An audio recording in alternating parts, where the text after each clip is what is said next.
Chapter 1. He did it intentionally. In the balmy month of March, when the sun's rays warmed the earth, Lu Wan felt a chilling cold that penetrated her very bones. Her delicate arms were no match for the imposing man, and she found herself subjected to his humiliation. Initially, he had been considerate, aware of her frail nature, but just then, a servant's voice drifted in from outside, announcing, "My lord, the King Rui and his entourage are approaching the guest quarters." Upon hearing the name King Rui, Lu Wan's heart tightened and her body stiffened. "What's this? Are you afraid?" The man saw through her thoughts and taunted, "Your fiancé is just outside. Isn't that exhilarating?" Lu Wan lifted her gaze, silently questioning him, "Are you not afraid?" The man smirked, his lips curling in derision. Rather than releasing her, he leaned in to bite her earlobe, compelling her to make a sound. Lu Wan clenched her jaw in resistance, nearly drawing blood. Observing her struggle, the man let out a cold laugh, his expression darkening as he tightened his grip on her shoulders. A long-necked jade vase, adorned with peach branches, tumbled from the table with a sharp crack, shattering into pieces. Ultimately, Lu Wan could no longer withstand the pressure. Her hands faltered, and she slid helplessly downwards, only to be caught and pulled into his embrace. "I beg you, please let me go," she stammered, her voice trembling with a hint of tears, shimmering with vulnerability.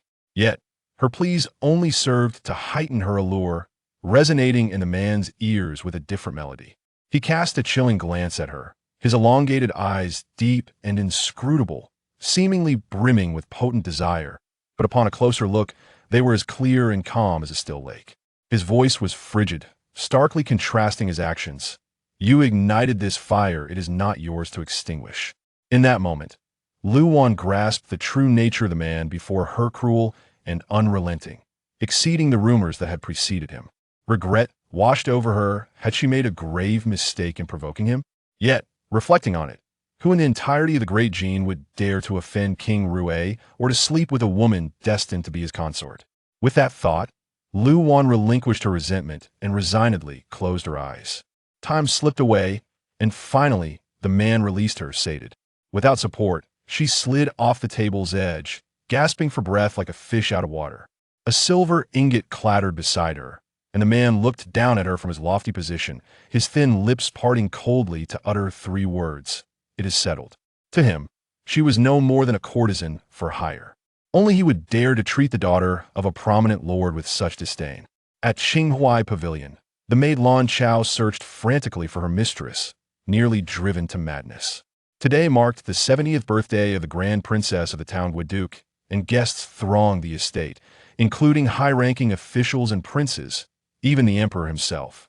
The imperial carriage had already arrived at the street corner, moments away from the estate. Everyone had gone to the entrance to greet the emperor, but her young mistress had vanished since the midday banquet, leaving Lan Chao in a state of panic. Should they neglect the greeting, the consequences would be far graver than mere punishment. Just as Lan Chao was on the verge of tears, Lu Wan finally returned. "Miss, where have you been?" "I was nearly frantic with worry." Lu Wan's body ached, as if it were falling apart, and she lacked the strength to explain herself. "Quickly, help me change and prepare. The emperor is almost here." Lan Chao was filled with questions, but since her mistress said nothing, she dared not inquire further. Time was of the essence, and she hurriedly assisted Lu Wan back to her chamber. However, as she helped Lu Wan change, Lan Chao was once again taken aback. Miss, despite her inexperience with such matters, she could vaguely piece together the truth, her face paling as the garments slipped from her trembling hands and fell to the floor. Standing before the bronze mirror, Lu Wan regarded her reflection with cold detachment, her body marred with bruises and marks of rough handling. Not a single inch of her skin was unblemished, particularly the distinct bite marks on her neck, still tainted with blood, an unmistakable sign of his intent. He had treated her like a courtesan, yet deliberately left traces upon her, a display of utter shamelessness. Chapter 2. Your future third sister-in-law. Before darkness fell, the entrance of the Duke of State's residence was already illuminated by countless lanterns, bright as day. When Lu Wan arrived, the steps were crowded with people, a sea of black figures, with the Grand Princess personally leading the officials to welcome the royal entourage. Other guests, led by Prince Rui, also awaited at the entrance. At a glance, Lu Wan spotted Li Rui, clad in moon-white brocade, along with a man beside him dressed in dark embroidered silver patterns. Rui was strikingly handsome, his lips curved in a smile that felt like a refreshing spring breeze. In stark contrast, the man next to him exuded an entirely different aura. His features were not as gentle and fair as Rui's, but bore the rugged contours shaped by the harsh winds of battle. His phoenix eyes were cold and deep, reflecting a detachment born from countless experiences on the battlefield, emanating a chilling presence that instilled fear in those around him. Lu Wan, filled with trepidation, wondered where she had found the audacity to undress him earlier. She lowered her head, preparing to slip past, but Rui, with keen eyes, spotted her and beckoned. "Awan, come here." Lu Wan approached and bowed respectfully to Prince Rui. He halted her, casually saying, "There are no outsiders here. You need not be so formal." He then turned to the man beside him, introducing him to Lu Wan. "Awan. This is my fourth brother, King Yi, who has just returned from the northern frontier." To King Yi, he added, "This is Awan, the second cousin of the Duke of State. And, of course, your future third sister-in-law." Prince Rui had already conferred with the Duke regarding a proposal for Lu Wan, intending to formally seek her hand in marriage after the Grand Princess's birthday celebrations. King Yi, having spent many years away from the capital, was unfamiliar with Lu Wan, who had only returned to the capital 2 years prior. He glanced at Lu Wan, his gaze lingering on her closely guarded neck, and remarked, "Indeed, a rare beauty. My royal brother is fortunate." As he spoke, he leisurely rubbed his thumb against his index finger, savoring the lingering scent as if reminiscing about a delightful encounter.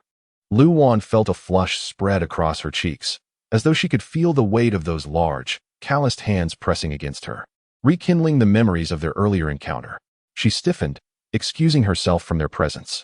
At that moment, her elder brother, Lu Qingyu, approached King Yi and inquired, "I heard that His Highness favored a maid in the side chamber this afternoon. What was her name?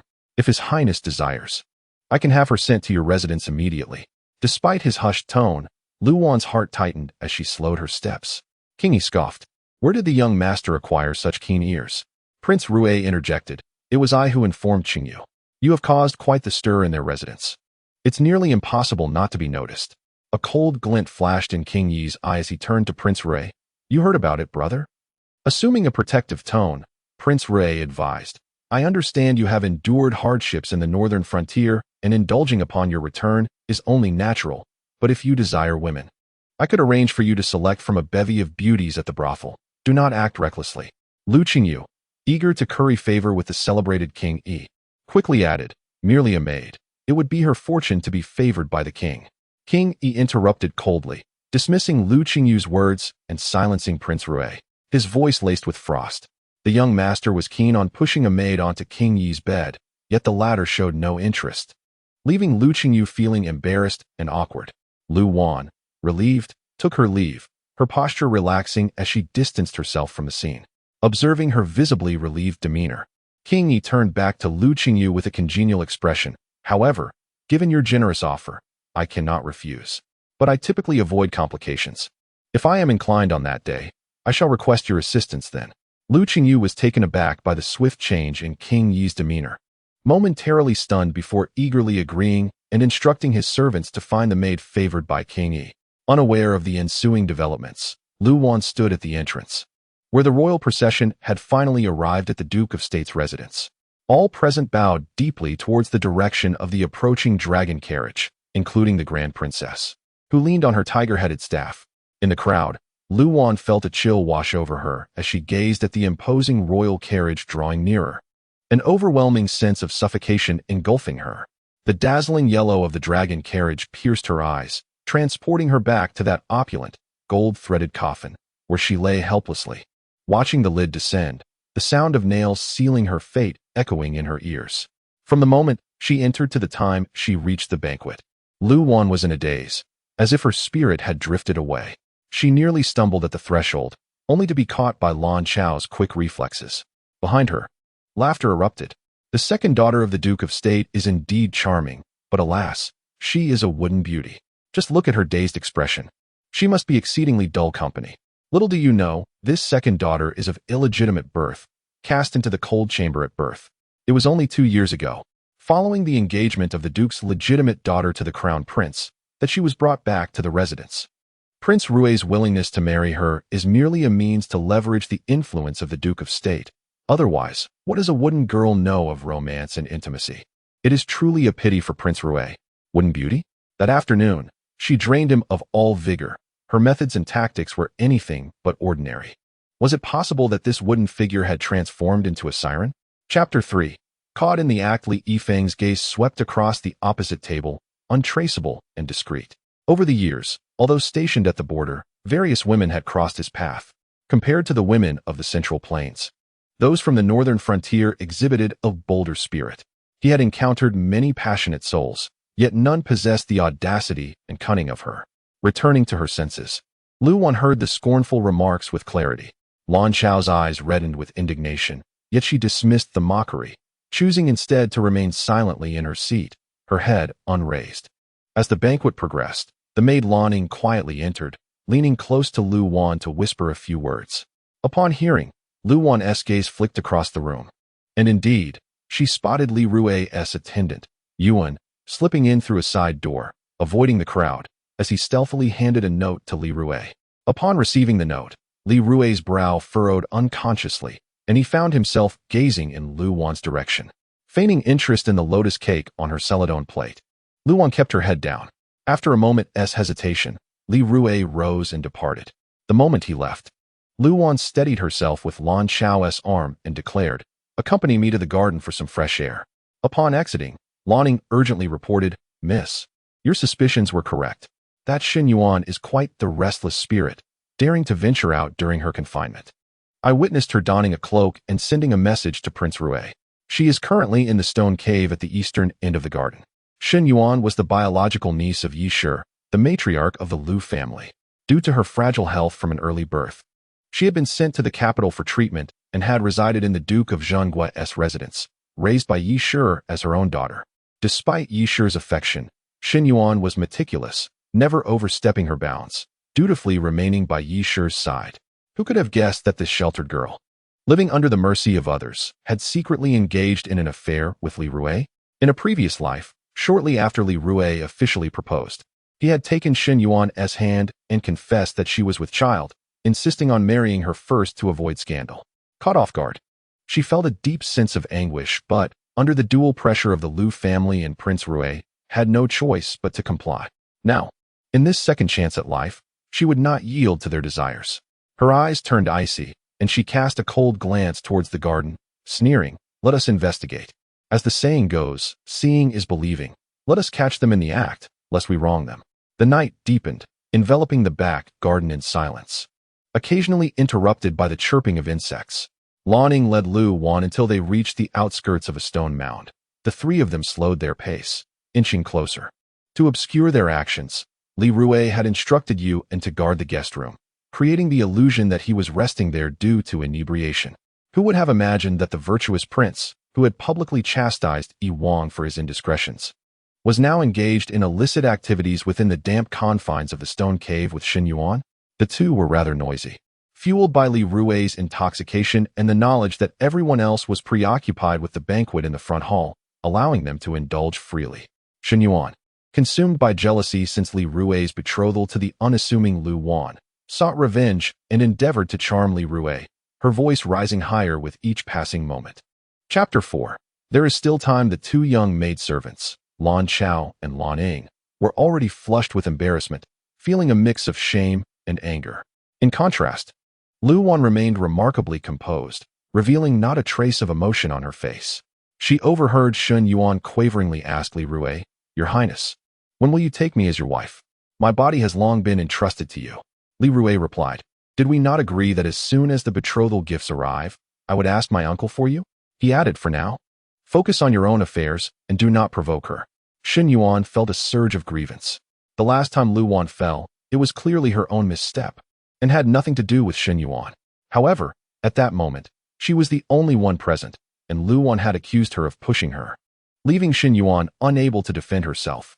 She had been unjustly punished with a month of confinement, during which she had not seen Li Rui.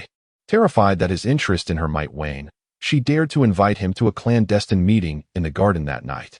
Cunning and astute, Xin Yuan did not wish to sully her own reputation by protesting at this juncture. Instead, She lamented, "My cousin, though she hails from the Duke of Jinggua's family, truly does not merit your affection. To make her the Princess of Rui would be a disservice to you." Her words prompted Li Rui to recall the laughter directed at Lu Wan, and he was not oblivious to Shun Yuan's ulterior motives. With a darkened expression, he retorted coldly, "As long as she is of the Duke of Jinggua's lineage, even if she were blind or lame, I would still marry her. If you seek to blame anyone, let it be your own humble origins, for you are not a daughter of the Duke's house." Shun Yuan's face, previously flushed with the hue of blossoms, turned pale in an instant. "Do not worry," he continued. "I shall ensure you are ceremoniously welcomed. Once I ascend to the throne, I will find a way to cast her aside, and it would not be impossible to elevate you to the position of the primary consort." With this assurance, Shun Yuan felt invigorated, shedding her previous reservations as she dutifully attended to him. On their way back, the two maidservants were rendered speechless by their fury. Lu Wan chuckled. "What is the matter? Are you frightened?" Lan Xiao, timid by nature, trembled and struggled to find her voice, anxiously glancing at Lu Wan, fearful that she might not withstand such betrayal and disappointment. Lan Ying, seething with rage, exclaimed, "We should have caught them in the act and summoned the household to witness the shamelessness of those two wretches. Miss, how could you endure this?" Throughout the ordeal, regardless of how fervently the two plotted against her, Lu Wan remained eerily calm and collected. She scoffed. "Shun Yuan wishes for the entire world to know that she is Li Rui's, as such a revelation would coerce him into marrying her. And you think that merely being a cousin would compel my father and grandmother to defend me against a prince? If Li Rui chooses to acknowledge Shun Yuan, my family would not stand up for me. Instead, they would hasten to send Shun Yuan to his bed." In her past life, upon learning that Shun Yuan was pregnant with Li Rui's child, Lu Wan had sought her father and grandmother, pleading for justice. But what was the outcome? She was merely a pawn in the alliance between Li Rui and the Duke of Jinghua, while Shun Yuan and her unborn child fortified their bond, both parties benefiting from the arrangement, leaving her as the discarded piece. As the night breeze caressed her face, Lu Wan narrowed her eyes slightly. According to her previous life's timeline, Shun Yuan should already be carrying Li Rui's child. Yet, from their recent exchange, it was evident that Shun Yuan remained unaware of her condition. Thus, all was not yet lost. Having resolved two significant matters, Lu Wan experienced a night of undisturbed sleep, free from the nightmares that had plagued her since her rebirth. The following morning, after instructing Lan Ying on several tasks, Lu Wan proceeded to the upper courtyard with Lan Xiao. The upper courtyard, the residence of the Grand Princess, was the most esteemed location within the entire Duke Zhenghua estate. Prior to Lu Wan's betrothal to Prince Rui, she was forbidden from entering this area. Upon her arrival, Lady Yi and her children had already arrived. Lady Yi had finished assisting the Grand Princess with her morning meal and was meticulously reporting on the various aspects of the birthday banquet. The Grand Princess was highly satisfied with the thorough and elaborate preparations made by Lady Yi for the banquet. Lu Wan stepped forward to pay her respects and then took a seat at the lower position, preparing to stay for the customary half-hour before departing. "What is the matter with the maidservants? The manor has been in an uproar since early morning." Lu Wan overheard the Grand Princess inquiring of Lu Chengyu. It turned out that the steward had been dispatched to locate the maidservant favored by Li Yi. However, contrary to expectations, after questioning each of the maids who had served in the side chamber the previous day, none of them claimed to have received such favor. Lu Chengyu grew anxious. As Prince Yi was known for his unpredictable nature, he worried that if the prince suddenly inquired about the maidservant, he would be unable to produce her. Therefore, early that morning, Lu Chengyu had personally interrogated each of the maids in the side chamber, causing such a commotion that it reached the ears of the Grand Princess. Upon being questioned by the Grand Princess, Lu Chengyu did not dare to conceal the truth. He recounted to his grandmother the incident of Li Yi's dalliance with a maidservant in the side chamber. "Grandmother, since this maidservant has been favored by Prince Yi, it is inappropriate for her to continue serving in our manor. Therefore, I am eager to find her, but unfortunately, no one has come forward." Lu Wan silently stirred the tea froth, a sense of unease settling in her heart. It was indeed peculiar, as in similar situations, maids would typically rush to confess, hoping to seize the opportunity to ascend to a higher status. Lady Yi listened with a sense of bewilderment. After hearing Lu Chengyu's explanation, the Grand Princess frowned slightly and turned her gaze towards her eldest granddaughter, Lu Yuning. The previous day, during the Emperor's visit to the manor, The Grand Princess had noted the Emperor's frequent praise of Prince Yi, suggesting a possible intention to pass the throne to the fourth prince. This sparked a thought in her mind, and she immediately considered the vacant position of Princess Yi and her own unmarried eldest granddaughter, Lu Yuning. After the banquet, the Grand Princess discussed the matter with Lu Yuning, suggesting that she seek opportunities to become closer to Prince Yi. However, Lu Yuning had always been drawn to refined, gentle, and cultured young men, and she looked down upon Li Yi, whom she considered a boorish and uncouth man due to his years in the military. It took considerable effort for the Grand Princess to persuade her to consider him. However, Li Yi's inappropriate behavior, engaging in lewd acts in broad daylight and causing such a commotion, had become widely known. This incident would likely make her granddaughter even more reluctant. As expected, upon hearing the news, Lu Yuning's face immediately darkened, and she muttered a curse under her breath. Lu Wan, who was sitting close to her, overheard her calling them a scandalous couple.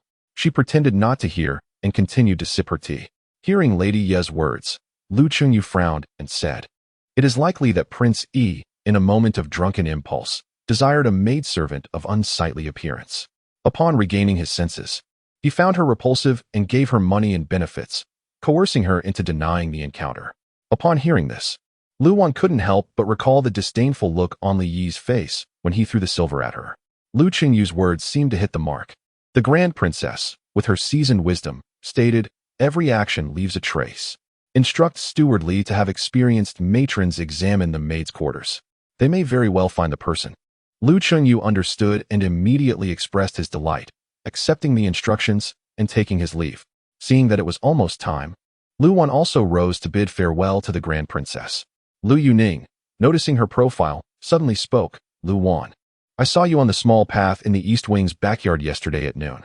What were you doing there at that hour?" Before Lu Wan could answer, she clutched her chest in shock and exclaimed, "Could it be that you were the one who had a secret tryst with Prince Yi in the side chamber?" Chapter 6. A Dead-End Silence. The Grand Princess's sharp rebuke silenced Lu Yuning. "Have you gone mad, to utter such baseless words? Lu Wan is already betrothed to Prince Rui. If such slander were to spread, it would be catastrophic." Nevertheless, the assembled crowd's gaze converged upon Lu Wan, scrutinizing, probing, doubting, and despising her, their stares piercing like daggers. Beside her, Lan Chao was taut with tension, nearly losing consciousness. Even in her ignorance, the sight of her mistress's numerous wounds left little room for misunderstanding. If the truth were to emerge, their lady would be branded as that maid, leading to an inevitable doom. Though Yi Shi was pained for her daughter, she recognized that Lu Yuning's words were utterly inappropriate. She hastily pulled her down to kneel before the Grand Princess in apology. "Mother, please temper your anger." Ning'er spoke thoughtlessly. "It was an unintentional slip. I beg you to forgive her." Lu Yuning, startled by the Grand Princess's fierce reprimand, felt tears stream down her cheeks. "Grandmother," Ning'er acknowledges her mistake. "I merely happened to see my elder sister in the chamber yesterday at noon, fearing that, perhaps." Lu Yuning appeared to be confessing, yet her words subtly defamed Lu Wan. Ultimately, she could not accept that a mere illegitimate daughter could wed someone as illustrious as Prince Rui, while she, the foremost noble lady of the capital, was relegated to a boorish man like Li Yi. It was a profound injustice. Upon hearing Lu Yuning's words, the Grand Princess turned her gaze toward Lu Wan, her brow furrowing ever so slightly. A flicker of murderous intent glimmered in her eyes. If it were indeed as Lu Yuning claimed, and Lu Wan had been involved with Prince Yi, not only would she be unworthy of marrying Prince Rui, but she would also incur the ire of the royal family, bringing calamity upon the Duke of Zhenguo's household. Such a harbinger of disaster must be eliminated to preserve the greater good. In an instant, the decisive Grand Princess formed a resolution. Even from a distance, Lu Wan sensed the lethal intent in her grandmother's gaze. She was acutely aware of the formidable methods of her royal lineage, where no imperfection could be tolerated. Turning to Lu Yuning, she spoke with calm composure. "If what my sister says is true, then you too were present in the chamber yesterday. Should you not also face the same suspicion of collusion with Prince Yi?" "You." Lu Yuning was taken aback by Lu Wan's counterattack. Momentarily at a loss for words, her face flushed with anger, Lu Wan respectfully bowed to the Grand Princess, stating, "Yesterday was grandmother's birthday. I personally copied the auspicious sutra and burned it in the small shrine to pray for grandmother's well-being, which is why I passed through the East Chamber." Lu Wan's demeanor was unflinching. The Grand Princess scrutinized her, noting her serene expression devoid of any hint of guilt or panic, which immediately eased her countenance. She turned her ire toward Lu Yuning. As a young lady of high standing, how dare you fabricate such unfounded claims? You are unaware of the chaos your reckless words could unleash upon our household. I have indulged you far too much. If anyone dares to let slip even a word of what was just said, I shall personally break their legs. Although the Grand Princess was furious at Lu Yuning's thoughtlessness, she could not bear to punish her. Instead, she sternly ordered everyone to refrain from spreading the earlier remarks and waved her hand dismissively, signaling them to depart. Yisher quickly ushered everyone out. Once the room fell silent, the Grand Princess fixed her gaze on the figure at the back of the retreating crowd, her eyes growing colder. Granny Jean approached, gently inquiring, "What is the princess observing?" As the silhouette vanished around the corner, the Grand Princess withdrew her gaze. "Do you not find that the second girl has been behaving unusually of late?" Granny Jean appeared puzzled. "What does the princess mean?" The Grand Princess closed her eyes momentarily. She had always regarded her as simple-minded, rarely able to articulate a coherent thought. Yet, she had just managed to corner Ning with just a few words, which was indeed unexpected. Granny Jean handed her a cup of ginseng tea. "This is a positive sign. I used to worry whether she could hold on to Prince Rui and secure the position of Princess Rui, but it seems we need not be concerned now." After a brief contemplation, the Grand Princess commanded, "You must personally visit the shrine and ascertain whether she was there yesterday at noon and what she did." Granny Jean was taken aback. Does the princess doubt the second girl? Taking a sip of the ginseng tea, the Grand Princess replied coldly, "She is merely the offspring of a lowly maid. How virtuous can she possibly be? Moreover, if she has caught Prince Rui in a liaison with Shun Yuan and managed to remain silent, such cunning must not be underestimated." Chapter 7. Waiting in despair upon returning to Qinghuai Pavilion, Lan Xiao's legs trembled uncontrollably. Lu Wan felt as if she had just traversed the gates of the underworld. Her back soaked with cold sweat, she felt an icy chill enveloping her. From the previous day until now, Lan Xiao had endured an overwhelming amount of terror, leaving her utterly frayed. As soon as she entered the room, she could not help but burst into tears, embracing Lu Wan sorrowfully. "Miss, what on earth has transpired? Why must you act this way?" Lan Xiao was acutely aware of the Ru Wang's betrayal towards her mistress. Yet she believed that her lady should not demean herself in such a manner, surrendering her virtue to Yi Wang. Now the entire household was in search of the woman favored by Yi Wang, and should anyone discover that her lady was that maid, it would lead to her inevitable ruin. Lu Wan understood Lan Xiao's concerns and pressed down her own rising panic to console her. "There is no need for you to worry about me. I have my own plans." Lan Xiao looked up at her, concern etched upon her face. "Then, Mississippi, will you still marry Ru Wang?" As Lan Xiao raised her gaze, Lu Wan noticed the dark circles under her eyes, realizing that this innocent girl had spent the night troubled by her plight. In that moment, her once frozen heart began to thaw slightly.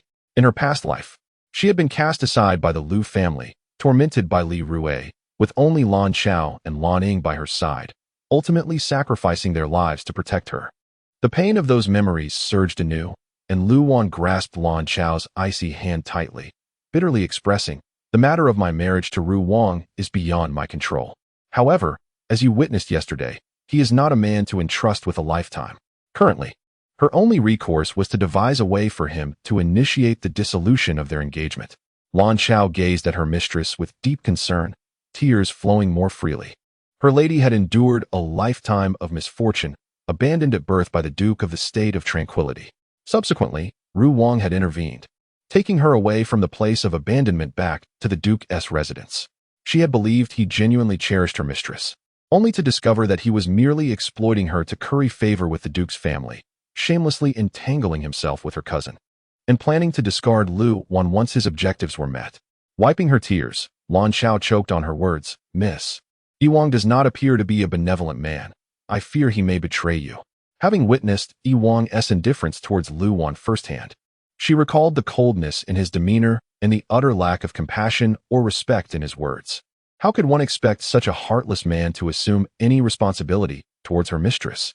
Moreover, as Ru Wang's younger brother, acknowledging her would mean tearing apart the familial bond, inviting ridicule for his disregard of propriety in pursuing his elder brother's fiancée.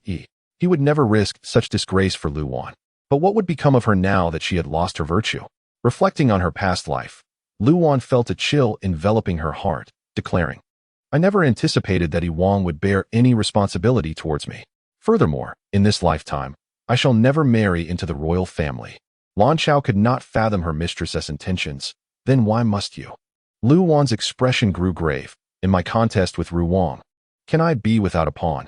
Yi Wang is merely a piece on my chessboard. To escape the tragic fate of being buried alive as in her previous life, she could only relinquish her virtue early. Yet the entire realm of Dejin was aware of her impending marriage to Li Rui. No one dared to approach her, save for Li Yi. Li Yi, in contrast to Li Rui, was even more ruthless and terrifying. Having achieved her goals, Lu Wan wished to sever all ties with him. Little did she anticipate that the incident in the chamber would be discovered so swiftly, nor that the Lu family, upon allying with Ru Wang, would seek to curry favor with Yi Wang, intent on locating her to appease him.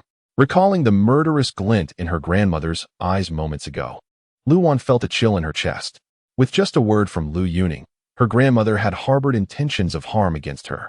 Although she had later heard her explanation and seemed to accept it, Lu Wan understood that her grandmother did not truly believe her, which was why she had refrained from punishing Lu Yuning. This meant that as long as the matter concerning the maid remained unresolved, she would always be under suspicion. Furthermore, given her grandmother's temperament, she would never remain passive. Lu Wan could not afford to wait idly. After pondering for a moment, she turned and entered her quarters. Retrieving a box intricately engraved with orchids from a hidden compartment at her bedside, she instructed Lan Chao, you must guard the courtyard well. Do not allow anyone to discover my absence. I must go out for a while. Chapter 8. I must survive as night fell, the grandeur of the Yinyu Tower. The most illustrious brothel in the capital, unfolded with fragrant silks and the soft sounds of bamboo instruments, epitomizing a scene of opulence. Today marked the significant occasion of selecting the new courtesan, attracting nearly all the affluent young masters of the capital, resulting in a bustling atmosphere within the tower. In a private chamber on the second floor, Li Yihuai embraced a beauty while observing the enchanting competition below. He poured himself a drink, his phoenix eyes slightly glazed, revealing a state of mild inebriation. Just as his spirits soared, the door swung open, and his attendant, Chong Ting, entered, carrying a box. Master, someone below requests an audience. Chong Ting announced, lifting the lid of the box to reveal a dark silk handkerchief adorned with a dragon motif. Li Yihuai immediately recognized it as the very handkerchief he had carelessly discarded after their encounter the previous day.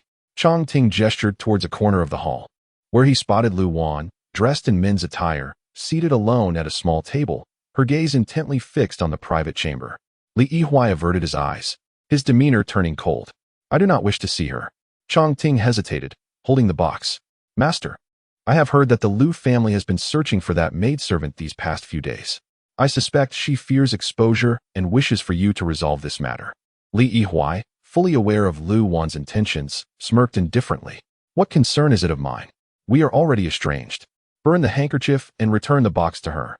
Receiving his orders, Chong Ting promptly incinerated the handkerchief and dispatched someone to return the empty box to Lu Wan. Upon receiving the box and hearing the servant's remarks, Lu Wan glanced towards the private chamber before rising to leave. The hall was exceedingly crowded, making it arduous for Lu Wan to navigate against the flow of people. Her slender frame was jostled, and some unscrupulous individuals, noticing her delicate beauty, dared to lay hands upon her. Clenching her jaw, she shielded her chest. Yet her waist was still subject to unwelcome advances. Li Yihuai observed coldly, remaining unmoved by the scene. As night deepened, a silent rain began to fall. Although he had spent 3,000 taels of silver to purchase the first night with the new courtesan, his interest suddenly waned, and he turned to exit the Yinyu Tower. Upon stepping outside, he noticed a figure standing beside his carriage. As if oblivious to her presence, he stepped into the carriage, swiftly lowering the curtain, and commanded coldly, "Depart." Chong Ting was equally surprised to see Lu Wan still waiting there. Just as he was about to urge her to leave, Lu Wan followed Li Yihuai into the carriage. Chong Ting was left in stunned silence. Inside the carriage, Li Yihuai glared at Lu Wan, his eyes ablaze with anger. "Leave." Lu Wan, unfazed by his fury, replied calmly, "I will leave once I have spoken my piece." Without waiting for his retort, she continued, "I acknowledge that my sudden appearance is inappropriate, but I believe you understand the reason for my visit. I implore you to intervene on my behalf. Once this matter is resolved, I shall never trouble you again. Li Yihui scoffed. Why should I assist you? Lu Wan anticipated his rejection. She gazed at him, articulating each word with composure. While I initiated the encounter, it conveniently aligned with your desires. You, with aspirations for the Eastern Palace, would not wish to see the Rui Wang wed to a daughter of the Lu family, thereby forging an alliance. You, noble and pure, would not want to be associated with someone of my humble background. Thus, your hope was for me to sabotage this marriage, thwarting the union between the Lu family and the Rui Wang. I do not wish to obstruct your ambitions, but I require your protection to survive. Her words, though seemingly pleading, carried an undertone of coercion. Li Yihui felt a surge of lethal intent upon hearing her. Yet, Lu Wan remained composed, unafraid of the murderous glint in his eyes, patiently awaiting his response. As she looked up at him, raindrops cascaded down her face, disappearing into her collar. The man's gaze, filled with menace, followed the droplets to her bosom, where the damp fabric clung closely to her form, rising and falling with her breath. Suddenly, Li Yihui chuckled. Your heart races so swiftly. You are terrified, yet you feign composure, as if strategizing. It is quite amusing.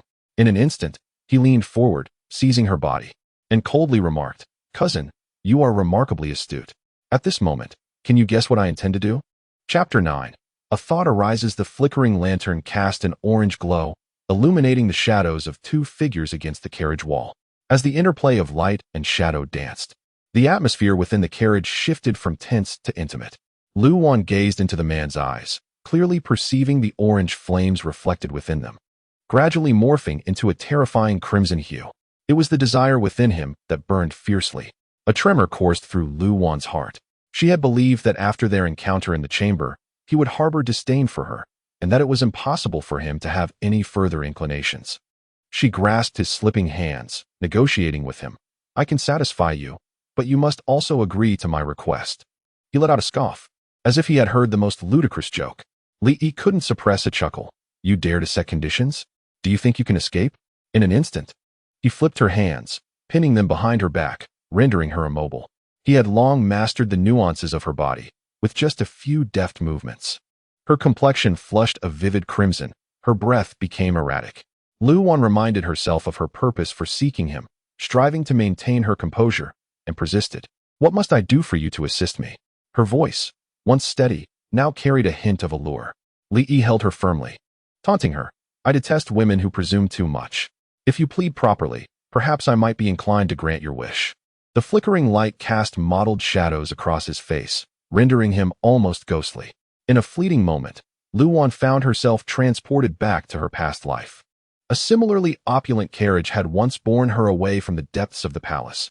There, a man had eagerly devoured her like a ravenous wolf. The pain of that memory seared through her once more, and she abruptly arched her body, wrapping her arms around Li Yi's neck, her lips pressing against his, trailing from his cool mouth down to his moving Adam's apple, whispering softly, Will this please you, cousin? Her tongue flicked like a serpent. In those days, Li Rui had sent experienced palace attendants to teach her the art of captivating men, and later, she had served that widower, who had forced her to learn many clandestine techniques, urging her to indulge in his desires. As her tongue brushed against his throat, Li Yi was struck as if by lightning, every inch of him igniting in an instant. The storm raged outside, causing the carriage to sway violently. The driver, Long Ting, covered his ears and guided the carriage into the shelter of a bridge, steering clear of the tumult. By the time they returned to Qinghuai Pavilion, it was well past midnight, and Lu Wan collapsed into a deep slumber. The next morning, Lu Wan was awakened by the clamor outside. She vaguely heard Lan Chao's voice, and upon rising, she saw several matrons attempting to force their way into her room, while Lan Chao valiantly defended her. What do you want? My lady is not someone you can simply accost. The leading matron coldly retorted, What nonsense. We have served even the legitimate daughters of the lady. When have we not been able to approach your lady? You, my lady, is soon to marry as the Princess of Rui. How dare you?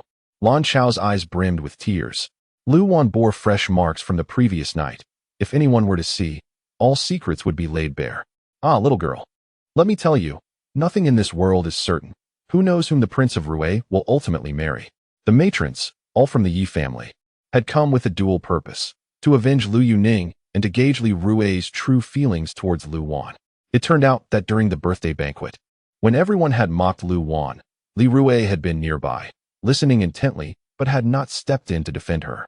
This scene had been witnessed by Lu Yuning, leading her to believe her suspicions, that Li Rui's affections for Lu Wan were merely a facade. What he truly coveted was the power held by the Duke of Zhanggui's household. In essence, it meant that he would be willing to marry any daughter from the Lu family, not solely Lu Wan. Thus, upon hearing that Li Rui had come to the estate early that day, Lu Yuning immediately dispatched the matrons to humiliate Lu Wan, eager to see if he would stand up for her. Chapter 10. Pushed to the brink, the young maidens, Lan Chao and her companions, were no match for the older women. After several attempts to resist, they were forcefully pushed to the ground, while a few matrons barged into the room. At that moment, Lu Wan had already changed her attire and was seated at the table, diligently engaged in needlework. Before her lay a basket filled with golden thread, as she stitched a vibrant red garment, her wedding dress, prepared for her impending nuptials. The dress was nearly complete, save for the golden edging that remained. Upon the abrupt entrance of the matrons, she did not lift her gaze, coldly remarking, as the saying goes, when one seeks their own demise, even the king of hell cannot intervene. The matrons' faces stiffened, but they dismissed her words. Lu Mama, their leader, scoffed derisively. What a way to start the morning. The second young miss is trying to frighten us, as if we were mere children. We are not so easily intimidated. Lu Wan set down her needle and thread, raising her head with a frigid smile. Is that so? It appears I have underestimated you, esteemed matrons. Lu Mama stepped forward, standing tall, and declared, the young master has commanded that before nightfall, we must uncover any liaison with Prince E. We are here to investigate, and we hope for your understanding, second young miss. And if I refuse? Lu Wan challenged. Lu Mama's demeanor hardened as she retorted, then do not blame us for our rudeness. With that, she gestured forcefully, and two burly matrons approached Lu Wan, unceremoniously grasping her shoulders and beginning to drag her toward the inner chamber. Outside, Lan Chao witnessed this and was overcome with anxiety, tears streaming down her face. Lan Ying, alerted by the commotion, rushed from the courtyard, leading several maids from Qinghuai courtyard to storm into the room. Engaging in a fierce struggle with the matrons stationed at the door, chaos erupted in an instant.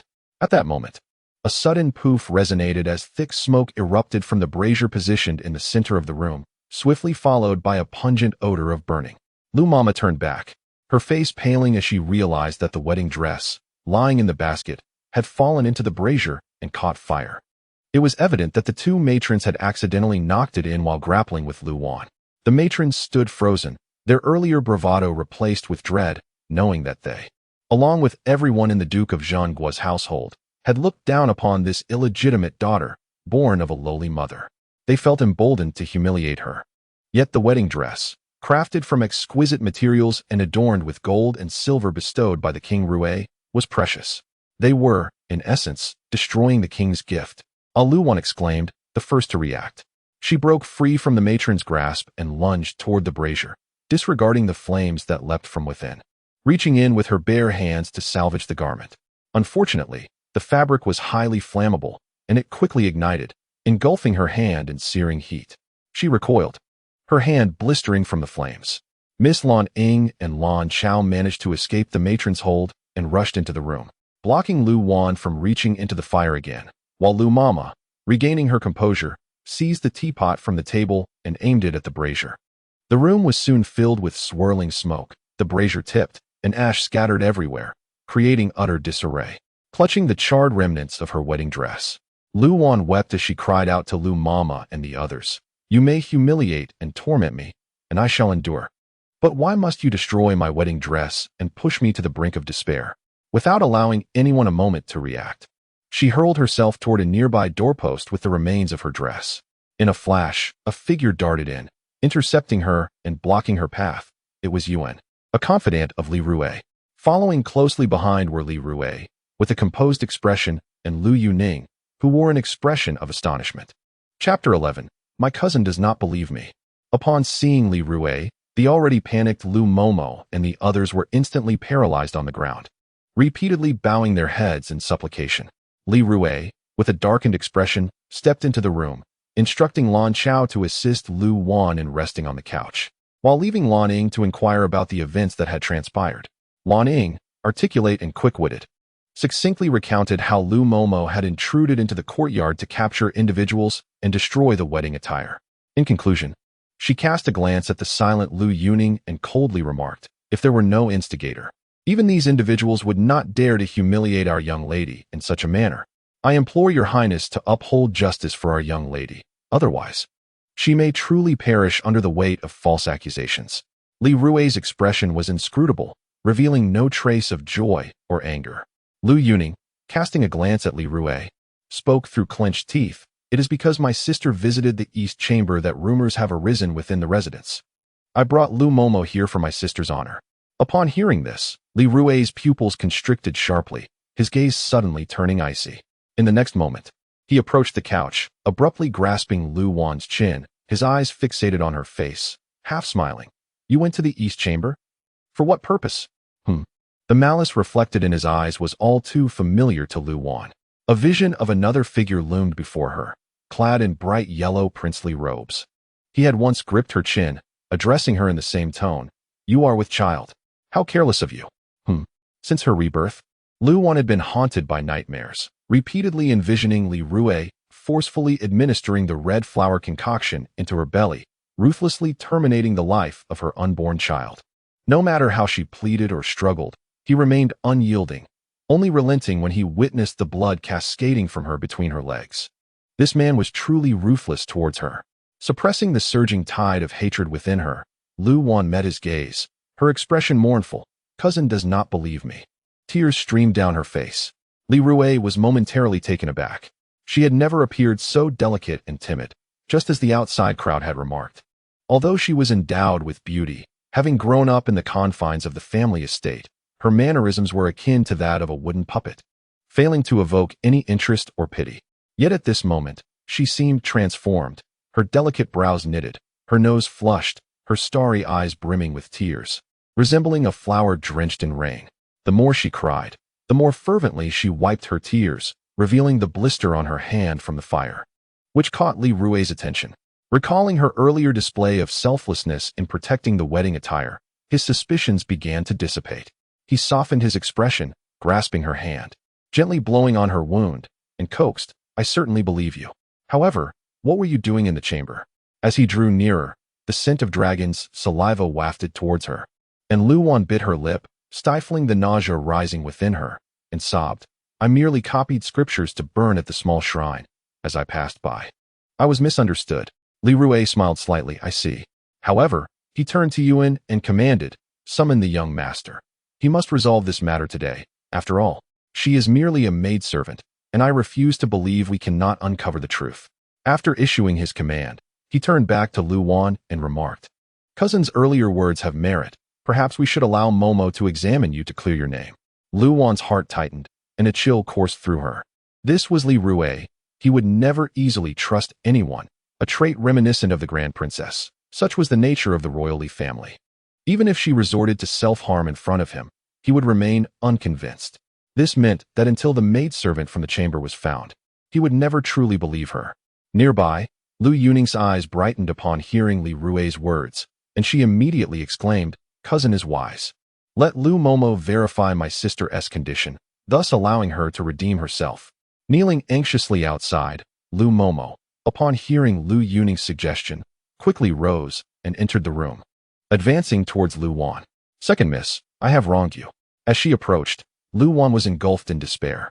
In that moment, she felt like a beast cornered, surrounded by blades, yet no one came forth to rescue her. Thoughts of Li Yi flashed through her mind. Last night, he had been thoroughly entertained, yet until the end, he had not offered to help her. Chapter 12. Struck to death previously, Lu Wan had frightened Lu Mama and her companions with the burning wedding gown. But now, with Li Rui personally issuing orders, how could she escape? Was she destined to perish here today? How could she resign herself to such a fate without avenging her grievances? Her gaze inadvertently fell upon the sharp scissors in the nearby basket, and a resolute expression emerged on her face. If she were to perish today, she would take Li Rui down with her. As her heart raced with determination, she seized the scissors. Just then, hurried footsteps echoed from outside the door. It was Lu Qingyu. Upon entering, he exclaimed joyfully, Your Highness, no need to search any further. Just a moment ago, The prince sent someone to take that maid back to the prince's residence. At this announcement, everyone, including Li Rui, was momentarily taken aback. Lan Ying was the first to regain her composure, hastily pushing Lu Mama aside and indignantly demanding, "Now that the person has been recognized and taken away, do you still intend to humiliate our young lady?" Though directed at Lu Mama, her words were intended for Li Rui. Only at this moment did Lan Ying truly grasp why her mistress had resorted to such desperate measures to escape from Prince Rui. This seemingly noble and cultured man was, in reality, suspicious, heartless, and devoid of loyalty. Her mistress's decision was indeed correct. The further one distanced themselves from such a man, the better.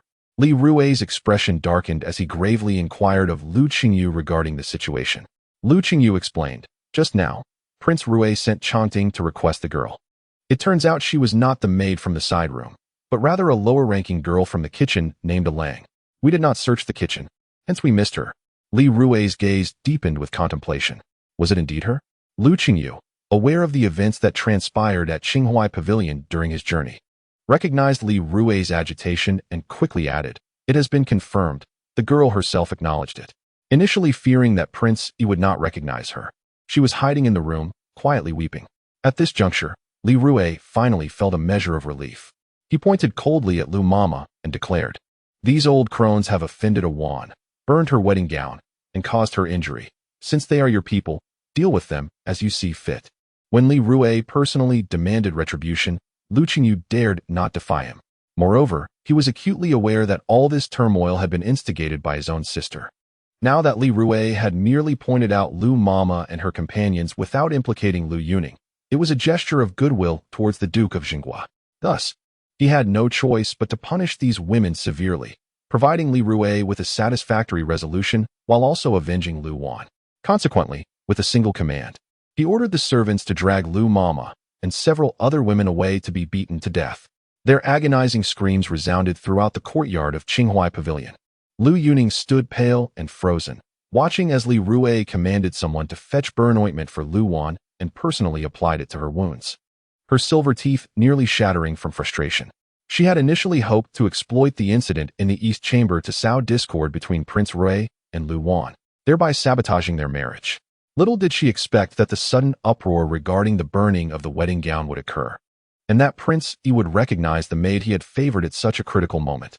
Not only did Lu Wan clear her name, but she also incited feelings of guilt in Li Rui, causing their bond to grow ever closer. In contrast, Lu Yuning found herself branded with the vile reputation of having betrayed her own sister. How could she accept this? With her almond-shaped eyes glinting with sharp resolve, Lu Yuning steeled herself and suddenly knelt before Li Rui with a thud, lowering her head and timidly weeping. "It was I who sent for her. If you must punish someone, then let it be me. I beseech you, spare the several matrons." Her head bowed low, revealing a delicate, jade-like neck that fell directly beneath Li Rui's gaze. At that moment, Li Rui was applying medicine to Lu Wan, and she could distinctly sense his movements faltering. Chapter 13. Do you dare to recklessly break the engagement? Lu Yuning had been secretly observing Li Rui. When she noticed him pausing his actions without rebuking her, a wave of joy surged within her, emboldening her further. She reached out to tug at the corner of his robe, gazing up at him with timid eyes, presenting a pitiful demeanor. Cunning as he was, Li Rui could easily discern Lu Yuning's intentions. However, his thoughts drifted to the former crown prince. As this realization struck him, he raised his hand in annoyance, intending to brush Lu Yuning's hand away. Yet suddenly, the thought of Li Yi flashed through his mind. With Li Yi's recent return to the capital, buoyed by military achievements, he had become exceptionally favored in the eyes of their father, displaying a haughty demeanor that left no room for doubt regarding his ambitions. This filled Li Rui with an unprecedented sense of crisis. After years of scheming, he could not afford any missteps at this crucial juncture. Though Lu Wan was also a daughter of the Lu family, her status paled in comparison to that of the legitimate daughter Lu Yuning. Securing a marriage with the latter would undoubtedly bolster his position regarding the crown prince. In an instant, Li Rui's mind became a whirlwind of thoughts, weighing countless ideas and interests. Ultimately, he shifted from brushing her hand away to gently supporting Lu Yuning, saying, "Cousin, your intentions are well-meaning. It is merely unfortunate that the servants lacked discretion and implicated you." Turning to Lu Wan, he smiled warmly. "I know you possess a kind heart and cannot bear to witness bloodshed. Perhaps it would be best to spare them this time. Lu Wan observed the subtle changes in his expression, her heart growing cold, though her face remained tearful. She produced the burnt remnants of a wedding gown, lamenting. This gown was nearly completed, yet through mere thoughtlessness, it has been destroyed. It seems heaven does not favor the union between your highness and myself. Thus, I cannot blame them. As you suggested, let us spare them. Upon hearing this, Li Rui was momentarily taken aback, hesitating. He yearned to grant Lu Yuning this favor by sparing the lives of Lu Mama and the others. Yet doing so would imply acceptance of Lu Wan's words, that their fates were not entwined. Li Rui was fully aware that Lu Wan's words stemmed from anger. Yet with Lu Yuning now seeking his favor, her words could very well hold weight. Lu Yuning also grasped the implications of Lu Wan's statement, her heart swelling with joy, almost wishing to speak on Li Rui's behalf. Noticing his furrowed brow, as if caught in contemplation, Lu Wan stoked the flames further. She knelt before Li Rui, proclaiming earnestly, I hold great respect for your highness and sincerely wish for all your endeavors to prosper. I would never want my misfortune to bring you down. Perhaps it is better for you to seek a more suitable match. Li Rui's gaze darkened as it fell upon her, seemingly attempting to discern whether her sentiments were genuine or merely a test. Such nonsensical words. Marriage is no trifling matter. One cannot simply proclaim it and expect it to be so. Before he could respond, the deep thud of a cane heralded the entrance of the Grand Princess, who entered with her tiger-headed staff. The gathered individuals hastened to greet her. The Grand Princess's gaze swept over the room, finally resting upon Lu Wan, as she spoke imperiously. The wedding gown may be ruined, but it can be remade. What folly is this that you would dare to recklessly break an engagement? Her eyes shifted to Lu Yuning. As a legitimate daughter of a noble house, how could you lower yourself to plead for a few impertinent servants? They deserve punishment. Even your kindness must have its limits. With that, she gestured for Jean Mama to step outside and ordered that the punishment be carried out swiftly, ensuring the lives of those women were concluded without delay. Sure enough, it was not long before silence enveloped the outside, and Jean Mama returned to report that the women had succumbed and been removed from the estate. The Grand Princess nodded, turning to Li Rui, and expressed with sincerity, Forgive my family's shortcomings for causing such distress. I hope you will not hold it against us. Li Rui understood the implications behind the Grand Princess's words. Her entrance had effectively quashed Lu Wan's attempts to break the engagement, while the order to execute several servants was a clear message. His union with Lu Wan, whether by fate or design, could not be altered. It was also a warning that he should not entertain any other notions. Feeling as though his thoughts had been laid bare, Li Rui was consumed with a mix of indignation and embarrassment. The Lu family held Lu Yuning in high regard. She had grown up alongside the former crown prince and had been implicitly recognized as the future crown princess of the Great Jin dynasty. Their reluctance to betroth her to him was a clear indication of his inability to ascend to the throne.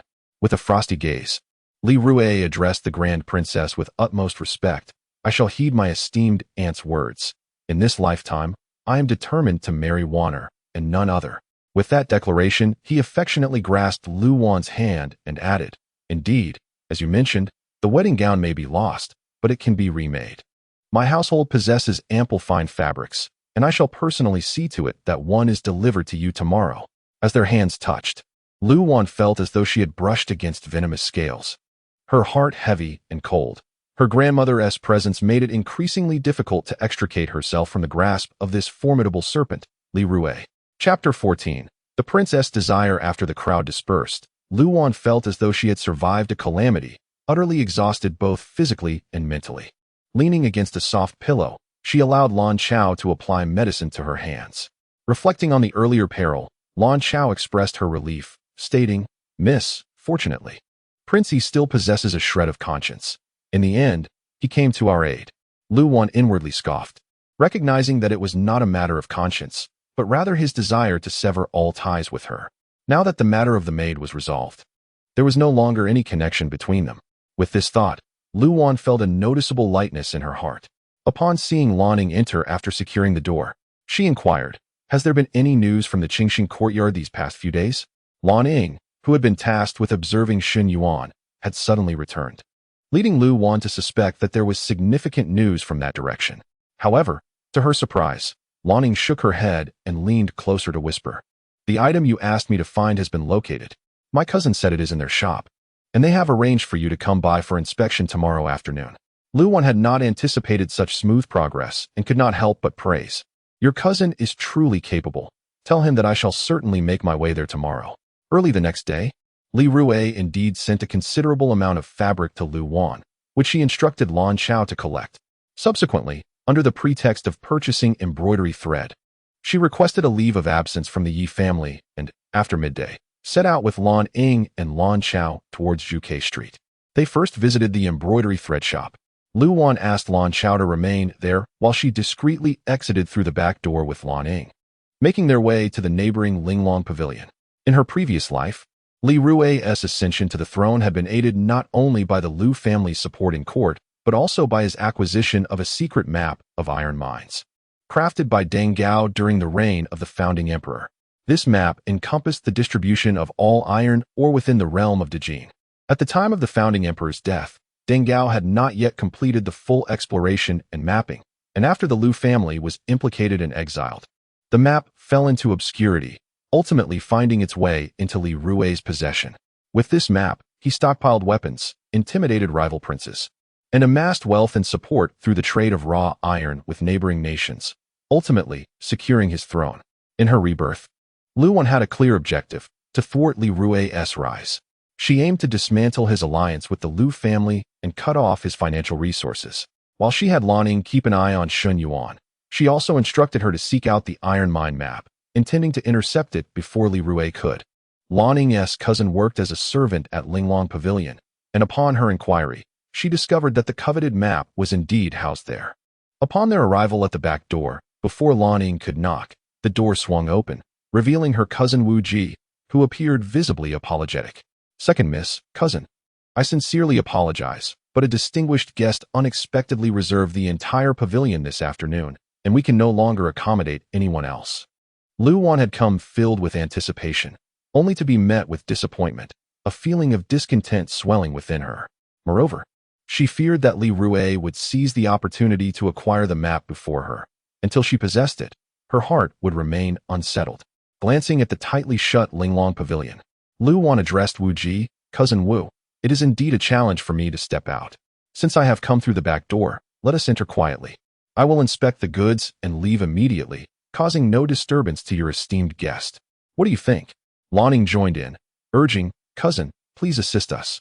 Comply with the Mrs. request. Wu Ji hesitated, his expression troubled, but ultimately relented, saying, very well, please follow me, second Mississippi. He stepped aside to allow Lu Wan entry, instructing Lan Ying to wait at the back door. The once bustling Linglong Pavilion now stood silent, its doors firmly shut, devoid of any patrons. Wu Ji carefully guided Lu Wan through the grand hall to a small side room, where he invited her to take a seat before darting into the storeroom to fetch the items. Moments later, Wu Ji emerged carrying a medium-sized box, its surface covered in dust. Lu Wan hastily wiped it with a silk cloth and opened the lid, revealing a collection of jade stones, numbering perhaps 100. Among them were unmarked pieces, some adorned with patterns, and others depicting flowers and birds, the craftsmanship unremarkable, and the jade of inferior quality, explaining their neglect in the storeroom. Yet, Lu Wan's eyes sparkled with excitement. In that instant, she recognized that these were precisely what she had been searching for.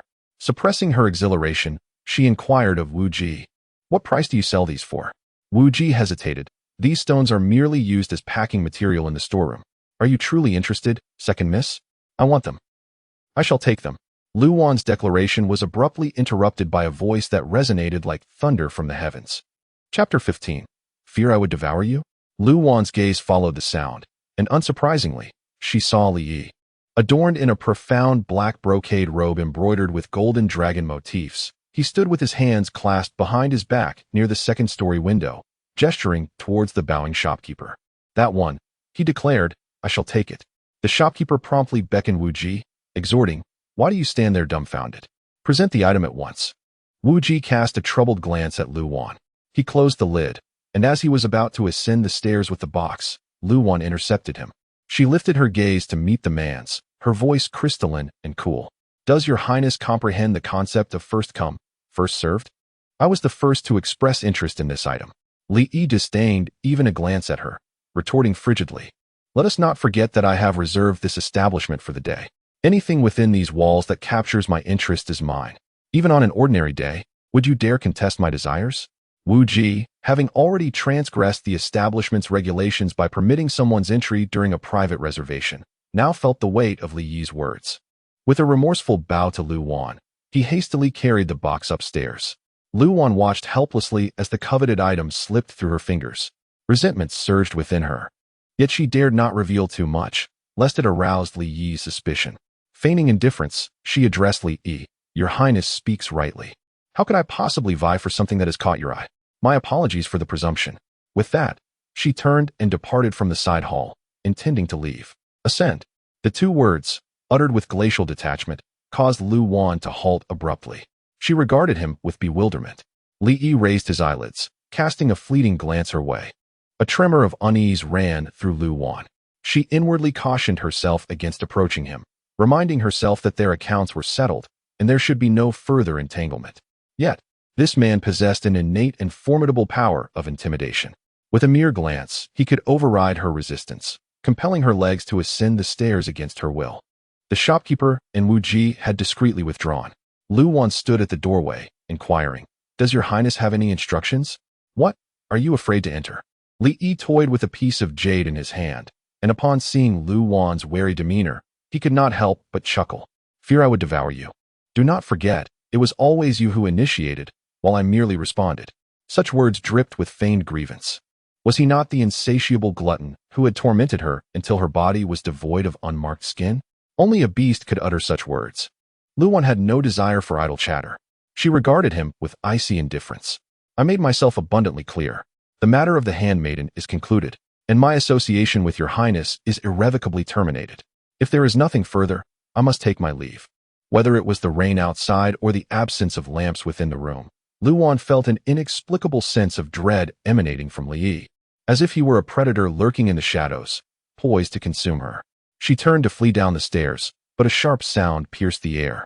A numbing sensation shot through her waist as the jade stone, hurled by Li Yi, struck her precisely in the pressure point. Her body faltered, and she collapsed to the ground with a thud. Li Yi leisurely approached, retrieving the jade stone from the floor.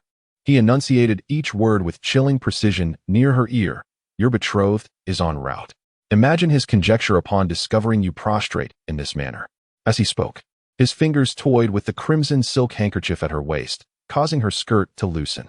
Lu Wan, her body both numb and cold, regarded the terrifying man before her with disbelief. What did you say? My esteemed brother has always been solicitous and inseparable, and I have been vexed by his constant presence. Your arrival is opportune. I shall leave you here to await him. Seeing him stride into the room, Lu Wan felt a surge of both hatred and panic.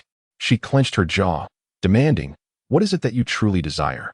Li Yi settled back into the chair, casting a disdainful glance at her through the open doorway, as if she were a mere insect. I have always preferred to settle accounts fairly. To extricate you from your predicament, I sacrificed a hidden operative. This cannot be offset by the incident with the carriage. Therefore, you remain indebted to me.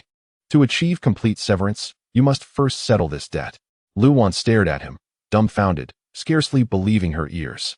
Though she had long suspected that the cook, Along, was one of his people, she had not anticipated that he would so brazenly reveal that Along was a spy planted within the Lu residence.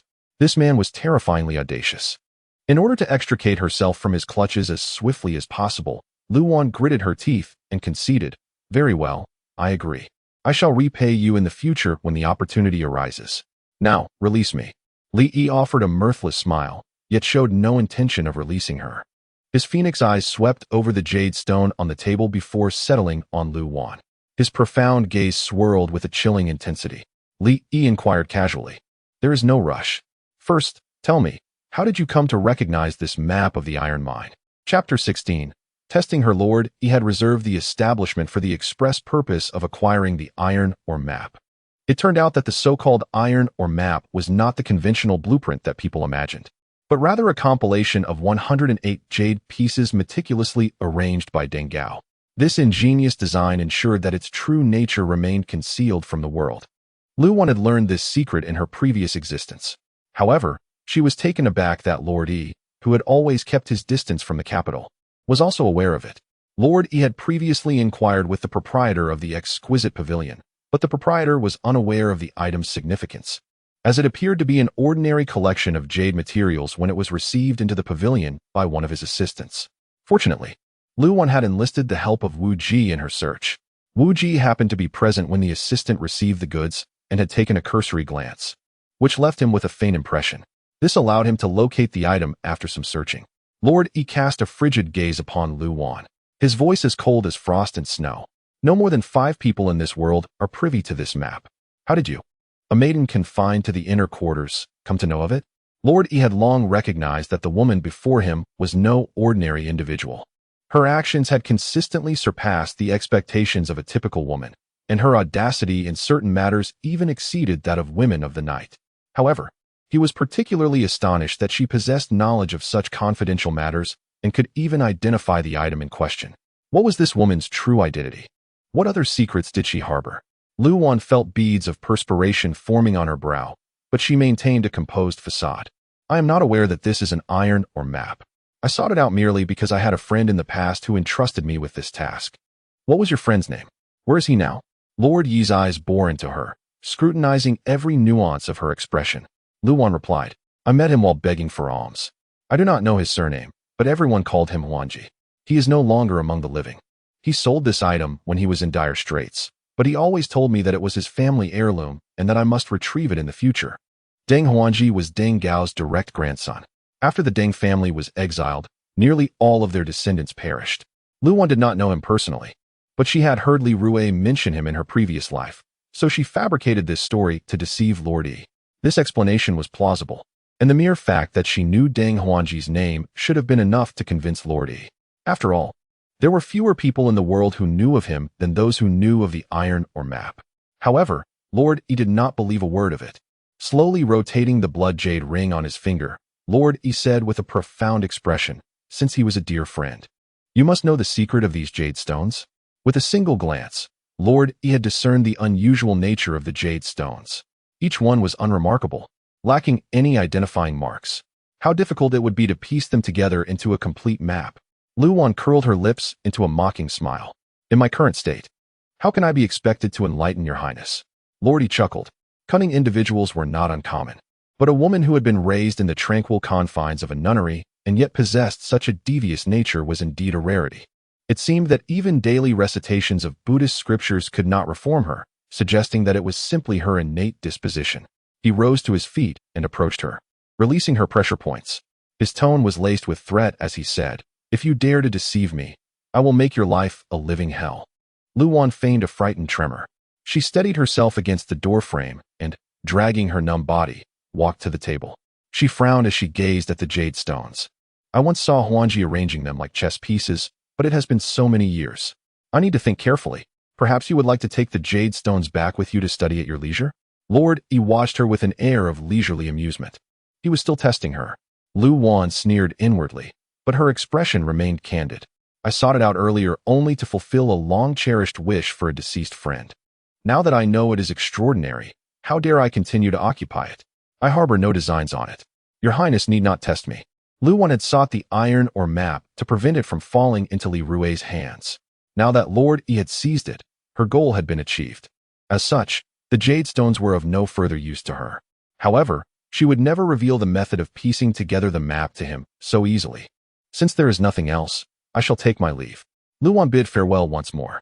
This time, Lord Yi did not stop her and allowed her to walk out of the room. The moment she stepped out of the room, Lu Wan felt as if she had emerged from the gates of hell, and her entire body suddenly relaxed. Lord Yi closed his eyes and leaned back against the chair, tapping the table slowly and deliberately with his slender fingers. 1, 2, 3. Just as he tapped for the 3rd time, the door was thrust open, and the woman ran back in with a look of panic on her face. Chapter 17.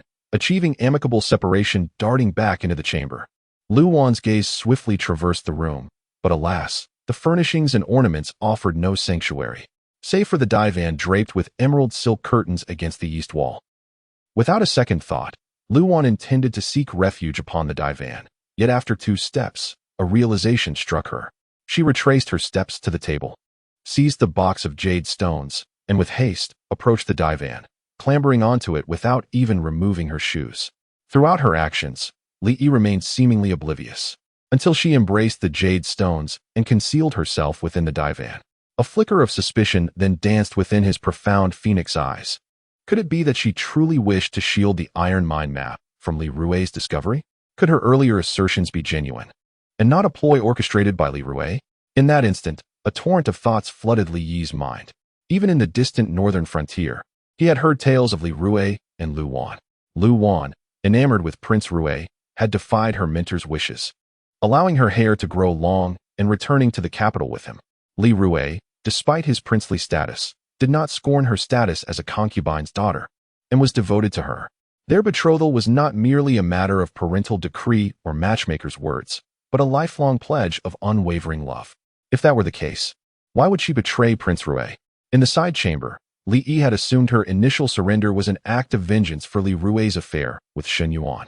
Her subsequent submission was merely a plea for him to intervene, resolve her predicament, and safeguard her life. Yet this time, she not only refrained from assisting Li Rui in seizing the Iron Mind map, but actively evaded him, which was truly perplexing. A growing labyrinth of enigmas enveloped Li Yi's thoughts. Before he could unravel them, a soft, feline-like entreaty emanated from the depths of the divan. Your Highness, join me. Li Yi arched an eyebrow. Implore me. With the approaching footsteps growing ever louder, Lu Wan's heart threatened to leap from her throat. Earlier, she had been preparing to descend the stairs when she observed Li Rui storming up, accompanied by Lan Ying. Having discovered Lan Ying at the back gate, he would naturally assume she was also within the exquisite pavilion. Given Li Rui's temperament, even if she were concealed upon the divan, he would undoubtedly draw back the curtains to investigate. Hence, she entreated Li Yi to join her upon the divan. Perhaps his presence would deter Li Rui from lifting the veil. She gritted her teeth and softly pleaded, Cousin, I beg you. Before Li Yi could respond, a series of urgent knocks resounded upon the door. Li Yi, are you within? Even through the barrier of the door, the suppressed fury within Li Rui's voice was palpable. Li Yi responded with a smile. Does Imperial Brother seek me with such urgency that he has sought me here? Lu Wan discerned that Li Yi's voice was close to the divan. Involuntarily, she peeked out, only to witness the man divesting himself of his garments as he spoke. A blush suffused Lu Wan's face, yet the heavy weight upon her heart instantly lightened. Li Rui kicked open the door, and through the curtains, he beheld two intertwined figures upon the divan. Through the gaps in the curtains, he vaguely perceived Li Yi lying within, his torso bare, embracing a woman. You. Li Rui, taken aback by the scene, retreated from the room, standing at the doorway, and icily stated, You are too outrageous. Li Yi sighed. Each time, Imperial Brother disrupts my enjoyment. I am quite helpless. Having spoken, he added, I am presently indisposed to receive Imperial Brother. I implore Imperial Brother to close the door on my behalf. Li Rui, his face darkened, clenched his fists and gestured for Yuan to close the door. Lan Ying, her anxiety dispelled, deliberately raised her voice in supplication. Your Highness, this servant secretly left Miss's side to meet cousin. I beg your Highness to conceal this from Miss and prevent her from discovering. As the group departed, silence descended upon the room. The woman within his embrace was still trembling. Li Yi reached within, his hand encountering a sheen of perspiration. Lu Wan emerged from his embrace, gasping for air. Her taut body abruptly relaxed, becoming as limp as mud. The man's hand grew ever more restless. Lu Wan did not struggle, but merely gazed at him, and coldly inquired, If this continues, Your Highness, how shall we ever achieve amicable separation? Chapter 18. Used as a pawn, the rain intensified, and the dark clouds loomed ominously, casting a premature twilight as early as Shenshur. Lu Wan, sheltering under an umbrella, departed from the embroidery thread shop. Just as she descended the steps, she encountered Li Rui alighting from his carriage. Ever since their departure from the Linglong Pavilion, Li Rui's countenance had been clouded with discontent, a disposition that only began to dissipate upon catching sight of Lu Wan. It transpired that after leaving the Linglong Pavilion, Li Rui had been seized by an inexplicable unease. Even the confirmation that Lan Ying indeed had a cousin employed at the Linglong Pavilion failed to assuage his anxieties. He pressed Lan Ying for Lu Wan's whereabouts, finding peace of mind only in the prospect of seeing her with his own eyes. Lan Ying, aware of his propensity for suspicion, dared not deceive him by claiming that her mistress was at home, lest he seek her out at the residence, thus exposing their ruse. Instead, Lanning informed him that her mistress had gone out to purchase embroidery thread. Upon his inquiry as to which shop she had visited, Lanning feigned ignorance, explaining that she had left early and was unaware of Lu Wan's destination. Lan Ying's shrewdness lay in the fact that finding which shop among the numerous embroidery shops in the capital would consume a great deal of time. By then, Lu Wan would have returned to the shop. Li Rui located Lu Wan at the second shop he visited, thus convincing him that she had indeed not been at the Linglong Pavilion earlier. "Your Highness, what brings you here?" Lu Wan greeted him with delight, considerately holding the umbrella over his head to shield him from the rain. Li Rui smiled. "I happened to be passing by and noticed the residence's carriage parked outside, so I alighted to investigate. I did not expect to find you." Lu Wan accepted the newly purchased embroidery thread from Lan Chao and presented it to him. "Your Highness, behold the new embroidery thread I have acquired. Which colors do you favor?" Her face was flushed with a maidenly shyness, painting a picture of a young woman eagerly anticipating her wedding, a far cry from the shameless woman who would fornicate with Li Yi in bed. Li Rui's doubts were dispelled. He casually selected a few colors to appease her, and then personally escorted her back. Meanwhile, at the Yi Prince's residence, the rain was gradually subsiding, and the accumulated water dripped intermittently from the eaves, striking the lush banana leaves outside the window. As the dark clouds dispersed, light flooded back into the room. Li Yi reclined on the couch, his eyes closed, idly twirling a piece of green jade. The jade felt cool to the touch, as if still retaining a lingering warmth. Chong Ting returned from his errand and reported, "Master, the person has been escorted back." The figure on the couch appeared to be asleep, but Chong Ting knew otherwise. He stood before the couch, hesitating to leave. "Is there something else?" Li Yi inquired coolly. A rare look of unease crossed Chong Ting's usually impassive face as he knelt and said, "I beg you, this woman is not virtuous. Please, Your Highness, keep your distance." Li Yi opened his eyes and looked at Chong Ting, curious. "You are not usually one to meddle. What did you witness that prompted you to say such a thing?" Since Chong Ting was prepared to offer his life in protest, he would not conceal anything. He recounted in detail the events he had witnessed at the entrance of the embroidery shop after taking a shortcut to escort Lu Wan back. "If she does not wish to marry the Rui Prince and desires to be with you, I have no objections. However, she is entangled with you while also flirting with the Rui Prince. She is clearly—" Chong Ting hesitated to utter the rest of his words. Li Yi smiled. "She is clearly what?" Chong Ting's face flushed crimson as he said, "Fickle and shameless." That day, she had waited in the rain for her master below the misty rain tower. Chong Ting had believed that she genuinely loved him. Yet, to his surprise, she was already intimate with him, yet she could still express deep affection for the Rui Prince. Such a woman was truly disgraceful. One moment, she was coaxing him to bed with soft words, and the next, she had turned her back on him. Such a woman was not only fickle, but also heartless. Chong Ting was not wrong about her. Li Yi tossed the jade back into the box and said coldly, "Spare your life. Since this is your first offense, you will receive 30 strokes of the military rod. Go and receive your punishment." Chong Ting was shocked and looked at Li Yi in disbelief. "Master, there can be no future for you and her. She is already betrothed to the Rui Prince. If you were to marry her, not only would the emperor disapprove, but the world would laugh at you." "Who said that I would marry her?" Li Yi's cold rebuke interrupted Chong Ting's words, his eyes flashing with a terrifying glint. He could not help but recall her words to him. "How can Your Highness be clear if this continues?" She was using him as a pawn, and once she was done, she wanted to be clear. Did she think such a thing was possible? Within the carriage, a sudden chill permeated Lu Wan, causing her to shudder involuntarily. "Are you cold?" Li Rui inquired with concern, though making no move to offer his cloak. "Perhaps the rain has chilled you?" Lu Wan demurred. "I am quite all right." "Where were we, Your Highness?" Li Rui resumed.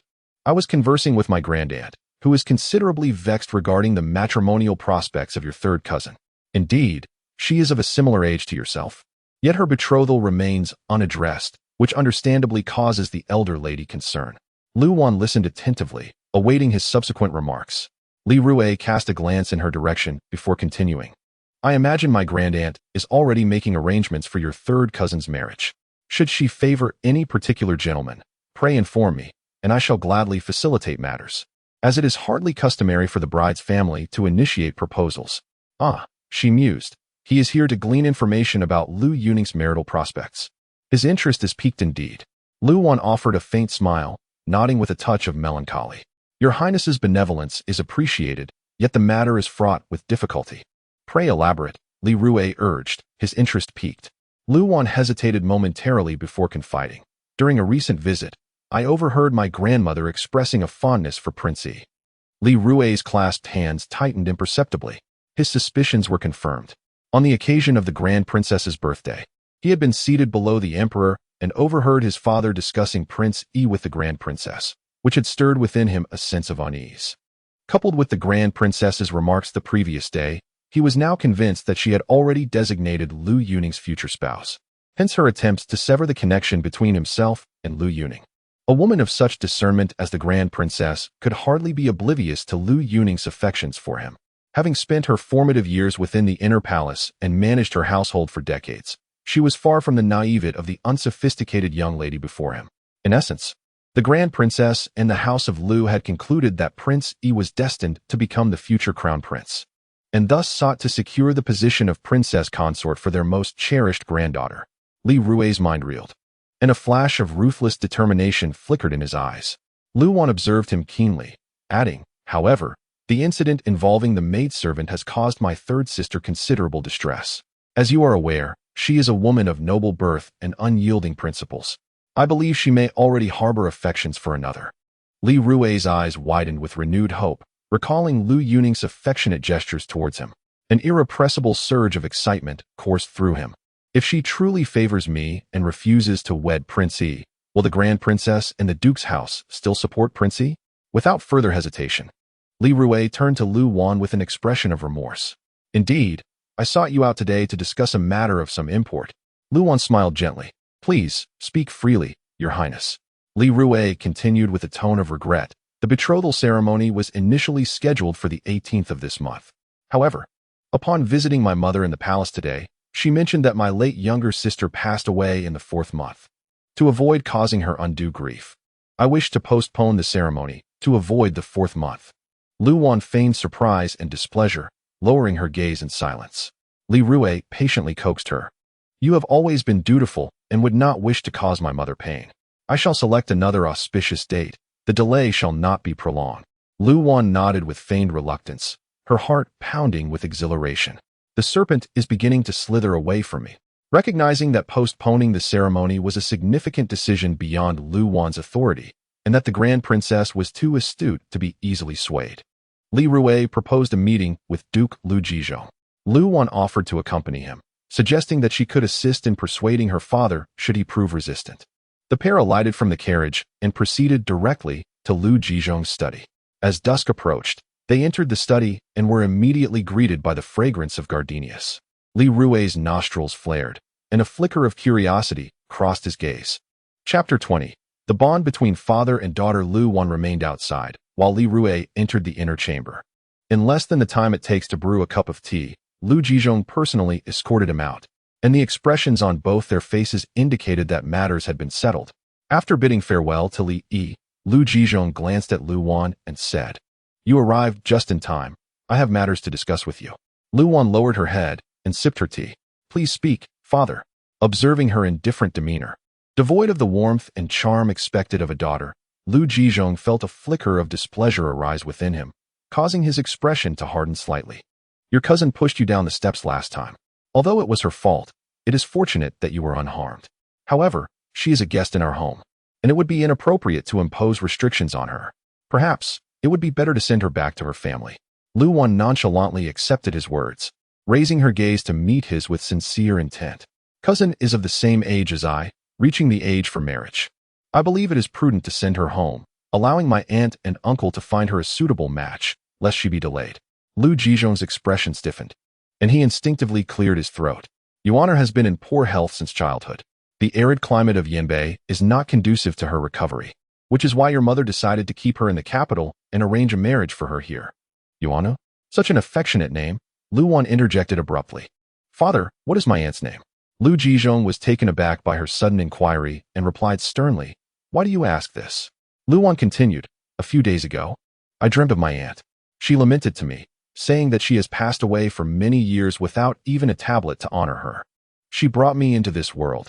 It is only right that I provide her with a memorial tablet. However, I do not know her name. Lu Jizhong frowned in displeasure. I am too busy with affairs to remember such trivial details. Lu Wan pressed on.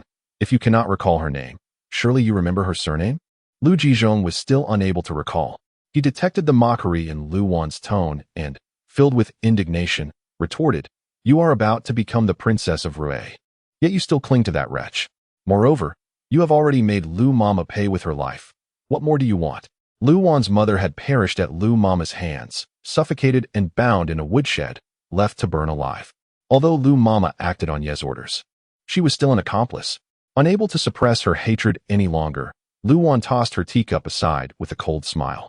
So father is fully aware. The teacup clattered loudly upon impact, startling Lu Jizhong.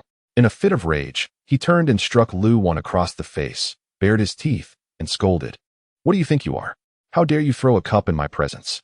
You are not yet wed to the Prince of Rui, and even once you are, do you believe you can defy me? Lu Wan's lips split from the blow, blood oozing forth. She made no effort to wipe it away, merely gazing at him with a cold smile. From what I gather, it seems you do not wish for me to become the princess of Rui. If that is the case, perhaps you should consider exchanging me for another daughter. You.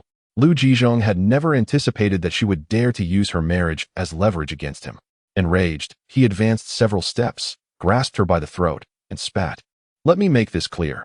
If you fail to become the princess of Rui, you will lose all value in this world. Do you understand? Lu Wan was thrown to the ground but stood up, dusting herself off, still smiling. The daughter will remember her father's teachings. As Lu Wan exited the study, she was met with curious glances from onlookers. Before long, news of her reprimand by the Duke had spread throughout the entire Duke's residence.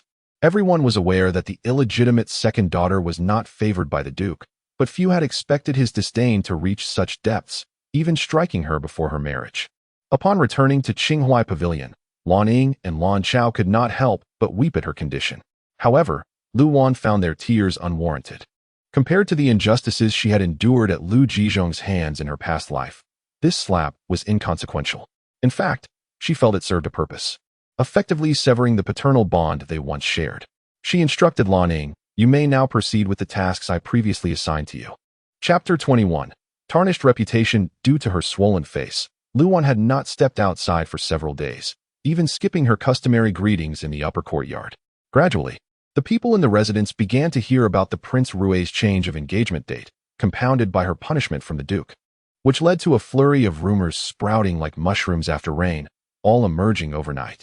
Some claimed her marriage to Prince Rui had fallen through. Others suggested she was overstepping her bounds, emboldened by her impending marriage to the prince, trying to overshadow her biological mother. While yet others whispered that she was demanding an increase in her dowry. In the end, the most outrageous version stated that she secretly met with a man outside the residence and was caught red-handed by Prince Rui, who then delivered her to the Duke, resulting in a slap across her face and a series of flattering words to ensure that the prince did not call off the engagement, but merely postponed the betrothal ceremony. Miss, how could you speak of yourself in such a way?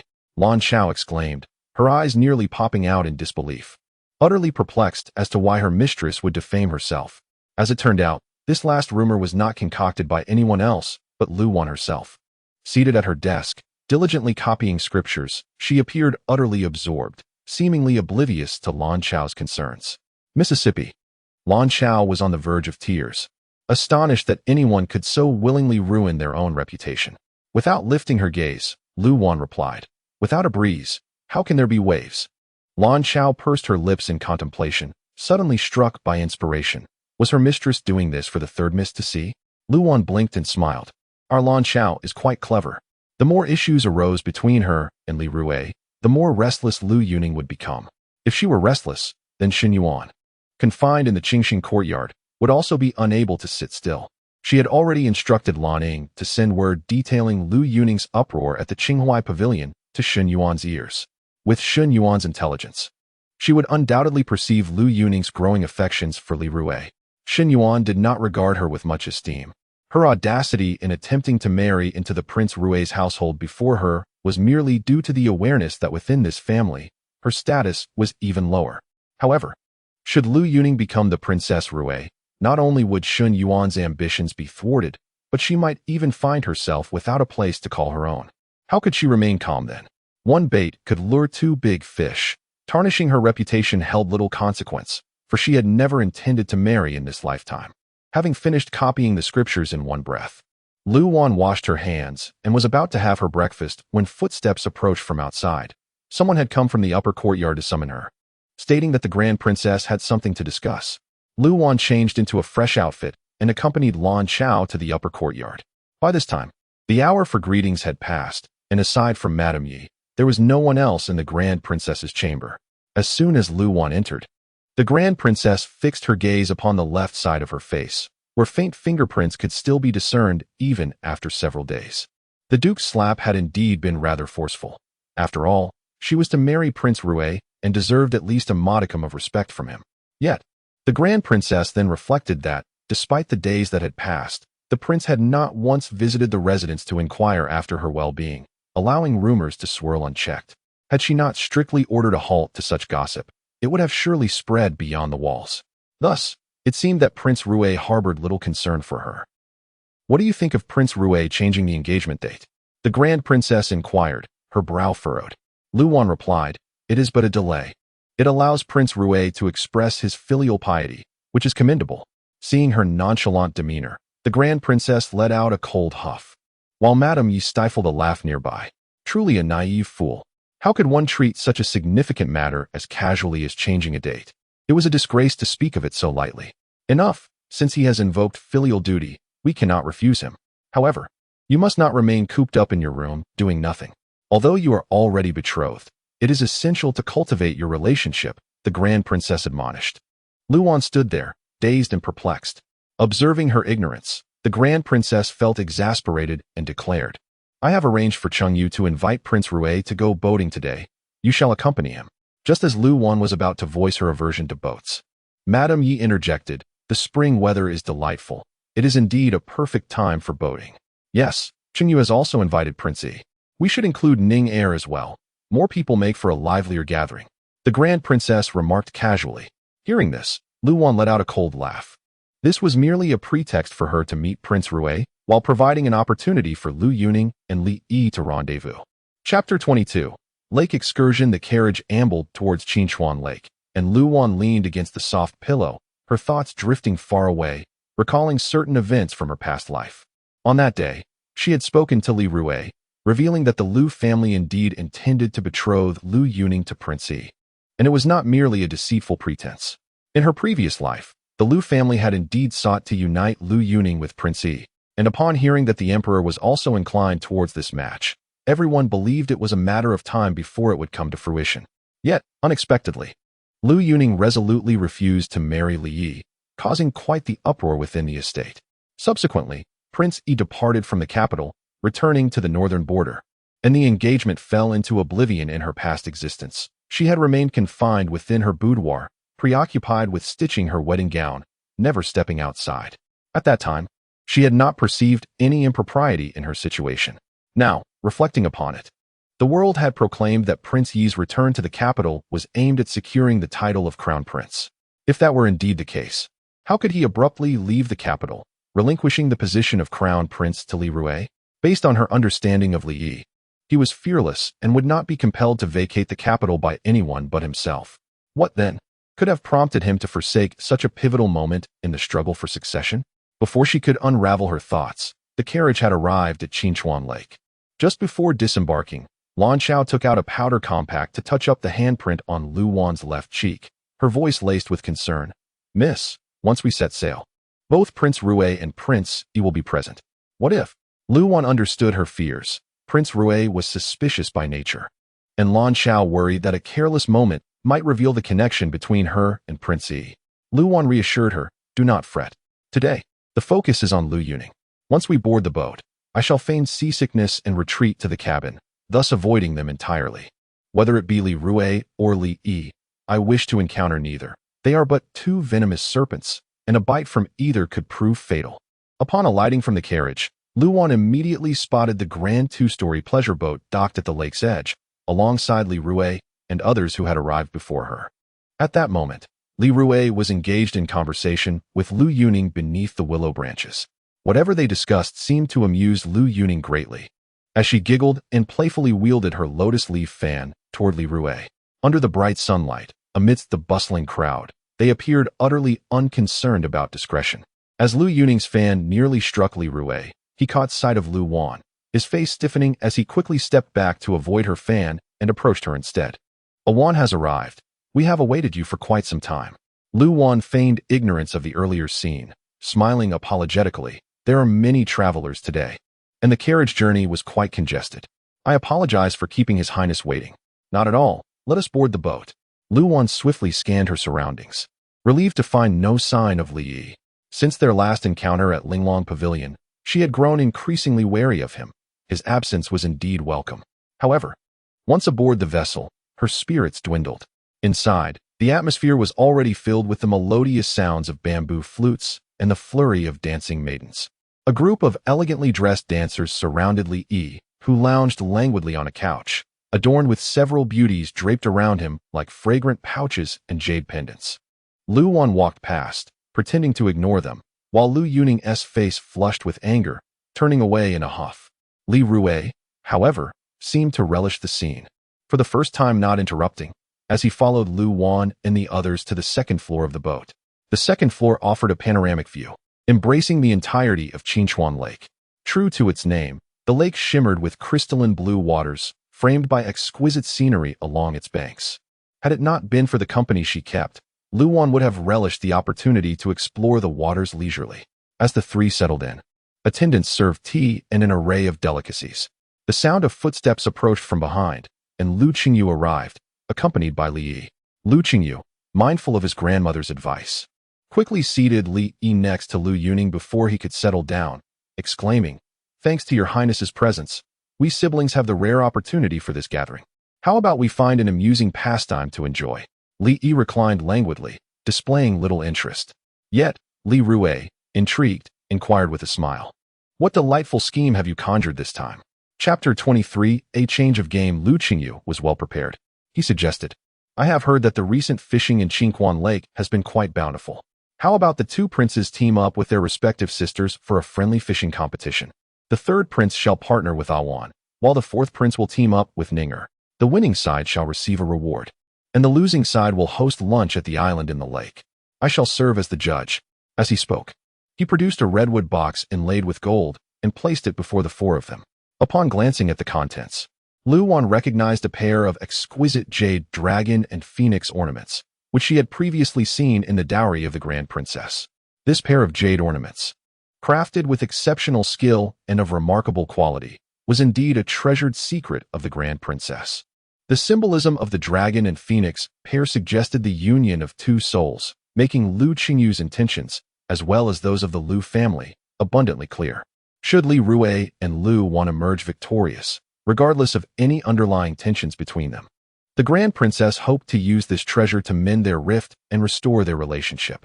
Naturally, her greatest desire was for Li Yi and Lu Yuning to win, thus turning these jade ornaments into tokens of their bond. The four individuals sensed the deeper meaning behind this proposition, each harboring their own thoughts. Yet none dared to respond to Lu Qingyu's invitation. Lu Yuning was reluctant to team up with Li Yi. Her purpose today was solely to be near Li Rui. Conversely, Li Rui did not wish to see Lu Yuning grow closer to Li Yi, as his intention was to thwart their budding relationship. Lu Wan had already discerned their thoughts and had painstakingly diverted Li Rui's poisonous influence away from herself. Now, witnessing their growing rapport, she had prepared to feign seasickness to excuse herself and facilitate their connection. However, she surmised that the Grand Princess's significant investment in presenting this pair of ornaments was intended to foster the bond between Li Yi and Lu Yuning. The crux of the matter lay in understanding Li Yi's perspective. As a perceptive individual, he would undoubtedly grasp the underlying motives of this outing and the significance of the jade ornaments. If he truly aspired to contend for the position of Crown Prince, he would recognize the importance of Lu Yuning, the legitimate daughter representing the Lu family's power, given her understanding of him. His presence here today indicated his willingness to align with the Lu family and tacitly acknowledged his relationship with Lu Yuning. Therefore, one could anticipate that he would take action. With these thoughts in mind, Lu Wan couldn't help but glance at Li Yi. Indeed, the previously disinterested Li Yi smiled upon hearing Lu Qingyu's proposal. Among the four, he was the most difficult to engage, and Lu Qingyu's greatest concern had been his potential dissent. Now, seeing Li Yi in good spirits, he hastily inquired, Does the fourth prince find this agreeable? Yes, Li Yi replied. The arrangement is commendable. However, I have never been one to sit still, and fishing requires a great deal of patience. My cousin also finds it hard to remain idle. As Li Yi appeared to analyze the potential outcomes of the competition, Lu Wan felt a sudden sense of foreboding. Lu Qingyu, mistaking his hesitation for fear of defeat, chuckled. Fishing also relies on luck. Perhaps today the fourth prince will find fortune smiling upon him, and the fish will leap onto the hook. Li Yi, however, ignored his comment. His gaze fixed intently on Li Rui. Royal brother, he said with a teasing glint, are you brave enough to change the game? With a challenging look, Li Rui met his gaze, a smirk escaping his lips. Play as you wish. I will accompany you to the end. Splendid, Li Yi replied, satisfied with the exchange. In that case, let's switch partners. Royal brother, you shall team up with cousin Ninger, and I will partner with cousin San. Chapter 24. Under the skirt, are there truly such audacious individuals in the world? Lu Wan gritted her teeth in disbelief. She could hardly fathom that Li Yi would dare to propose such an outrageous demand in front of Li Rui. Li Rui, equally astonished, had not anticipated that Li Yi's notion of a change in play would manifest in this manner. His suspicious nature led him to glance at Lu Wan. Could it be that this eccentric fourth brother had developed an interest in this wooden, illegitimate daughter? What could possibly attract the libertine Li Yi to her? Li Rui found himself scrutinizing Lu Wan more closely. Clad in a flowing aquamarine gown, she sat gracefully, her earlobes adorned with a pair of amber earrings in a matching hue. With her head bowed, her features remained obscured, yet Li Rui knew her eyes were extraordinarily beautiful, shimmering like distant stars. Setting aside her temperament, in terms of appearance, she possessed a captivating beauty that could easily render men willing to serve as her underlings. Moreover, of late, for reasons unbeknownst to him, Li Rui sensed an unfamiliar allure emanating from her, exuding the charm of a mature woman. Your Highness is reluctant? A teasing voice interrupted Li Rui's thoughts, as Li Yi smirked mockingly. Is it that you fear defeat? Before Li Rui could respond, the impatient Lu Yuning readily accepted the challenge, exclaiming, let us compete. Who fears whom? Li Rui frowned slightly, pondering for a moment before turning to Lu Wan. He spoke slowly. I have no objections, but does Wanner have any thoughts on this matter? Possessing an intense possessiveness, he did not wish to see Lu Wan grow too close to Li Yi, even if she held no significant place in his heart. Any woman belonging to him was not to be touched by other men. However, having previously issued a stern warning, he felt it unwise to say more and could only hope that Lu Wan would refuse. Lu Wan was not oblivious to the implications of his words. She had no intention of acquiescing to his wishes. Yet, the undercurrents amongst the three were far too turbulent, and she was reluctant to become entangled in such murky waters. Rising slightly, she bowed respectfully and declined. Cousins, please forgive me. I feel a bit dizzy. Perhaps it is seasickness. Why don't we choose a position at the bow of the boat? It flows with the current and offers a clearer view.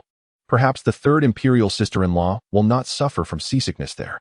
As Li Yi spoke, he casually retrieved a crimson handkerchief from his person, idly wrapping it around his fingers in a display of ennui. Lu Wan was momentarily taken aback, unable to utter even a half-hearted refusal. The handkerchief in his possession was the very one he had untied from her waist at Linglong Pavilion. Gritting her teeth, she stiffly nodded in agreement. Li Rui's expression darkened imperceptibly. Lu Qingyu had not anticipated such an outcome and felt he could not return to their grandmother with this development. Yet, with all four in agreement, he dared not voice further objections and simply sent someone to fetch the fishing gear. The two parties readied themselves. Standing at the bow of the boat, one could gaze upon the rippling azure waves and the willows swaying along the bank, a splendid scene of spring's vibrant beauty. Li Yi lounged comfortably, legs crossed, leaning against a soft cushion, with a wine cup and a few snacks before him, sipping leisurely while observing Lu Wan fish. Much like a foreman overseeing a task, Lu Wan sat motionless, as if in deep meditation. The fishing rod trembled, and she lifted it. A carp measuring about a foot in length thrashing on the hook. She reeled it in, removed the fish from the hook, and tossed it back into the lake. A servant promptly approached to rebait her hook and cast it back into the water. Lu Qingyu spoke true. This year, the fish in Qingquan Lake were indeed plentiful. In no time, the rod danced again, and another fish was caught. This one even heftier, easily weighing 2 pounds. Again, Lu Wan unhooked it and returned it to the lake. This continued until she had tossed back her 5th catch, prompting Li Yi to set down his wine cup with a cold smile. What is this? Are you attempting to undermine this prince? Chapter 25. Dare to vomit on me? Lu Wan coldly scoffed without turning her head. Do you still covet the piece of dragon and phoenix jade, your highness? If so, you have chosen the wrong person. Li Yi dismissed the servants with a wave and sneered. Are you suggesting that you intend to graciously hand over that pair of dragon and phoenix jades to them? I had no idea you were such a magnanimous person, willing to give away your fiancé as well. Lu Wan was too weary to engage with his mockery and replied with a frosty demeanor, whatever your intentions may be today, whether sincere or merely a prank, I must decline your invitation. She set down her fishing rod, offered him a hasty bow, and turned to descend the stairs. Stop! Li Yi stood up, blocking her path, his towering figure imposing as he gazed at her with a cold smile. The game has only just begun. Are you really going to withdraw now? How dull. Lu Wan noticed a fleeting shadow of malice in his eyes and recalled their previous encounter at Linglong Pavilion, where she not only rebuffed him but also humiliated him in front of others. A chill ran down her spine as she realized he might hold a grudge against her. Having sparred with him a few times, she had gleaned some insight into his temperament. He favored compliance over defiance. Suppressing her irritation, she softened her tone and said, I am feeling quite dizzy and would like to return to my cabin to rest. Do you know how I deal with soldiers who claim illness during a march? Li Yi interjected. I would execute them on the spot to uphold the morale of the troops. His towering figure cast a shadow over her, causing a shiver to run through Lu Wan. Understanding the implication of his words, she silently returned to retrieve her fishing rod. Li Yi resumed drinking. As the sun climbed higher, nearing noon, the boat sailed into the heart of the lake, its vast waters becoming tumultuous, causing the vessel to sway. Lu Wan was already feeling stifled and uncomfortable, and now the rocking of the boat exacerbated her dizziness. She hastily removed a fish from the hook and tossed it into the basin, too angry to bait a new one, and flung the fishing rod into the water. With a sharp sound, the rod arced through the air, inadvertently snagging Li Yi's clothing. With a tug, she tore a gash in his garment. Hearing the noise, Lu Wan turned to see the rip in his attire, her heart sinking, and she rushed over to apologize. Your Highness, I did not mean to. Li Yi glanced at the hook embedded in his clothing, but did not remove it, merely fixing her with a cold stare. The more silent he was, the more anxious she felt, and her head began to spin even more, ignoring any potential misunderstandings. Lu Wan hurriedly stepped forward, reaching to free him from the hook. It was caught at the right side of his chest, and as she crouched to disentangle it, she felt his intense gaze upon her face, sending shivers down her spine. The memory of being cornered in the carriage by him flooded her mind, and her cheeks flushed with embarrassment. After what felt like an eternity, she finally managed to free the hook from his body. Just as she was about to flee his presence, the boat suddenly rocked again. Having just risen to her feet, Lu Wan lost her balance and fell directly into his arms. His chest was as hard as a stone, and the impact left her dizzy. This tumble only intensified her nausea, and she felt her stomach churn violently, threatening to spill its contents. Ugh! Li Yi swiftly covered her mouth with his hand, his expression dark as he threatened, Dare to vomit on me and see what happens? Chapter 26. Re-entering the lair at the stroke of noon. The painted boat moored at the isle's heart. The competition concluded. Lord Lu arrived to assess the outcome of both teams. Li Rui's efforts yielded a bountiful catch, filling a large basin to the brim with fish, whereas Li Yi's sighed. Lord Lu, observing Lu Wan standing alone at the prow of the boat, inquired, Where's the princey? Lu Wan responded, His Highness dislikes the sun and has retired to the cabin for respite. Lu Yuning glanced at the fish basin near her feet, noticing only 5 meager fish. Her eyebrows arched in triumph as she turned to Li Rui, exclaiming, Third cousin, we have emerged victorious. Li Rui scrutinized Lu Wan with a profound gaze, noticing her pallid complexion and the water stains adorning her dress, likely from splashes during the fishing endeavor and an overall air of fatigue. Observing the wine cups and small dishes set aside, he inquired, Did you catch all these fish alone? Did fourth brother not assist you? Lu Wan nodded weakly, retorting, His Highness is of noble birth and delicate sensibilities. He would never partake in such activities.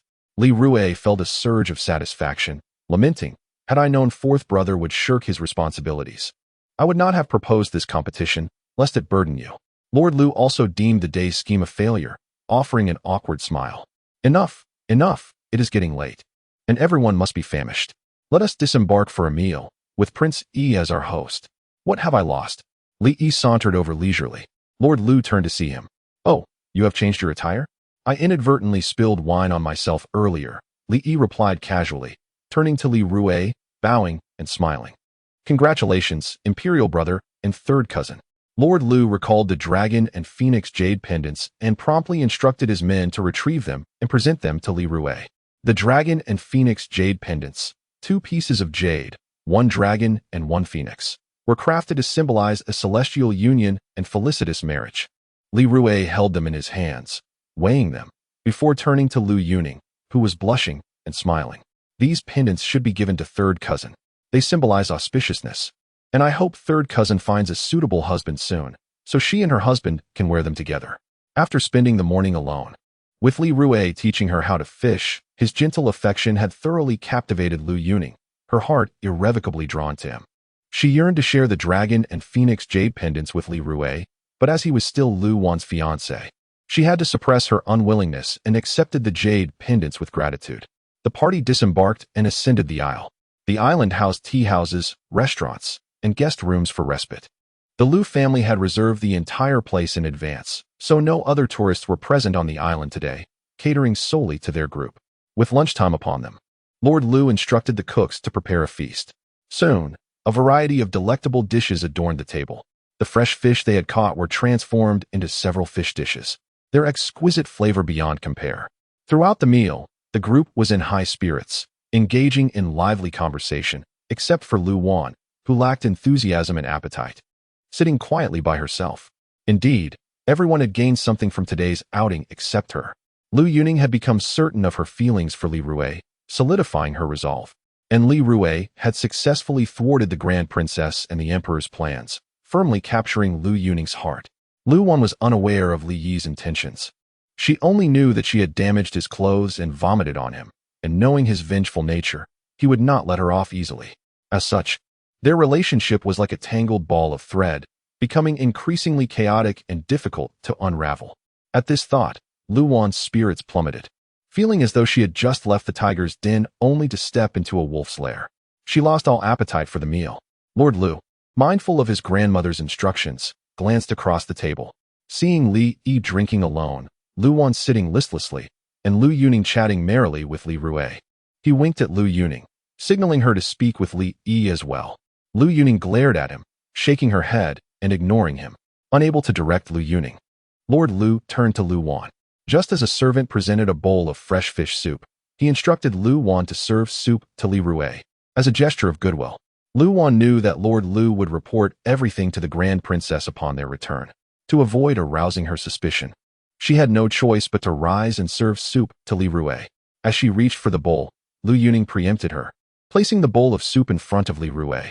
Chapter 27 Declaration of Sovereignty. Lu Yuning had devoted her heart entirely to Li Rui, and she resolved to seize what belonged to Lu Wan without hesitation.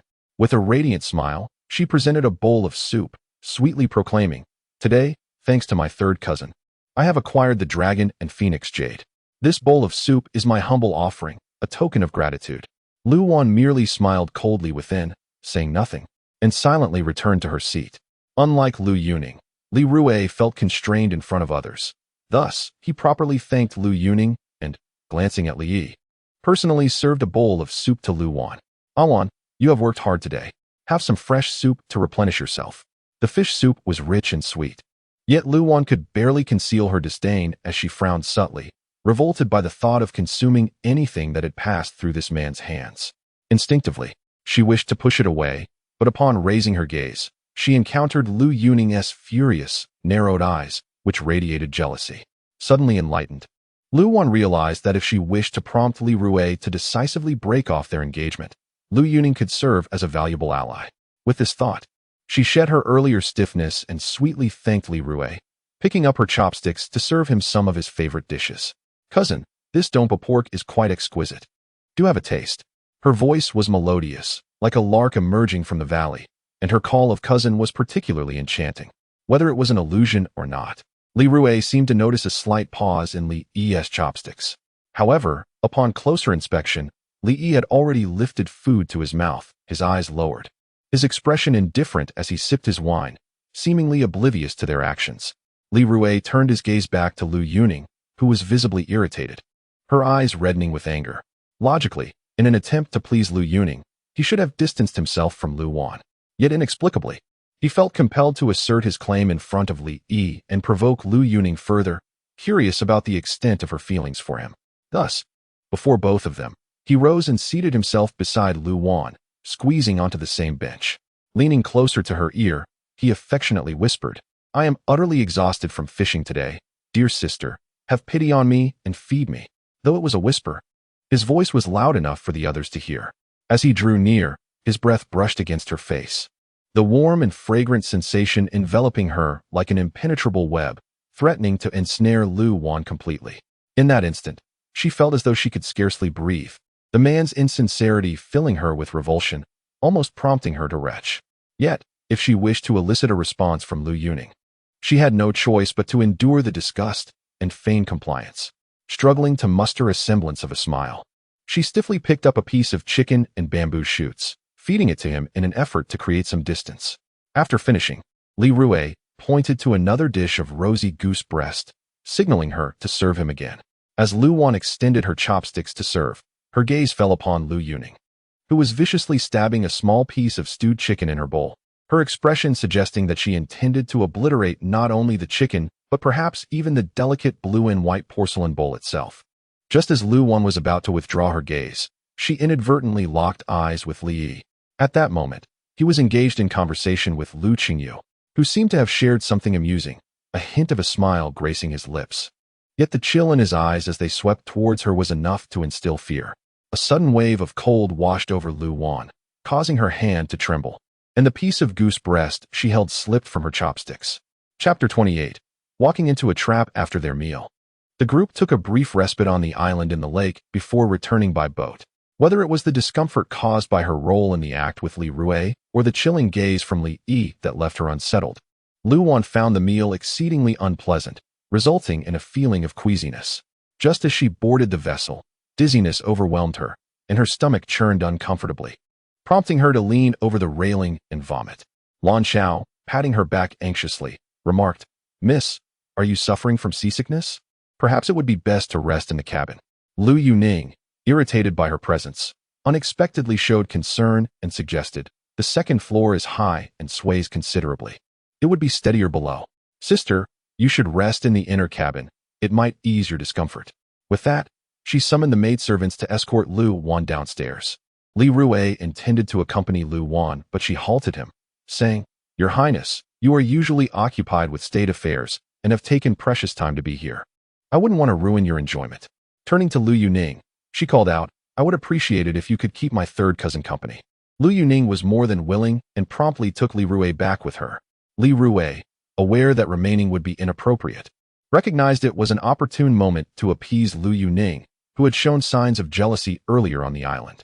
Thus, he hesitated but ultimately acquiesced. He spoke sweetly. "Very well, since you are unwell, my presence would only disrupt your rest. You should lie down and recuperate. Once you feel better, I shall come to escort you back to enjoy the scenery." Lu Wan nodded obediently and descended the stairs with Lan Chao. The pleasure boat featured 4 cabins on both the front and back, furnished with tables, chairs, and beds. Lu Wan deliberately chose the cabin farthest from the front to rest. Upon seeing her pallor, Lan Chao realized that Lu Wan was genuinely seasick, not merely pretending. Noticing her discomfort, Lan Chao helped her lie down and hurried out to fetch medicine for seasickness. The room fell into a tranquil silence, broken only by the gentle sound of flowing water and the occasional laughter of the dancers from the front. As Lu Wan descended, she caught sight of Li Yi reclining on a beautiful couch, surrounded by a throng of enchanting maidens, some peeling fruit for him, others serving tea. His eyes were half closed, appearing blissfully intoxicated. Witnessing this, Lu Wan felt a strange sense of calmness wash over her. Perhaps her earlier apprehension had been unfounded. Resting her head on the pillow, she furrowed her brow and closed her eyes, hoping to find comfort in sleep. However, as the boat rocked, her dizziness intensified, and beads of sweat clung to her skin, making her feel even more uncomfortable. Hearing the door creak, she recognized Lan Chao's return and extended her hand without opening her eyes, requesting, "Please, a handkerchief." A handkerchief was placed in her palm, and she wiped the sweat from her forehead, then fumbled to loosen the 2 buttons at her collar, reaching inside to dry the perspiration on her neck before returning the handkerchief. "My back is also soaked with sweat. Could you help me wipe it?" she weakly implored. Half reclining on the bed, a hand lifted her garment from the back and began to wipe her back from top to bottom. In her haze, Lu Wan sensed something was amiss. When had Lan Chao become so strong? The pressure on her back was painfully excessive, as if an entire layer of skin might be scrubbed away. Moreover, Lan Chao was usually quite talkative, yet in this moment, she had not uttered a single word. Suddenly, a realization struck Lu Wan like lightning, and she turned swiftly, her face paling in disbelief. "You," she stammered, unable to grasp the reality before her. The man who had been reveling with the dancers had inexplicably appeared in her room. What terrified Lu Wan further was that in her turning, she had inadvertently fallen into his embrace. His hand had rested on her back, yet with his agility, he could have easily withdrawn it. But instead, he remained still, allowing her to tumble into his arms, as if ensnared in a trap. Chapter 29. I mean you no harm. At an indeterminate moment, Li Yi released the cloth, his scorching palm pressing against her slightly cool, sweat-drenched back, sending a shiver through Lu Wan's entire being. Realizing this, her immediate instinct was to free herself from his embrace. "Move again, and I shall cast you into the lake to feed the fish," Li Yi coldly threatened, his gaze piercing into her partially exposed chest. The cabin was stifling, and after loosening her fastening, Lu Wan felt a wave of relief and chose not to fasten it again. Now, the springtime warmth within was fully revealed to him. His eyes burned with intensity, and the already oppressive atmosphere of the cabin grew even more suffocating. Lu Wan felt a deep sense of shame, for although they had shared intimate moments before, never had he scrutinized her so openly. Embarrassed and infuriated, she felt paralyzed, for this man was one who would act upon his words. Fortunately, he soon withdrew his gaze and hand, smirking mockingly. "Is this your way of escaping him?" Just as Lu Wan exhaled in relief, his words caught her off guard, leaving her momentarily bewildered. Observing her dazed expression, Li Yi glanced upwards. Regaining her composure, Lu Wan secured her fastening and sat up, asserting, "I have my own methods. Your Highness need not concern yourself." Li Yi regarded her with a cold, scrutinizing glance. His words sharp and deliberate. "You intend to push him towards Lu Yuning, thus compelling him to withdraw his engagement with you. What a clever strategy. Yet, if you possess such a gambit, why did you involve me earlier?" If all her actions were aimed at prompting Li Rui to withdraw his engagement, and she had Lu Yuning as a pawn to play, why had she compromised herself? His gaze bore into her, his keen eyes dissecting her every expression.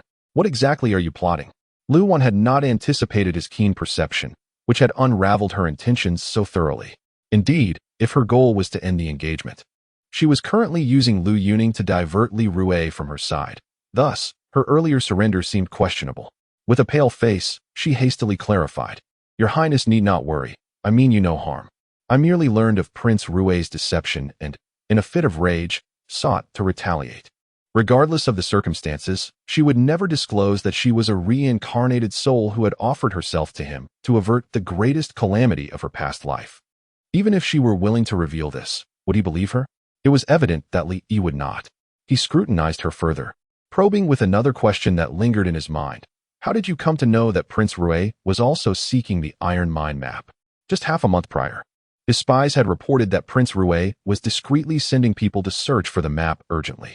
Li Rui, inherently suspicious, had kept this secret even from his own mother. Given his feigned affection towards her, how could he have confided in her? Yet, that day at Linglong Pavilion, amidst a dire situation, she had not forgotten to conceal the box containing the Iron Mine map, indicating she was aware of Li Rui's pursuit. So, how had she come by this clandestine information? Lu Wan, her face pale yet feigning calmness, retorted, "How you know is how I know. What is so extraordinary about it?" Indeed, it is extraordinary. As a prince, he was bound to cultivate a formidable network of spies for warfare and political maneuvering. Yet, how could a sheltered young woman such as herself also have spies? As the words escaped her, she sensed a flaw in her own statement and was about to retract it when the door was suddenly kicked open with a loud bang. A shadow rushed in like the wind, brandishing a cold sword aimed directly at Li Yi. Li Yi swiftly rose, engaging the assassin before the blade could reach him. Lu Wan trembled uncontrollably, not out of fear for Li Yi's safety, but out of dread that the commotion would alert Li Rui and others above. Should they arrive and find her in Li Yi's company, all her efforts would have been in vain. Suppressing her discomfort, Lu Wan gritted her teeth and rose, carefully avoiding the fierce struggle between the two men, stealthily making her way towards the corner to escape the room. The next instant, she was paralyzed with shock at the scene outside. The boat had caught fire without her noticing, flames leaping wildly, and panicked screams filled the air as people fled for their lives. In a state of sheer terror, Lu Wan immediately thought of Lan Chao. Lan Chao had gone to find the boatman for seasickness medicine, and without a second thought, Lu Wan dashed towards the bow. However, upon her arrival, there was not a soul in sight. As the flames grew fiercer, an overwhelming sense of panic surged within her. Clenching her fists, Lu Wan struggled to regain her composure and pondered where Lan Chao might have gone. In the next moment, she turned back towards the room she had just left. If something had gone awry on the boat, Lan Chao would surely return to rescue her. Thus, it was highly probable that Lan Chao had gone back to the cabin. The fire at the stern blazed even more fiercely than at the bow. Covering her mouth and nose, Lu Wan sprinted back to the cabin, where Li Yi and the assassin had vanished, as had Lan Chao. In a frantic state, she was about to search elsewhere when her foot accidentally stepped on something, eliciting a muffled groan. Upon closer inspection, it was Li Yi. He appeared injured, half leaning against the wall, his face pale. "Help me extract the poison dart from my back," he commanded coldly. Only then did Lu Wan notice the large pool of dark blood staining the wall behind him. Suppressing her rising panic, she negotiated, "If I assist you this time, shall we consider it a settlement for your previous debts?" She understood his obstinacy and sought to make a clean break. In a life-or-death situation, she was certain he would acquiesce. However, to her astonishment, Li Yi merely chuckled coldly and outright refused. "No." Lu Wan's expression faltered, her anger flaring as she turned to leave. Yet, her wrist was seized. Fuming, she spun around. "Release me." Li Yi fixed his gaze on her, still smirking icily. "I detest being threatened the most, yet I fear no threat. If I am to perish here today, I shall take you with me." His grip tightened around her wrist like a vice, coiling around her like a venomous serpent, unwilling to relent. As she watched the flames grow ever more ferocious outside, Lu Wan's heart raced. If she did not leave, she would truly die alongside him. With no other choice, she gritted her teeth and conceded, "Very well, I shall help you." Li Yi shifted slightly, exposing half of his back to her. Lu Wan tore a strip from her garment to wrap around the poisoned plum blossom dart, and with a determined yank, she extracted it. Blood sprayed forth, and without wasting a moment, Lu Wan cast the dart aside and fled from the cabin. The moment the dart was removed, a gaping, bloody wound marred Li Yi's back, yet he seemed impervious to the pain. Grasping the discarded dart, he shakily rose to his feet and staggered towards the window. He flung open the window, poised to leap into the water for escape. However, his hand was seized. Li Yi barked, "Release me." Lu Wan gazed down at the vast expanse of water below, then back at the encroaching flames, her voice trembling uncontrollably. "Your Highness, please take me with you." Li Yi's complexion was ashen, yet his expression remained impassive as he turned to her, coldly stating, "I am injured and cannot ensure my own survival. I will not carry an additional burden." The ruthless coldness in his demeanor pierced her heart, and Lu Wan's face drained of color, instinctively loosening her grip on him. Chapter 30. Wounded and unconscious as she released her grip, Li Yi leaped through the window, disappearing into the depths of the water. Watching his vanishing figure, Lu Wan couldn't help but let out a self-deprecating laugh. She had once believed that he harbored some affection for her, enough to save her this time. After all, she had just aided him. Yet, she had forgotten that this man was devoid of compassion. Her hopes had been nothing but delusions. Behind her, flames surged, leaving no time for her to mourn. Gritting her teeth, she closed her eyes, took a deep breath, and plunged into the water. The lake surged violently, and Lu Wan, unskilled in swimming, found herself overwhelmed despite her desperate struggles. In mere moments, she was completely submerged. The water rushed into her chest, and the terrifying yet familiar sensation of suffocation engulfed her. How could one understand the agony of drowning if they had never faced such a fate? Lu Wan felt as if she were once again lying in that coffin sealed with golden nails, darkness enveloping her, the relentless torment of suffocation gnawing at her. She flailed her arms helplessly, yearning for a lifeline. But who would save her? No one would come to her aid. Her biological father and grandmother had never regarded her as a true member of the Lu family. She was merely a pawn to be exploited. When she ceased to be useful, they colluded to harm her. And Li Rui, the man she had viewed as her salvation and light in her sorrowful life, had betrayed her most profoundly, driving her deeper into despair and revealing to her the true depths of hell on earth. Only her pitiful mother, who had exhausted herself to preserve her life, had suffered a tragic fate at the hands of the Yi family. She felt such hatred. To be reborn and yet not avenge her great grievances, to lose her life like this was simply unbearable. Ah! With a wild, anguished scream, Luwan suddenly sat up, her eyes wide open, bloodshot as if shrouded in a veil of crimson mist. "Miss, you have finally awakened." Lan Chao, who had been vigilantly waiting by her bedside, exclaimed joyfully, tears streaming down her face. But as she looked up and saw Lu Wan's nearly grotesque expression, Lan Chao's heart skipped a beat, and she anxiously asked, "Miss, what is wrong? Are you unwell?" Lu Wan gazed at Lan Chao, taking in her surroundings in a daze. She had not been sealed in a coffin, nor had she drowned in the spring lake. She was in the Qinghuai pavilion. Raising her hand, she numbly touched Lan Chao's face, warm and soft, with tears clinging to her fingers. Her fingers trembled uncontrollably. She was truly alive. As her thoughts settled, the blood mist in Lu Wan's eyes gradually faded, and she hoarsely asked Lan Chao what happened. Seeing her expression return to normal, Lan Chao surmised that she had merely been unconscious, which relieved her. She fetched warm water and, as she fed it to Lu Wan, recounted, "That day, I went to find the boatman for seasickness medicine, but on my way back, I was knocked unconscious. When I awoke, I was on a small raft, and the pleasure boat was engulfed in flames. Miss, it is all my fault for not being by your side. It nearly caused you great harm." Recalling the events of that day, Lan Chao was still shaken, regretting her negligence that almost led to Lu Wan's misfortune, and her tears flowed even more profusely. Lu Wan remembered the sudden appearance of Li Yi in her room that day and immediately deduced that it was his people who had knocked Lan Chao unconscious. Fortunately, this had allowed Lan Chao to narrowly escape disaster. She raised her hand to wipe Lan Chao's tears, comforting her. "Do not cry. I am fine, aren't I? Do you know who rescued me?" She distinctly recalled that in her final moments, she had begged Li Yi to take her along to escape, but he had refused her. To secure her last shred of hope, she, who could not swim, had no choice but to jump from the boat to survive. So who had saved her on shore? Lan Chao replied, "After the pleasure boat caught fire, nearby vessels rushed to the rescue. I found you on a black-covered boat." Lu Wan vaguely remembered a shadow swimming toward her before she lost consciousness. It turned out to be the boatman coming to her aid. "Do you remember the name of that boatman? I must express my gratitude for his life-saving assistance." However, Lan Chao shook her head, feeling ashamed. "In my haste to get you back to the manor to see a doctor, I forgot to ask for his name.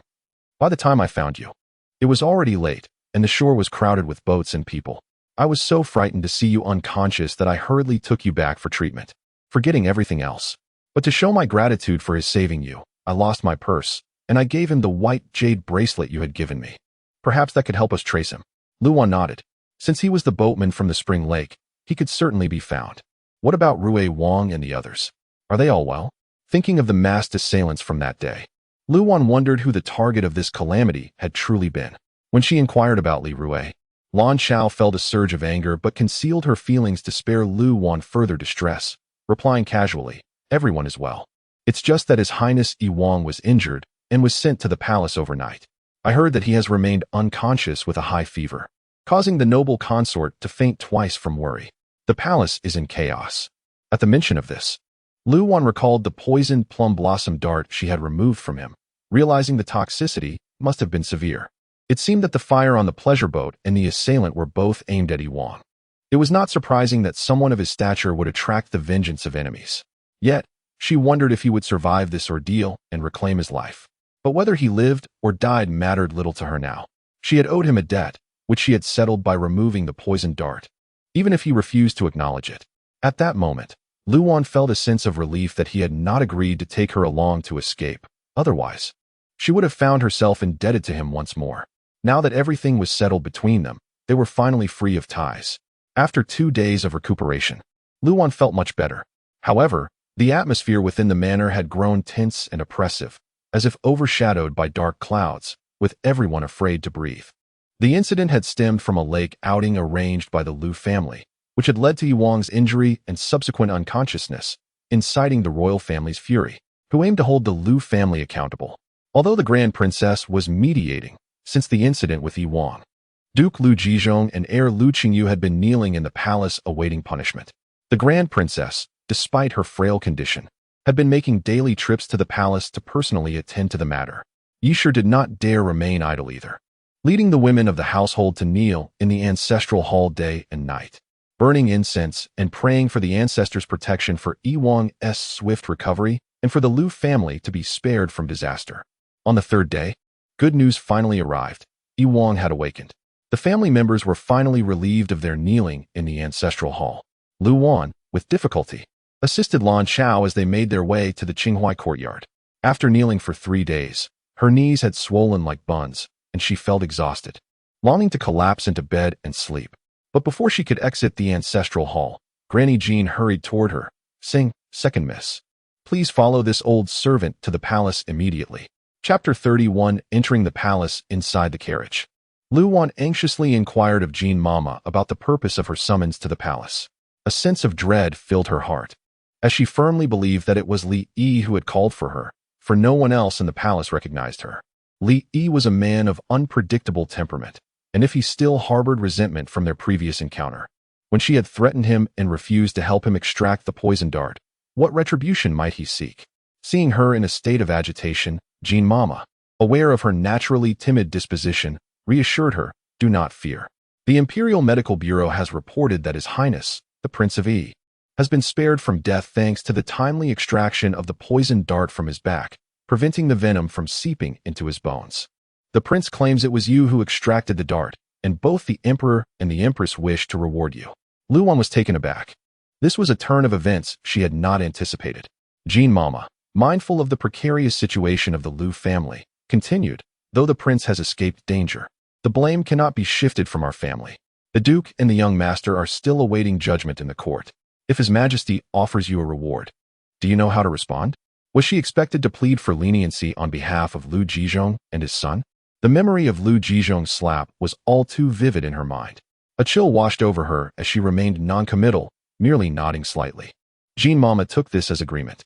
The carriage soon arrived at the palace gates, and Jean Mama led Lu Wan directly to the Qianqing Palace. Following his injury, the Emperor, deeply concerned for his beloved son, had taken Li Yi into his own quarters to recuperate.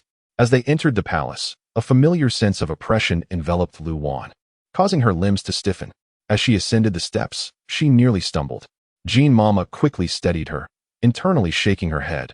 This was truly a lowly concubine's daughter, still timid and lacking the poise of a legitimate daughter like Lu Yuning, despite having returned to the estate for over 2 years. She pointed towards the resplendent palace ahead, instructing Lu Wan, "That is the Qianqing Palace, the Emperor's sleeping quarters. Once inside, stay close to me and do not err." Jean Mama was concerned about Lu Wan's conduct in the presence of the Emperor, unaware that she looked down upon the lowly concubine's daughter and was quite familiar with the surroundings. The closer they approached the Qianqing Palace, the more distressed Lu Wan felt, her breath nearly stalling. During this very season in her past life, she had donned the Empress's ceremonial robes and entered the palace as the Crown Prince's wife. Becoming the Empress of Jin, she had resided within that imperial chamber for a full 5 years, accompanying a bedridden elder, her nominal husband, with only medicine as her companion. Later, upon the untimely demise of the Emperor, she was wrongfully accused of conspiracy and sentenced to accompany him in death, cruelly sealed within her coffin, living out a shattered existence. In a daze, a figure suddenly emerged before her. It was Lu Jizhong, whom she had not seen for several days. During his time of awaiting judgment in the palace, he appeared to have aged significantly. His usually handsome features were now marred by stubble, his eyes sunken, and his lips cracked and parched. He scrutinized Lu Wan and, seeing her expression devoid of emotion, glanced at Jean Mama, who stood behind her and nodded gently. A sense of relief washed over Lu Jizhong as he stepped forward, unusually amiable, and addressed Lu Wan. "My previous actions were driven by concern for your engagement to the Prince of Rui. In a moment of panic, I acted hastily.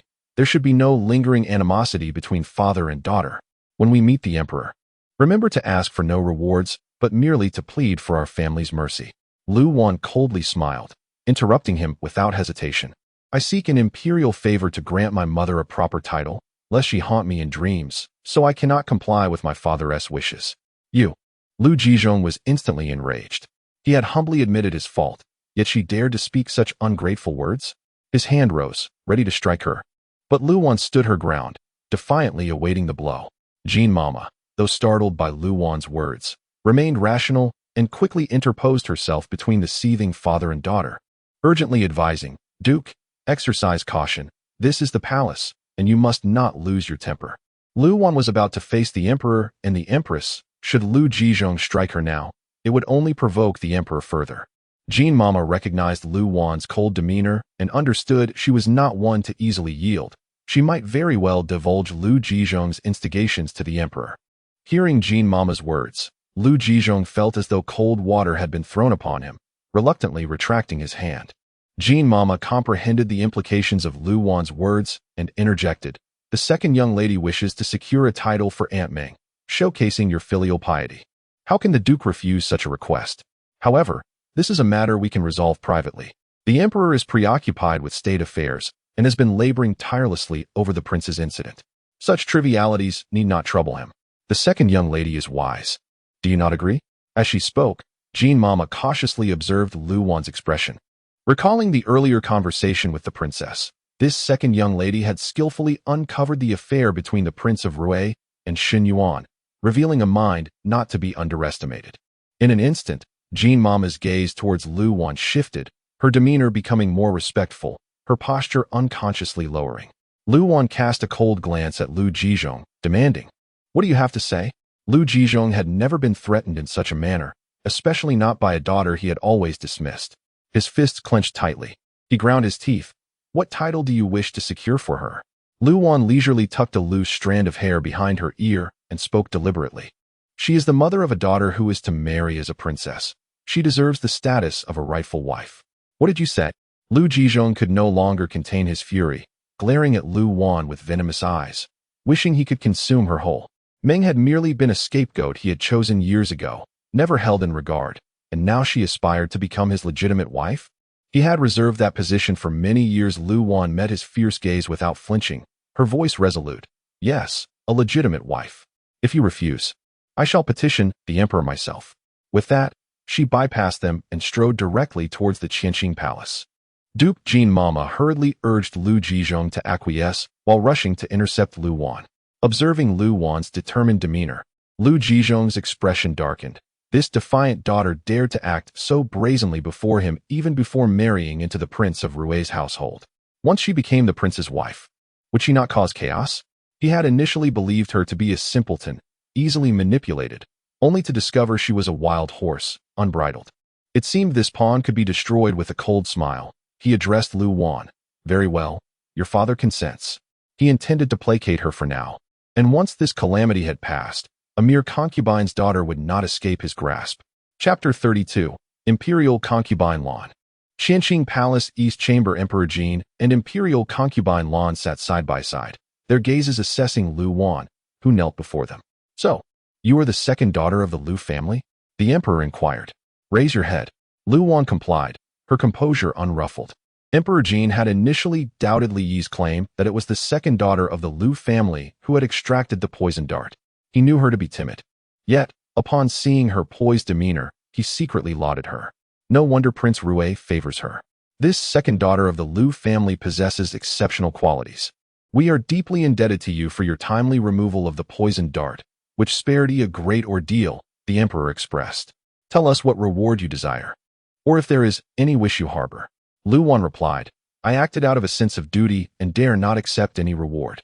Furthermore, while the Wang's plight was not orchestrated by the Lu family, our negligence in allowing malefactors to infiltrate the vessel is inexcusable."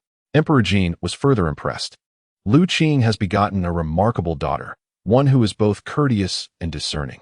I have also heard that, to honor Prince Rui's filial piety, you agreed to postpone the betrothal date, disregarding any gossip. Such a dutiful child deserves commendation." Unexpectedly, Lu Wan prostrated herself before him, stating, "If your majesty intends to bestow a reward, I implore you to first impose a penalty. I am willing to bear the guilt of my father and brothers." Her action perplexed the emperor. The chief eunuch, Gao, interjected, "In that case, your majesty might as well fulfill her filial wish." With the Duke of Jingwa still awaiting punishment, The young lady's heart cannot be at ease if she alone receives a reward. Emperor Jin acknowledged the validity of her words. With Li Yi now safe, his anger had subsided. He then instructed Gao to inform Rui King that he and his son were free to return home. Turning to Lu Wan, Emperor Jin said, "Very well, let us offset the Lu family's transgression with your merit. Do you consent?" Lu Wan respectfully accepted, expressing her gratitude. As she prepared to depart, Imperial concubine Lan spoke, "It is almost noon. I have no grand reward to offer, so I shall have you join me for luncheon as a token of my gratitude for aiding me." With a slight bow to the emperor, Imperial concubine Lan continued, "I shall be entertaining a guest for luncheon and will be unable to attend to your majesty." The emperor responded, "I have been at my son's side for days, yet you offer me no thanks?" Lu Wan found nothing unusual in this exchange. Imperial concubine Lan remained unmoved. "Since your majesty is weary, you should rest well. I shall not disturb you." Without waiting for the emperor's consent, she rose and departed. Imperial concubine Lan's Shangli Palace was located in a remote area. As Lu Wan followed her, she recalled anecdotes about the imperial concubine. Imperial concubine Lan was not only the emperor's most beloved, but also the most controversial. Before meeting the emperor, she had been married and had a son. During an incognito visit, the emperor was captivated by her at first sight. However, she was already a wife and mother, so the emperor regretfully returned to the capital. Later, her former husband became embroiled in a dispute with a local tyrant, who caused the deaths of both him and their son. To seek justice, Imperial concubine Lan journeyed to the capital, where she reunited with the emperor.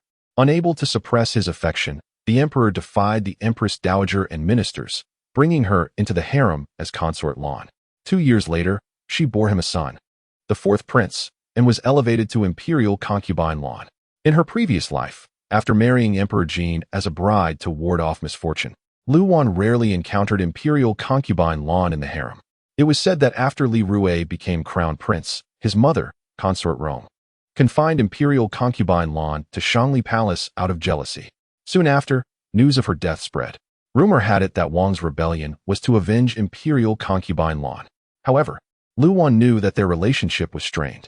Otherwise, why would Li Yi reside in the northern frontier, never returning to visit his mother unless summoned by imperial decree? He did not even return for her funeral. "What are you pondering, Miss Lu?" Unknowingly, Lu Wan had arrived at Shangli Palace. Imperial concubine Lan had arranged the luncheon. As Lu Wan regained her senses, she noticed that the servants had been dismissed, leaving only her and Imperial concubine Lan in the chamber. Lu Wan sensed that Imperial concubine Lan's invitation was not merely a gesture of gratitude. As expected, once the servants were gone, Imperial concubine Lan asked, "Did you happen to see the assassin's face that day on the ship, Miss Lu?" Lu Wan's heart skipped a beat. Does Imperial concubine Lan know that Li Yi was with me that day? She must not reveal that Li Yi encountered the assassin in her room, as it would imply a special relationship between them. Before she could formulate a response, Imperial concubine Lan seemed to see through her thoughts. "You need not hide anything from me. I know he was with you at the time. I have summoned you today to learn the truth about what happened that day. Tell me everything." Chapter 33. Exploiting vulnerability. A chilling breeze seeped through the door crack, brushing against Lu Wan's skin, sending shivers down her spine. Her hands and feet felt icy as she forced a smile and inquired of consort Lan, "Did His Highness, Prince Yi, say this to you?" At that moment, the room was solely occupied by her and Li Yi, leading Lu Wan to assume he had divulged everything. Yet she pondered what more he and consort Lan might have discussed. Would they have revealed the more clandestine matters between them? Consort Lan shook her head, her tone tinged with reproach. Why would he confide such things to me? During his unconscious state, in my impatience, I bound Chong Ting to interrogate him. It was then he reluctantly admitted that he was not by the prince's side. It was you, Miss Lu, who was with him. Upon hearing this, Lu Wan felt an unexpected release of tension. If Li Yi had not permitted it, Chong Ting would never have dared to disclose their affairs to consort Lan. This meant that consort Lan was only aware that she was present when Li Yi was attacked, remaining oblivious to their deeper connection. Indeed, had consort Lan known of their relationship, her demeanor would have been entirely different. With her heart now at ease, Lu Wan recounted, "On the day of the incident aboard the ship, I was searching for my personal maid when I inadvertently stumbled upon His Highness engaged in combat with the assassin." "Did you catch a glimpse of the assassin's appearance?" Consort Lan's expression shifted to one of concern, seemingly inclined to believe Lu Wan's account. Lu Wan responded truthfully. The assassin was masked, revealing only a pair of eyes, so I could not discern their features. Consort Lan furrowed her brow, contemplating, before asking, "Did you hear anything they said?" Lu Wan shook her head. Indeed, she had heard nothing, as she had hastily exited the room as soon as they clashed. By the time she returned, the assassin had vanished, leaving only the injured Li Yi behind. Consort Lan's brow knitted tighter, anxiety etched across her face. The poison that afflicts Yi is severe. Although he has escaped immediate danger, to cleanse the remaining toxins, we must obtain the antidote from the assassin. Realization dawned upon Lu Wan. She had previously been curious as to why Consort Lan had incessantly inquired about the assassin. It was, after all, a quest for the antidote. "Do not fret, Your Highness. I have heard that His Majesty has ordered the closure of all city gates to capture the assassin. Our Lu family is also dispatching people to search far and wide. I am confident we will soon locate this assassin and procure the antidote." Consort Lan nodded, though her furrowed brow deepened, and she set her chopsticks down, having barely touched her meal. Lu Wan, too, found herself devoid of appetite. Noticing Consort Lan's cessation, she prepared to take her leave, but footsteps approached from outside. A palace attendant announced, "Your Highness, the fourth prince has sent Chongting to request Miss Lu's presence." Both women were momentarily taken aback.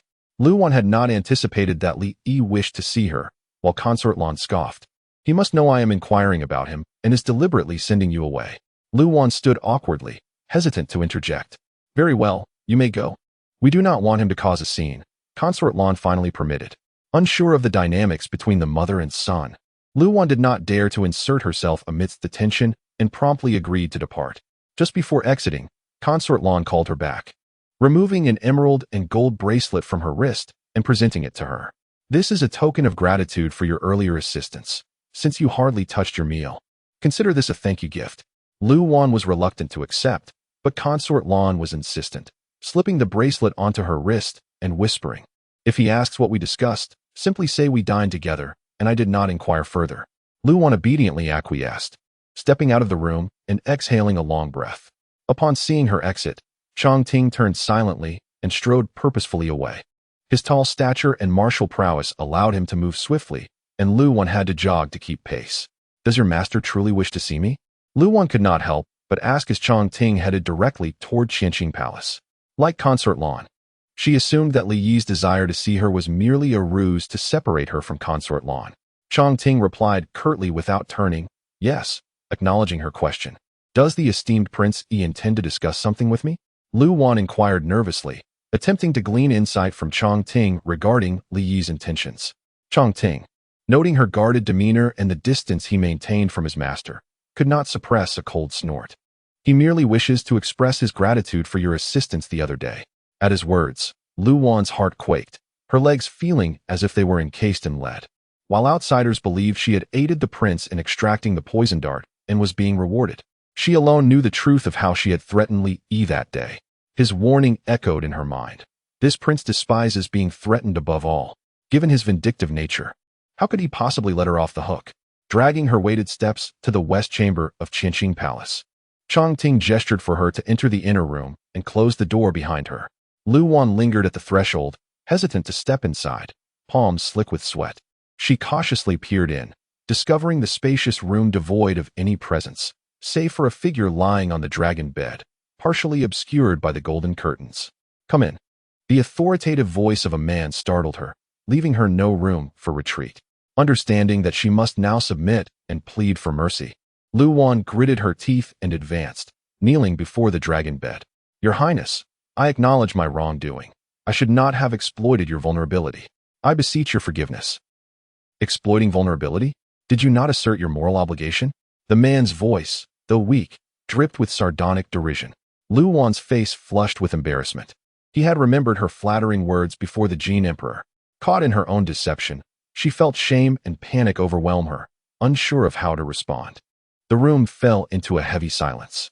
After a moment, a rustling sound emerged from the bed, and Lu Wan looked up to see Li Yi propped up, struggling slightly due to his injuries. One hand supported him as he slowly straightened. She instinctively moved forward to assist, but upon noticing his bare torso, she hesitated. Yet Li Yi's cold gaze pierced through her, conveying a clear message. Heart racing, Lu Wan hurried to help him, placing a soft pillow behind him for support. As she adjusted the pillow, she noticed blood seeping through the bandage on his back, reminding her of the gruesome wound left after she had extracted the poison dart. She had fled, leaving him to bleed. No wonder he harbored resentment toward her. Her anxiety deepened. Li Yi scrutinized her left cheek, mockingly stating, "I had thought you possessed some wit, yet you seem to have forgotten the pain after healing." Lu Wan, taken aback, raised her gaze, stammering. Chapter 34. A match of equals suddenly subjected to his scolding. Lu Wan was utterly bewildered. Observing her dazed expression, Li Yi let out a disdainful hum. Turning to her with a frosty inquiry, "What did the noble consort ask you?" Lu Wan hastily shook her head. "The consort merely shared a meal with me. She asked nothing." Li Yi retorted, "Do you expect me to believe that?" His gaze fell upon the jade bracelet adorning her wrist, and he scoffed. "Is this what has bought your loyalty?" His piercing eyes saw through her, revealing the truth concealed behind her facade. Fuming internally, Lu Wan, with a guilty conscience, tucked the bracelet into her sleeve and replied, "This was a gift from the consort." Noticing her timid demeanor, her neck hunched in fear, a stark contrast to her usual sharp and defiant self before him, Li Yi couldn't help but smirk with intrigue. It seemed he had found a way to hold her in check. He studied her with a chilling smile. "I know you are audacious enough to deceive anyone. But if Father Emperor learns that on that day aboard the ship, you not only turned a blind eye to my peril, but also coerced me, only to spin a tale that saved your Lu family, what do you think the consequences would be?" The color drained from Lu Wan's face in an instant. She realized that once he held any leverage over her, he would not easily let her off the hook. Yet, if that were the case, why did he claim before the Jin Emperor that she had saved him and allowed her to enter the palace for a reward? What tricks was this man playing? Pondering his intentions, Lu Wan reluctantly surrendered. The consort inquired about the events on the ship that day. "Be more specific." Lu Wan then recounted verbatim the questions posed by Consort Lan. Once she finished, Li Yi's brow furrowed, and a chilling coldness enveloped his phoenix-like eyes. Frightened by his demeanor, Lu Wan quickly asserted, "The consort truly only spoke of these matters. I have concealed nothing from you." Li Yi pondered for a moment before stating, "You are to perform 2 tasks for me." Seeing the gravity etched across his face, Lu Wan instinctively felt that what he requested was of great importance and considered refusing. However, before she could voice her objection, she was ensnared by the icy intensity in his gaze. With difficulty, she asked, "What do you require of me?" "First, keep an eye on the Lu family. If they catch wind of the assassin's whereabouts, inform me immediately. Second, go to the back mountain of Zhonghua Temple to meet someone for me. Tell him I am well and need not worry." Li Yi removed the blood jade ring from his finger and tossed it to Lu Wan. "Take this with you. He will recognize you as my envoy. Remember, these 2 tasks must remain secret, especially from the person on the back mountain." Lu Wan accepted the blood jade ring, internally relieved that these tasks were manageable. She secured the ring and cautiously inquired, "If I fulfill these 2 tasks for you, would you consider absolving me of that day's incident and refrain from mentioning it again?" That day referred to her coercion of him aboard the ship. If he were willing to forget, it would mean he had forgiven her, thus freeing her from the fear of being accused of treason. Li Yi regarded her with a cold smirk. "What? Attempting to settle accounts with me?" His tone was decidedly unfriendly. Lu Wan found it perplexing. Wasn't he the one who first spoke of settling scores? She lowered her gaze in contemplation, then stated, "On that day aboard the ship, when you refused to take me with you, I was initially heartbroken. After several encounters, I mistakenly believed you harbored some feelings for me. Yet, the moment I regained consciousness after my rescue, I was rather relieved that you had declined my request, as it spared me an additional debt of gratitude to you." Her expression appeared neutral, yet her voice grew increasingly frigid. Upon hearing this, Li Yi's demeanor darkened, a palpable air of menace surrounding him, causing the atmosphere in the chamber to chill. Undeterred, Lu Wan met his cold, piercing gaze and retorted, "I believe you must have thought similarly at that time. Wanting to avoid entanglements with me, you chose to abandon me." He continuously wielded her coercion against her. Yet had he not also left her to her fate? If his abandonment was due to his injuries, then her choice to flee the flames rather than assist him was equally justifiable. She had not intended to unearth these ugly truths, but since entering, she had been submissive, pleading for mercy, while he remained obstinate. Did he think that because of his noble status, he could hold her accountable while she was not allowed to reckon with his callousness? Such reasoning was unacceptable. Now that she had broached the subject, Lu Wan decided to be forthright. Taking a deep breath and straightening her back, She continued, I say this not to cast blame upon you. But since we are both well now, the past need not be revisited. What do you think? Their relationship was one of mutual exploitation. She had refused to aid him, and he had been unwilling to rescue her. Both had acted with cold hearts, so why should they engage in petty grievances like lovesick fools? Such actions would only invite ridicule. The sarcasm evident in her expression did not escape Li Yi's notice. Before him stood a woman who had reverted to her former, impenetrable self, her demeanor now radiating an air of defiance. The world deemed him cold-blooded, yet he had encountered a worthy adversary. His deep-set eyes glinted with a menacing light as he coldly smiled and beckoned her closer. Lu Wan, sensing the impending danger, took a step back. What do you intend to do? Li Yi's gaze bore into her, his oppressive aura closing in. Lu Wan felt her heart race, her legs betraying her as she was compelled to move towards him. Come here. He gestured to the bed beside him. Lu Wan's body tensed, refusing to budge. Seeing her resistance, Li Yi appeared to lose his patience. Ignoring his injuries, he suddenly seized her collar and yanked her onto the bed as if she were a mere chick. Before she could react, he pressed her down, and to her shock, his lips descended upon hers with a fierce bite. The metallic tang of blood flooded her mouth. In pain, Lu Wan struggled, but before she could gather her wits, a chill swept across her neck as he tore open her collar and sank his teeth into her flesh once more. Ugh! Lu Wan gasped in agony. This bite was more savage, as if he were a vampire intent on draining her lifeblood. In a panic, Lu Wan pushed against him. Have you lost your mind? Right under the Emperor's nose, if anyone barges in, it will all be over. Her struggles intensified, and in the scuffle, she inadvertently unraveled the bandages binding his right wrist. Yet, Li Yi paid no heed. Wiping the blood from his lips with a cold smirk, I warned you. The fire you ignited is not yours to extinguish. Stunned by his words, Lu Wan's gaze fell upon his wrist, her mind swirling in chaos. Chapter 35. A knock. As Lu Wan returned to the residence, darkness had already enveloped the sky. She first retreated to her chamber to apply a layer of lip balm, concealing the injury on her mouth, before proceeding to the upper courtyard to report back. The matron of the upper courtyard guided her to the entrance of the main hall, yet did not announce her presence, merely instructing her to wait at the door. Lu Wan barely steadied herself when the voice of Granny Jean resonated from within. Although the Duke has acquiesced to the second miss, I fear he does not genuinely intend to honor her request. But having saved Princey, the second miss has gained favor before the Emperor and the concubine. Given her temperament, she is likely to make a scene. How do you think the princess should handle this? The stern voice of the Grand Princess followed. That Ming's bones have turned to dust. To elevate a deceased as a lawful wife would only invite ridicule. If the girl were sensible, she would not cling to this matter and would prepare to marry as the Princess of Rui. After all, the Duke of Jinghua is her true support, and she will need our backing for many future endeavors. She would not be foolish enough to sever ties with us. The Grand Princess emphasized the word us, making it clear to Lu Wan outside the door that, aside from the backing of the Duke of Jinghua, her own status as Grand Princess was a formidable shield that Lu Wan could not defy. Lu Wan stood silently at the door, her expression calm, devoid of surprise. Having lived a second life, she had long seen through the facades of those around her and anticipated this very outcome, rendering it unremarkable. The so-called century-old noble families had, in truth, rotted from within.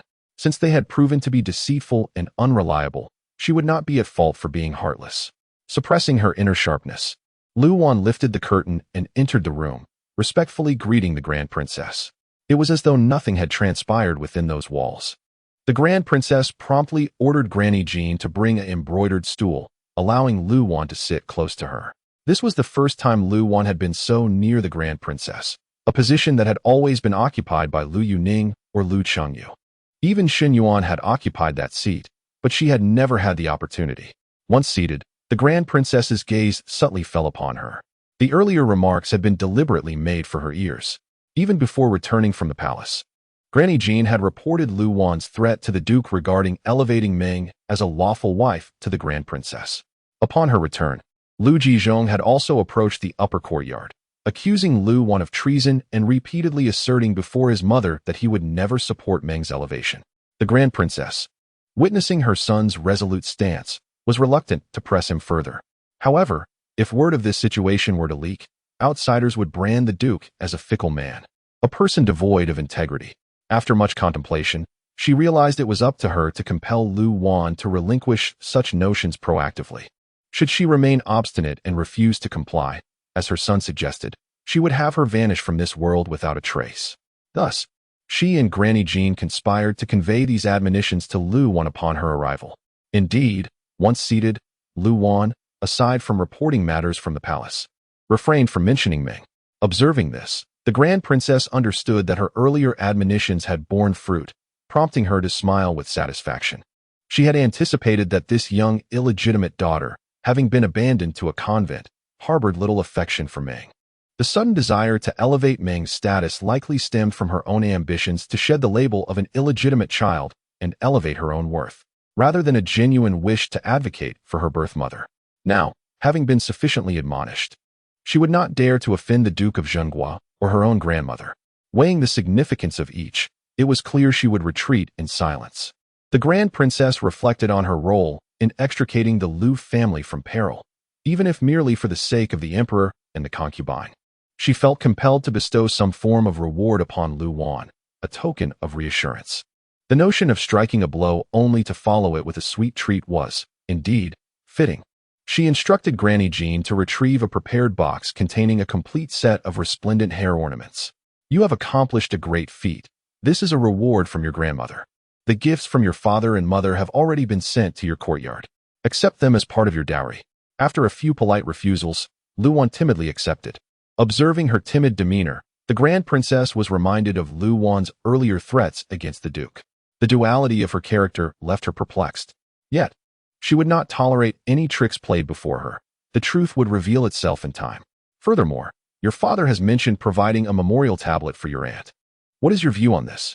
Lu Wan chose not to bring up Ming, instead deliberately suggesting that only a memorial tablet should be provided, without elevating her status.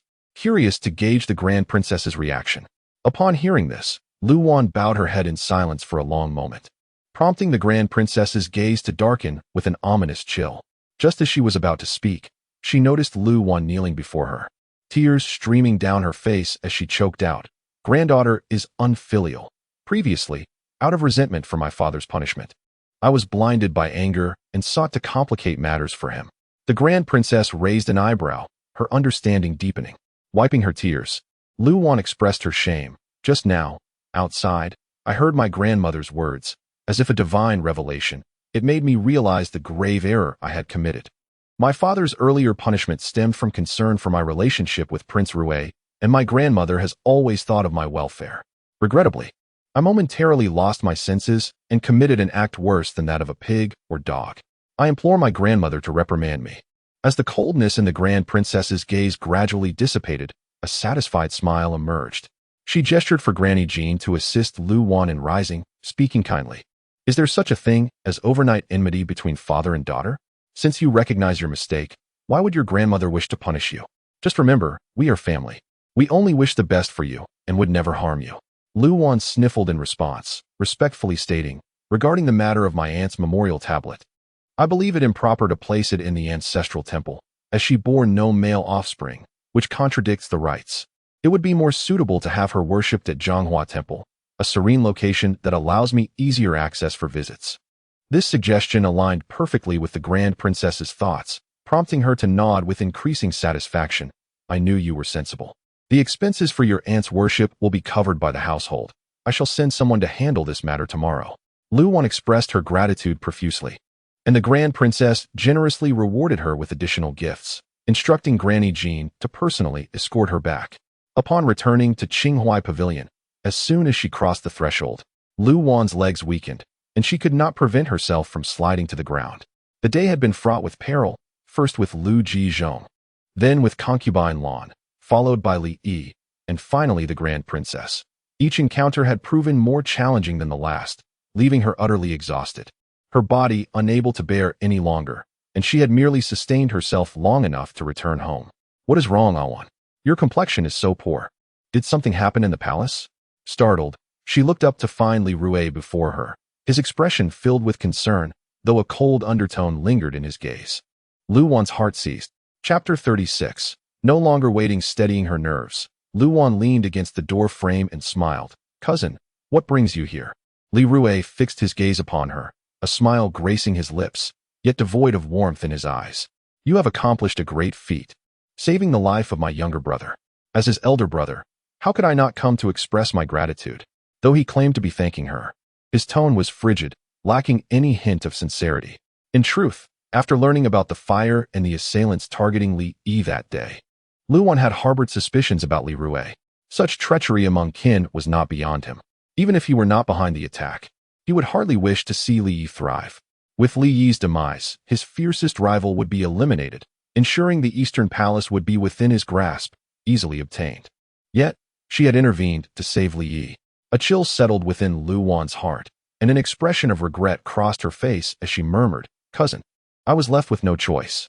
Li Rui's words took on a pointed edge. What? Is there more to this affair that I am unaware of?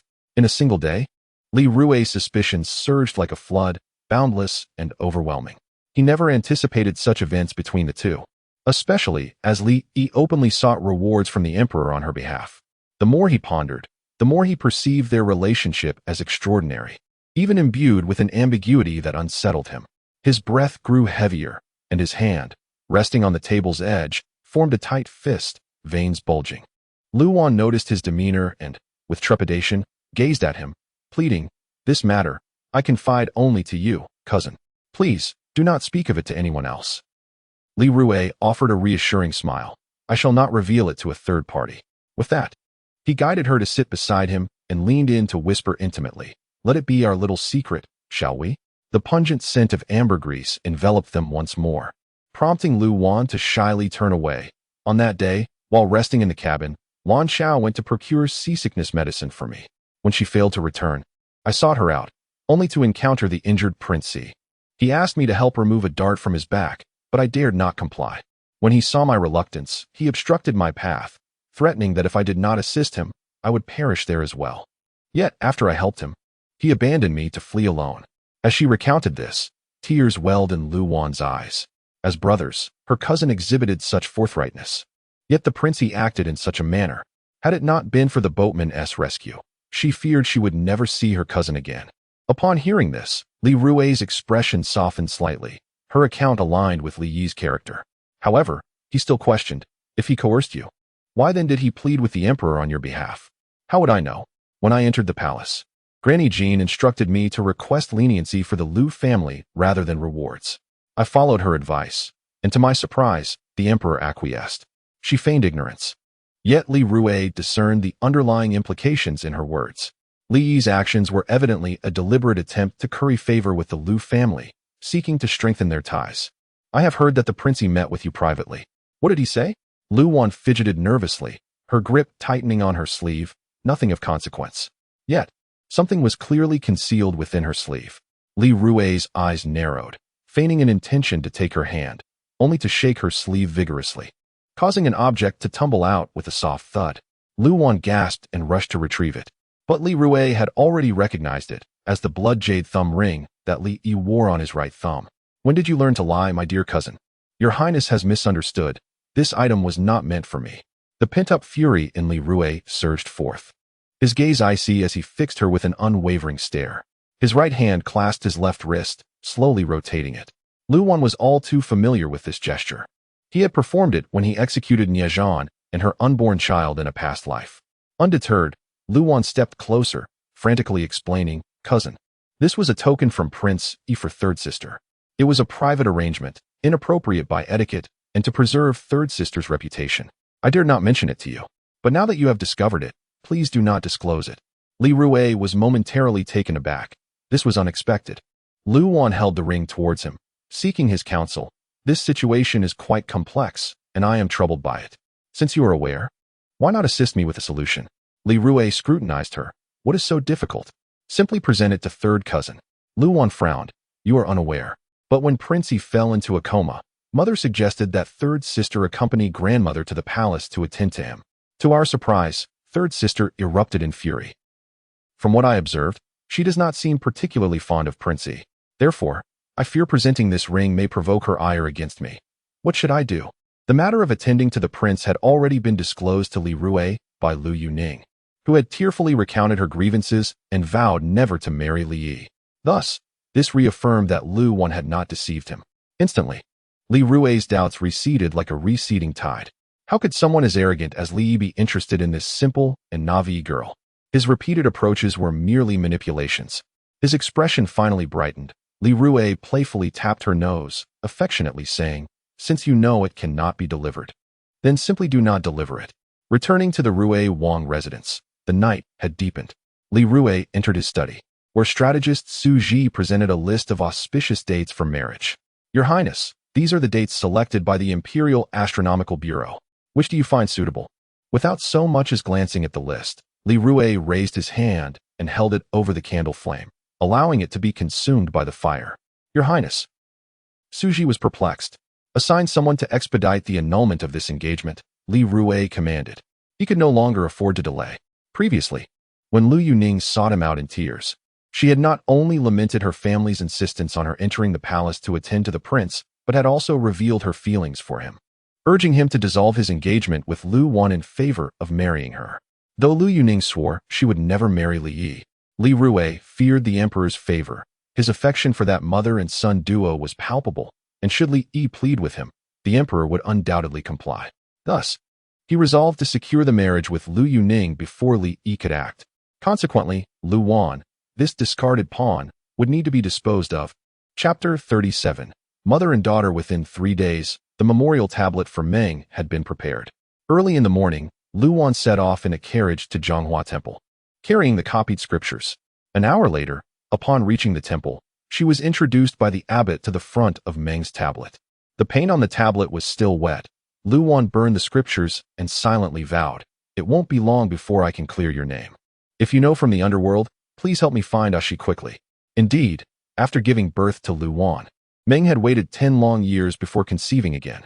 To escape the clutches of the Yi family, she secretly gave birth to her son in a remote village, without reporting it to the authorities, entrusting the child to a loyal nurse who took him away.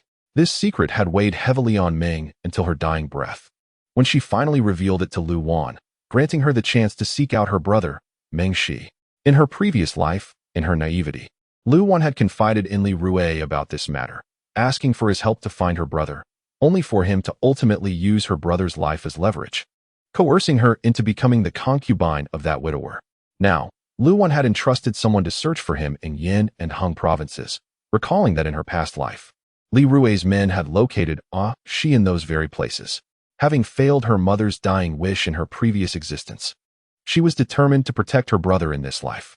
After respectfully bowing, she offered some incense money, requesting the abbot to take good care of her mother's tablet. Once her task was complete, Lu Wan led Lan Chao to feign a leisurely outing towards the back mountain. As they ascended the steps, Lu Wan gazed upon the towering mountains shrouded in mist, as if concealing secrets unknown to the world. This brought to mind the unresolved mystery in her heart. In her past life, Li Yi had departed during a critical moment in the power struggle. Could it be connected to someone hidden in these mountains? The back mountain housed a nunnery, nearby a few villages. Between the nunnery and the villages stood an ancient banyan tree, its expansive canopy lush and inviting. On sunny days, locals often gathered beneath it to relax and play. Tourists also frequented the area, and a tea stall had opened under the tree, bustling with activity. Lu Wan led Lan Chao to the tea stall, slipped on her blood jade ring, and chose a seat at the edge, leisurely sipping tea. Though people passed by, none approached her. As dusk began to settle, Lan Chao, worried about missing their return to the city, urged, "Miss, we should head back. We can come another day." Lu Wan nodded, allowing Lan Chao to settle the bill before they rose to leave. Just as they exited the tea stall, something flew past and struck Lu Wan's face with a thud, falling at her feet. She looked down, wincing at the sight of a bamboo dragonfly. Despite its small size, it had reddened her face, leaving a thin scratch. Lan Chao, infuriated, was about to confront the culprit when a little girl with twin buns approached from the shade of the tree. Lu Wan picked up the fallen dragonfly and asked, "Is this yours?"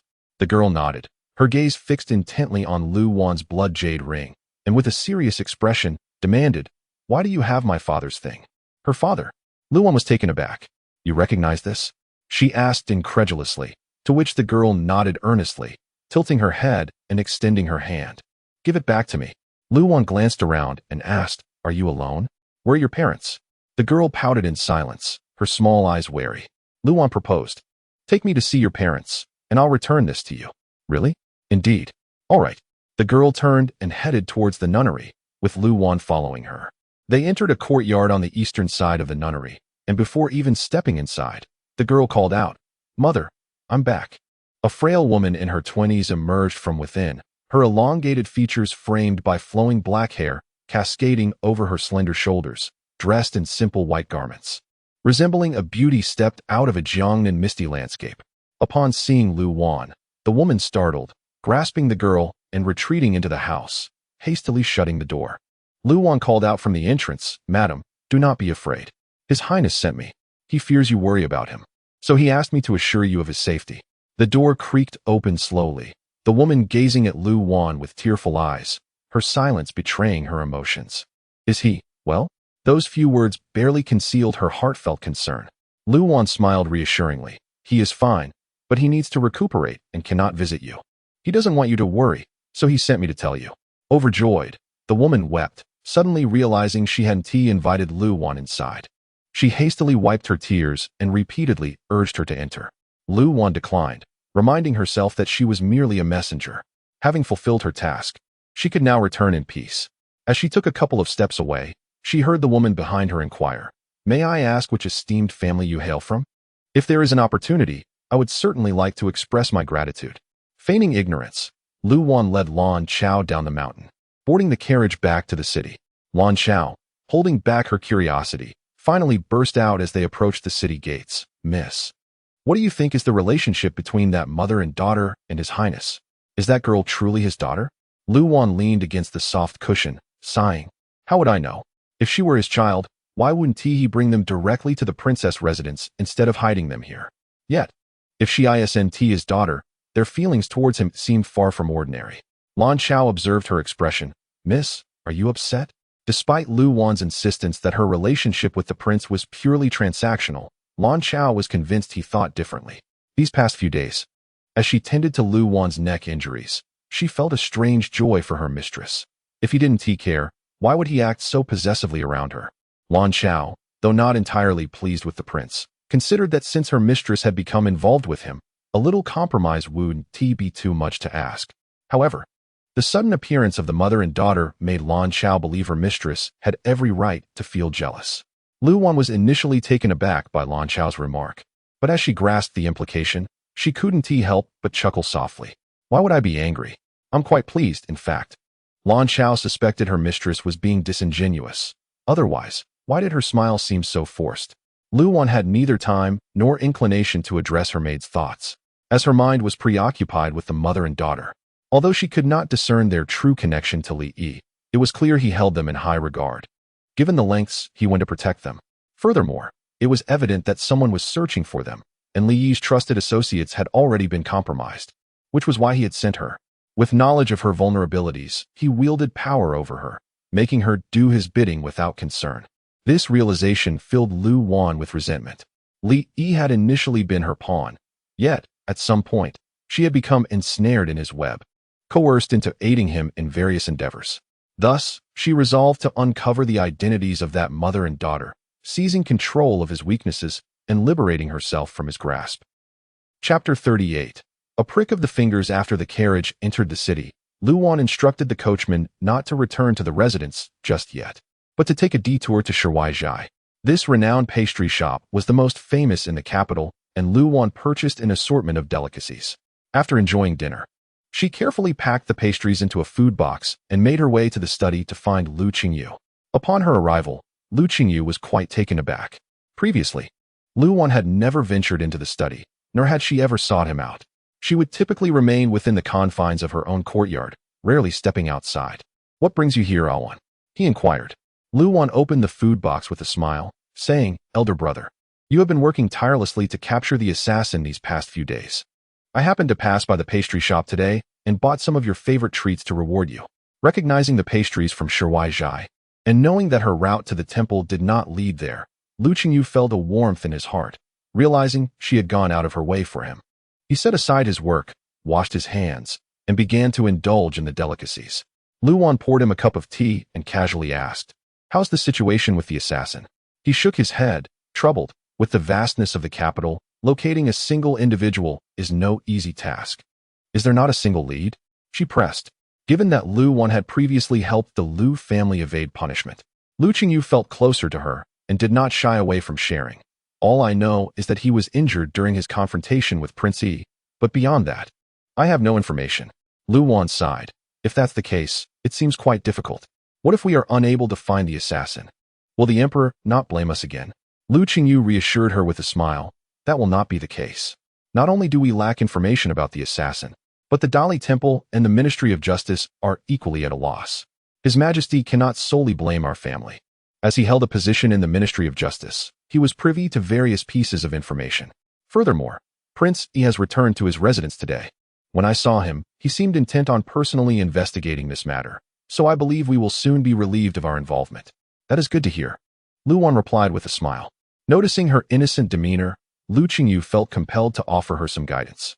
Wan, I heard that Prince Rui visited you a few days ago to discuss your betrothal date? Lu Wan shook her head emphatically. No, not at all. Understanding her naivety, Lu Qingyu decided to be straightforward. A few days ago at the palace, I heard that the Astronomy Bureau has selected a new auspicious date for your betrothal. He may have simply forgotten amidst his busy schedule. You should ask him about it the next time you see him. Lu Wan responded with a soft Seeing her seemingly indifferent attitude, Lu Qingyu felt compelled to remind her. Only once the betrothal is formally established can your marriage to Prince Rui be considered settled. You must remember. Before he could finish, a sudden sharp pain struck his abdomen, prompting him to hastily rise and head to the restroom. Upon his return, he found the food box overturned on the ground, pastries scattered everywhere. Lu Wan was crouched down, collecting them, and upon seeing him, she said apologetically, I accidentally knocked it over. I'll buy you some more next time. Lu Qingyu dismissed the concern over the pastries, as his stomach troubles made it inconvenient for him to eat anyway. Noticing that it was getting late, he urged her to return and rest. Lu Wan, ever obedient, tidied up the mess before departing. Back at Qinghuai Pavilion, she instructed Lan Chao to close the door, discarded the remnants from the food box, and retrieved a book from the bottom of a stack. By the light of the lamp, she meticulously searched through its pages, dedicating the entire night to her quest. Although Lan Chao was unaware of her actions, she could not help but feel concern as she observed Lu Wan's reddened eyes. Miss, why not rest and continue tomorrow? It's almost dawn. In a rush, Lu Wan replied, I secretly took this book from the study, and I must finish using it before returning it to avoid being discovered. With no other choice, Lan Chao tended to the lamp wick, keeping her company through the night. As Lu Wan reached the final pages without finding her answer, anxiety gripped her heart. Had she guessed incorrectly? The flickering flame of hope within her was on the verge of extinguishing, but upon glimpsing the last page, her eyes suddenly brightened. As dawn broke, at the entrance of Prince Yi's residence, Lu Wan, disguised as a servant, presented the blood jade ring and requested an audience with Prince Yi. However, the guards informed her that he had left for the military camp at dawn and would not return for several days. Just as she was about to turn back, she spotted Chong Ting emerging from the residence. Suspecting he was headed to the military camp, she requested to accompany him to see Li Yi. The blood jade ring felt like a burden, and now that her task was complete, Lu Wan was eager to return it, severing any ties with him. Though it was against military protocol to bring outsiders, especially women, into the camp, Chong Ting understood that since she had come so early, it was likely due to an urgent matter. He arranged for a carriage and rode alongside her out of the city towards the military encampment. After a short while, they arrived at the camp. Lu Wan lifted the curtain of the carriage and stepped out, her breath taken away by the sight before her. An expansive training ground stretched endlessly, lined with thousands of soldiers standing in formation, their expressions solemn and full of vigor. The vastness of the grounds was punctuated only by the whisper of the wind. No other sounds could be heard. Suddenly, the booming sound of drums filled the air, stirring excitement as a cavalry unit galloped towards the command platform, keeping pace with the beat. Leading them was none other than Li Yi, clad in dark iron armor. With a matching cloak draped over his shoulders, he wielded a red-tasseled spear, resembling a streak of black lightning. In the blink of an eye, he reached the command platform. Dismounting, he ascended the platform, his cloak billowing dramatically as the sun rose behind him, casting a radiant glow upon his armor. He stood there, imposing and fierce, resembling the very spear he held. As Lu Wan gazed at the man before her, memories flooded back to that day in the chamber when she had pinned him down. Stripping away his garments, causing her heart to race with fear. She realized how reckless she had been. It was a perilous act. Suddenly, her courage faltered, and she no longer wished to confront him. She handed the blood jade ring to Chong Ting, instructing him to deliver it to Li Yi, but Chong Ting stubbornly refused. Instead, he brought her to a military tent and asked her to wait for Li Yi. Whether it was the overwhelming presence of Li Yi commanding the troops or the solemnity of the camp, Lu Wan felt uneasy within the confines of the tent, unable to find a comfortable position. Just as she was about to abandon the ring and quietly leave, footsteps echoed outside, and the tent flap was flung open. Li Yi strode in with purpose. The moment he entered, his gaze locked onto the woman dressed as a servant. Though slender, she possessed an alluring figure, which her usual skirts concealed. Now, clad in practical servant attire, her curves were accentuated, her chest full and round, and her waist cinched tightly, appearing as though it could snap with a mere squeeze. Suddenly, memories of that day at the Misty Rain Tower surged back, where she had dressed as a man, lost in the crowd, and had been touched inappropriately. Li Yi's fingers instinctively twitched, a desire igniting within him. Chapter 39. Vulnerability without raising her head. Lu Wan sensed the man's gaze fixed upon her, a raw desire and interest akin to a hungry wolf pinning its prey beneath its claws. Eager to devour, yet intent on toying with it first. Li Yi never concealed his carnal yearning for her, nor did he shy away from revealing his emotional indifference. His approach was one of total consumption, leaving only bones to be discarded, a method reminiscent of the previous Li Rui's treatment of her. He heartlessly sent her to the emperor's bed as a propitious consort, while simultaneously coveting her body, absurdly demanding her absolute fidelity. The depravity of the Li royal family had reached a level of shamelessness that seemed almost natural. The tumult of hatred within her strangely calmed Lu Wan. Love between men and women should be mutual. If she firmly resisted, it was unlikely that Li Yi would stoop to coercion. Thus, ignoring the heat in his gaze, she saluted him formally, stating, "Your Highness, I have completed the tasks you assigned. I met the mother and daughter in the back mountains and conveyed your words. They seem reassured." With that, she placed the blood jade ring on the small table between them, adding, "This belongs to its rightful owner. Please take care of it." "Your Highness." Li glanced at her, but made no move to take the ring.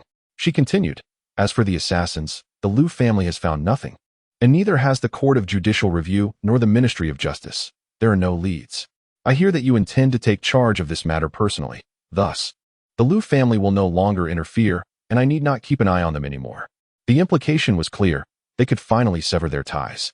Li Yi understood her insinuations all too well. He turned to the nearby coat rack, shedding his heavy armor and donning a simple dark robe.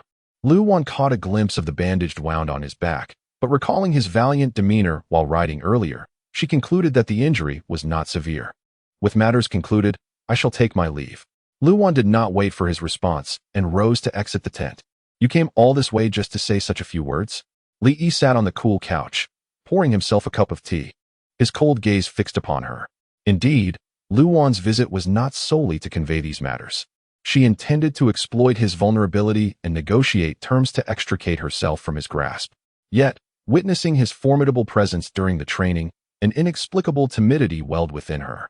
In this charged atmosphere, should she linger, it might not be her terms that prevailed. She felt as though she had already been consumed. However, this man had an uncanny ability to see through her thoughts. He seemed to know her true intentions for being there. The sensation of being laid bare and controlled was profoundly unsettling. Stopping in her tracks, she turned back, mocking, "Since your Highness is so perceptive, would you not deduce my purpose? Why pose such a question?" Li Yi smirked. "Do you so fervently wish to draw a line between us?" Lu Wan's gaze was resolute. "Yes, I ask for your Highness's understanding." Li Yi's laughter was cold. "Give me a reason." Lu Wan retorted, "You previously agreed to sever ties. Why now do you renege?" Li Yi's gaze was piercing. "That answer was provided when you first schemed against me and reiterated within the palace. Must I repeat it a third time?" His voice was deep and resonant, his eyes glinting with a chilling intensity that pressed upon her like a collapsing mountain. Lu Wan could not help but take a step back, her indignation rising. "Your Highness's words may sound grandiloquent, yet they are mere excuses, thievery in essence. By your reasoning, should you refuse, regardless of my willingness, our fates are eternally entwined." Li Yi raised an eyebrow at being called a rogue, a smirk deepening at the corners of his mouth. From the moment you chose me as your pawn. You ought to have anticipated this. I am not someone you can triflingly provoke. Lu Wan, acutely aware of her disadvantage, paled and stated, every matter has a beginning and an end. While I may have plotted against you, you have not suffered entirely in vain. Now that we are neither indebted nor lacking, parting ways should be a clean and liberating act. Li Yi closed his eyes, a cold smile gracing his lips, remaining noncommittal. It is your turn to speak. Why the urgency to sever ties? Lu Wan recognized that what she was about to say would surely incite his wrath, but the moment had come. She could only take the gamble. As the saying goes, a wise man does not stand under a dangerous wall. Even the lowliest of creatures comprehend the importance of self-preservation. And so must I. Indeed, upon hearing her words, Li Yi's eyes snapped open, commanding her coldly, clarify your intentions. Lu Wan resolved to be bold, stating, Your Highness plays with fire, sheltering the remnants of the Deng family. Should this be uncovered, even as a prince, the emperor would not easily forgive you. You may preserve your life and continue in your glory, but those around you, lacking imperial protection, will bear the brunt of your folly and face a fate worse than death. It dawned on her, as she had spent the previous day pondering the identities of the mother and daughter in the back mountains, that she had suddenly recalled the Iron Mine map. Previously, she had been curious as to how he, far in the northern frontier, recognized that particular map at a glance. Clearly, someone familiar with it had described it to him in detail. This person was likely a descendant of the Deng family. Yesterday, she had observed the mother and daughter. The girl was fierce and audacious, daring to throw things at her, and her striking accuracy indicated she was raised in the bold culture of the northern frontier. Yet the woman exuded the delicate grace of a Jiangnan lady, her speech imbued with the soft tones characteristic of Suzhou. Deng Gao was indeed from Yixing, Suzhou. Connecting the dots, Lu Wan quickly conceived a bold hypothesis. In her previous life, Li Rui had dispatched Lu Qingyu to the Ministry of Justice to transcribe the list of all members of the Deng family. The Deng family's legitimate grandson, Deng Huan, whom she had previously known, had been identified from that list. Lu Wan had wrapped the poisonous powder in pastries and tricked Lu Qingyu into consuming them before running to the latrine, seizing the opportunity to search for that ledger, and unexpectedly finding it. If she was not mistaken, that woman was Deng Gao's only legitimate granddaughter, Deng Qingyu. Years ago, when Deng Gao was punished, the entire Deng clan was exiled, the men reduced to servitude, and the women sold as courtesans. However, due to Deng Qingyu's unauthorized escape, the late emperor had issued an additional death sentence against her. Gazing into the unfathomable depths of the man's cold eyes, Lu Wan declared, if Prince Rui's men find her, have you considered the consequences? At this moment, she could almost assert that Li Yi's sudden abandonment of the eastern palace to return to the northern frontier was likely for the sake of that mother and daughter. Chapter 40. The mud figure. The blatant threat was unmistakable, and Li Yi could hardly feign ignorance. He was already aware of the formidable nature of the woman before him. Yet he was astonished at how swiftly she had discerned the intricate details of Deng Qingyu's identity. It appeared he had underestimated her gravely. Her threats posed no real danger to him. Rather, he found himself intrigued by how she had managed to uncover such information. How had she deduced that she was a descendant of the Deng clan? As Lu Wan observed the man's calm demeanor, it seemed he had scarcely regarded her threat with any seriousness. With a hint of irritation, she responded, the iron or map, your accent, and your unique connection. Li Yi furrowed his brow, pondering her words. As the connections dawned on him, he couldn't help but nod in admiration. To have thought of that, I truly underestimated you. He then inquired, even if you could ascertain her lineage, how did you identify her as Deng Qingyu? More precisely, how did you recognize that woman among the thousands of names in the Deng family? The answer lay in the iron or map held by the Deng clan, a secret known only to the direct descendants. This was information Li Rui had gleaned from a few scattered members of the Deng family in his past life. Naturally, Lu Wan would not disclose this to Li Yi. Instead, she replied, Your Highness, have you forgotten about Deng Huan? He once told me that only his immediate siblings were privy to this matter. He also mentioned that he had a direct sister named Qingyu. Hence, I deduced that if your information came from that young lady, she must indeed be his granddaughter. Li Yi's gaze brightened perceptibly. Initially, he had merely regarded the seemingly simple and dull-witted second daughter of the Lu family as someone adept at playing the fool. Even the astute and shrewd Li Rui had been deceived by her. Yet now, he realized that her capabilities extended far beyond mere pretense. Ironically, The self-proclaimed astute Li Rui had failed to appreciate such a treasure, choosing instead to pursue the worthless Lu Yuning. Lu Wan had not shared her insights to elicit praise. She straightforwardly stated, "I propose to exchange this secret for your promise to let me go. What say you, Your Highness?" No matter how deeply concealed a secret may be, it is destined to be revealed eventually. If her association with Li Yi was not severed in due time, it would inevitably come to light. As she had previously mentioned, his noble status meant that should their relationship be exposed, he would merely become the subject of gossip, earning the label of a flirtatious nobleman. She, however, faced potential ruin. Fully aware of the weight of her identity and the consequences she would bear, Lu Wan had no desire to linger in conversation. Yet Li Yi's interest in her had only just begun. With a cold smile, he fixed his gaze upon her. "Cousin, do not forget that I fear no threats and detest being coerced. Before you consider revealing anything, remember, you are currently within the bounds of my command at the northern camp. Can you truly escape?" He rose, advancing toward her, reminiscent of that night in the carriage. And in his eyes, she saw a burning desire. Her heart raced as she recalled that this man never played by the rules. Should he desire her, he would find a way to make her comply, whether she wished it or not. In a moment of desperation, Lu Wan flung aside the tent flap and dashed outside. There, tethered was a sleek black steed. Without a second thought, she seized the reins, vaulted onto its back, and with a firm strike to its flank, urged the horse towards the camp's exit. Chantian, arriving at the sound, stood agape at the sight of Lu Wan galloping away. She can ride. Li Yi leaned leisurely against the entrance, not merely aware of her riding skills, but also of her exceptional prowess that rivaled his own. Chantian, astonished, remarked, "But I have never heard of the Lu family teaching their daughters to ride. Even Lu Qingyu's skills are abysmal." Li Yi chuckled knowingly. "She is unlike any other member of the Lu family. It is unlikely one could find another young lady in the capital as fascinating as she. Will you simply watch her leave?" Chantian had long perceived the unusual regard his master held for the second daughter of the Lu family.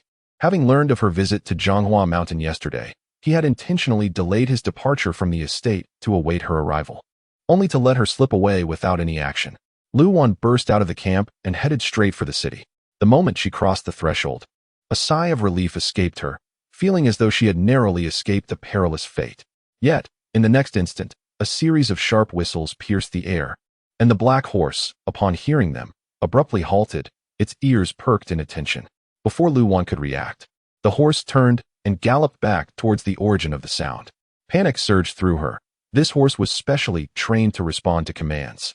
No wonder Li Yi had remained unfazed when she attempted to flee. Frustrated and furious, she swiftly scanned the surroundings and spotted a muddy patch ahead.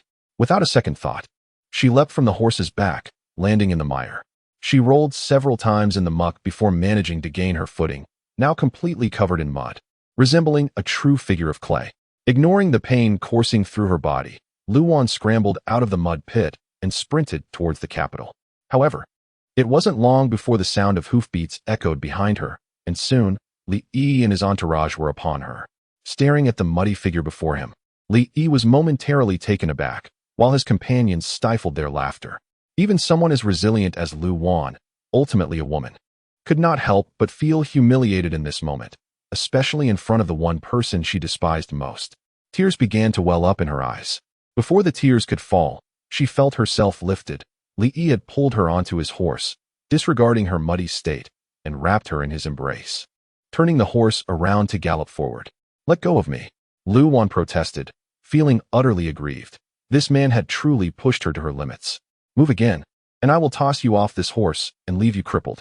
Realizing she was once again in his grasp, Lu Wan understood there was no escaping this time and resigned herself to her fate. Li Yi rode to the edge of a ravine, calling out "Stand guard" to his followers, led by Chantian, who promptly spread out half a mile away, turning their backs to the ravine to prevent anyone from approaching. Li Yi dismounted, still holding Lu Wan, and before she could comprehend his intentions, he tossed her into the water below. The ravine's depths were not particularly great, but Lu Wan had no knowledge of this. As she plunged into the water with a splash, a terrifying sensation of suffocation enveloped her, and she struggled in panic. In the next moment, a hand clasped around her waist. Grasping it like a lifeline, Lu Wan clung tightly. Desperate for salvation, Chapter 41. A clean break after enduring 2 lifetimes of suffering. Luan finally grasped the lifeline she desperately sought, holding it tightly, fearful that it might vanish if she let go. Do you also have moments of fear? A mocking voice from above broke her reverie, and Luan, momentarily startled, regained her composure amidst the turmoil of her dread. She looked up to find Li Yi's sharp, penetrating gaze fixed upon her, only to have him disdainfully turn away. Hurry and clean yourself up, he commanded, releasing her hand and striding towards the shore. Even though her feet rested on the sandy bottom, Luan felt a surge of fear as his hand withdrew. Without a second thought, she grasped his hand once more. Your Highness, Li Yi glanced back at her, a quizzical expression on his face. Are you inviting me to bathe with you? Heat flooded Luan's cheeks as she slowly released his hand, stammering. Please don't go ashore, just yet the mere presence of him nearby seemed to quell her fear significantly. Li Yi remained noncommittal but ultimately stayed by her side. With great effort, Luan turned her back to him in the water, beginning to scrub away the mud that clung to her body. As she removed her cloth cap, her thick, dark hair cascaded down like seaweed, floating in the gentle ripples of the water. She tilted her body to one side, gathering her hair to rub off the mud that had settled upon it. The ear exposed to the air had turned a deep crimson, a color that spread to her neck. Li Yi's gaze remained unwavering, boldly tracing her figure. As Luan washed the grime from her face and neck, the water stirred with her movements, amplifying her sense of panic. It was as if his heated gaze could burn a hole through her back. Her heart raced like a drum, and she wished to finish her cleansing and return to the shore as quickly as possible. However, the mud soaked into her garments, layer after layer, making it seem impossible to wash it all away. The wet fabric clung to her form, accentuating her contours in a manner that left Li Yi's breath coming heavier, his mind wandering back to a rainy night when she had clung to him in a carriage. Whispering sweetly, "Will this please you, cousin?" A sudden splash disrupted the moment as a group of playful koi leapt from the water, startling several pelicans that had been lurking nearby. They dove into the depths, chasing after the fish. The commotion in the water caused Luan to lose her balance and tumble backward. Li Yi's long arm reached out, pulling her into his embrace. In the early summer heat, the air grew warmer, yet the stream's water remained cool against her skin. The heat radiating from him felt like a furnace. He secured her waist with one hand and, with the other, tore away her belt, casting her cumbersome garments aside, startling the pelicans and silencing the splashing fish.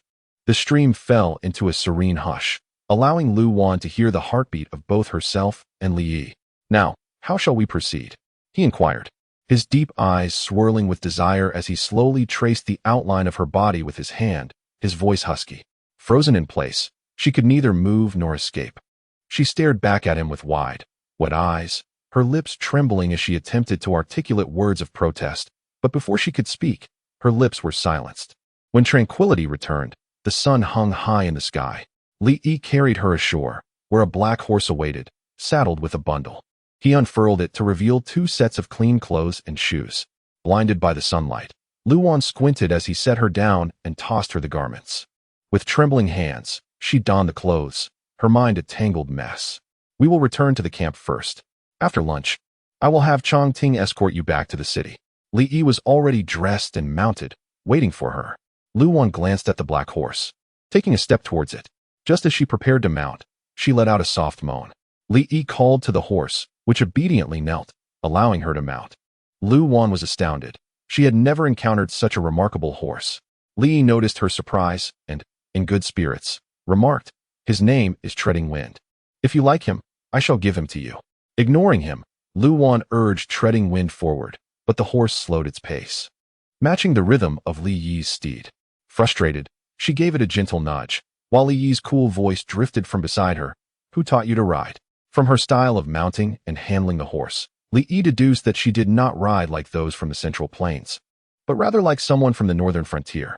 Luan realized that his keen eyes missed nothing, and she felt reluctant to divulge anything at that moment.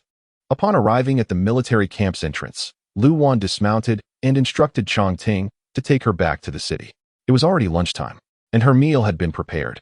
If she left now, she would have to endure hunger for half an hour before reaching the city. Chongting glanced at Li Yi, who had sensed Luan's cold hostility since the journey began. She had been unresponsive, refusing to accept his gifts. From the moment they emerged from the water, her demeanor had shifted dramatically, as if she were an entirely different person. This woman, it seemed, held no affection for him whatsoever. Instantly, the remnants of their earlier passion evaporated. Observing her determination to leave, Li Yi let out a cold laugh and instructed Chang Ting, "See her home." With a flick of his whip, he rode back into the camp. The carriage swayed as it made its way to the city, and Lu Wan sat in a daze, overwhelmed by a sense of helplessness. In her reborn life, she had exerted great effort to escape Li Rui, only to find herself ensnared by Li Yi, who proved to be an even greater challenge. She had employed every tactic at her disposal, believing she could finally sever ties with him. Yet it seemed that their entanglement only deepened. What was she to do? A wave of bitterness and powerlessness surged within her, and as her nose tinged with sorrow, tears slipped down her cheeks. Is being with me truly so unbearable? Li Yi had somehow caught up to her, lifting the carriage curtain and appearing before her with a serious expression. Lu Wan, burdened with thoughts, failed to notice that the carriage had come to a stop. She met his fiery gaze, wiping her tears and smirking sarcastically. "It is more than just unbearable." At her words, Li Yi's expression faltered, his demeanor hardening into ice. After a moment, he fixed her with a cold stare, enunciating each word. "Very well, I promise you. From this moment forth, we shall have no further ties. A clean break." With her heart suddenly lightened, Lu Wan smiled broadly. "Thank you for your understanding, Your Highness." Chapter 42. Exposure following a dip in the cool mountain stream. Lu Wan caught a slight chill. After taking medicine, she rested indoors for 2 days to regain her vitality. With her relationship with Li Yi resolved, she could now focus on other matters, and her thoughts turned to the long-dormant Qingxing courtyard. The burgeoning romance between Lu Yuning and Li Rui had been relayed to Qingxing courtyard, along with the news of Li Rui's procrastination in setting a betrothal date. Yet, surprisingly, Shen Yuan remained silent. As Lu Wan ate her porridge, she inquired of Lan Chao, "Has Lan Ying not returned these past few days?" Before Lan Chao could answer, hurried footsteps approached. Lu Wan smiled. "Speak of the devil." The person entering was indeed Lan Ying, her cheeks flushed from her hasty arrival, and beads of sweat adorning her forehead. "Miss, someone from Qingxing courtyard has discreetly left the estate to fetch a physician, scheduled to arrive tonight for a consultation." Bypassing the estate's resident physician and secretly seeking one from outside, Shen Yuan must have sensed a change in her body and suspected she was pregnant. "Has the information been disseminated? Has it reached Madame Ye's ears?" Lan Ying nodded. "It has been spread. Jingfu Courtyard has been closely monitoring the situation. I heard that last night. Madame shattered several vases in her room." Lu Wan sighed, the long-suppressed emotions in her heart finally finding release. As dusk approached, Lu Wan went to the main courtyard to pay her respects. The Grand Princess Dowager was preparing for her evening meal. Yi Shi, claiming illness, had not come to attend to her. The Grand Princess Dowager asked Jean Momo, "Why has she suddenly fallen ill? Should we summon a physician from the palace to examine her?" Before Jean Momo could reply, a commotion erupted outside, and a maid rushed in, panic-stricken. "Your ladyship, something terrible has happened. Madame is trying to kill Miss Shan." Upon hearing this, the Grand Princess Dowager was taken aback, but quickly understanding the situation. She abandoned her meal and, accompanied by Jean Momo, hurried towards Qingxing courtyard. Halting at the entrance, she turned to Lu Wan, "Come with me. See what is happening." The group arrived at Qingxing courtyard to find it in turmoil. The courtyard was filled with servants and maids eager to watch the spectacle. Upon seeing the Grand Princess Dowager, they fell silent. The Grand Princess Dowager, her face livid, coldly scolded, "Disperse, all of you." The servants scattered like startled birds, and the courtyard fell silent. The sounds of weeping and wailing from inside became clearer. Before even entering the room, they could hear Shen Yuan's cries. "Aunt, I am innocent. I have done nothing to betray you." Jean Momo lifted the curtain for the Grand Princess Dowager. As they entered, they saw Yi Shi slapping Shen Yuan to the ground, hissing, "Someone saw you. Are you still denying it? Then tell me, whose bastard are you carrying?" Lu Wan, following behind the Grand Princess Dowager, subtly glanced at a timid-looking physician standing to the side, presumably the one Shen Yuan had secretly summoned from outside the estate. Shen Yuan was about to reply, but upon seeing Lu Wan entering behind the Grand Princess Dowager, she swallowed her words. Li Rui had repeatedly warned her not to reveal their relationship before the betrothal. She could confide in her aunt in private, but dared not speak in front of the Grand Princess Dowager and Lu Wan. The more she hesitated, the more Yi Shi believed the rumors. Even with her mother-in-law present, she could not contain her anger. She lunged at Shen Yuan, scratching and clawing, cursing. I treated you like my own daughter, raised you for so many years, and this is how you repay me? You couldn't find another man, so you seduced my husband? You shameless hussy. He is your uncle. Silence. The Grand Princess Dowager had initially assumed that Yi Shi had discovered Xin Yuan's affair with Li Rui. But the more she heard, the more suspicious she became. How had it involved the Duke? She instructed Jin Momo to pull Yi Shi away and wave for the others to leave. She rebuked Yi Shi. You are the madam of the Jingguo estate. What kind of spectacle are you making? Explain clearly what has happened. The thought that her own niece, whom she had raised, was carrying her husband's child enraged Yi Shi. She was too furious to speak coherently.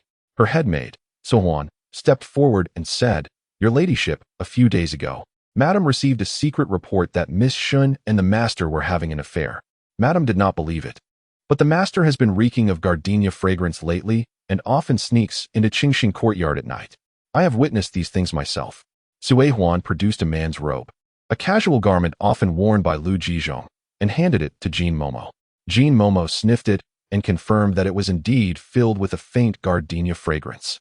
In the entire estate, only Shun Yuan used this fragrance. Yi Shi gasped for breath and cried to the Grand Princess Dowager if they were not together day and night. Why would his clothes be stained with the scent from that vixen? Mother, how could he do such a thing? He has no regard for me at all. The Grand Princess Dowager was truly shocked. Was the person Xin Yuan was having an affair with not Li Rui? How had her son become involved? Was this slut playing both sides? If Li Rui were to find out, with his narrow-minded nature, he would undoubtedly harbor resentment towards Lu Jizhong. If it were to spread, the dignified Duke of Jingguo would lose face and credibility. The marriages of her two granddaughters would also be affected. Not only would Lu Wan's marriage to Prince Rui be jeopardized, but Lu Yuning's affair with Prince Yi would also likely fall through. With this in mind, the Grand Princess Dowager was filled with anger and resentment. She coldly glared at Shun Yuan. Hating her, you deserve to die? Upon hearing this, Xin Yuan trembled violently. She looked up at the Grand Princess Dowager, who had a murderous expression, and knew that she could not escape this day. She could no longer hide the truth. Ignoring everything else, she knelt before Yi Shi and said in a trembling voice, Aunt, the child in my womb is Prince Rui's. These words stunned Yi Shi and the others. You, what did you say? After a series of shocks, Yi Shi's mind was buzzing, and she could barely speak. Having already resigned herself to her fate, Xin Yuan calmed down and said with a bitter smile, I confess, Aunt, I have been in love with Prince Rui. I am already his woman. Yi Shi stumbled backward in shock and fell into a chair. After a long moment, she reacted and looked towards Lu Wan. The Grand Princess Dowager also looked at Lu Wan, but from beginning to end, her expression remained indifferent, as if everything Xin Yuan said had nothing to do with her. Yi Shi, still in disbelief, stared at Xin Yuan and asked, Then what about you and the master? The Grand Princess Dowager was also curious as to why Lu Jizhong had become so close to her. Sui-hwan naturally did not dare to lie, and the fragrance on his clothes could not be faked. Xin Yuan dared to reveal her shameful affair with Li Rui, but she did not have the courage to reveal her relationship with Lu Jizhong. She stared at Yi Shi with wide, frightened eyes, her lips moving, but she could not utter a single word. Lu Wan coldly watched her struggle. She could have exposed her adultery with Li Rui on the spot, or she could have gotten rid of the child in her womb without anyone knowing, but she had endured it all for this moment. Chapter 43. A greater secret. As she watched Shun Yuan cornered into a desperate situation, Lu Wan felt a surge of exhilaration stemming from the prospect of revenge. For the first time, awakening a sense of satisfaction from retribution. In her previous life, she had often aided Li Rui in devising schemes to harm her. Speak up, Yi Shi exclaimed, startled by Shun Yuan's silence. She had spoken openly about her disgrace with Wang Rui. Why was she reluctant to divulge matters concerning her father? Was there a more significant secret hidden between them? Just as Xin Yuan was on the brink of collapse, hurried footsteps echoed from outside the door. Lu Wan turned to see a figure swiftly gliding past the screen and entering the room. It was Lu Jizhong. Lu Jizhong's countenance was ghastly pale. Upon entering, he did not pause to greet the Grand Princess, but rushed to look at Xin Yuan. Seeing her disheveled and in tears, his heart filled with urgency and anger. Taking a deep breath, he knelt before the Grand Princess and, filled with remorse, declared, Mother, it is all my fault. Yuan is not merely a cousin. She is my biological daughter, your own granddaughter. With a crash, the teacup in the Grand Princess's hand shattered into pieces. What? What did you just say? Even having faced countless storms, the Grand Princess struggled to believe her ears, gazing incredulously at Lu Jizhong. If Xin Yuan were indeed his daughter, then he had committed adultery with Yi Shi's own sister. A wave of dizziness washed over the Grand Princess, nearly causing her to faint. But she was caught by the vigilant Jin Mama. Yi Shi, recovering from her fury, let out a mad laugh. Almost deranged. Does mother still not understand? This wretched girl is the illegitimate child of him and my dear sister. No wonder he has kept her in our home. It turns out she is his flesh and blood. How ridiculous that I knew nothing, completely kept in the dark, believing he was being kind to this wretched creature out of consideration for me, when in reality, he was raising his daughter. As Yi Shi spoke, her fury intensified, her gaze fixed on Lu Jizhong and Xin Yuan, her eyes almost bleeding with rage. For so many years, the niece she had treated as her own daughter was nothing but the offspring of her husband and sister's illicit affair. Together, they had deceived her for over a decade. And now they expected her to raise this child. The self-proclaimed shrewd Yi Shi suddenly felt like the greatest fool in the world. The Grand Princess had not anticipated such a scene. Even if she wished to shield her son, it was not the right moment to speak in his defense. Xin Yuan, having remained silent since Lu Jizhong's arrival, now knelt on the ground, weeping quietly, and at Yi Shi's wrathful words, she dared not utter a sound. Cui Huan and others held their breath, enveloped in a terrifying silence. At that moment, Lu Wan, who had been silent, rose and spoke slowly. My aunt once told me that she did not seduce my father during my mother's miscarriage. She was merely a scapegoat brought in by my father to vent his frustrations. Therefore, it appears that the one who truly seduced him during my mother's miscarriage was none other than my mother's own sister, Aunt Yi. 17 years ago, shortly after Yi Shi became pregnant with her second child, she suffered a miscarriage. Distraught, she had invited her sister Yi Hongyu to stay with her, hoping for companionship. Little did she know, not long after, she would hear from a maid that her husband was secretly meeting with a woman at night. Overcome with grief from losing her child, Yi Shi could not tolerate Lu Jizhong's betrayal and demanded he reveal the identity of the woman. Naturally, Lu Jizhong refrained from exposing Yi Hongyu. To protect her, he randomly selected a maid from the household, presenting her to Yi Shi as the culprit. This maid was Meng Qiuyun, Lu Wan's biological mother. To extricate himself, Lu Jizhong falsely claimed that Meng Qiuyun had seduced him, directing all of Yi Shi's wrath onto her, tormenting her for decades until she was ultimately burned alive. These truths were not shared with Lu Wan by Meng Qiuyun.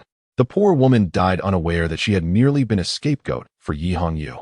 In her previous life, after Xin Yuan successfully married into the Rui Wang residence and brought Yi Hongyu to the capital to enjoy a life of luxury, Lu Wan accidentally discovered their affair and overheard them discussing Xin Yuan's origins, as well as the scheme that had led to her mother being made a scapegoat. These two despicable individuals, driven by selfish desires, had ruined her mother's life and condemned her to a lifetime of suffering. Given a second chance, Lu Wan would not let them escape unscathed.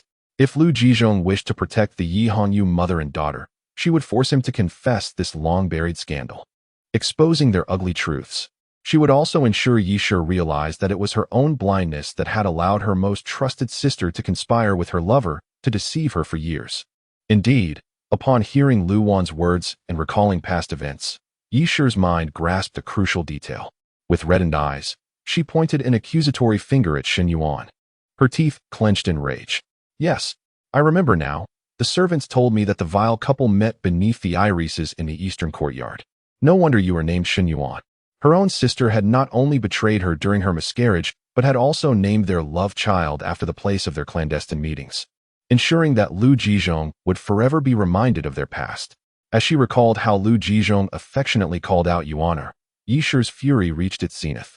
Unable to endure such betrayal and humiliation any longer, she lunged at Xin Yuan, grabbing her hair and attempting to smash her against the pillar.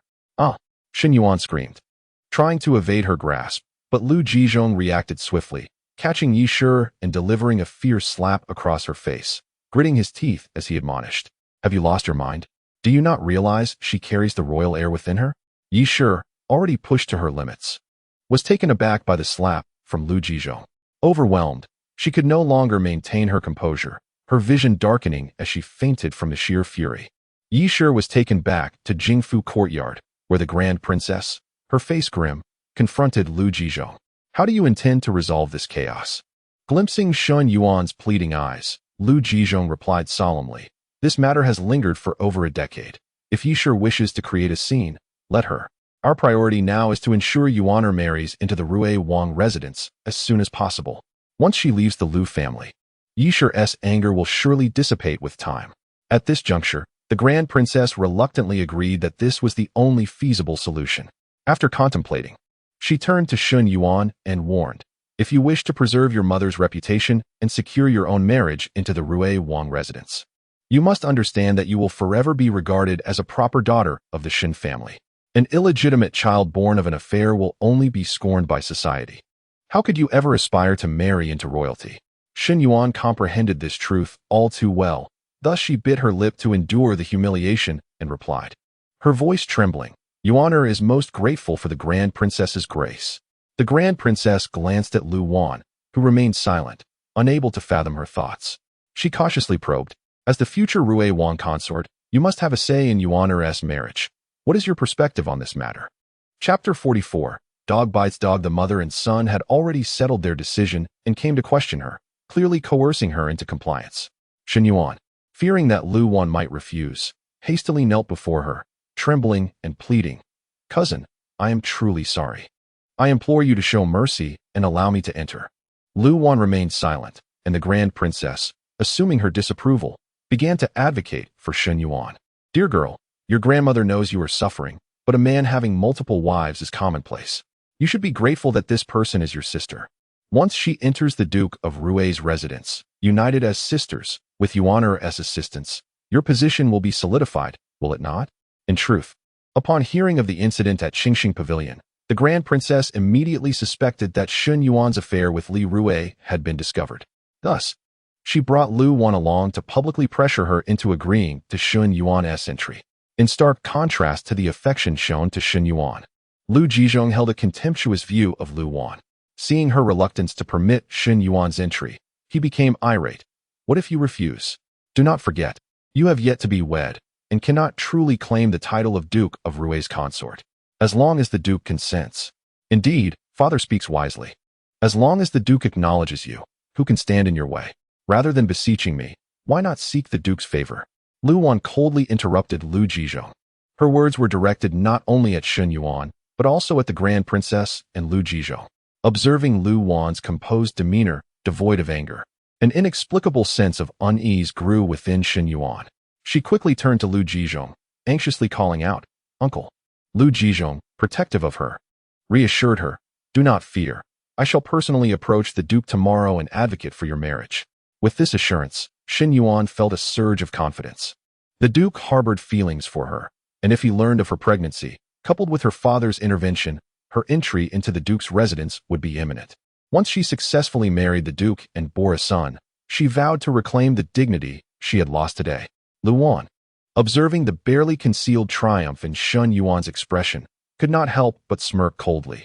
This was merely the beginning of the performance. Upon returning to Qinghai Pavilion, as soon as the door closed, Lanning clapped her hands in delight. "Finally, the air is cleared. Miss, you cannot imagine how suffocating it has been since discovering their illicit affair." Lu Wan inquired, "Have the incense pills been thoroughly disposed of?" The incense pills, odorless and colorless, when burned with other fragrances, extended the scent's duration, which explained why the lingering fragrance of gardenias clung to Lu Jizhong. Lu Wan's plan for dealing with Shun Yuan was deceptively simple. First, she feigned a fall to confine her, then continuously fed Shun Yuan news of Li Rui and Lu Yuning's clandestine interactions. Frantic yet trapped within the confines of the courtyard, Shun Yuan would undoubtedly seek external aid, her biological father, Lu Jizhong, being her primary ally. She instructed Lanning to secretly place the incense pills in the incense burner of Qingxing courtyard. As long as Lu Jizhong entered and exited, the scent would surely linger. The jealous Yi family, upon catching a whiff of Lu Jizhong's gardenia fragrance combined with the information Lanning disseminated, would be easily convinced. She intended to incite Yi Shi against Shun Yuan, setting them against each other. Not only to drive a wedge between them, but also to force Lu Jizhong to publicly confess his past indiscretions with Yi Hongyu, thereby vindicating her mother and seeking justice. Yet, this was merely the prelude. The real drama was yet to unfold. The following day, Lu Wan went to the upper courtyard to pay her respects. Upon entering, she was met with the sight of Lu Yuning, whose eyes were swollen to the size of walnuts. Recently, Lu Yuning had been frequenting the residence of Minister Qin to learn the art of flower arranging, returning home late every evening. She only learned of the previous day's events at Qingxin Courtyard after returning home, prompting her to seek Xin Yuan to settle the score on behalf of her mother. However, her true motivation was to vent her own frustrations. Lu Yuning had tirelessly schemed to usurp the position of Duke's consort from Lu Wan, viewing her as a thorn in her side. Little did she know that Xin Yuan had already beaten her to it, having secured a child. How could she not harbor resentment? Yet, she was intercepted by Yi Shi. After the Grand Princess left Qingxin Courtyard, she visited Yi Shi in Jingfu Courtyard, urging her to swallow her pride and regard Xin Yuan as her niece. Yi Shi, however, was unwilling to comply. Yet, when the Grand Princess mentioned Lu Qingyu's future and Lu Yuning's marriage prospects, Yi Shi conceded. After all, if this scandal escalated, it would ultimately harm her own children. Thus, Yi Shi gritted her teeth and suppressed her outrage, preventing Lu Yuning from causing a scene. Lu Yuning cried throughout the night, and when she came to pay her respects that morning, her swollen eyes rendered her nearly unrecognizable. She had emerged not for any other reason but to implore her grandmother to take action against the shameless Xin Yuan. However, this time, regardless of how much she pouted and wept, the Grand Princess did not relent. She sternly forbade Lu Yuning from troubling Xin Yuan and insisted that they regard each other as sisters, fostering harmony. Fuming, Lu Yuning intercepted Lu Wan at the entrance, pulling her aside. "Elder sister, how can you remain calm with such a significant matter at hand? Xin Yuan is clearly trying to outpace you, deliberately making things difficult for you." Lu Wan gazed at the green-beaked parrots in the gilded cage, seemingly oblivious to her words. Seeing her dazed expression, Lu Yuning mentally cursed her for being dense, continuing to urge, "She is trying to get ahead of you now. Surely she will later attempt to usurp your position as consort. I've also heard that the Astronomical Bureau has already proposed a new engagement date for you and the Duke. Yet he has yet to finalize it. It's likely that he has been swayed by her. The one who has been influencing Li Rui's indecision is none other than her. She visits the minister's residence daily under the pretense of learning the art of flower arranging. But in reality, she is seizing the opportunity to clandestinely meet with Li Rui. While others may be oblivious, Lu Wan is acutely aware. The confrontation between the two had officially begun. Lu Wan sighed softly, expressing her melancholic thoughts, but she is already with child by the Duke. How could they deny her marriage? Moreover, as father has said, I have yet to be formally wed. I cannot claim to be the mistress of the Duke's residence. Ultimately, it all depends on the Duke's will. Upon hearing this, Lu Yuning suddenly came to a realization. Indeed, the final decision rests with Li Rui. As long as he does not want Xin Yuan, what does it matter if she is pregnant?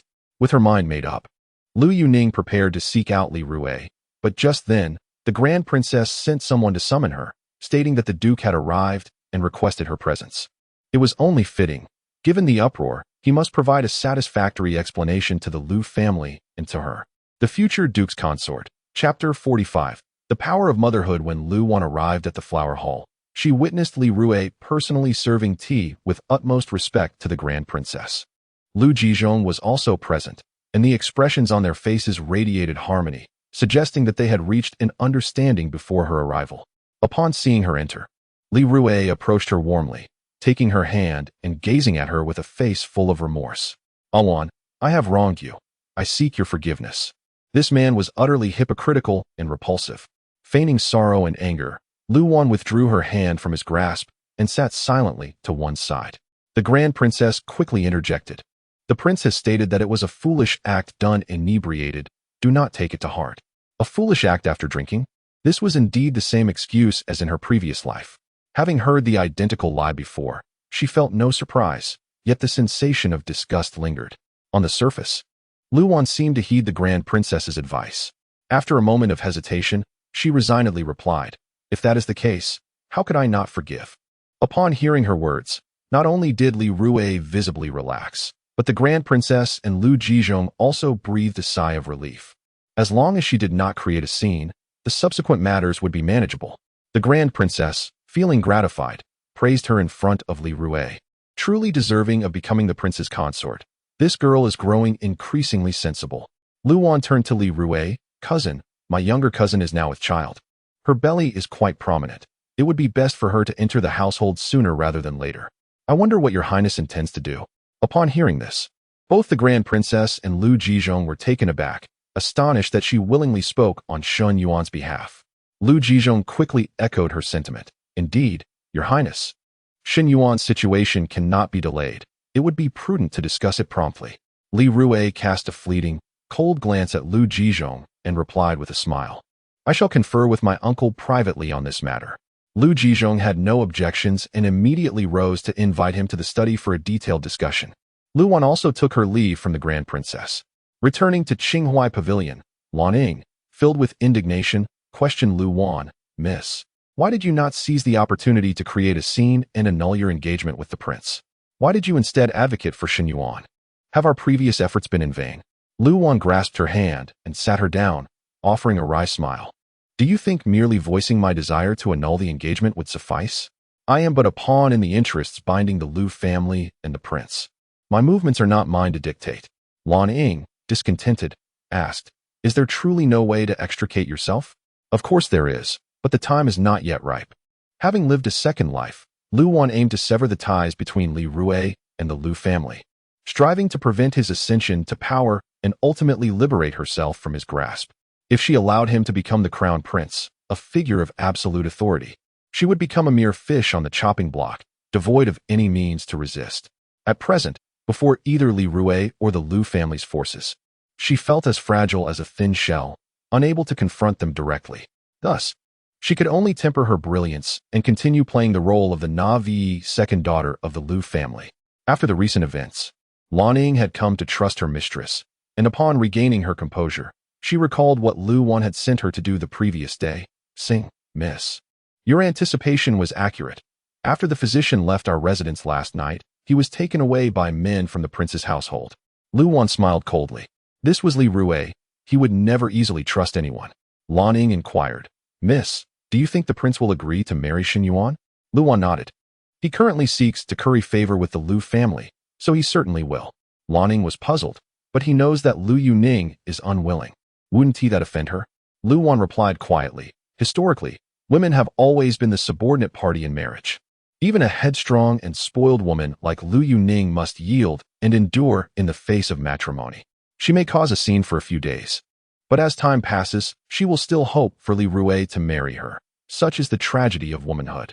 Li Rui is acutely aware of this, which is why he boldly pursues relationships elsewhere. After all, even if Lu Yuning does not succeed, he still has me as a backup pawn, thus he fears nothing. Before long, news arrived that Li Rui had consented to marry Shen Yuan as a secondary consort in 5 days.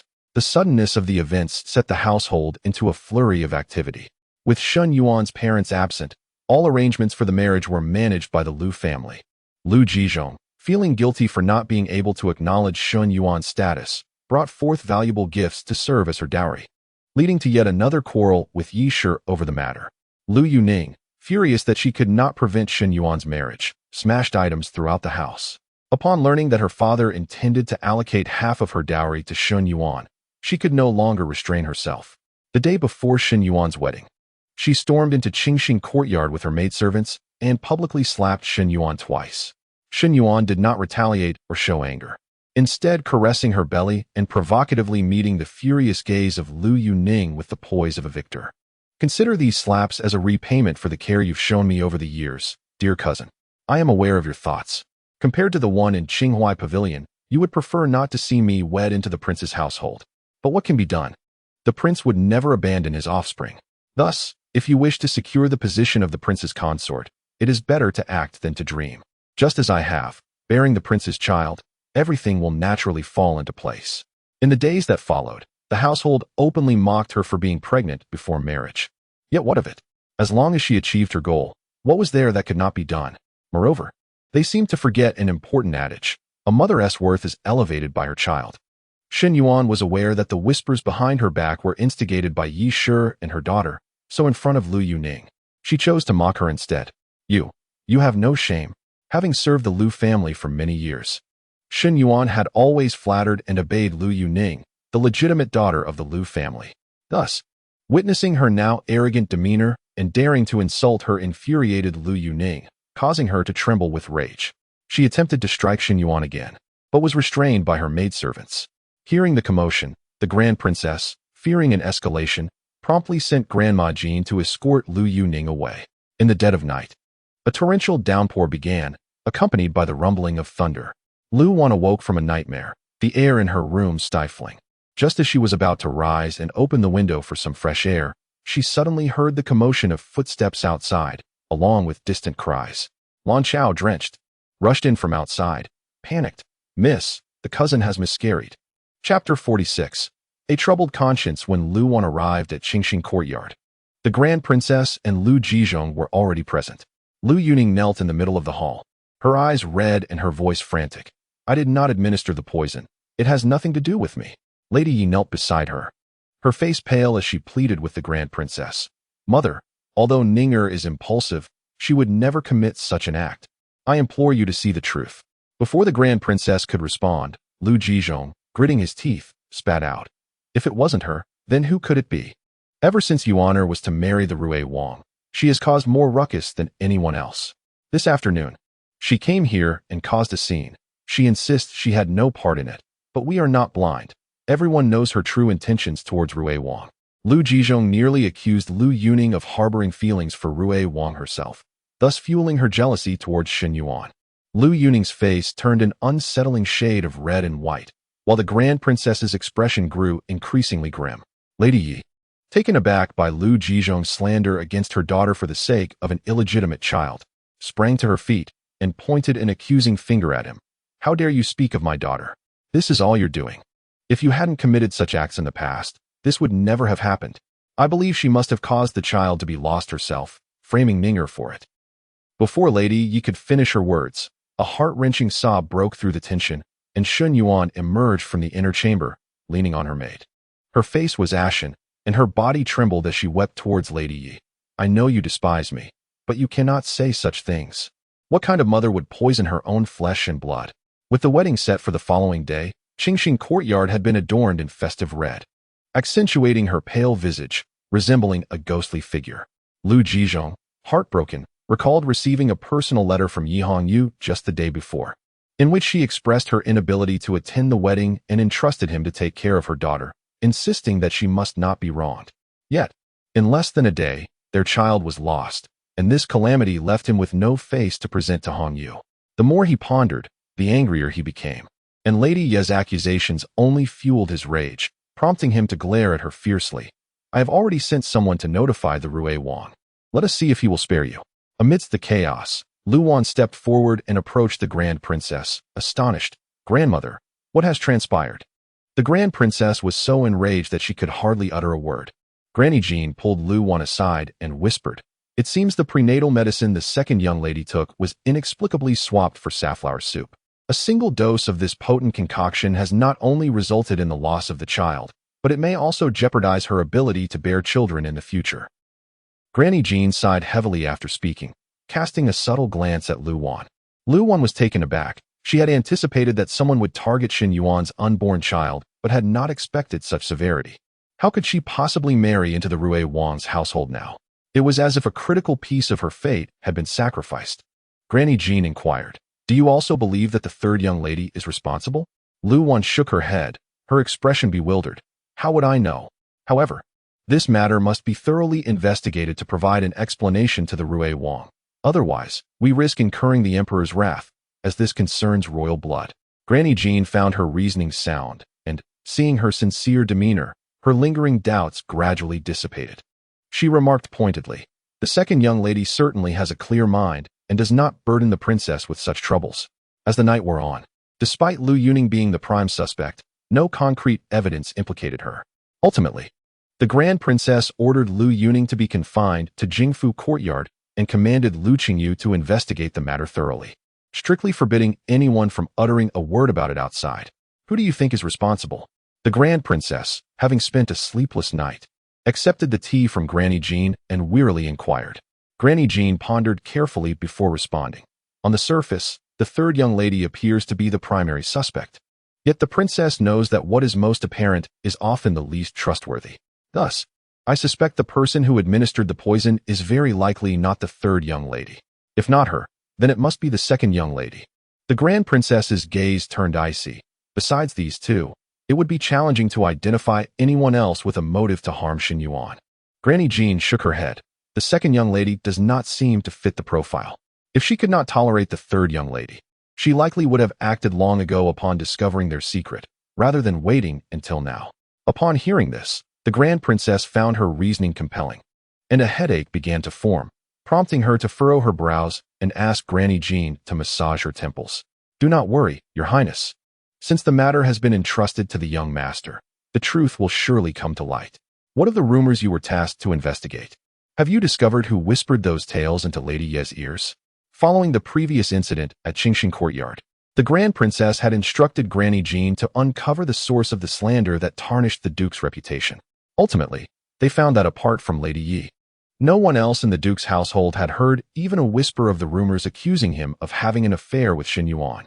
The Grand Princess immediately suspected that someone had deliberately conveyed such information to Lady Yi to incite her suspicion against Lu Jizhong and Shen Yuan.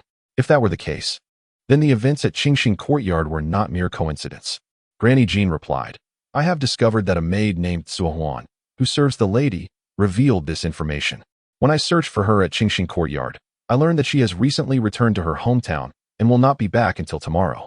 The Grand Princess's eyes narrowed, and she gritted her teeth. As soon as she returns, seize her and interrogate her thoroughly to uncover who instructed her to spread those rumors. Granny Jean complied, and the Grand Princess added, You should also visit Qingxin Courtyard later. Today is her wedding day, and you must ensure everything proceeds smoothly without further errors.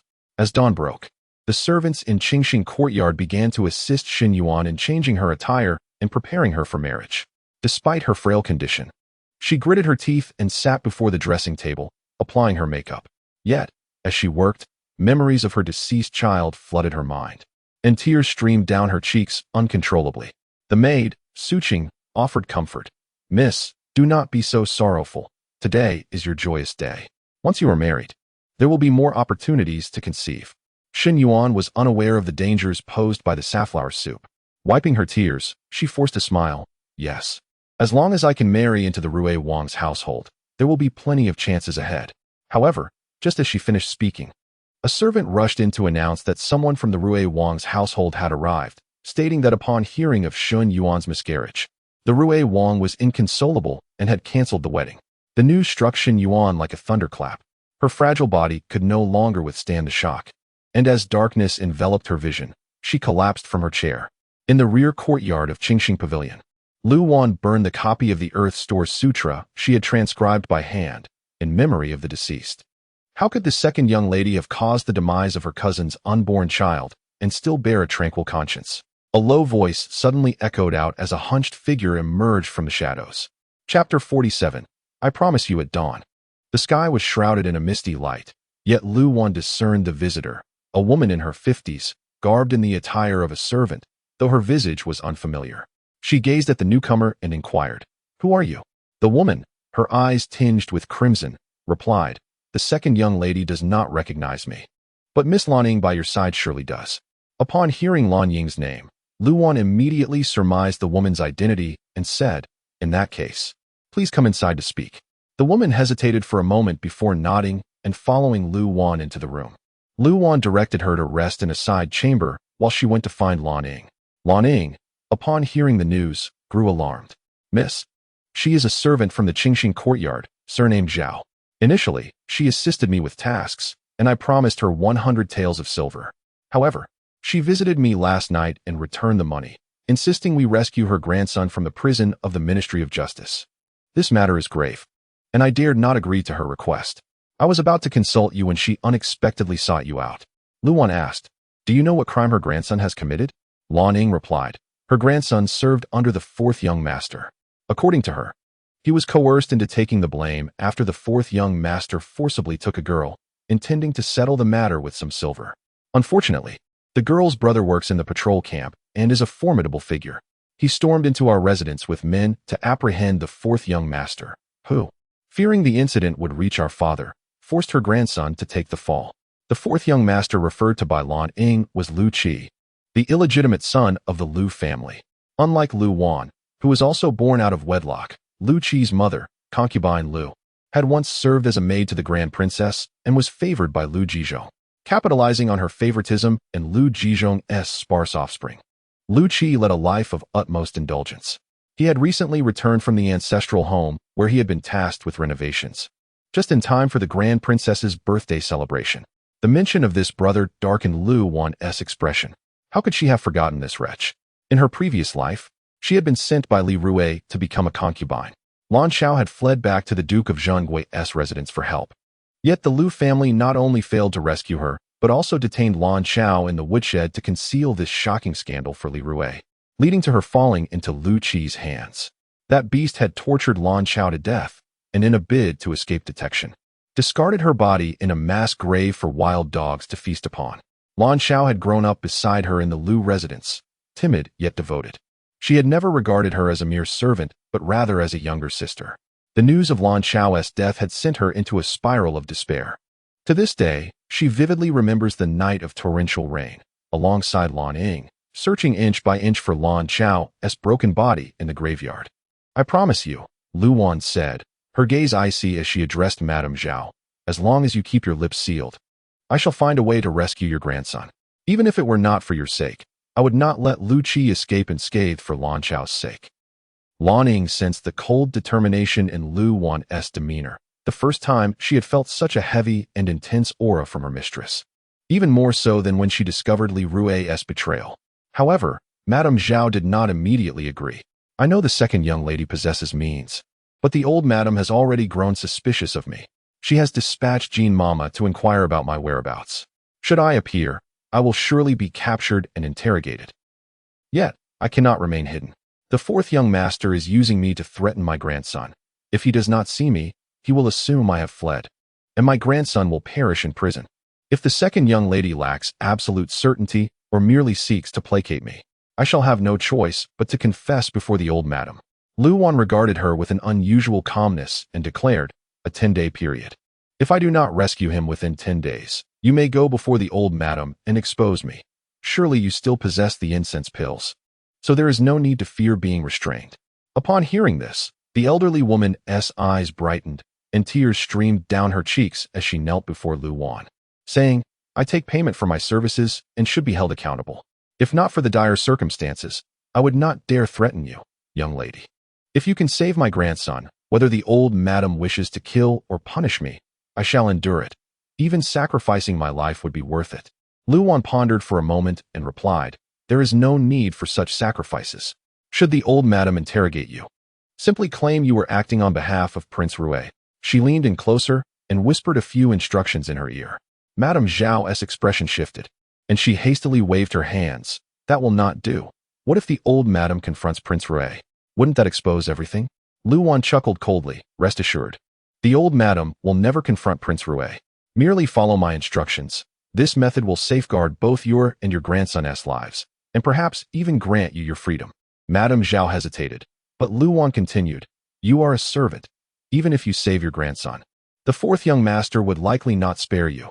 If you wish to compel the Lu family to release your contracts and allow you to leave, you must do as I say." Lu Wan's words struck a chord with Madame Zhao, and seeing her confidence, she gritted her teeth and agreed, bowing deeply to Lu Wan. "If it truly comes to pass as you say, I shall be eternally grateful to you, young lady, and serve you for life, unconditionally." Lu Wan instructed Lan Xiao to retrieve half a bag of silver from the inner chamber and handed it to Madame Zhao, also requesting a personal item from her. "You must find a way to delay matters with the old madam." Madame Zhao understood, nodding repeatedly, while Lan Ying discreetly escorted her out through the back door. Lan Xiao expressed her concerns. "Miss, aiding that Madame Zhao in rescuing her grandson is tantamount to opposing the fourth young master. If discovered, the master will not spare you. Should word get out, people will not see you as a champion of justice, but rather as an unfilial daughter selling out your family. You must think carefully." Lu Wan grasped her hand reassuringly. "Do not worry. I shall exercise utmost caution. Once everything here is settled, I will take you and Lan Ying to find a she, and we shall leave this place far behind, indifferent to any reputations, good or bad. They are of no concern to me." Lan Xiao, recalling the news she had heard days prior, could not help but ask, "Miss, is it true that you and His Royal Highness have truly severed all ties?" Suddenly hearing Lan Chao mention Li Yi, Lu Wan paused, recalling that she had informed them of this last time she returned. Why do you suddenly ask about this? Lan Chao averted her gaze, speaking softly. A few days ago, to announce your engagement to Prince Rui, someone from the palace came. I overheard them discussing that the imperial concubine is to hold a flower banquet in the palace on the 6th day of next month to select a bride for His Royal Highness. At these words, Lu Wan's expression faltered, her heart tightening. In her past life, the emperor had been assassinated on the 6th day of the 6th month. Though he did not die immediately, his grave injuries left him bedridden. Someone in the court suggested marrying a queen to bring him good fortune and ward off disaster. And thus, Lu Yuning, possessing a phoenix fate, was chosen as the auspicious queen. Yet, in the end, it was she who ascended the throne. Chapter 48. A good thing. The oppressive sensation of suffocation washed over Lu Wan once more, causing the color to drain from her face. Having lived a second life, she had meticulously planned to evade this hardship, yet she remained uncertain if she could ultimately escape this calamity. After a prolonged moment, she managed to force a smile. This is a good thing. Lan Chao, observing her pallid complexion and the forced smile that resembled a grimace, mistakenly believed Lu Wan was distressed upon hearing news of the prince's selection of a bride, which only deepened her own sorrow. Early the next morning, Lu Wan visited the upper courtyard to consult the Grand Princess, expressing her desire to retreat to Zhonghua Temple for a few days of quiet contemplation due to her recent turmoil. The Grand Princess had just learned that Mama Jean had captured Mama Zhao, who was returning home, and was eager to uncover the mastermind behind the scheme. Thus, she permitted Lu Wan to stay at Zhonghua Temple for 3 days without further ado. Without hesitation, Lu Wan quickly packed a few belongings and set off for Zhonghua Temple with Lan Chao. Upon arrival, the coachman departed, promising to return for them in 3 days. As soon as the coachman left, Lu Wan applied yellow powder to her face, donned a coarse linen skirt, and tied a triangular scarf atop her head, transforming into the guise of a village woman as she exited through the side gate of the temple. Dressed similarly as a village woman, Lan Ning awaited her on a mule cart, driven by her cousin Wu Ji. Wu Ji greeted Lu Wan respectfully, while Lan Ning cheerfully remarked, "My cousin is familiar with every nook and cranny of the capital. I took the liberty of granting him a 3-day leave to guide us." Lu Wan expressed her gratitude to Wu Ji and climbed onto the cart, and the trio made their way back into the city. Along the journey, Lan Ning informed Lu Wan that as soon as Mama Zhao was brought to the upper courtyard, she had collided with a pillar, sustaining a head injury and losing consciousness, though her life was not in jeopardy. This turn of events meant that the Grand Princess and her entourage would have to wait for Mama Zhao to regain consciousness before any interrogation could take place, effectively buying them time. "Miss, I have bribed a jailer in the prison. He has agreed to let us see Wang Wang," Wu Ji reported as he drove the cart. Lu Wan smiled in satisfaction. "Thank you for your assistance. I shall express my gratitude to you in due time." She then turned to glance at Lan Ning, who, understanding her implication, immediately flushed and lowered her head. Wu Ji, perceptive as he was, grasped Lu Wan's meaning and, feeling elated, warmly offered, "Should Miss require any assistance in the future, please do not hesitate to send Lan Ning to find me. I can easily manage the shop's affairs as they are not overly demanding." Lu Wan accepted his offer with a smile, and the three of them soon arrived at the Ministry of Justice's prison. There, Wu Ji guided Lu Wan to the jailer with whom they had established a prior rapport, claiming she was Wang Wang's newlywed wife come to visit him. The jailer could not help but steal a glance at Lu Wan. Though she appeared to be a rough-skinned village woman, her features and figure were quite appealing. With a wife like her, how could Wang Wang still be preying upon respectable women? Carrying a bamboo basket filled with simple provisions, Lu Wan had her items thoroughly inspected by the jailer before being led to the cell where Wang Wang was held. "Wang Wang, your wife has come to see you," announced the jailer. Wang Wang, curled up in a corner, was momentarily stunned by the words. His family had indeed arranged a marriage for him, but the bride had never come, and upon hearing of his predicament, she had long since withdrawn her consent. Who was this wife he was supposed to have? When he looked up, he was surprised to see a petite woman standing at the cell door gazing at him. The jailer opened the door, and Lu Wan entered, winking at the bewildered Wang Wang. "It is your grandmother who sent me to see you." As she spoke, she produced a bamboo leaf-shaped silver hairpin she had obtained from Mama Zhao. Upon seeing the pin, Wang Wang understood that his grandmother had indeed sent her, and he was overwhelmed with emotion, tears welling in his eyes as he grasped the hem of Lu Wan's garment, exclaiming, Tell my grandmother it was not me. Please, find a way to rescue me. Once the jailer had distanced himself, Lu Wan said, I was specifically sent by your grandmother to aid in your escape. You must recount to me everything that transpired that day, leaving nothing out. Wang, gazing at the delicate woman before him, though initially skeptical of her ability to facilitate his escape, felt a glimmer of hope as she was sent by his grandmother. Thus, he recounted the events of that day in detail. Lu Wan retrieved a pen and paper from the hidden compartment of her basket and diligently recorded Wang's account, asking additional questions to clarify the details. Although Wang could not read or write, he recognized the skill with which she wrote and realized that this seemingly ordinary village woman possessed considerable ability. Thus, he shared his deeper concerns with her. I never intended to take the blame, but the Lu family are like wolves and tigers. They threatened me with my grandmother's safety, forcing me to confess. He looked at her earnestly. Do you know how my grandmother is faring now? Has she escaped the clutches of the fourth young master? Although Wang worked in the Lu household, he had been preoccupied with duties alongside Lu Qi in their hometown during the 2 years Lu Wan had returned to the family. Thus, he was unaware that this village woman was none other than the second young lady of the Lu family, whom he had often criticized. Lu Wan reassured him, do not worry. She is currently safe with the old lady, and the fourth young master would not dare to harm her. Just as Wang was about to inquire further, the jailer hurried back, knocking anxiously on the cell door, urging Lu Wan to leave quickly as a high-ranking official from the Ministry of Justice was coming to inspect the prison. Lu Wan, sensing the urgency, was alarmed at the prospect of encountering Lu Qingyu. She quickly instructed Wang, when they come to interrogate you again, simply declare your innocence and recount the truth as you have shared it with me. Wang was taken aback.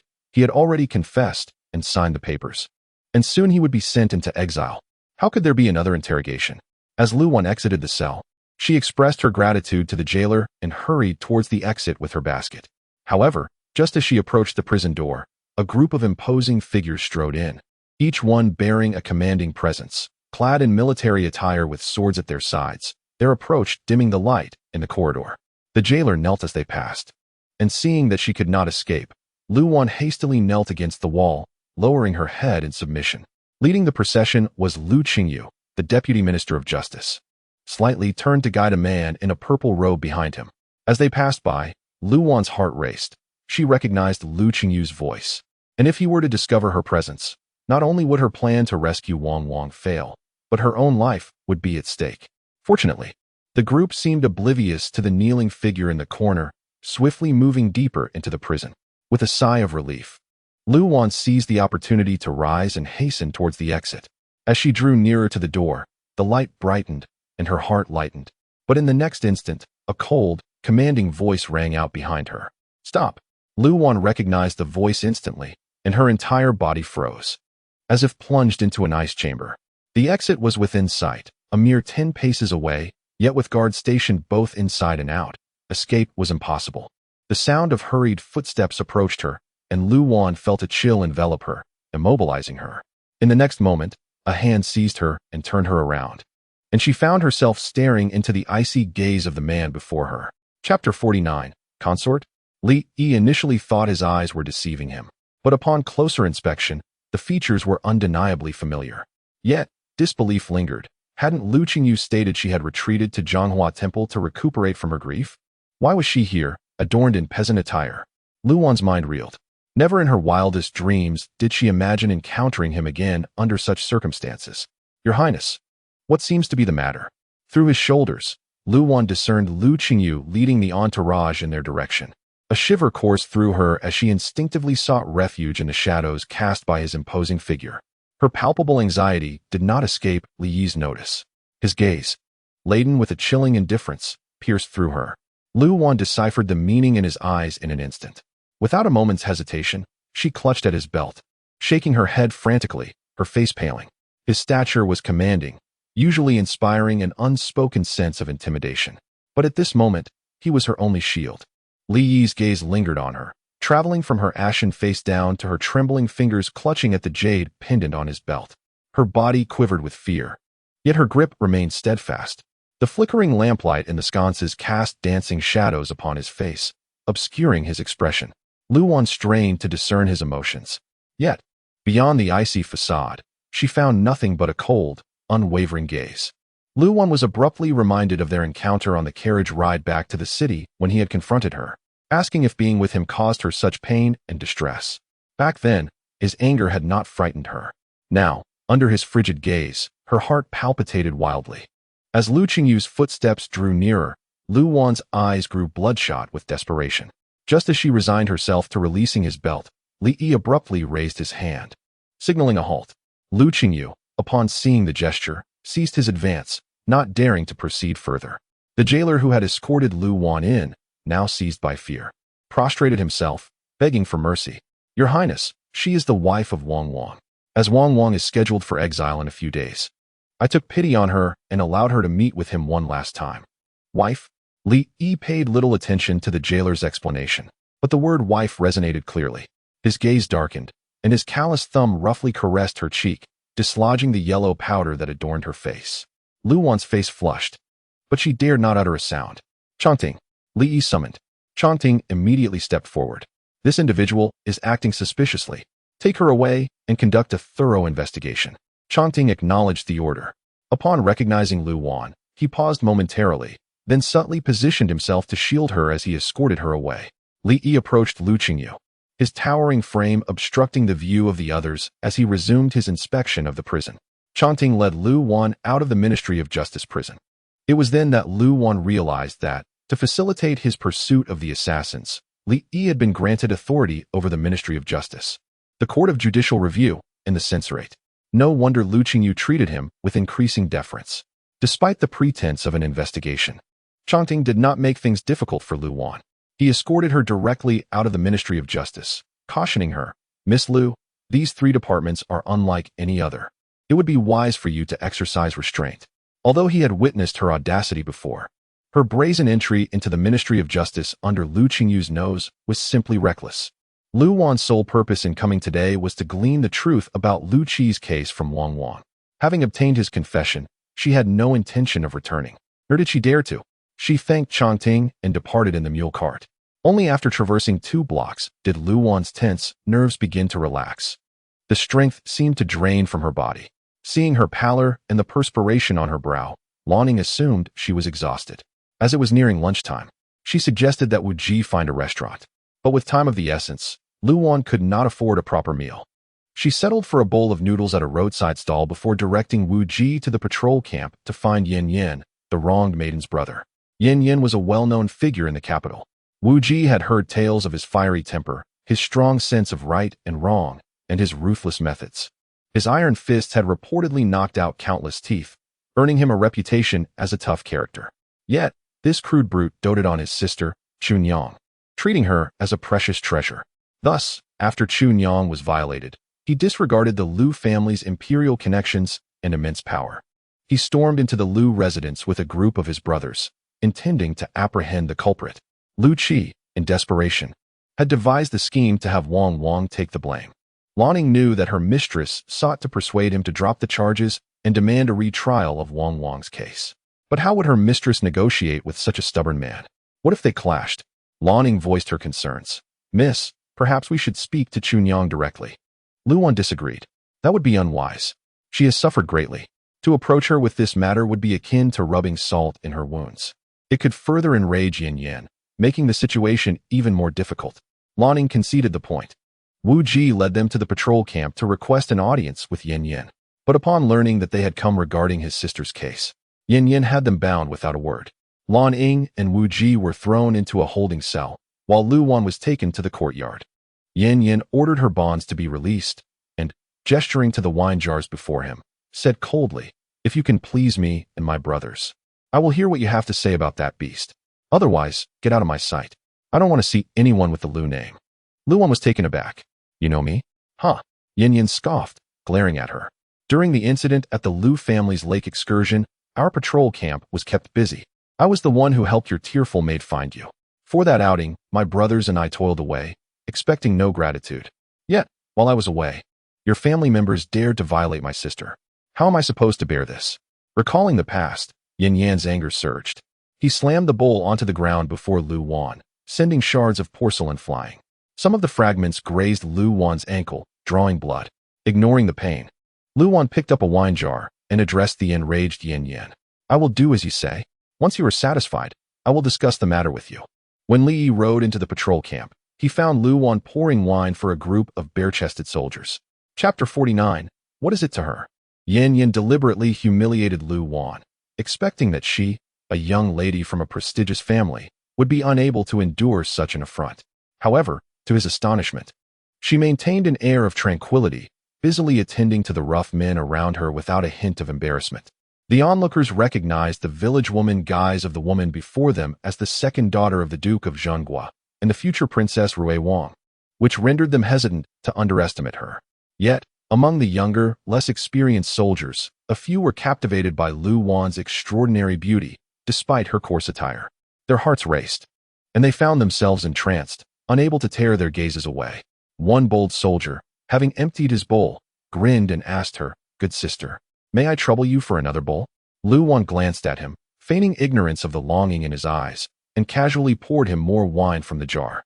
Suddenly, with a sharp crack, before the soldier could bring his bowl closer to the jar, a whip sliced through the air, shattering his bowl into two pieces. The crowd turned in shock to behold a formidable figure clad in purple riding majestically on horseback, wielding a dark golden whip that glimmered ominously, much like its master. The soldiers, recognizing the renowned Prince Yi, were awestruck, scrambling to their knees as fear gripped them, hardly daring to breathe. From his elevated position, Li Yi surveyed the kneeling throng, his gaze sweeping lightly across them before settling on Yin Yan. "You are Yin Yan?" Yin Yan, taken aback by the unexpected visit from the illustrious Prince Yi, stammered, I am indeed. Come, dismount. I wish to have a word with you." Li Yi commanded, striding towards a nearby building without casting a glance at Lu Wan. Clutching the statement provided by Wang, Lu Wan stared at the closed door, several times mustering the courage to enter, yet ultimately faltering. As dusk fell, concerned about missing the city gates closing, she resolved to find someone to release Lan Ying and Wu Ji, so they could exit the city before it shut, though she had been somewhat neglected at home. As the daughter of the Duke of Zhenghua and the future Princess Rui Wang, she was accustomed to the trappings of a noble life. Thus, her visit to Zhanghua Temple for spiritual cultivation included not only Lan Chao, her personal maid, but also 4 matrons and 2 young maids to attend to her. Having slipped away, she relied on Lan Chao to keep her absence concealed, yet if she lingered too long, her prolonged absence would surely raise suspicions. Should word reach the Grand Princess, it would spell trouble. At that moment, the door swung open, revealing Yin Yan, who respectfully escorted Li Yi out. Li Yi walked past Lu Wan without a sideways glance, mounted his horse, and with a flick of his whip, departed in a cloud of dust. Yin Yan watched him leave the patrol camp before reluctantly turning back to Lu Wan and, with excitement, knelt before her, saying, "I misjudged you, mistaking your kindness for ill intent, nearly allowing the true villain who harmed my sister to slip away." Having anticipated Li Yi's purpose from his sudden appearance, Lu Wan was unfazed by Yin Yan's abrupt change in demeanor. She gently helped him to his feet, offering a wry smile. "Your gratitude is unwarranted. It is the Lu family that owes you an apology. I express my regrets on their behalf, and hope we can ensure that the innocent are not wronged while the true evildoers face justice." Yin Yan nodded vigorously, his eyes glistening with emotion. Lu Wan handed him Wang's statement. He accepted it and remarked, "A new testimony. The prince has already provided me with one. I shall discuss this with my sister and petition the Ministry of Justice for a retrial tomorrow." Lu Wan was surprised by how swiftly Li Yi had acted, alleviating many of her concerns. As the evening deepened, she urged him to release Lan Ying and Wu Ji. Yin Yan, suddenly recalling the detained individuals, scratched his head in embarrassment and promptly went to set them free, summoning everyone from the courtyard, issuing a strict order that no one was to breathe a word about Lu Wan's visit to the patrol camp. Once they left, the 3 hastened towards the city gate and successfully exited before it closed. Outside, the bustling activity of the city gave way to an eerie stillness under the night sky. Wu Ji hung a lantern in the cart for illumination. Exhausted from the day's exertions, Lu Wan leaned against Lan Ying's shoulder, lulled by the croaking of frogs from the nearby fields, and drifted into slumber. Nearby, the sound of passing carriages could be heard. In the carriage, Chong Ting kept peering through the curtains, and upon finally spotting Lu Wan, he exclaimed, "Master, I found the second young lady, just ahead in a mule cart." Li Yi glanced coldly in that direction, noticing the distant cart illuminated by a flickering light. In it, Lu Wan, clad in her rural attire, rested against her maid's shoulder, seemingly asleep. He shot Chong Ting a glare. "I am seeking Lutong. What concern is it of hers?" Chong Ting, feeling dismissed, lowered the curtain. The elegant wooden carriage soon overtook the small mule cart. Just as they neared Zhonghua Temple, the mule cart accidentally toppled into a ditch, causing Lu Wan and Lan Ying to tumble out, sustaining only minor scrapes. However, Wu Ji was less fortunate. His left leg became trapped in the wheel, and despite his efforts to extricate himself, he ended up with a fracture. Stranded in a desolate area with no nearby village or inn, and with the flow of travelers dwindling, Lu Wan found herself at a loss for assistance. The carriage that had previously trailed just ahead was nowhere to be seen. Seeing Wu Ji in agony, Lu Wan and Lan Ying supported him, one on each side. While Lan Ying managed, Lu Wan's assistance was a different matter altogether. Wu Ji, conscious of propriety, hesitated to accept her help. With no other options, Lu Wan led the way with the waning lantern, while Wu Ji gritted his teeth, supporting Lan Ying from behind. As they walked, Lu Wan frequently turned to look for any passing carriages that might offer them a ride. Fortunately, not far along, a carriage approached from behind. Lu Wan quickly stepped into the road, calling out to the occupant, "My friend is injured, with a broken leg. Might you allow us a ride? We will disembark at Zhonghua Temple." After a lengthy silence, just as Lu Wan feared the owner might refuse, the curtain lifted, and Chong Ting emerged, saying, "Ah, it is the second young lady. Please, do step aboard." Chapter 51. The enchantment of the breeze. At the moment when the curtain of the carriage was lifted in the long pavilion, Lu Wan beheld the man seated regally within. Though it was but a fleeting glance, she discerned his demeanor, cold and distant, unchanged from the time she had encountered him at the patrol camp. Turning back, she cast a glance at Wu Ji, who was already pale as a ghost. His injured leg, if further agitated, might leave him with lasting ailments, rendering him incapable of walking normally in the future. Lan Ying had already discreetly wiped her tears multiple times. Lu Wan expressed her gratitude to the long pavilion, saying, "I shall not board the carriage. Please assist in helping my cousin Wu on to it," allowing him to sit against the carriage shaft. Given Wu Ji's status, it was a divine favor for him to share the carriage with Li Yi, let alone squeeze into its confines. "You should also board, and take good care of cousin Wu along the way." Lu Wan arranged for Lan Ying to sit beside Wu Ji, and with a handkerchief, she gently wiped away the tears and dirt from Lan Ying's face, reassuring her, "Do not fear. Once we reach the temple, we shall summon a doctor for cousin Wu. He will be fine." "And what of you, miss?" Lan Ying inquired, noticing Lu Wan's focus on them, while she herself remained outside the carriage. Lu Wan picked up a lantern from the ground and smiled. "It is of no concern. We are but a mile or two from Zhonghua Temple. I shall walk swiftly and reach it in no time." She had calculated that with Li Yi and the long pavilion already occupying the carriage, the narrow space had no room left for her. Turning to the coachman, she implored, "Cousin Wu's leg cannot endure the jolting. I kindly ask you to proceed slowly." "Thank you." Lan Ying was reluctant to let her walk the night road alone, especially since Lu Wan had developed a fear of the dark after her recent illness. Lan Ying was about to leap from the carriage to accompany Lu Wan when a cold command rang from within. "Get in." Lu Wan hesitated, reluctant to comply. "Climb aboard." As she lingered, the voices inside grew impatient, their tone turning even colder, sending a shiver through Lu Wan. She cast aside her dust-laden garments and, lifting her skirt, climbed into the carriage. "Thank you, Your Highness." Inside, the long pavilion had already vacated his seat, squeezing himself into the corner. Lu Wan glanced at the man sitting upright, his gaze icy upon her. A tremor coursed through her, and she offered him a quiet thanks before carefully settling beside him. Their proximity was unsettling. As she observed his immaculate appearance, Lu Wan became acutely aware of her own disheveled state. She subtly shifted away, attempting to distance herself from him. Since her entrance, Li Yi's gaze had fixated on her, unyielding and unabashed. From his vantage point, his eyes fell upon the delicate nape of her neck.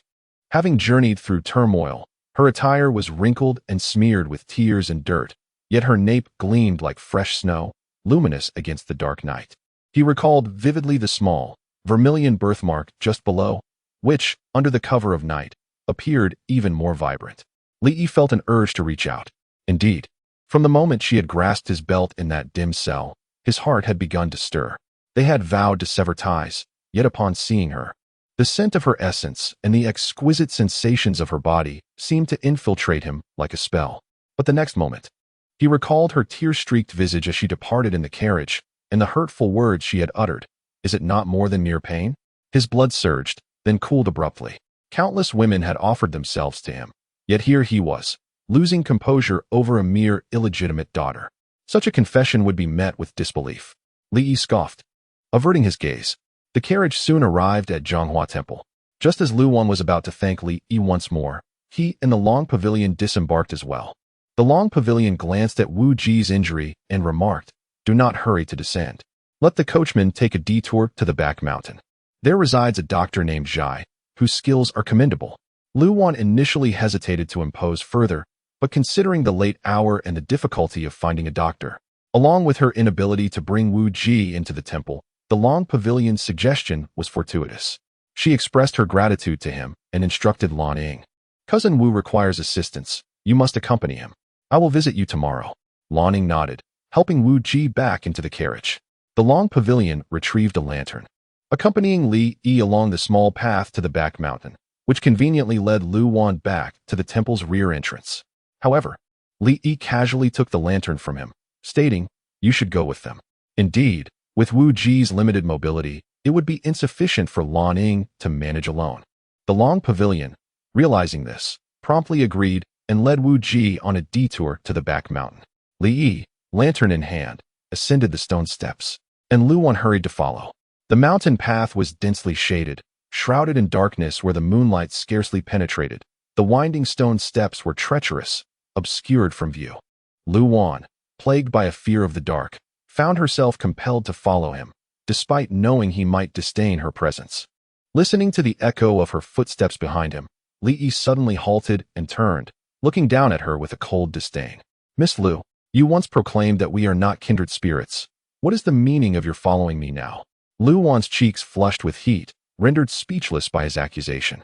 With great difficulty, she lowered her head and stammered, "The mountain path is treacherous. I implore your highness to guide me." As she lowered her gaze, her alabaster nape became visible once more, causing Li Yi's grip on the lantern to tighten unconsciously. Though he remained silent, the unspoken pressure emanating from him nearly suffocated Lu Wan, who longed for their arrival at the back door to part ways. Fortunately, they soon reached the entrance, and Lu Wan sighed in relief. But upon attempting to push the door, she found it locked. Unsure of what to do, she hesitated, fearing she might be forced to spend the night in the wilderness. What if the accompanying matrons noticed her absence?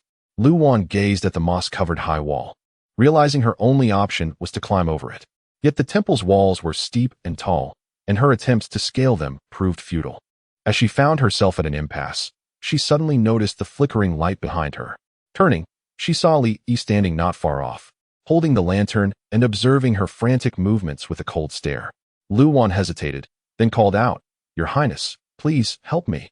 He discerned her unspoken plea. Raising an eyebrow as he regarded her with a chilling gaze, desire swirling in his eyes, making Lu Wan's heart tremble. Chapter 52. "I am not interested." Lu Wan hesitated momentarily. This man was too audacious. She should not have spoken to him at all. Almost instinctively, she smiled gently and said, "Your Highness, you misunderstand. I merely wish to express my gratitude for your numerous aids today." Li Yi's expression faltered, his gaze suddenly turning icy. She had grown increasingly bold. Daring to toy with him? Observing her demeanor, which radiated fearlessness, Li Yi sneered coldly within. Indeed, having heard of her involvement in Lu Qi's case during the day, he had rashly intervened to resolve the troublesome Yin Yin on her behalf. He had been beguiled by her pitiful appearance in the jail, forgetting that she was a wolf cub that could not be tamed, one who had shown ingratitude on multiple occasions. He should have prolonged the case, compelling her to plead earnestly for his assistance. Li Yi regarded her, laughter replacing anger. "Do not rejoice prematurely. Regarding Wang Wang's case, even if the Yin siblings seek a retrial, do not forget that your Lu family holds significant power within the Ministry of Justice. If I were to grant Lu Shizhi a favor and assign this case to him, based solely on Wang Wang's testimony, what chance do you think you have? Furthermore, if the Lu family discovers that you aided an outsider against your kin, considering the temperaments of your grandaunt and the Duke, what fate awaits you?" Lu Wan's countenance shifted dramatically. She had assumed he intervened out of a sense of justice after learning of Wang Wang's plight. only to find that he was using this as a means to threaten her. How utterly despicable. Her expression hardened. Your Highness oversees the 3 divisions, and yet you distinguish not between right and wrong, allowing your whims to unjustly condemn the innocent? Strangely, Li Yi had previously found amusement in her feigned flattery and her portrayal of a weak, easily deceived individual. Yet now, he relished witnessing her true self emerge, her sharp fangs no longer concealed, confronting him with a fierce determination, as if eager to engage him in a life-and-death struggle. With a detached smile, he remarked, "The misdeeds of the Liu family are of no concern to me. When I am in the mood, I may lend a hand. When I am not, what do I care for any grievances? I am no savior." Far from being a savior, he was a cold-hearted enforcer. His strikingly handsome visage, capable of captivating hearts with a smile, was marred by the utter ruthlessness of his words. It seemed that the lives of others held no significance in his eyes, dictated solely by his own whims. Lu Wan, having once harbored feelings of gratitude towards him, found them extinguished in an instant. The members of the Li royal family were devoid of humanity, a lesson she had long since learned, and she should not have entertained any illusions about him. Yet, his threat served as a stark reminder. Indeed, as he stated, the Liu family held deep roots within the Ministry of Justice. Overturning a case based solely on Wang's testimony would be exceedingly difficult. Without absolute certainty, she could inadvertently jeopardize Wang and the others. However, what appeared to be a daunting task in her eyes was, to him, a trivial matter, given his control over the 3 divisions and his immense power. Contemplating Wang in the prison, the anxious Zhao Momo awaiting her aid in the upper court, the Yin siblings, and even her own fate, Lu Wan gritted her teeth and regained her composure, initiating negotiations with him. "If I assist your Highness in compiling a map of the iron mines, would you be inclined to help me this once?" Obtaining the iron mine map would equate to acquiring half of the Jin Kingdom, a temptation that would undoubtedly be irresistible for someone like him, who was vying for the Eastern Palace. This was her final trump card. Once she overcame this hurdle, she could free herself from the Liu family's control and incite a feud between the Liu family and the Rui Wang, depriving Li Rui of the Liu family's support and any claim to the Eastern Palace. Yet, to her astonishment, Li Yi coldly chuckled and shook his head. "I have no interest." At his words, Lu Wan was taken aback. What did this man truly desire? She could not help but gaze at him. And upon meeting his eyes, she trembled, having already discerned the answer. In the depths of his dark gaze lay unabashed desire. Lu Wan felt as though she were a piece of meat at his mercy, constantly on his mind, waiting to be devoured. Her heart constricted, and she instinctively lowered her head, avoiding the searing intensity of his gaze. Yet Li Yi was unrelenting. He stepped closer, fixing his gaze on her, speaking each word with chilling clarity. "You know what I want. If you are willing, I would retrieve not just 1 Wang, but 100 or 1,000 for you." The night breeze rustled through the mountains, causing the trees to whisper, carrying his heated aura towards her. Even the faintest touch left her feeling distressed, as if plunging into an icy abyss. She was both familiar with and terrified by the feelings he evoked in her. In her past life, another man had treated her similarly, ultimately forcing her into a life of servitude. The unbearable memories surged within her, and Lu Wan's heart burned with indignation. Had she truly returned to face the same fate?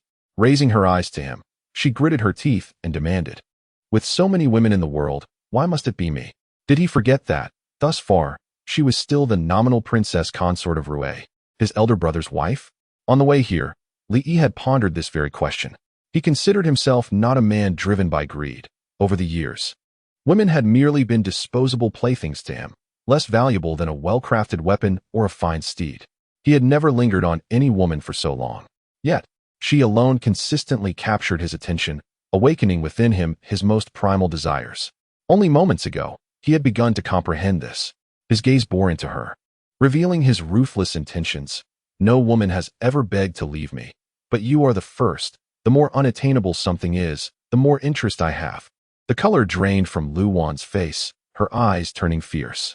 Meeting his cold stare, she shot him a defiant smile. "I am not interested either." Should she tread the path of her previous life, it would all have been in vain. No longer would she evade him. She smiled provocatively in the face of his evident anger, her smile both alluring and scornful. Some matters cannot be forced, having spent so long in the company of His Highness. Had it been a fateful bond, she would have fallen for him long ago. Alas, Her heart remained untouched. Such was destiny, and she could do nothing about it. She refused to believe that without him, Li Yi, she could not escape this predicament. The night was enchanting, swaying gracefully, yet at this moment, her true nature unveiled in every smile and frown, her eyes sparkling with challenge, eclipsed the night 100-fold. Particularly her starry eyes, shimmering with fierce resolve, ignited a fire within him once more. Feeling a surge of heat, Li Yi tossed aside the lantern and stepped forward, forcefully pinning her against the wall. His lips crashing down upon hers in a punishing kiss, mercilessly crushing. Your Highness.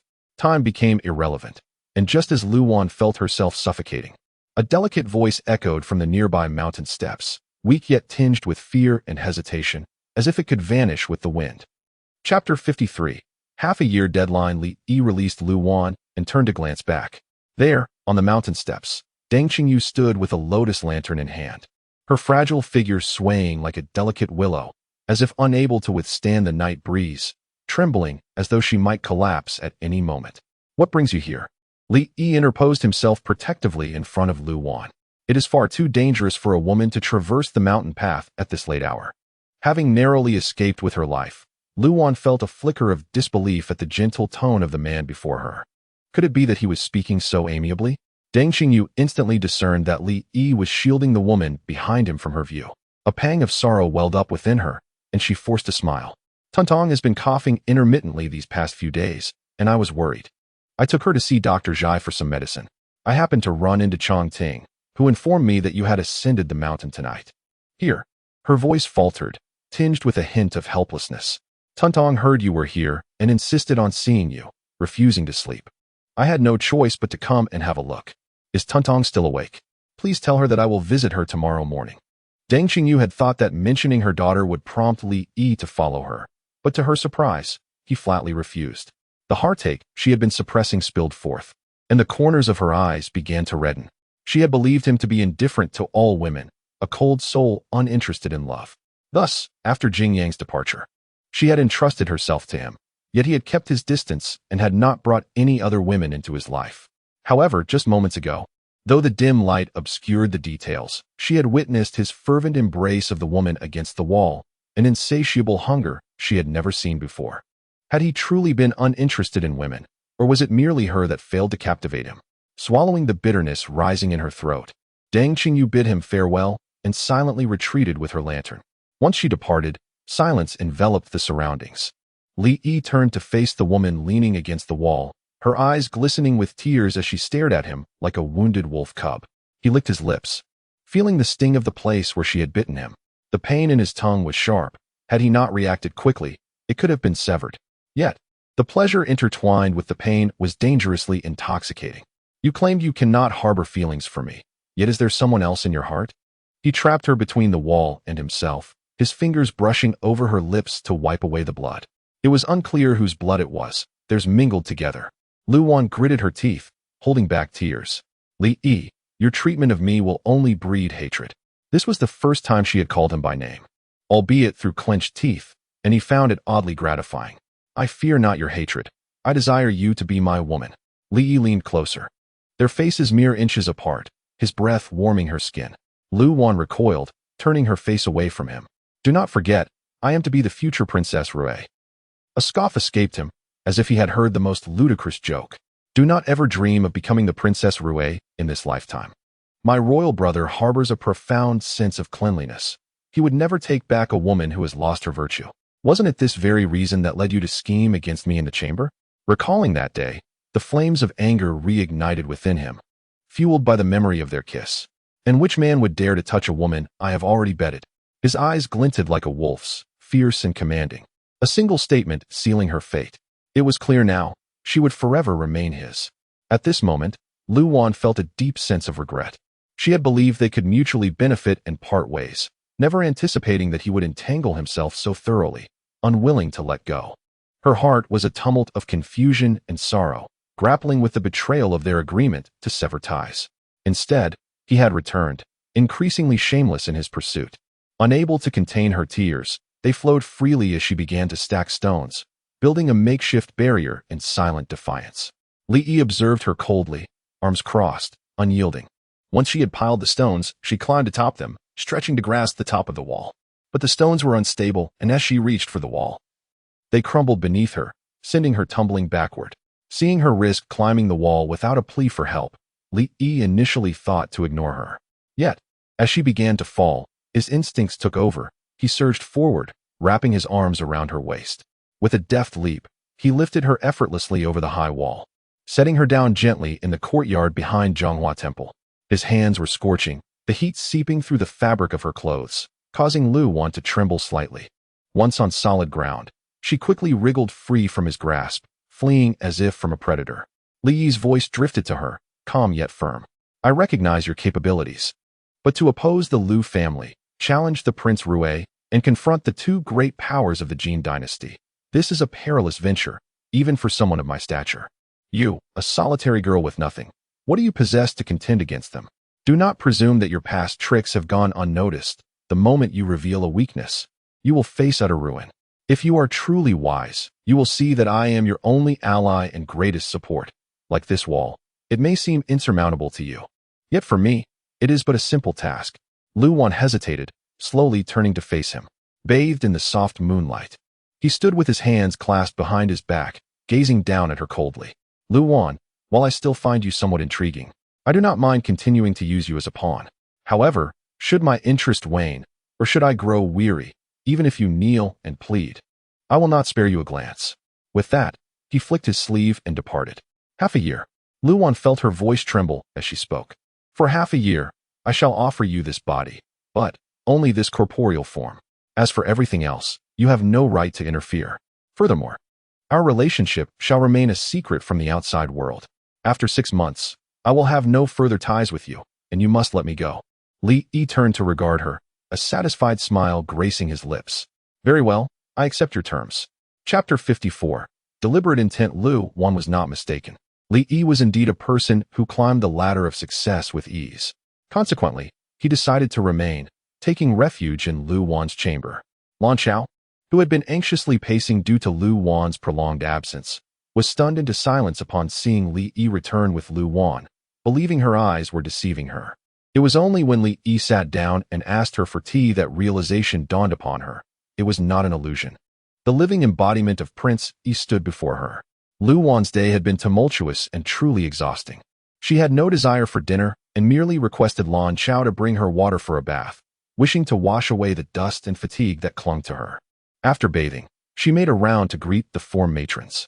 According to Lan Xiao, her absence throughout the day had sparked suspicion among them, prompting them to inquire several times under various pretexts. On the way back to her room, Lan Xiao could no longer restrain herself and asked, Miss, what about Prince Yi? For a moment, Lu Wan was at a loss on how to explain her peculiar relationship with Li Yi to Lan Xiao. After some contemplation, she replied, I have made a 6-month pact with him. You will likely see him often during this time.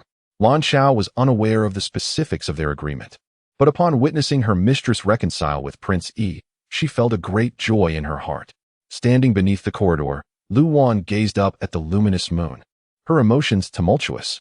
She had exerted great effort to escape the fate of her past life, yet it appeared that destiny had already inscribed her path. She was doomed to face this tribulation. In her previous life, it was Nie Zhan. In this life, it was Li Yi. The agreement between her and Li Yi, though beautifully termed a contract, was, in essence, her submission to become his concubine, satisfying his corporeal desires. After much wandering, she found herself retracing her original steps. A cruel twist of fate indeed. Now, all she wished for was to resolve all grievances and entanglements within the 6 months, as she had previously stated. To take Lan Xiao and Lan Ying in search of a she, far removed from all of this. Lu Wan composed herself and entered the room. The flickering lights danced in response to the breeze she brought in. The man lifted his gaze toward her, and upon recognizing her appearance, the depths of his phoenix eyes grew ever more profound. After her bath, she had exchanged her coarse village attire for the loose, dark robe provided by the temple. Her hair, dark as clouds and half damp, cascaded down her back, the ends brushing against her luminous white ankles. The rich fragrance of sandalwood, having passed through her body, transformed into an intoxicating aroma that tantalized the senses. He had previously remarked that her daily fasting and prayers could not purify her cunning nature. Now, It seemed that it was not only her nature that remained unchanged.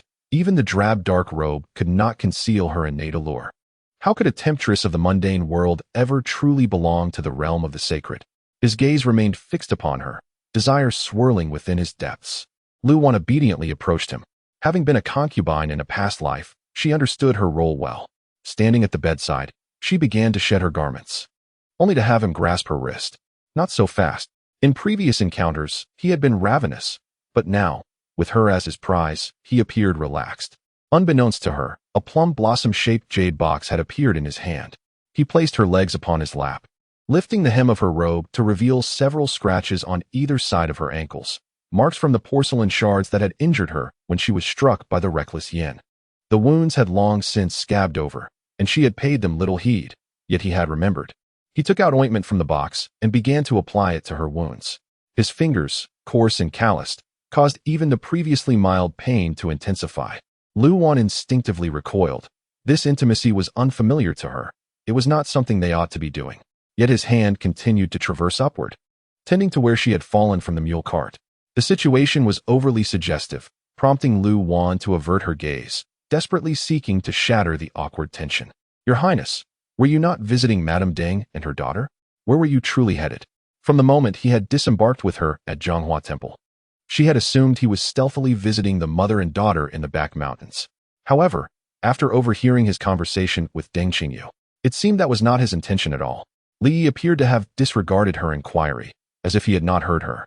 How could he reveal that he had followed her out of the city? His carriage had leisurely trailed behind her small mule cart the entire way, merely using the lantern in front to illuminate the path. Yet it had still fallen into a ditch, forcing his carriage to take a long detour before rejoining the official road behind her cart, pretending to pass by casually. All those seemingly coincidental encounters were, in truth, meticulously orchestrated by him. From the moment she had ensnared his waist in the prison, no, even earlier, when he had pulled her from the water, he had been plotting how to capture her once more. After much scheming, he had finally succeeded. Everything had culminated in this moment, as if everything had unfolded naturally, perfectly, and harmoniously. The candlelight flickered, the melted wax accumulated in pools, and after burning through the night, the wick finally surrendered. Li Yi, satiated, eventually released the figure beneath him. Lu Wan, as soon as her head touched the pillow, fell into a deep slumber, unaware of when he departed. The following day, preoccupied with concerns for Wu Ji's injury, Lu Wan rose early and inquired with the abbot about the route to Dr. Zhai's home, intending to visit Wu Ji and Laning. The terrain at the foot of the back mountain was flat, with numerous nearby villages. To facilitate trade, a small market had been established where local villagers gathered. Dr. Zhai's pharmacy was located at the marketplace. As Lu Wan arrived at the market entrance, she unexpectedly encountered Li Yi. He walked alongside Deng Qingyu, one to his left and one to his right, with the young girl held between them. The family of three was the envy of onlookers. He had kept his word, indeed visiting them early in the morning. At that moment, Lu Wan was savoring tofu pudding at a nearby stall. Having skipped dinner the night before and enduring a restless night, she awakened famished. Spotting the fresh tofu pudding, she could not resist bringing Lan Chao to indulge. As the family of three passed by the stall, Lu Wan, not wishing to be recognized, prepared to lower her head and slip by. However, Deng Qingyu's keen eyes spotted her immediately. She paused, confirming several times, and upon realizing that Lu Wan was indeed the official's daughter who had delivered messages to her on the mountain, her expression brightened. Releasing her grip on her daughter's hand, she approached, curtsying in greeting. Their hasty separation had left her without the chance to inquire about Lu Wan's name, and now fate had brought them together again. Lu Wan set her spoon down and returned the gesture. "Madame Deng, you are too kind. I am merely an inconsequential person, not worth mentioning." Upon hearing Lu Wan address her by her surname, Deng Qingyu appeared momentarily startled. Clearly, the connection between Lu Wan and Li Yi was extraordinary. Otherwise, how could he have divulged his affairs to her? Thus, the more Lu Wan withheld her identity, the more Deng Qingyu yearned to uncover it. Deng Qingyu turned to Li Yi, seeking his assistance. "Princey, will you not introduce us?" Chapter 55. A dream like no other outside. Deng Qingyu refrained from revealing Li Yi's true identity, addressing him only as Yi Lang. As a woman from Jiangnan, she was naturally beautiful, with a soft and melodious voice that made her calling of Yi Lang resonate with depth and meaning. Li Yi stood outside a tofu pudding stall. Clad in a simple blue robe that signified the common folk, his tall figure straight and dignified. He cast a casual glance at Lu Wan and then turned to Deng Qingyu, saying, "She is my cousin's second daughter, surnamed Lu." Deng Qingyu pondered briefly and deduced that she was from the illustrious Lu family of the Duke of State, causing her expression to shift upon realizing Lu Wan's background. The Lu family was prestigious, with a grand princess in their midst, making them one of the most prominent families in the capital. Furthermore, this second daughter of the Lu family was already promised to the renowned third prince, Li Rui, and was to be wed soon. This meant she would become Li Yi's sister-in-law. Deng Qingyu felt a wave of relief wash over her, given their relationship. The woman with Li Yi the previous night could not possibly have been her. Immediately, she offered compliments to Lu Wan, exclaiming, "So it is Miss Lu. I beg your pardon for my earlier rudeness." With the prospect of becoming sisters-in-law, she felt a surge of warmth towards Lu Wan.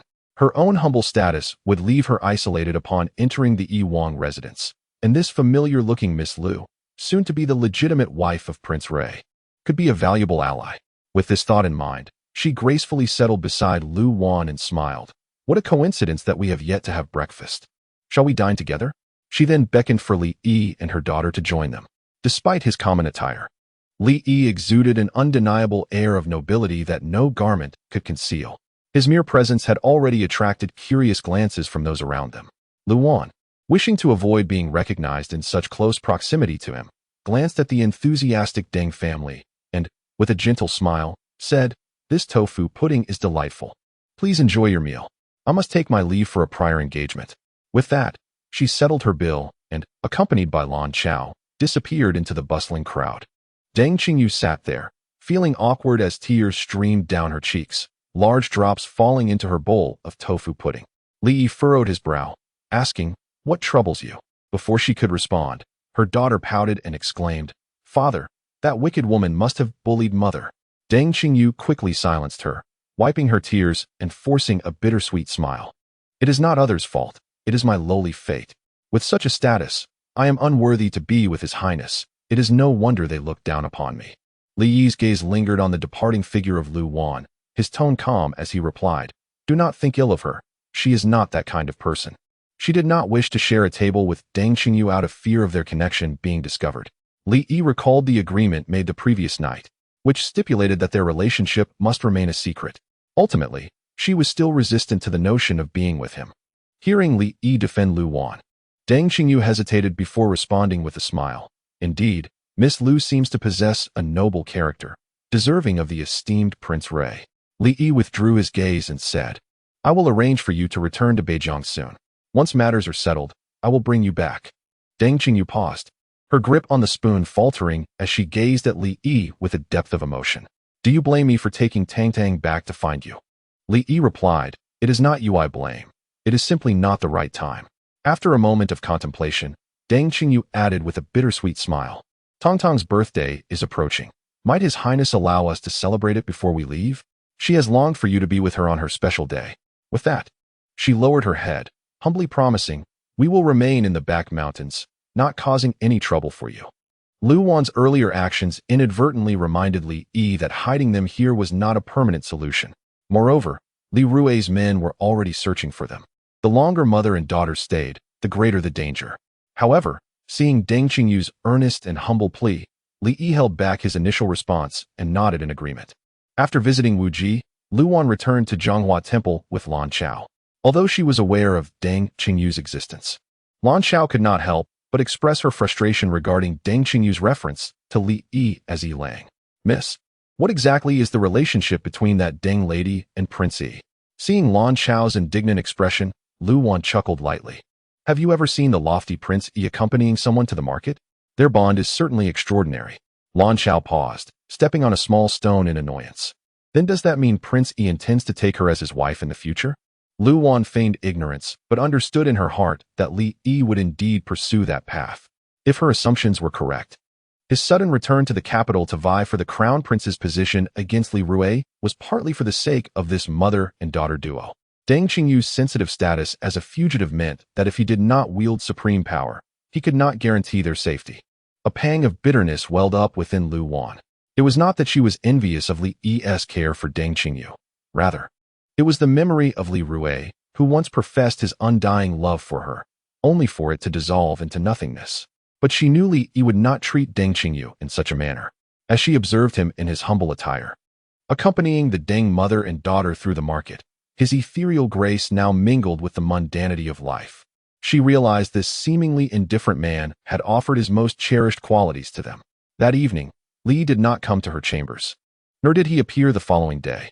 The 3 days of quiet contemplation swiftly passed, and soon, someone from the residence arrived to escort Lu Wan back. After Wu Ji's injury had been treated, Lanning rented a carriage to return him to the city for recovery, while she herself returned to the Duke of State's residence to gather information for Lu Wan. Within the carriage, Lanning informed Lu Wan that Granny Zhao had awakened the previous night, and Granny Jean had interrogated her until she revealed all that Lu Wan had taught her. Lu Wan lifted the carriage curtain, allowing the countryside breeze to flow in, carrying the faint scent of grass and trees, dispelling the heat within the carriage and the gloom in her heart. The young man she had once cherished and admired, whom she had wished to see soar to great heights, had ultimately suffered a fall at her hands. Chapter 56. The early betrothal at the Duke of Zhan's residence. As dawn broke, Granny Jean returned with a half-bag of silver coins obtained from Granny Zhao's quarters to report to the Grand Princess. Before she could finish her account, the Grand Princess was rendered speechless. Have you verified this? The Grand Princess, despite her sharp intellect, found it difficult to fathom the situation. Granny Jean poured the silver coins onto the table and selected a piece engraved with a specific mark, presenting it to the Grand Princess. This is a special batch of reward silver, commissioned by the Emperor during the year of the Crown Prince's ascension. It bears the insignia of the Crown Prince's residence. It cannot be mistaken. Why would he do such a thing? Even the astute Grand Princess could not grasp his motives. Granny Jean explained, according to that woman, last month, when the Crown Prince visited the master to discuss changing the betrothal date, he caught a whiff of gardenia's scent in the study. This sparked his suspicions, prompting him to keep a close watch on the master and the young lady. Granny Zhao, responsible for cleaning in the Qingxing courtyard, could not enter the inner chambers, so she only observed the master visiting the young lady late at night, without knowing the true nature of their interactions.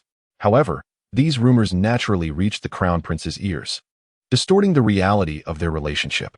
The Grand Princess's face turned pale as she slammed her hand on the table in fury. It is that gardenia scent again. It is truly fatal. Granny Jean wiped the cold sweat from her brow and continued. He instructed Granny Zhao to incite the lady to deal with the young lady, likely hoping to have her disposed of. Yet, he remains oblivious to the true relationship between the young lady and the master. In the end, not only did we not dispose of her, but we shall also arrange for her to marry him. Thus, he believes the Duke has thrust a woman he has betted upon him, making him a fool.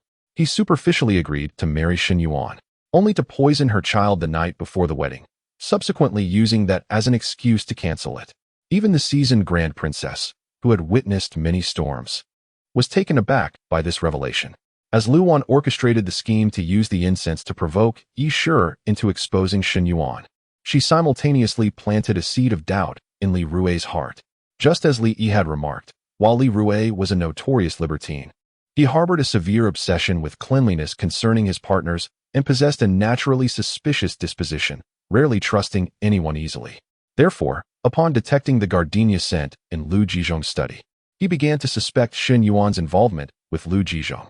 Later, when Yi Shi caused a scene in Qingxing courtyard, the doctor who had attended to Shen Yuan's condition heard Yi Shi directly interrogate Shen Yuan about why she was seducing her uncle. After being brought to the Crown Prince's residence, the doctor, under Li Rui's pressing inquiries, recounted Yi Shi's words verbatim. Thus, what could Li Rui possibly doubt? The following day, when he arrived to address Shen Yuan's predicament, he witnessed Lu Jizhong bustling about for her, further solidifying his belief in their improper relationship. Hence, a tarnished Shen Yuan was someone he would never claim. Moreover, the child of unknown origin within her would only serve to disrupt the lineage of the Li family. Yet, upon learning that the emperor had bestowed the authority of the 3 departments upon Li Yi, Li Rui understood that he could not afford to offend the Lu family at this juncture. He swallowed his pride, outwardly agreeing to take Shen Yuan as a concubine, but turning around to administer a concoction to terminate the child within her, using that as an excuse to withdraw from the marriage. It was precisely because Luan understood this man so well that she could predict his actions accurately. Although she had instructed Granny Zhao to instigate the situation, she did not unjustly implicate him in Shun Yuan's miscarriage. She anticipated he might take action against Shen Yuan. Yet she did not expect his cruelty or the ruthlessness of his actions. With the truth laid bare, the rift between the Lu family and Li Rui was inevitable. Lu Jizhong, already feeling guilty towards Shun Yuan, would now harbor a deep-seated hatred for Li Rui, knowing he was the cause of her miscarriage, and would never assist him in ascending to the throne. In Li Rui's eyes, Lu Jizhong not only infringed upon his woman, but also forced Shen Yuan upon him, cementing his resentment and humiliation. As the summer solstice approached, the weather grew hot, yet the Grand Princess felt a chill run through her as she shivered uncontrollably. What shall we do? The Crown Prince's residence awaits our explanation. Shen Yuan had lost her child at the Lu residence, and the Lu family undoubtedly needed to provide an account to the Crown Prince. The Grand Princess, having lived for decades, had never endured such a humiliating situation. It was evident who was responsible, yet now the Lu family sought to hold her accountable. Morning light seeped through the window, casting a cold sheen upon the Grand Princess's graying hair. What can we do? Shall we confront Shen Yuan and risk tearing our relationship apart? We must feign ignorance and find someone to take the blame. The Grand Princess felt as though a fly had lodged itself in her throat, causing her immense discomfort. Then, what of Granny Zhao? The Grand Princess's eyes darkened as she gritted her teeth. Since she is in the Crown Prince's service, we cannot act against her, lest we alert the enemy. After a moment of contemplation, she coldly commanded, return her contract and find an excuse to expel her from the residence. Once she has left the Duke of Zhan's household, we can deal with her. Granny Jean, considering the gravity of the situation, hesitated to disturb the Grand Princess further, but felt compelled to reveal critical information. She produced intercepted correspondence, stating, these are letters exchanged during the third young lady's confinement, including those written to the Crown Prince and his replies. At this point, the Grand Princess did not need to open the letters to know their content. She erupted in fury, sweeping everything from the table. No wonder he has been delaying the betrothal date with the second young lady. He is clearly two-timing. Does he regard my Lu family's daughters as mere vegetables at a market to be selected at will? Granny Jean, having served the Grand Princess for many years, had rarely witnessed such wrath and hurried to console her.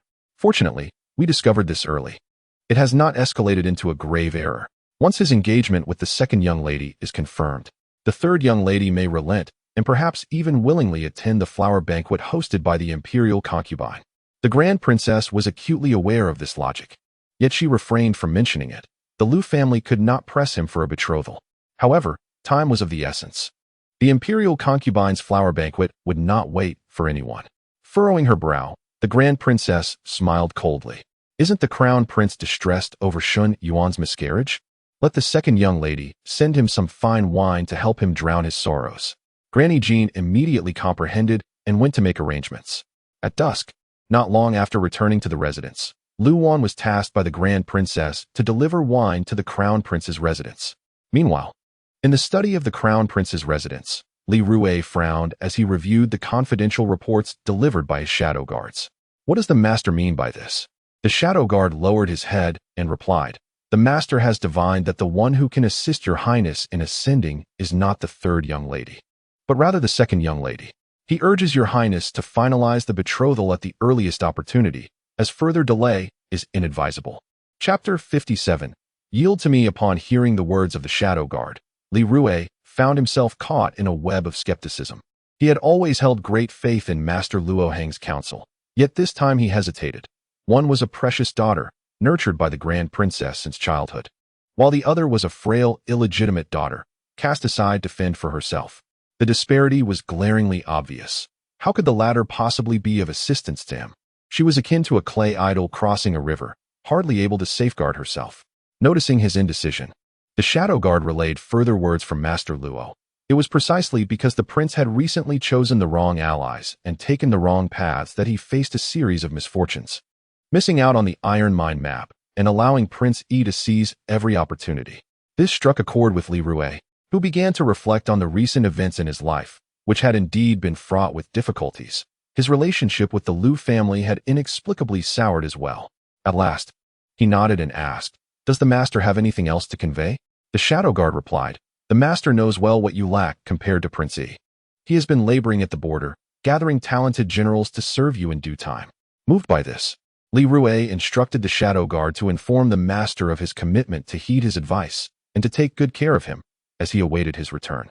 After the Shadow Guard departed, Li Rue stood for a long time before the lantern light, eventually calling for strategist Su Ji to inquire if there was still a copy of the list of dates he had burned. Just then, Yuan entered to report that Miss Lu had arrived, sent by the Grand Princess to bring him wine. Recalling the master's words, Li Rue rose to personally greet Luwan. As dusk fell, Luwan stood beneath the familiar yet foreign gilded plaque, as if in a different world. She had visited the Rue Wang mansion many times in her past. She vividly remembered her last visit, a rainy day when she waited for him at the entrance for 3 days and nights. She could not believe that the man who had sworn to marry her would, on the eve of their wedding, send her to his dying father's dragon bed and marry her sister instead. She yearned to hear an explanation from him.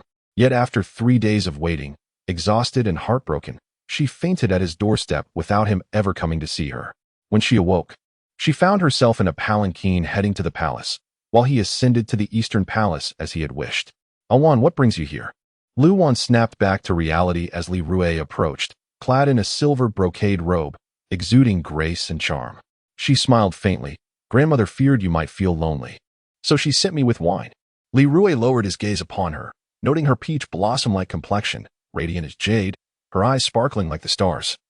Filled with allure, she appeared even more enchanting than the last time they met. Unbeknownst to him, she had matured into the very image he admired. Yuan took the wine from Luwan's hands, and just as she was about to take her leave, Li Rue grasped her hand. You haven't visited my residence in a long while. Please join me for dinner before you depart. He led her directly to his courtyard, arriving at the waterside pavilion. As early summer unfolded, the lush flora of Rue Wang Mansion flourished, and the pavilion, nestled among the blossoms, stood gracefully by the water. When the evening breeze blew, the scent of flowers mingled with the sound of water, creating an exquisite ambience. The servants had already prepared a variety of delectable dishes within the pavilion. After Yuan poured wine from the bottle Luwan had brought, Li Rue dismissed the servants, leaving only the two of them. Li Rue raised his glass with a smile. Come, let us toast. Luwan remained still. I am not one to handle alcohol well. Your Highness knows this. Let me toast with tea instead. Li Rue persisted. Your great-aunt sent you all this way with wine, and you refuse to share a cup with me? Be careful. I might complain to her when next I see her. With no other option, Luwan lifted her wine cup and took a sip.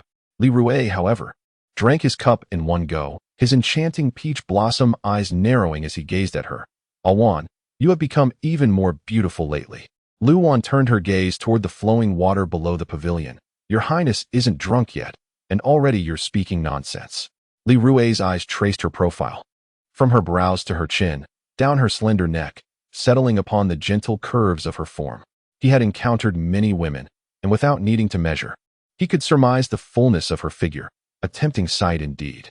Feeling a thirst rising within him, he filled both their cups with wine and personally brought one to her lips. You cannot leave without finishing your drink.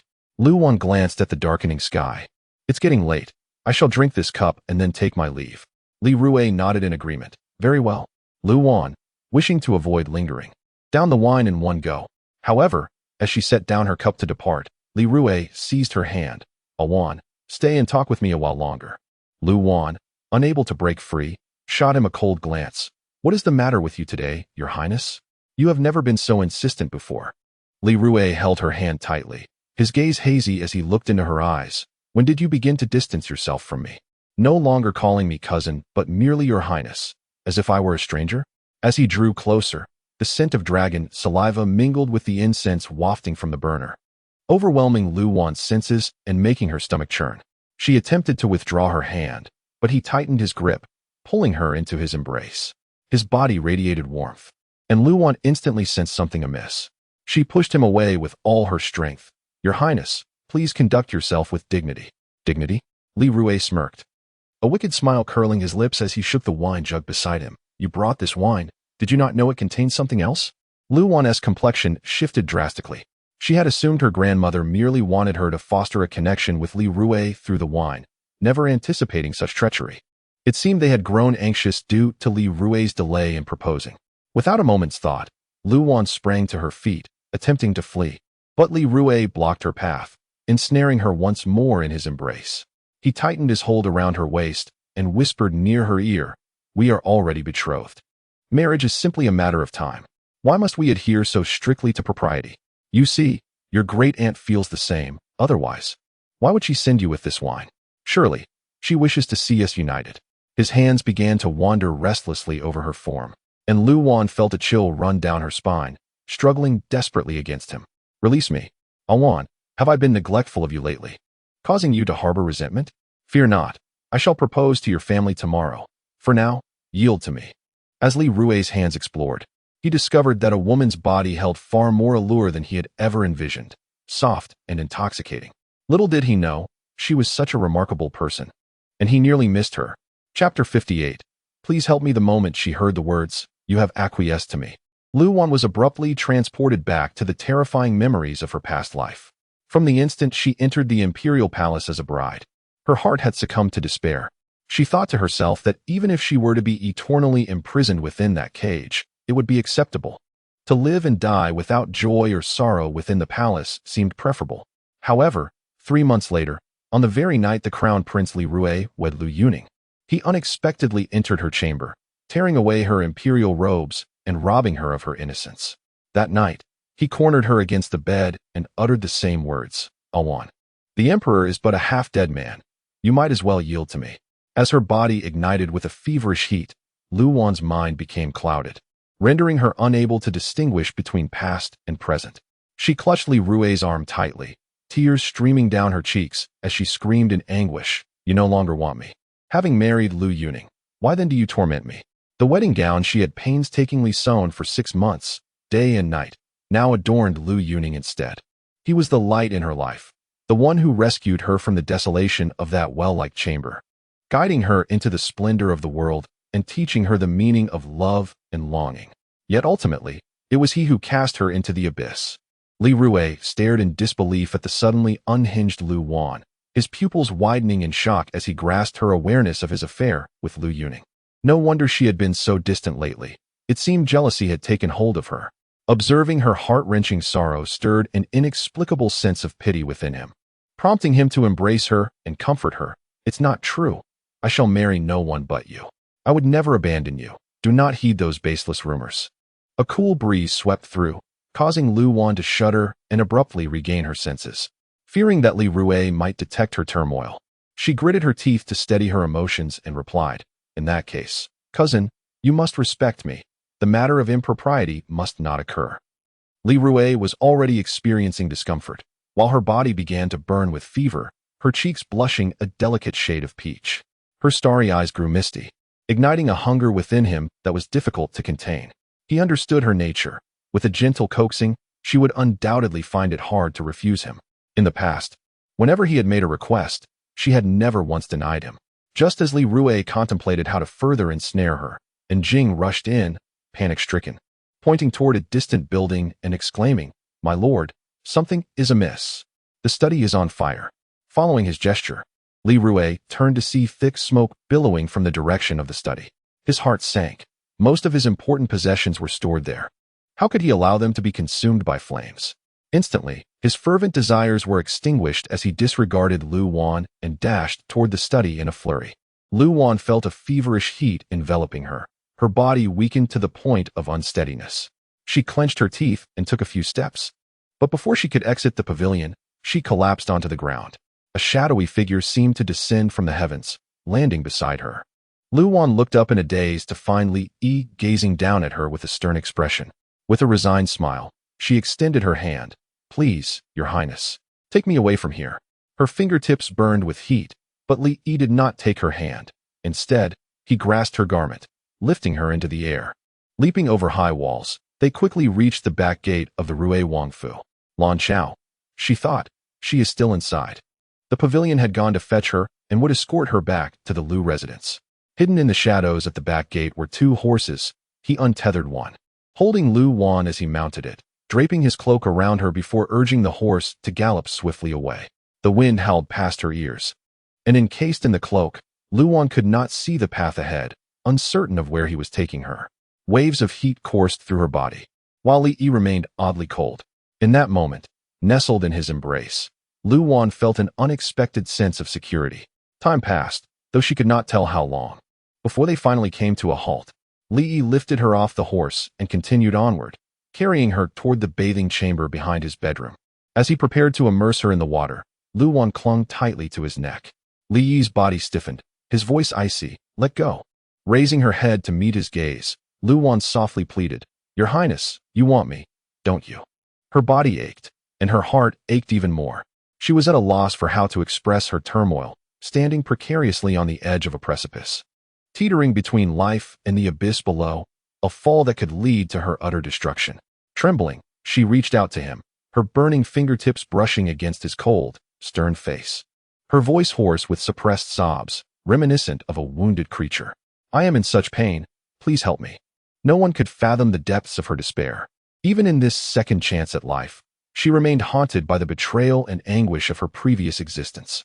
In her final moments before death, she had lay within the dark confines of a coffin, repeatedly questioning herself about what she had done wrong, why she had to endure such suffering and punishment.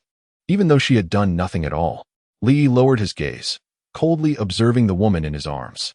Her tears stained him thoroughly, her expression one of profound sorrow, as if she bore the weight of the world's greatest suffering. Suddenly, he chuckled. "Rest assured, the matter between me and Lu Yuning has been discovered by the Grand Princess. With her intervention, I am destined to be unable to marry the Lu family's legitimate daughter. Therefore, I shall certainly fulfill my promise to visit the estate and then grandly take you as my bride."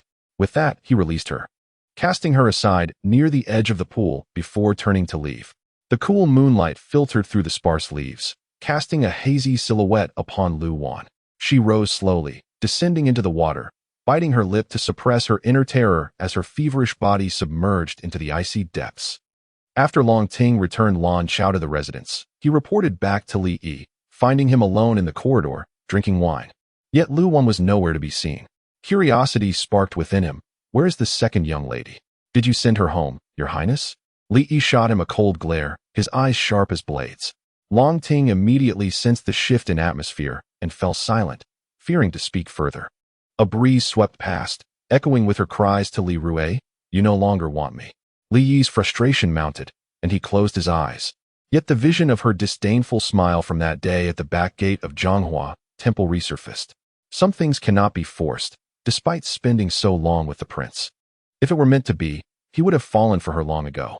Yet, she had never harbored any affection. It was fate, and there was nothing he could do about it. What fate was that? It was simply that she could not let go of Li Rui. Chapter 59. The polluted pool. Li Yi downed a jug of wine, and his thoughts became increasingly lucid. No wonder. During her last visit to the palace to receive her reward, when the emperor inquired about her wishes, she failed to mention the dissolution of her engagement with Li Rui despite such a splendid opportunity. Instead, she bestowed this grace upon the Lu family, who had tormented her. As astute as she was, she could not have overlooked the motives behind his offer, yet she failed to seize it, infuriating him to the point of exclaiming, "You've forgotten the pain after the wound has healed." It seemed she had never contemplated breaking off her engagement with Li Rui. Everything that transpired between them, as she herself claimed, was merely a means of revenge against him. Thus, all of it was a futile endeavor driven by his unreciprocated affections. The acrid wine coursed down his throat, but his heart felt cold. Li Yi poured himself another jug. As the effects of the alcohol began to take hold, regret washed over him. With so many women in the world, why was he fixated solely on her? She had long since cast aside her feelings for another. What significance did it hold for him to possess her body? He cast the wine jug aside and rose to approach the pool. The area by the pool was eerily quiet, and he noticed a garment floating at the southern edge. As he drew closer, he found a woman half submerged in water, her hands gripping the edge tightly, fearful of being swept away. Upon closer inspection, he saw that her face was flushed, her eyes tightly shut, and her raven-like lashes fluttering slightly. It appeared the effects of the drug had yet to wear off. Li Yi gazed at her coldly. "Get up." Lu Wan remained still, her voice hoarse. "I am fine now." In her most desperate, sorrowful moments, he had refused to extend a hand to her. Now that she had gritted her teeth and crossed that bloody threshold, she no longer required his solace. The discomfort of her body was subdued in the water, and she regained her composure, pulling herself away from the turmoil of her past life. In moments of irrationality, she had lowered herself to plead with him, but now, regardless of her physical discomfort, she would not utter a single word of supplication. Li stared at her coldly. Her face, still tinged with red, had lost the earlier tumult of emotions, now devoid of the previous confusion. Even with her eyes closed, he could envision the coldness in her starry gaze, embodying that familiar indifference which kept others at bay. Only in front of Li Rui did she reveal her true feelings. Before him, she had always been either perfunctory or indifferent. Li Yi reached out to grasp her chin, his tone icy. Get up. Lu Wan was compelled to open her eyes and meet his gaze. His fingers were frigid, and within his deep, phoenix-like eyes swirled an emotion she could not decipher, causing her heart to race. She clenched her teeth and replied, I am fine here. Li Yi smirked mockingly, his voice devoid of warmth. Do not worry. I shall not touch you. I simply do not wish for you to dirty my pool. Lu Wan was momentarily taken aback. Before she could react, she was yanked from the water and deposited onto the bank. Flustered, she hastily donned the cloak lying nearby. Chongting, Li Yi called, and Chongting promptly entered to escort her out. Li Yi instructed Chongting to deliver Lu Wan to the Prince of Es residence. But Chongting dared not simply abandon her at the door. His master was clearly acting out of anger. And if he were to lack such discernment after accompanying him for over a decade, it would be a grave disappointment. Chongting took a shortcut to return Lu Wan to the Duke of Zhanggui's residence. In the carriage, he observed Lu Wan's silence and mistakenly presumed she was upset with his master. He felt compelled to explain. Your Highness sought you today to inform you that Granny Zhao has been arranged for safely. Once Wang heir emerges, they shall be sent to a secure location. Upon hearing that you went to the Prince Rui's residence with wine, His Highness immediately sensed something was amiss and followed after you. As he spoke, Chongting scratched his head, chuckling awkwardly. When His Highness left, he was in good spirits, but suddenly became displeased. Perhaps it was upon seeing you being bullied that he grew incensed. Chongting, Lu Wan, wrapped in her cloak and still damp, leaned against the soft pillow and inquired, I recall you did not like me before. Why the sudden kindness? Chongting was taken aback by her unexpected question. After a moment, he sheepishly admitted, To be honest, miss, I once endured 30 military lashes to dissuade His Highness from associating with you. However, I observed that each time you were together, he appeared genuinely joyful. I deduced that perhaps he truly harbored feelings for you. Hence, a light laugh interrupted Chongting's words. Lu Wan herself found it hard to believe. Would anyone else believe it? She vividly remembered how coldly he had rejected her on the boat, abandoning her to save himself. Just moments ago, he had left her at the edge of the pool, marking the second time he had disregarded her in her moment of despair. Li Yi was not in love with her. He merely craved her body or sought to use her as a tool for revenge against Li Rui. Upon returning to Qinghui Pavilion, Lu Wan ordered the door closed. The Grand Princess had sent Granny Jean to see her, but she refused to meet. Lan Ying and Lan Chao remained outside, weeping for a long time. They could hardly believe that the Lu family would resort to such vile tactics against their own daughter. Though she was no longer favored, she was still the second miss of the Lu family. How could they treat her like a common harlot to be tossed to Prince Rui for his amusement? Before long, a knock echoed at the door once again. It was Li Rui. After extinguishing the fire in the study, he had returned to the Lingshui Pavilion to seek Lu Wan, only to discover she was no longer there. Immediately, he suspected someone had deliberately set the fire to divert his attention and abduct her. This thought ignited a fierce jealousy within him. If that were the case, regardless of who had taken her, she had already been sullied. Thus, he hurried to the Duke of Zhangguo's residence, keen to ascertain whether she had returned home or eloped with someone. Lan Ying was about to open the door to dismiss him when Lu Wan emerged from within.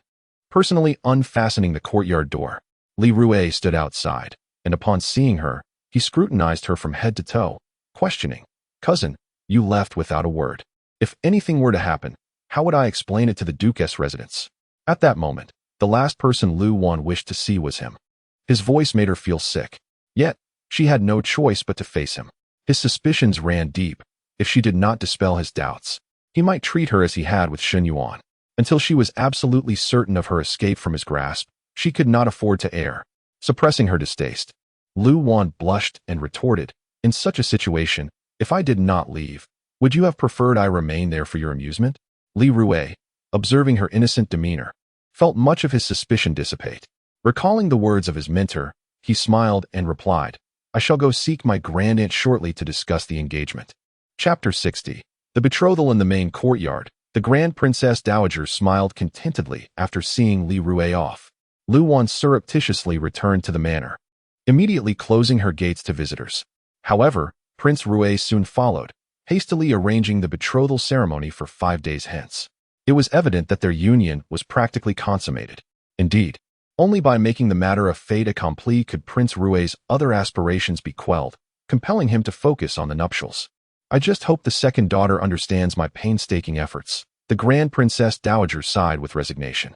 Even if she doesn't comprehend it now, she will appreciate your highness's good intentions when she enters Prince Rui's household and enjoys a life of luxury, Jean, the nanny, said with a smile. She will be grateful to you beyond measure and won't harbor any resentment. The Grand Princess Dowager nodded, a smile playing on her lips, and instructed Nanny Jean to prepare the attire and accessories for Lu Yuning to attend the flower banquet, ensuring she would create a sensation at the noble consort's gathering. With Prince Rui's marriage to Lu Wan settled, only Lu Yuning's union with Prince Yi remained. The Duke's manor was once again abuzz with activity, as the betrothal was a momentous occasion that demanded meticulous attention. Miss, the third young lady has commenced a hunger strike and has destroyed the dresses prepared for her to attend the flower banquet, weeping incessantly. Early in the morning, Lanning whispered in Lu Wan's ear. What about Shen Yuan? How is she faring? Since losing her child and being jilted by Li Rui, Shen Yuan seemed to have vanished from the Lu household, never appearing in public, and not a sound emanated from the Qingxin courtyard. It is said that she has been bedridden. The madam has sought permission from the old madam to send her back to her own home after her postpartum confinement. Yi Shi was overjoyed by Shen Yuan's miscarriage, as her downfall had utterly ruined her life, providing Yi Shi with a measure of vindication. However, based on Lu Wan's understanding of her, Shen Yuan was not one to be easily defeated and concede defeat. From her clandestine seduction of Li Rui to her status in the previous life as Prince Rui's most favored concubine, even surpassing Lu Yuning after she became the crown princess, it was clear that Shen Yuan was a formidable character. Had Li Rui not been overthrown and successfully ascended the throne, the position of empress would likely have been hers.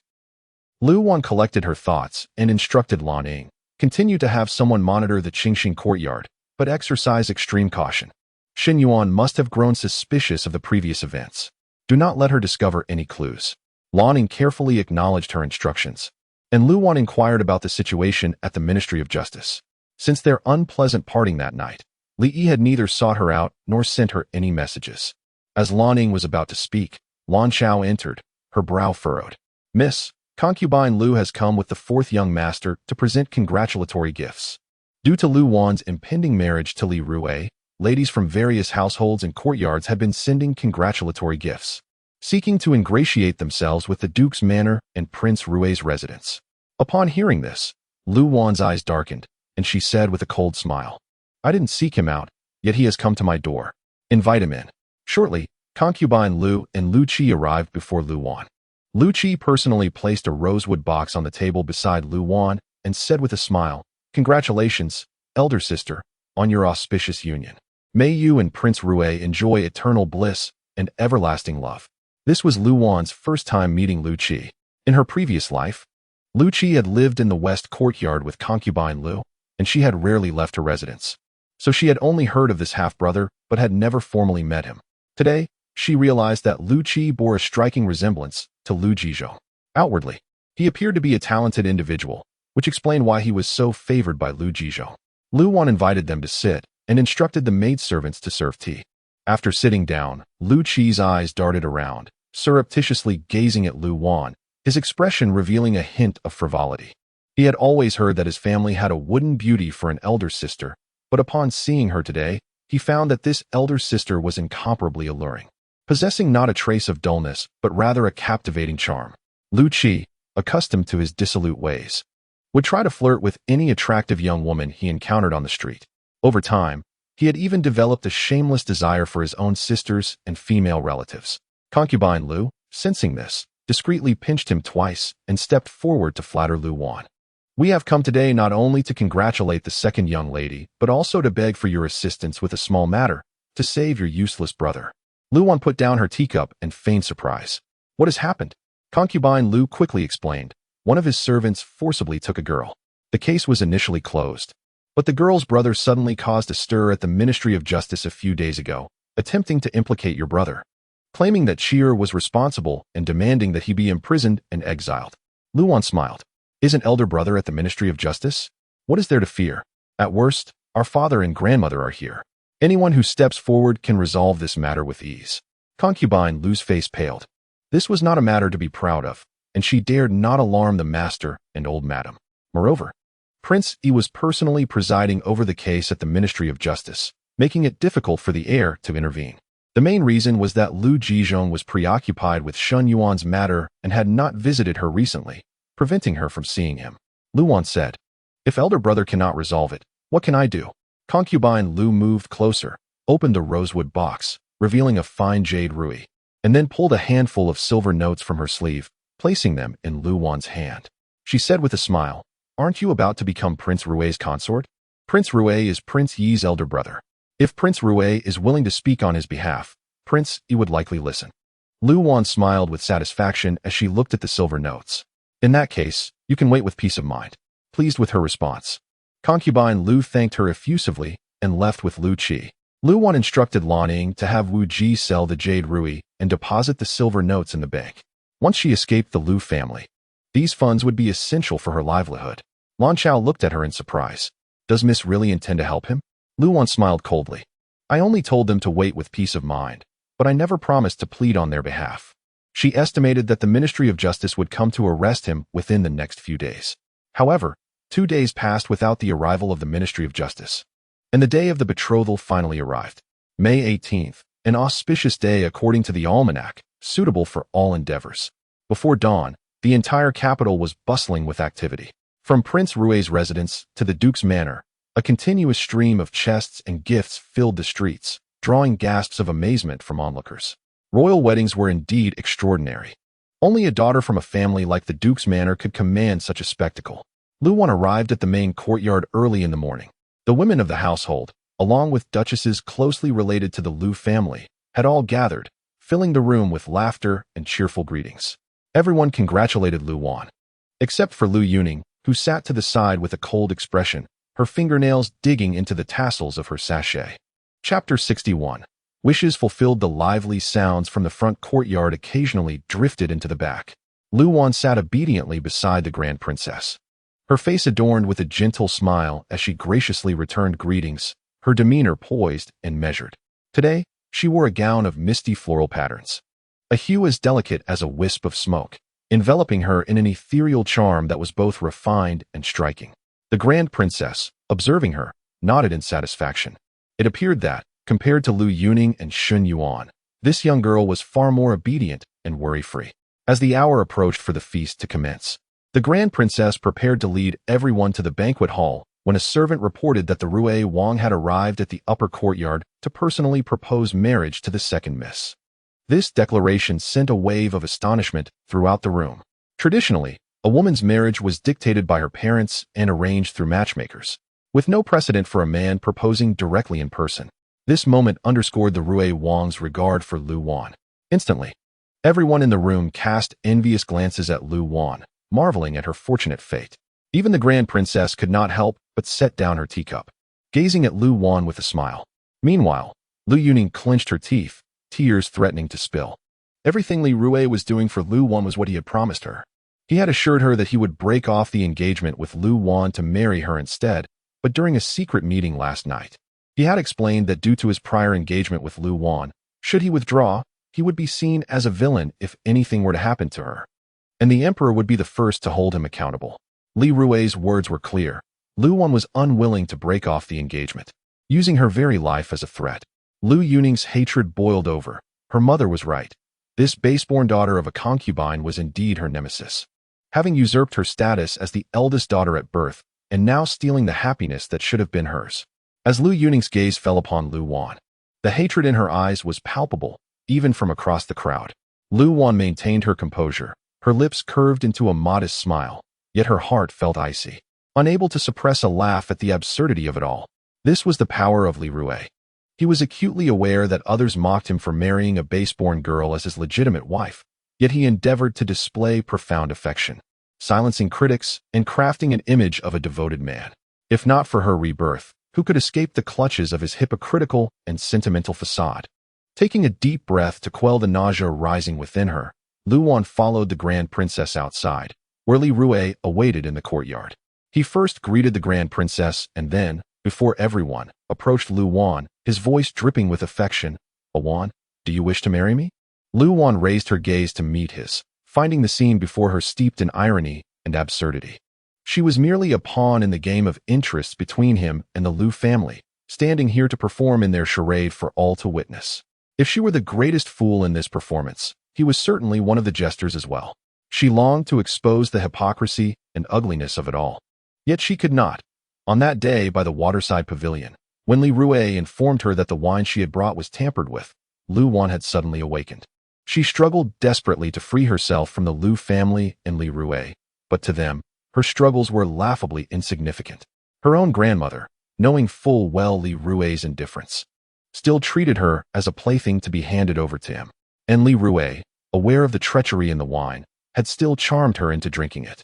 They played their parts in this farce, colluding to keep her tightly bound and at their mercy. A wave of profound sadness washed over Lu Wan.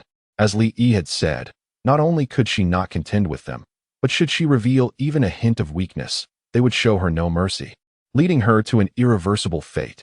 Clutching her handkerchief tightly, she gritted her teeth, suppressing her inner rage, feigning shyness as she lowered her head, murmuring, "I congratulate my royal brother. Your wish is fulfilled."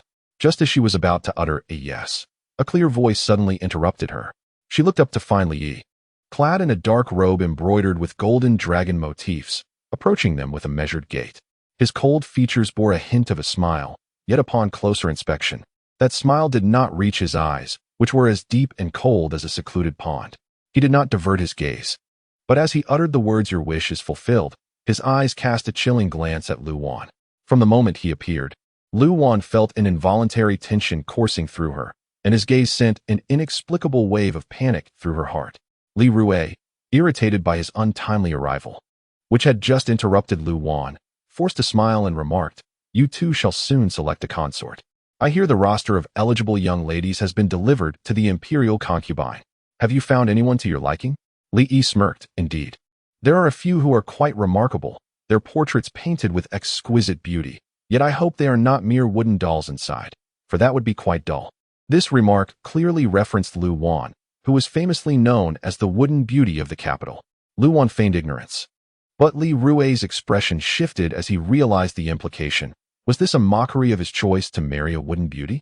Just then, Lu Qingyu, sensing the atmosphere had grown tense, was about to intervene when a commotion erupted outside the upper courtyard, accompanied by cries. Everyone turned to see concubine Lu rushing in, kneeling before the matriarch and Lu Jizhong, tears streaming down her face as she cried, "Old matriarch, master, help. The officials from the Ministry of Justice have come to arrest someone. They want to take Cheer away." At this, everyone froze. It was well known that Lu Qingyu, the young heir of the Lu family, had swiftly risen to the position of Deputy Minister of Justice. The Minister of Justice himself was a protégé of the old Duke, and the Lu family wielded immense power within the ministry.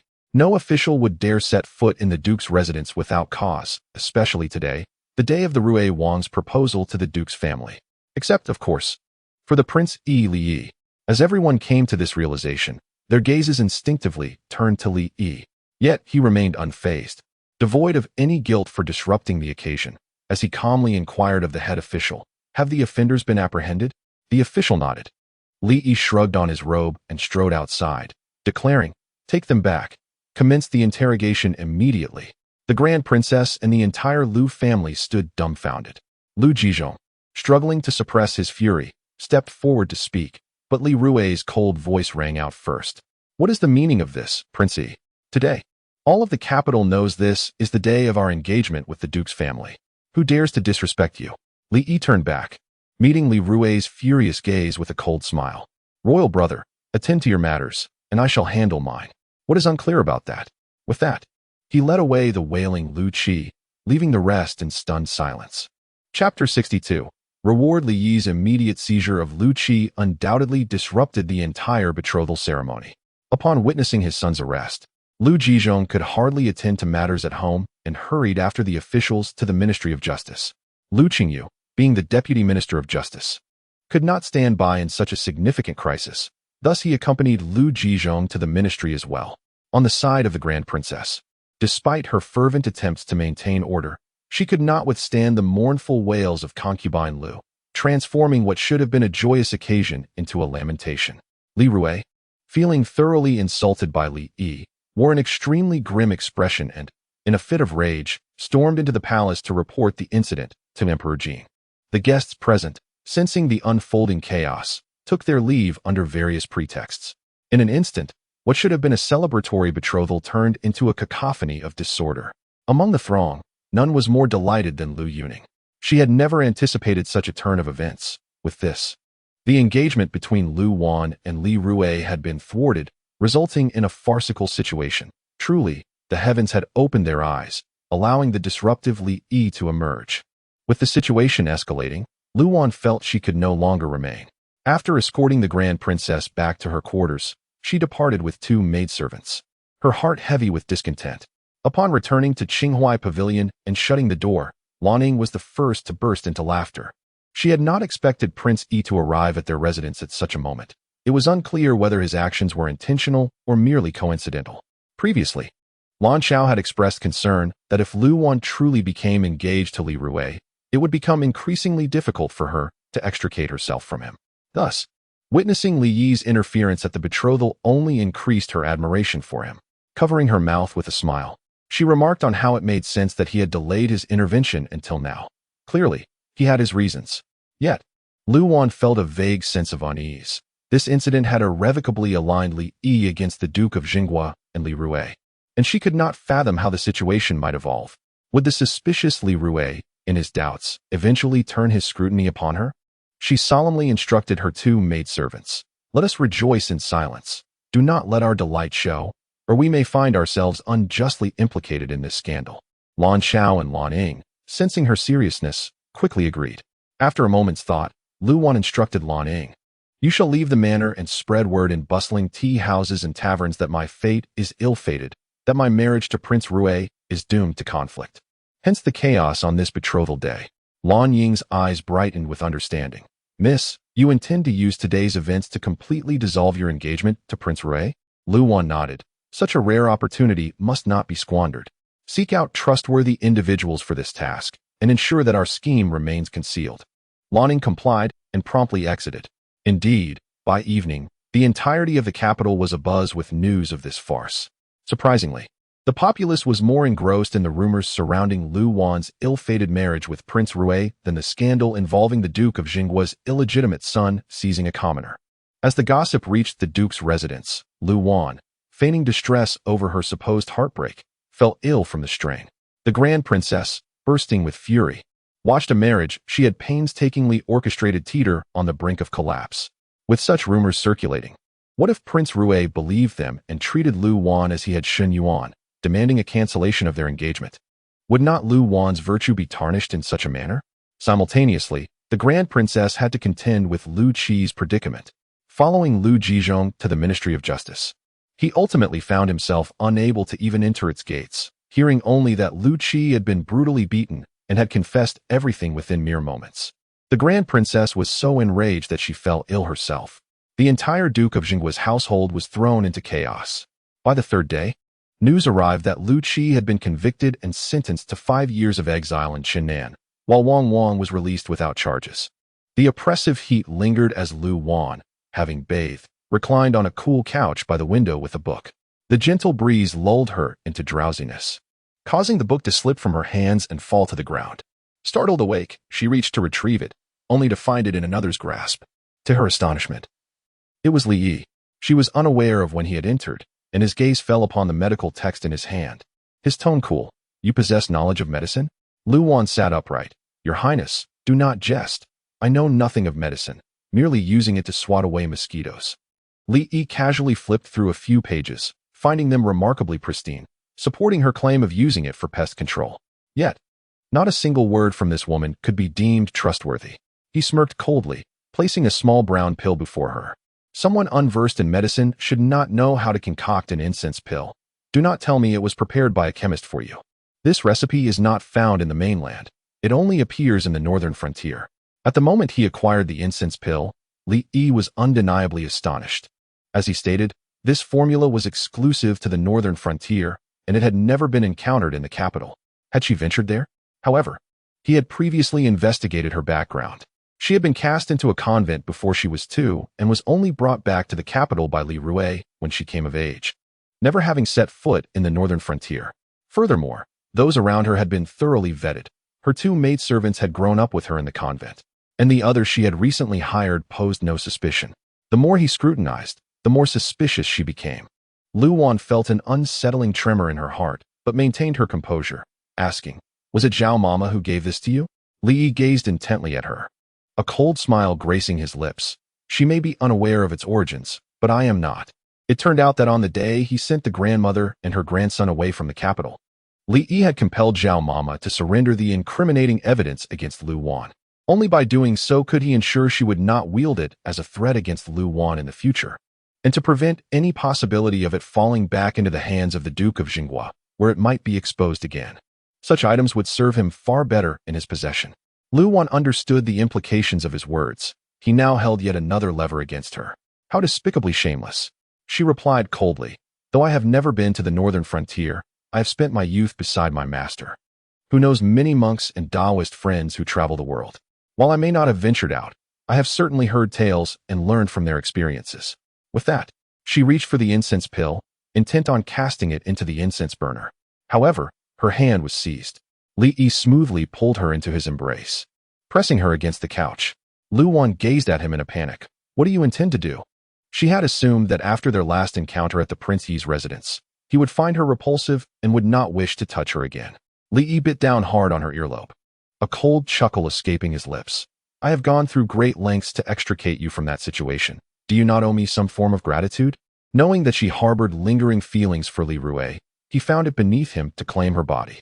Yet, upon seeing her standing alongside Li Rui, portraying an image of romantic bliss, his heart could not help but churn with discontent. Chapter 63. The manipulator Li Yi felt a pang of dissatisfaction in his heart as he watched Lu Wan preparing to acquiesce to Li Rui's marriage proposal. However, there was something that troubled him even more deeply. Observing her clutching the incense pill tightly, he coldly glared at her and posed a question that had long plagued his mind. "Who taught you horseback riding?" The sight of the incense pill involuntarily reminded him of her equestrian skills. Her agility and technique were also rooted in the northern frontier. What a peculiar coincidence. Without a moment's hesitation, he concluded that both of these skills must have been imparted to her by the same individual. Indigene. Women proficient in horseback riding were exceedingly rare. Thus, it was highly likely that a man from the northern frontier had been her instructor. The claim that her fragrance-making skills were taught by the master of the Yintang was nothing but a fabrication. She was a master of deception. Suddenly, Li Yi felt a surge of anger and grasped her chin tightly, his voice laced with a menacing threat. "Confess the truth." Faced with his icy gaze, Lu Wan's heart quivered. 2 matters coinciding so perfectly had evidently aroused his suspicion, and this time it would be difficult to obfuscate the truth. But how could she explain these matters involving someone who had yet to appear? If it were possible, she wished never to see that person again in this lifetime. Moreover, she would never reveal the secrets buried deep within her heart. It seemed that his grip had caused her pain, and tears glistened in Lu Wan's eyes as she looked up at the stern man, her breath hitching as she stammered, "I learned everything from my masters. If you don't believe me, you can ask at the ancient Yintang." She began to feign weakness again. Li Yi could not help but scoff. He was no longer fooled by her antics. Yet, in that moment, his body suddenly stiffened. After several intimate encounters, he was intimately familiar with her body, as she was with his. To stop him from pursuing the matter further, Lu Wan had to take the initiative. Fresh from her bath, she felt soft and fragrant, akin to a peach that had just emerged from the well, and she willingly threw herself into his embrace. Once he touched her, he found himself ensnared. The anger he had harbored from being scolded by the emperor dissipated, replaced by a different kind of fire. Gritting his teeth, he muttered enchantress before burying his face into her, wishing he could consume her whole. By the time he finally rose from her side, it was well past midnight. Lu Wan, exhausted, had fallen into a deep slumber, unresponsive to his calls. Li donned his clothing and stood at the bedside, gazing at the woman feigning sleep amidst the disheveled covers. and chuckled in exasperation. I shall spare you this time, but though you may evade me for a moment, you cannot escape for a lifetime. I will uncover the truth. Once he heard his footsteps fade from the window, Lu Wan slowly opened her eyes, propping herself up with her sore back, and reflected on his parting words, which sent a wave of frustration through her. The last time, she had acted impulsively, fleeing on horseback before him and inadvertently exposing her riding skills, instantly revealing her secret. She had always been cautious, never daring to display even a hint of her abilities in public, but now, twice, her circumstances had fallen into his hands, and he would not let go. Meanwhile, Li Rui observed the woman clutching his robe with a cold sneer. You truly have some audacity to seek me out here. Shen Yuan knelt, gripping his hand tightly, terrified that if she let go, she might never see him again. Your Highness, allow me to speak a few words. I will leave once I have finished. Li Rui waved his robe dismissively and responded impatiently. Speak quickly, and then leave. Shen Yuan straightened, her gaze lingering on the man's exquisite visage, a smile gracing her lips even as tears streamed down her face. Your Highness, I have heard that the one responsible for the death of my child is you. Is it truly so? At her words, Li Rui's expression shifted. On that day, to resolve the matter discreetly, the princess had coerced a servant from the household to take the blame, claiming that the servant had harbored resentment after being punished by Shen Yuan, thus seeking revenge. Li Rui had believed he had executed his plans flawlessly, concealed from all, yet he had not anticipated that Shen Yuan would be aware of the truth. He turned to her, seizing her chin, his gaze chillingly intense. Who told you this? Upon seeing the murderous intent in his eyes, Shen Yuan understood in that instant that he was indeed the one responsible. Tears cascaded down her cheeks as she tremulously replied, It was the princess herself who told me, claiming that you suspected me of having an affair with my uncle, and thus you acted against me. Li Rui's gaze grew increasingly frigid. Even his grandaunt was privy to this? In that case, he could not silence her. He forcefully released her, turning away to avoid her gaze, and scornfully remarked, You, with your flirtations and fickleness, do you think I would still want you? Shen Yuan collapsed to the ground, turning to face the man's dark profile, her heart torn as she forced a smile through her anguish and reached out once more. I do not blame your Highness. Everything was orchestrated by scheming individuals to mislead you, which led to this tragedy. In that fleeting moment in the garden, this man had captured her heart, and she lamented her position as a daughter of the Liu family, unable to reveal her feelings, forced to secretly meet him as a mere cousin. Yet even so, she felt content, believing that with his ambition and capability, there would come a day when she could follow him to the pinnacle of power, trampling upon those who had humiliated her. However, Li Rui remained unmoved by her sentiments, ruthlessly retorting, Who would conspire against you? I heard the physician say that Lady Yi accused you of seducing your uncle. What error is there in that? Shen Yuan had ventured out at night, disguising herself as a maid to infiltrate the royal residence, determined to reveal the truth and dispel his misconceptions. She grasped Li Rui's hand, weeping, The Duke is not my uncle at all. He is my biological father. How could I engage in such acts with my own father? At her revelation, Li Rui was left utterly stunned, staring at her in disbelief. With the truth laid bare, Shen Yuan felt no need to conceal further, sharing the story of her mother and Lu Jizhong with him. At that time, I was confined and unable to see you. I was anxious, fearing you would forget me for a new love. I sought my father's assistance to release me, but those encounters led you to misinterpret our relationship, resulting in the tragic loss of our child. As she spoke, Shen Yuan could no longer hold back her emotions, collapsing onto Li Rui's lap in sorrowful tears. Li Rui stood frozen, his gaze fixed in disbelief upon his hands. If everything Shen Yuan had claimed were true, the mastermind behind this plot was indeed terrifying. Chapter 64. Punishment. After 3 days of illness, Lu Wan finally recovered and went to the upper courtyard to visit the still ailing Grand Princess. To her surprise, Lu Yuning had arrived early and was dutifully attending to the Grand Princess's medication. As rumors spread outside about Lu Wan's ill fate and her discord with the Crown Prince, Lu Yuning's spirits soared. Not only had she resumed eating, but she also made frequent trips to the upper courtyard.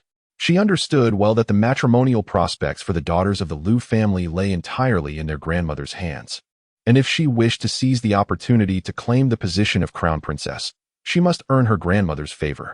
Grandmother, this is a medicinal dish I prepared myself. Please drink it while it's warm, Lu Yuning said, serving the Grand Princess with a bowl of medicine. The Grand Princess took a sip and glanced outside. Noticing Lu Wan standing with her head bowed, she gestured for her to come closer and inquired, "How is your health? Are you fully recovered?" Lu Wan stepped forward respectfully and replied, "Thank you for your concern, grandmother. I am much better now."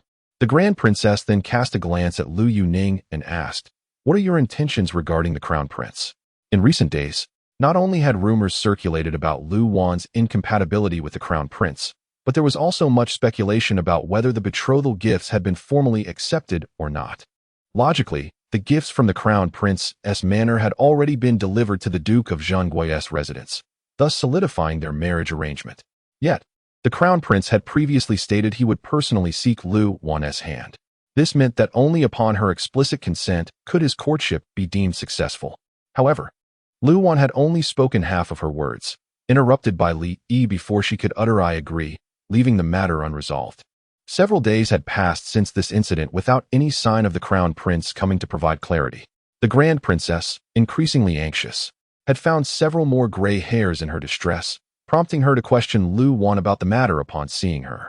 After pondering for a long while, Lu Wan finally replied, "To be honest, grandmother, I am uncertain."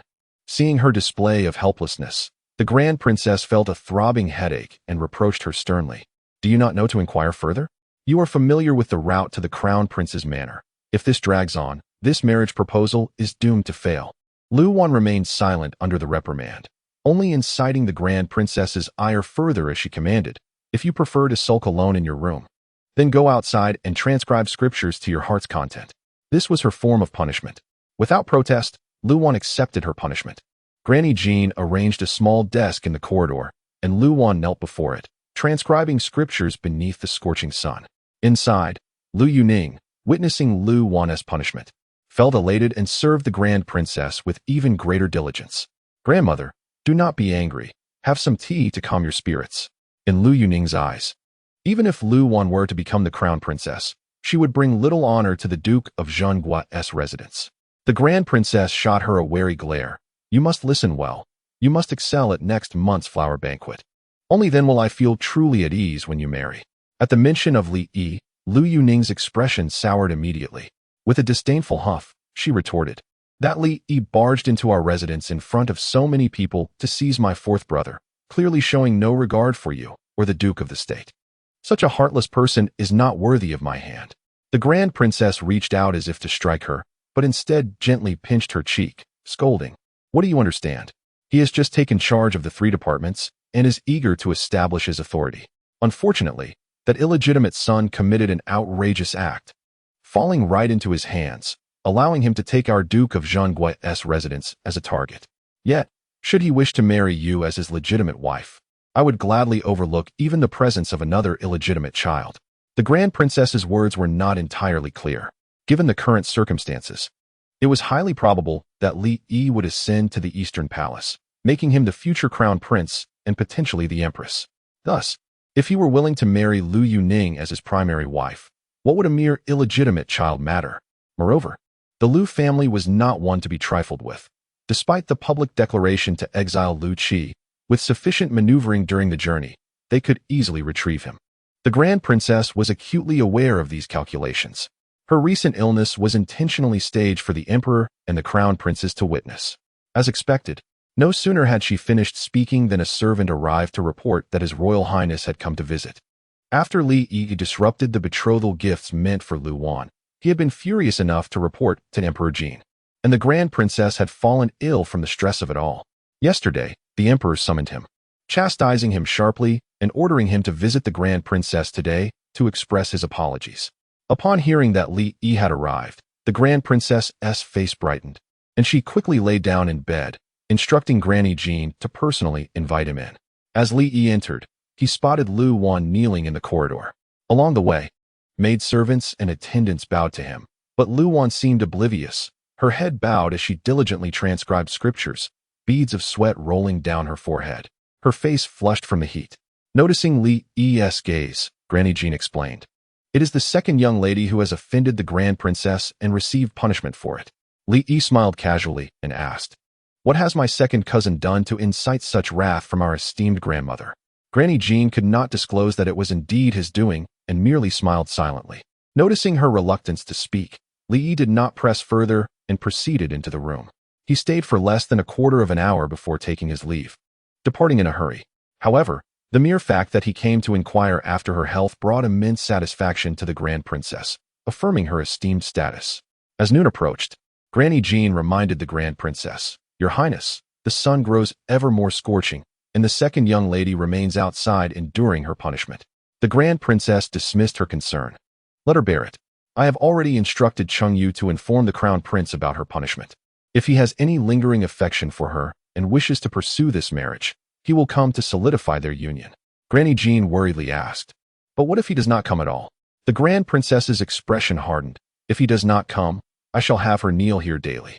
Yet as the sun began its descent, the Crown Prince's presence was still absent. It could be assumed he was ensnared in the embrace of Shun Yuan and had not received Chung Yu's message. As the day waned, the Grand Princess grew increasingly anxious. Could it be that the Crown Prince had believed the rumors and the nonsense about their incompatibility, thus deciding to abandon this union? Just as she was lost in her troubling thoughts, Granny Jean hurried in, breathless, and urgently reported, "Your Highness, someone from the palace has arrived with a decree from the noble consort, summoning the second young lady to the palace for an audience." Chapter 65.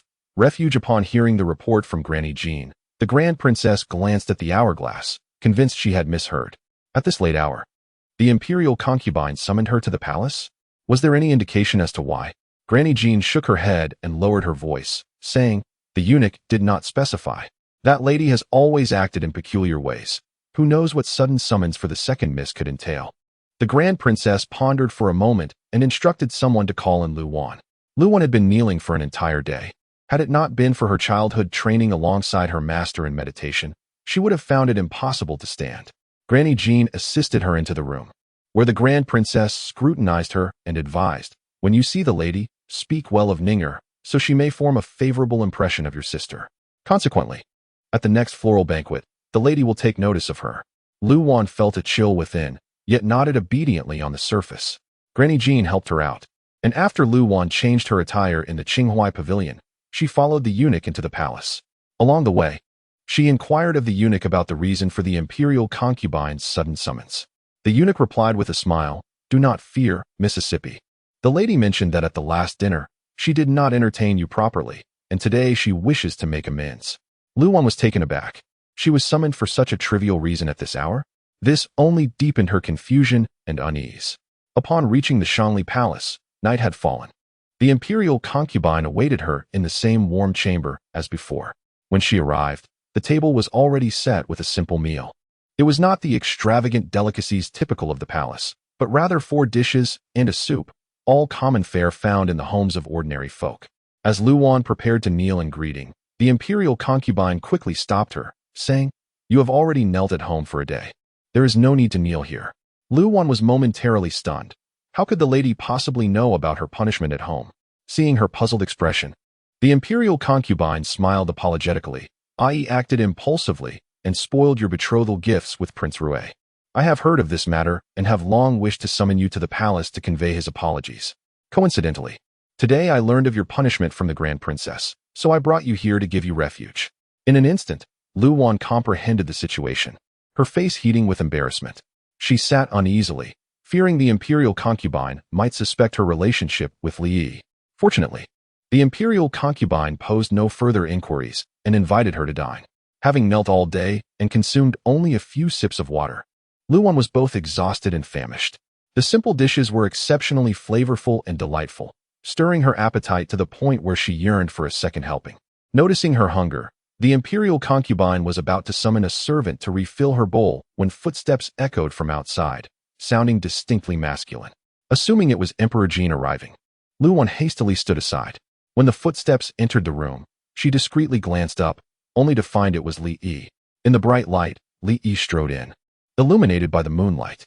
Today, he appeared different from usual, clad not in his customary dark attire, but in a light stone blue brocade robe, exuding an air of elegance that compelled Luwan to steal another glance at him. However, Li did not spare her a glance. He approached the imperial concubine to pay his respects, then took a seat at the dining table, requesting utensils. The imperial concubine observed his expression and remarked, "Did your father scold you again?" She had discerned a pattern. Whenever the father and son clashed, the emperor would not allow him to dine, regardless of the hour, insisting he leave. Li Yi cleared his throat and replied, "No, it was merely a few old scholars from Hanlin seeking an audience with my father regarding state affairs. Their discussions were tiresome, so I excused myself." It was indeed rare that he had not been summoned to dinner due to reprimands from his father. The imperial concubine felt relieved and promptly instructed the kitchen to prepare fresh dishes, as the ones on the table had already been touched. Li Yi interjected, dismissively stating, "No need for wine. I'll just have something light." With that, he picked up his chopsticks and began to eat, turning to see Lu Wan still standing. The imperial concubine remembered she had yet to finish her meal and beckoned her to sit, instructing the servants to refill her bowl. Lu Wan quickly replied, "Thank you, Your Highness, but I have already eaten." The imperial concubine, sensing that Lu Wan felt awkward with Li Yi present, directed her servants to escort Lu Wan to a nearby side hall, where they would apply medicine to her injured knee. Once Lu Wan departed, the imperial concubine admonished Li Yi, "Next time you act, consider the consequences to avoid implicating others. I hear she is a lowly-born girl who has struggled at home. After finally securing a match with Prince Rui, your meddling has caused her to be the subject of disparaging rumors. If Prince Rui hears of this and cancels the engagement, what will become of her future?" Li Yi continued to eat in silence, neither agreeing nor disagreeing. Once the imperial concubine finished speaking, he replied in a low voice, "Is it so disgraceful for a father to scold his son? Should my mother announce it to the world?" The imperial concubine retorted, "A father reprimanding his son is nothing to be ashamed of." Li Yi set down his chopsticks, losing interest in the meal. The imperial concubine, noticing his intention to leave, quickly grasped his arm, asking, "What news of the assassins? Is there any lead?" Li Yi's mood plummeted, and he coldly replied, "None." The imperial concubine released her grip, and Li Yi rose silently, making his exit. As he stepped into the courtyard, the imperial concubine suddenly recalled something and called after him, "Since you are here, help me fix the millstone. It is too heavy for us to move." Prior to entering the palace, her family had run a small business, operating a tofu shop. She had learned the craft from her parents, and, to alleviate her homesickness, the emperor had arranged for a millstone to be installed in her palace, allowing her to make tofu in her spare time. Li Yi ignored her and continued toward the main gate. A senior maid beside the imperial concubine quietly advised, "Your Highness, do not trouble the fourth prince. We can find a few strong servants tomorrow to assist." Before she could finish, Li Yi turned back, accompanied by Chong Ting, and silently headed toward the rear courtyard. Lu Wan, in the adjacent room, could not discern their exact words, but could clearly hear the tone of their conversation, which felt akin to an argument, causing her heart to race as it reminded her of the discord between mother and son in her past life. The maid applying the ointment noticed her unease and said reassuringly, "Do not worry, Mississippi. My lady and the prince are always like this. It is nothing serious." Lu Wan gazed out at the palace shrouded in night, a familiar sense of oppression washing over her. "It is quite late. I must trouble you to escort me to bid farewell to the lady." In her previous life, there had been countless nights like this, wherein she kept vigil in the vast palace, shrouded in solitude and indifference, as if engulfed by a relentless wave of despair. The imperial concubine had wished to invite her to stay the night, but upon seeing her anxious demeanor, she realized Lu Wan felt uncomfortable and instructed her servants to prepare a reward before sending her out of the palace. Li Yi emerged from the rear courtyard, casting a glance at the side hall, only to find it empty. Chapter 66. I fear you exiting from Shangli Palace. There remained a considerable distance to traverse to Donghua Gate. Midway through, the leading little palace maid suddenly gasped, turning to Lu Wan with a look of panic. "Miss, I forgot to fetch the sambai ointment that the Empress bestowed upon you." Due to her sunburned face, the noble consort Lan had specially sent her own concoction of sambai ointment. Although Lu Wan was not particularly concerned about the minor sunburn, she felt the urgency of the situation since it was a gift from the consort. Observing the maid's flustered demeanor, Lu Wan noticed a pavilion nearby and instructed, "I shall wait here for you. Please return to collect it." The little maid expressed her gratitude profusely before escorting Lu Wan to the pavilion and hastily running back. Summer was rife with mosquitoes, and shortly after Lu Wan settled down, she found herself bitten multiple times. She resorted to using her handkerchief to swat them away. Suddenly, with a soft thud, an object fell into her lap. Startled, she looked up but saw no one around.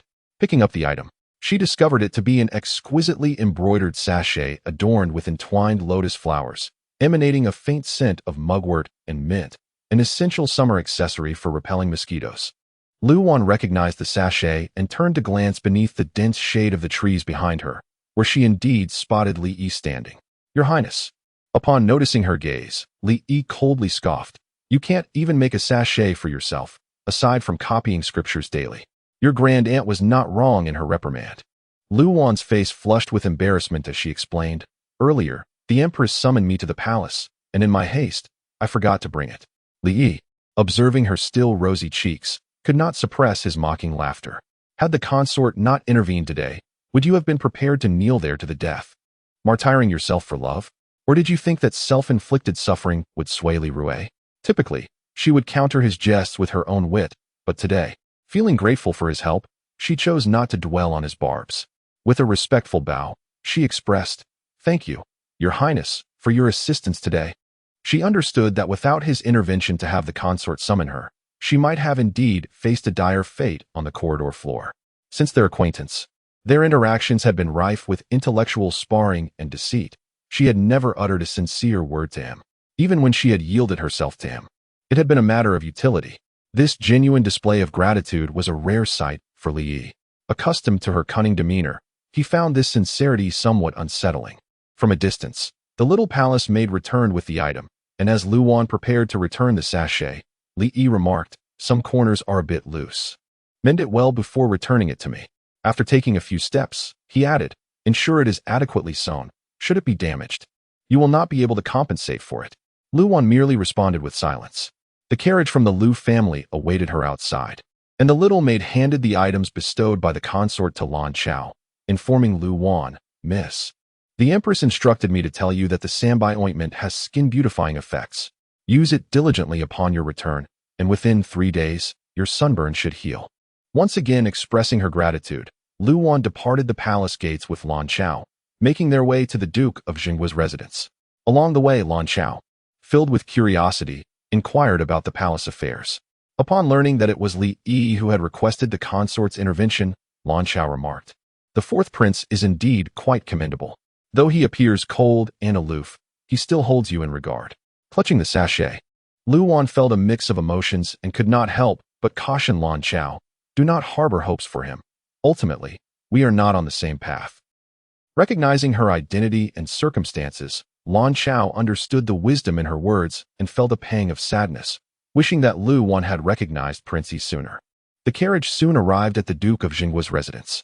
Just as Lu Wan was about to disembark, another carriage pulled up beside hers. Turning to look, she recognized the insignia of the Rui Wangfu. Initially assuming it was Li Rui, she was taken aback when the curtain lifted and revealed Shun Yuan stepping down. Having spotted Lu Wan earlier, Shen Yuan had deliberately instructed the driver to halt the carriage before her, the implication unmistakable. Lu Wan smiled coldly, ignoring her as she ascended the steps into the residence. Since the revelation of her relationship with Li Rui, Shen Yuan had eagerly awaited this moment, to publicly declare her connection with Li Rui before Lu Wan, aiming to incite her jealousy. Thus, as Lu Wan attempted to walk away, Shen Yuan hastily pursued her. "Cousin, why do you leave upon seeing me?" Lu Wan smirked, "It's late, and I fear you. Who wouldn't be afraid of encountering a ghost at night?" Shen Yuan, aware of the insult, chose to interpret Lu Wan's words as envy, feigning ignorance as she giggled. "Cousin must not speak so. We will soon reside together in Rui Wangfu, crossing paths frequently. You cannot fear me." Lan Chao, following behind, turned pale at her words. But Lu Wan remained unfazed. She had anticipated Shen Yuan's persistence and understood that the crux of her issue with Li Rui was easily resolvable. Once she revealed her identity as an illegitimate daughter, Li Rui would naturally believe her. With a faint smile, she remarked, "It seems, dear cousin, that your marriage into Rui Wangfu is imminent. Congratulations in advance." Shen Yuan felt her journey worthwhile. Not only had she reconciled with Li Rui, but they had also rekindled their past romance, their affection surpassing that of old. Additionally, due to the guilt of having accidentally caused the loss of her child, Li Rui had promised to marry her as a secondary consort. Everyone believed her life had come to an end, but little did they know, she would rise again. Shen Yuan's delight was nearly impossible to conceal, and the scent of dragon saliva on her person made Lu Wan feel nauseated. Hastening her pace, she ascended the steps to distance herself from her.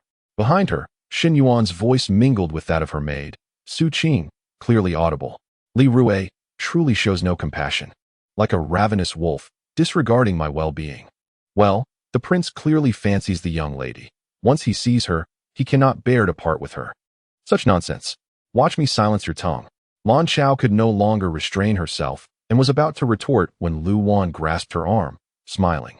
Let her be. She seeks to provoke my anger. Lan Chao had no choice but to grit her teeth and hold her tongue. Lu Wan proceeded to the main courtyard to report to the matriarch. Outside, she overheard Lu Yuning's voice, and upon raising her gaze to enter the room, her eyes had already reddened, tears brimming. The grand princess, seeing her distressed countenance upon her return, exclaimed, "What has happened? Did you cause trouble in the palace?" Previously, even when punished to kneel and copy scriptures, she had shown no sign of distress. Now, returning in tears, it was evident that she had encountered a significant crisis within the palace. Lu Yuning, nearby, could barely conceal her glee. Wiping her tears, Lu Wan stammered, "Grandmother. As I arrived, I encountered my cousin at the entrance. She had just returned from Rui Wangfu, having spent the entire day with him. She said she is about to marry into Rui Wangfu. No wonder Li Rui had not shown himself. It seemed he had chosen my cousin and would not marry me." Chapter 67. The broken engagement. Although the noble consort intervened this time, allowing Lu Wan to narrowly escape calamity, she was acutely aware of the grand princess's determination to marry her off to Li Rui. This instance was merely a punishment of kneeling, but she feared what the next scheme might entail. Thus, she resolved to bring this matter to a swift conclusion. Since Shen Yuan intended to stir up trouble, she would seize upon that tempest to create her own waves. With a heavy heart, Lu Wan lamented, "Last time, he claimed before grandmother that his entanglement with his cousin was merely a drunken folly, yet it now appeared that his affections were genuine." This same deceitful narrative Li Rui had also spun for Lu Yuning, even swearing before her that he would never again approach Shen Yuan, severing all ties with her. It was precisely because he subsequently dismissed his engagement to Shen Yuan that Lu Yuning became even more resolute in her faith in him. However, Lu Wan's words struck her like a resounding slap, transforming her expression dramatically, her countenance darker than Lu Wan's. Observing the grand princess's countenance, filled with ire and sorrow, Lu Wan wept. "Since His Highness the King of Rui has no intention of marrying me, why should I cling to this engagement, risking ridicule and tarnishing the Lu family's honor?" This statement awakened the grand princess. Before Lu Wan's return, she had already inquired with Lu Chengyu whether he had conveyed the message clearly to Li Rui, making him aware of Lu Wan's punishment at home due to their engagement. Yet Lu Chengyu reported that Li Rui had claimed illness and had not been seen. It now seemed evident that he was not ill. Rather, he was deliberately avoiding Lu Chengyu. Despite being unwell, even Prince Yi had come to visit him. Yet he refrained from meeting with Lu's family, unwilling to confront the engagement with Lu Wan. In essence, he was employing this evasion to compel the Lu family to initiate the cancellation of the betrothal. Li Rui's stance was apparent even to the oblivious Lu Wan. How could the entire capital fail to comprehend it? Should this matter linger, the Lu family would be left with no semblance of dignity. Contemplating this, the grand princess steeled herself and declared, "Very well, since he harbors no feelings for you, this engagement shall be dissolved. Once I have conferred with your father, we shall return his betrothal gifts, lest they become an eyesore in our household." At these words, Lu Wan felt an overwhelming sense of relief wash over her, tears streaming down her face. After exhausting her efforts, she had finally awaited this day. After Lu Wan departed, the grand princess retained Lu Yuning. Her penetrating gaze discerned the turmoil in Lu Yuning's heart. "Ning-er, if you possess even a modicum of wisdom, you should clearly see what manner of person Li Rui is. He is hardly worthy of your affections." Upon discovering Li Rui's deception, Lu Yuning was already consumed by grievances, and with her grandmother's revelation, she could no longer contain her tears. As she wept, the grand princess felt a pang of compassion, embracing her and imparting wisdom. "I have raised you with utmost care, cherishing you as my own, not to have you competing with Shen Yuan for a man. Remember your station. You are destined to become the crown princess. Do not allow fleeting emotions to cloud your judgment. Everything I do is for your benefit.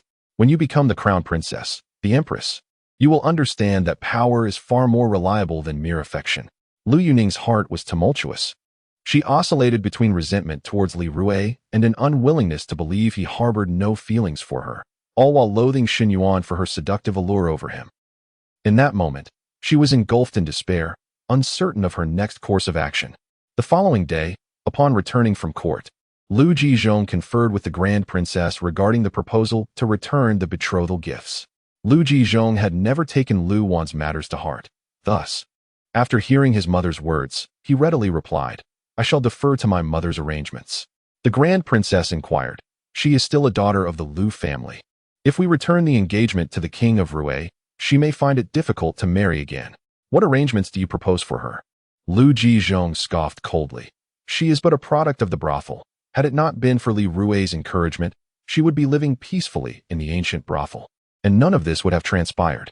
The Grand Princess retorted, "Are you suggesting she return to the brothel and become a nun?" Lu Jizhong, "Are we to keep her in our home indefinitely? Just the sight of her is enough to unsettle me. Do you wish for me to live a shorter life?" Since the last incident in the palace where Lu Wan had threatened him, Lu Jizhong had been brooding, seeking an opportunity to confront this rebellious daughter. Although the Grand Princess felt a twinge of sympathy, her son's well-being was paramount. And thus she nodded. "If that is your wish, once the second girl's matters are settled, we shall proceed with the arrangements for Xun Yuan and the King of Rui's wedding. At least on the surface, we must maintain cordial relations with him." Seizing the moment, Lu Jizhong quickly revealed a long-held intention. "Mother, regarding Yuan heir being my biological daughter, I fear the King of Rui is already aware. To prevent her from losing face in the royal household, I propose that she be allowed to acknowledge her lineage." "You mean to marry that Yi Hongyu?" "Only if Yi Hongyu becomes a member of the Lu family could Xun Yuan rightfully reclaim her heritage." Lu Jizhong had only spoken half of his mind, but he knew well that a mother knows her son. As soon as he opened his mouth, the Grand Princess discerned his ulterior motives. "Confess honestly, have you been secretly consorting with that young Yi all these years?" Lu Jizhong smiled ingratiatingly. "Truly, nothing escapes my mother's keen eye. If you could facilitate this matter, I would have no regrets in this life."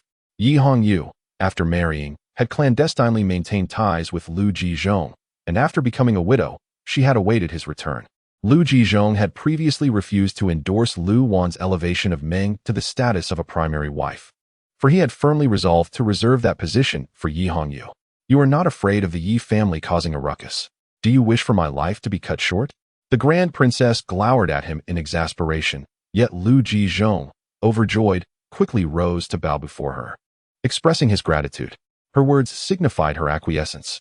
When Granny Jean conveyed the news of the engagement's dissolution to Lu Wan, she feigned a sorrowful lament once more. Observing her tears, Granny Jean reflected on the fact that soon Lu Wan would be sent to the brothel to become a nun, her life effectively concluded. And her heart ached for her. The Lu family would hardly suffer from her absence. They could easily manage without her. Yet, the family was cold-hearted and unfeeling. It was merely unfortunate that she had been born into the wrong circumstances. Given that Li Rui was, after all, a prince, the Lu family could not abruptly return the betrothal gifts without prior notice. The Grand Princess instructed Lu Chengyu to discuss the dissolution of the engagement with Li Rui before proceeding with the return of the gifts. After Lu Chengyu's visit, the following evening, Li Rui finally made an appearance. Chapter 68. I am willing. When Li Rui arrived, Lu Wan happened to be in the upper courtyard of the Grand Princess. Although there was no need for her to hide, the Grand Princess, concerned about the potential awkwardness of their meeting, instructed her to step behind the curtain. Through a small gap, Lu Wan caught sight of Li Rui entering the courtyard, causing her to tightly clench the handkerchief in her grasp. Since her grandmother decided to break off the engagement until today, those brief 2 days felt like an eternity for Lu Wan. Lan Xiao had once asked her if Li Rui would agree to the annulment. She had remained silent, uncertain of how to respond. She could discern many things about Li Rui, yet this particular matter eluded her understanding. For instance, he had delayed the betrothal gifts and postponed setting a new date, only to suddenly rush to finalize everything. As if some unseen force was driving him, something she remained unaware of. Lost in thought, she heard Li Rui's voice as he entered. "Is my great-aunt feeling better?" he inquired with genuine concern for the Grand Princess's health. The Grand Princess graciously responded, "Thank you for your concern, Your Highness. I am quite well now." After inviting him to take a seat and serve tea, Li Rui took a sip and said casually, "Since Chung Yu did not seek me out yesterday, I thought it only fitting to disturb my great aunt today." The Grand Princess offered a cold smile, her voice devoid of warmth. "Oh, I wonder what business you have with me, Your Highness?" In the Grand Princess's mind, although Lu Wan was merely a concubine's daughter, she was still a daughter of the Lu family. Li Rui's dismissive attitude toward her was a direct affront to the Lu clan. Li Rui smiled. "I have come today to seek my great aunt's guidance on a significant matter." The Grand Princess scoffed. "Your Highness is jesting. What can an old woman like me, buried in the earth up to my neck, possibly decide for you?" Li Rui, seemingly oblivious to her cold demeanor, continued to flatter her. "Great aunt, you are not only the steadfast anchor of the Duke's household, but also a venerable matriarch of our Li royal family. Your words command respect, not just from me, but even from my father." Naturally, Li Rui possessed a natural talent for flattery. With a few well-placed words, he could charm even the most skeptical. Encouraged by his praise, the Grand Princess's expression softened as she sighed. "I have watched you grow up. You have always been exceptionally clever. Yet, why have you chosen to present me with such a dilemma this time?"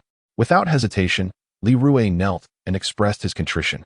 "It is my unfilial behavior that has troubled my great aunt." Granny Jean hurriedly stepped forward to assist him. The Grand Princess inquired, "So, what is the conclusion regarding your relationship with the second girl?" Finally addressing the crux of the matter, Lu Wan felt a cold sweat break out on her palms from behind the curtain. She hoped he would take responsibility and agree to the annulment, thus severing this ill-fated bond. However, Li Rui countered with a question for the Grand Princess. "May I ask, great aunt, whose idea was it to break off the engagement? Was it yours or Awan's?"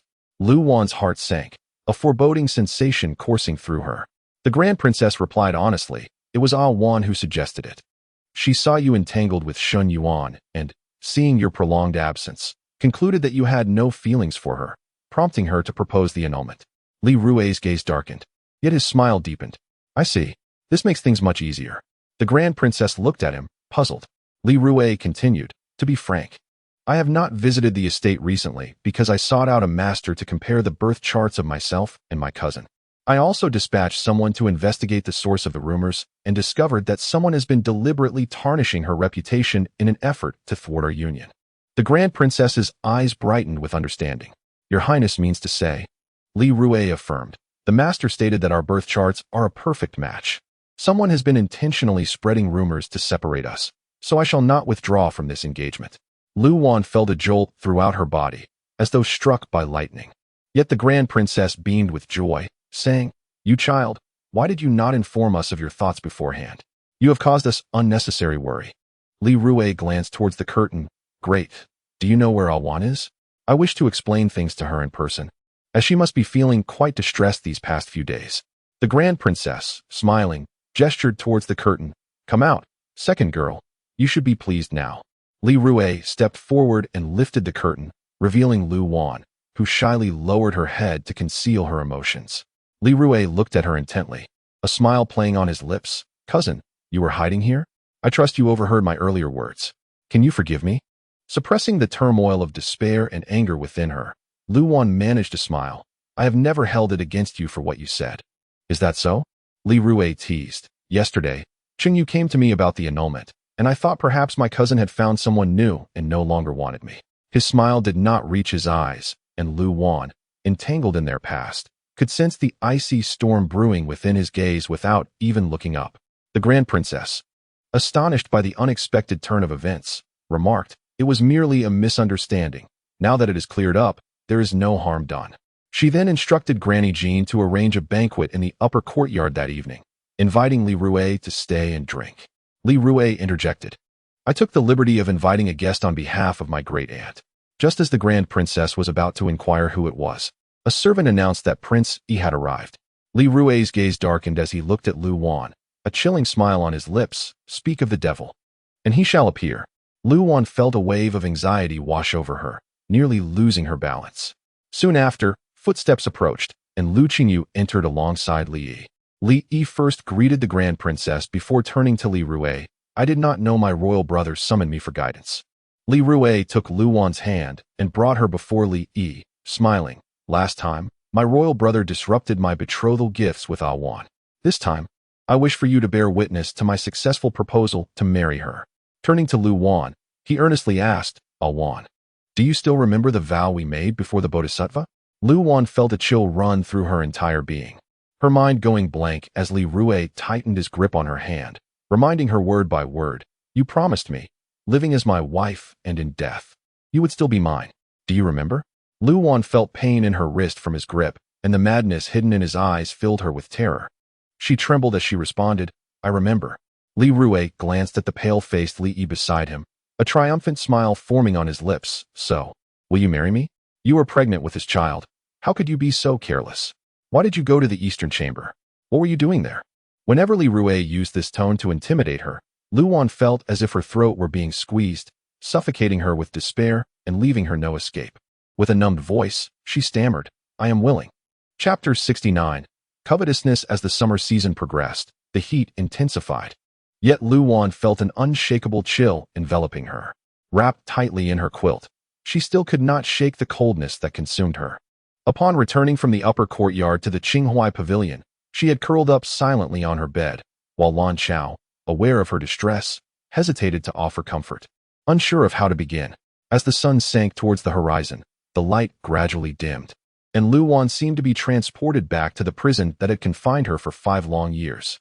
In her previous life, those 5 years spent in the depths of the palace, controlled by Li Rui, had been a living hell. In this new life, she had sacrificed her dignity and purity to escape the fate she had endured. Yet now, she found herself grappling with the bitter realization that no matter how fiercely she struggled, she appeared powerless to alter the course of her past. The role of a mere concubine, and her impending marriage to Li Rui, seemed inescapable. Was she doomed to relive the anguish of her past life? Why must fate be so cruel to her? Never had Lu Wan felt such despair and helplessness. She believed even her struggles had become meaningless. Miss, please don't cry. We will find a way to escape him at some point. Tears had streamed down Lu Wan's face, alarming Lan Chao. Understanding her heartache, yet feeling utterly powerless, Lan Chao could only weep alongside her. Just then, a servant arrived with news that the Prince Rui had come to see Lu Wan. Lan Chao, knowing that Lu Wan despised him more than anyone else at this moment, was about to refuse him entry on her behalf, when Lu Wan wiped her tears and slowly rose. Lan Chao, help me change. Lan Chao looked at her in astonishment. Miss, do you still wish to see him? With a bitter smile, Lu Wan gritted her teeth and replied, he has come seeking me. Can I hide?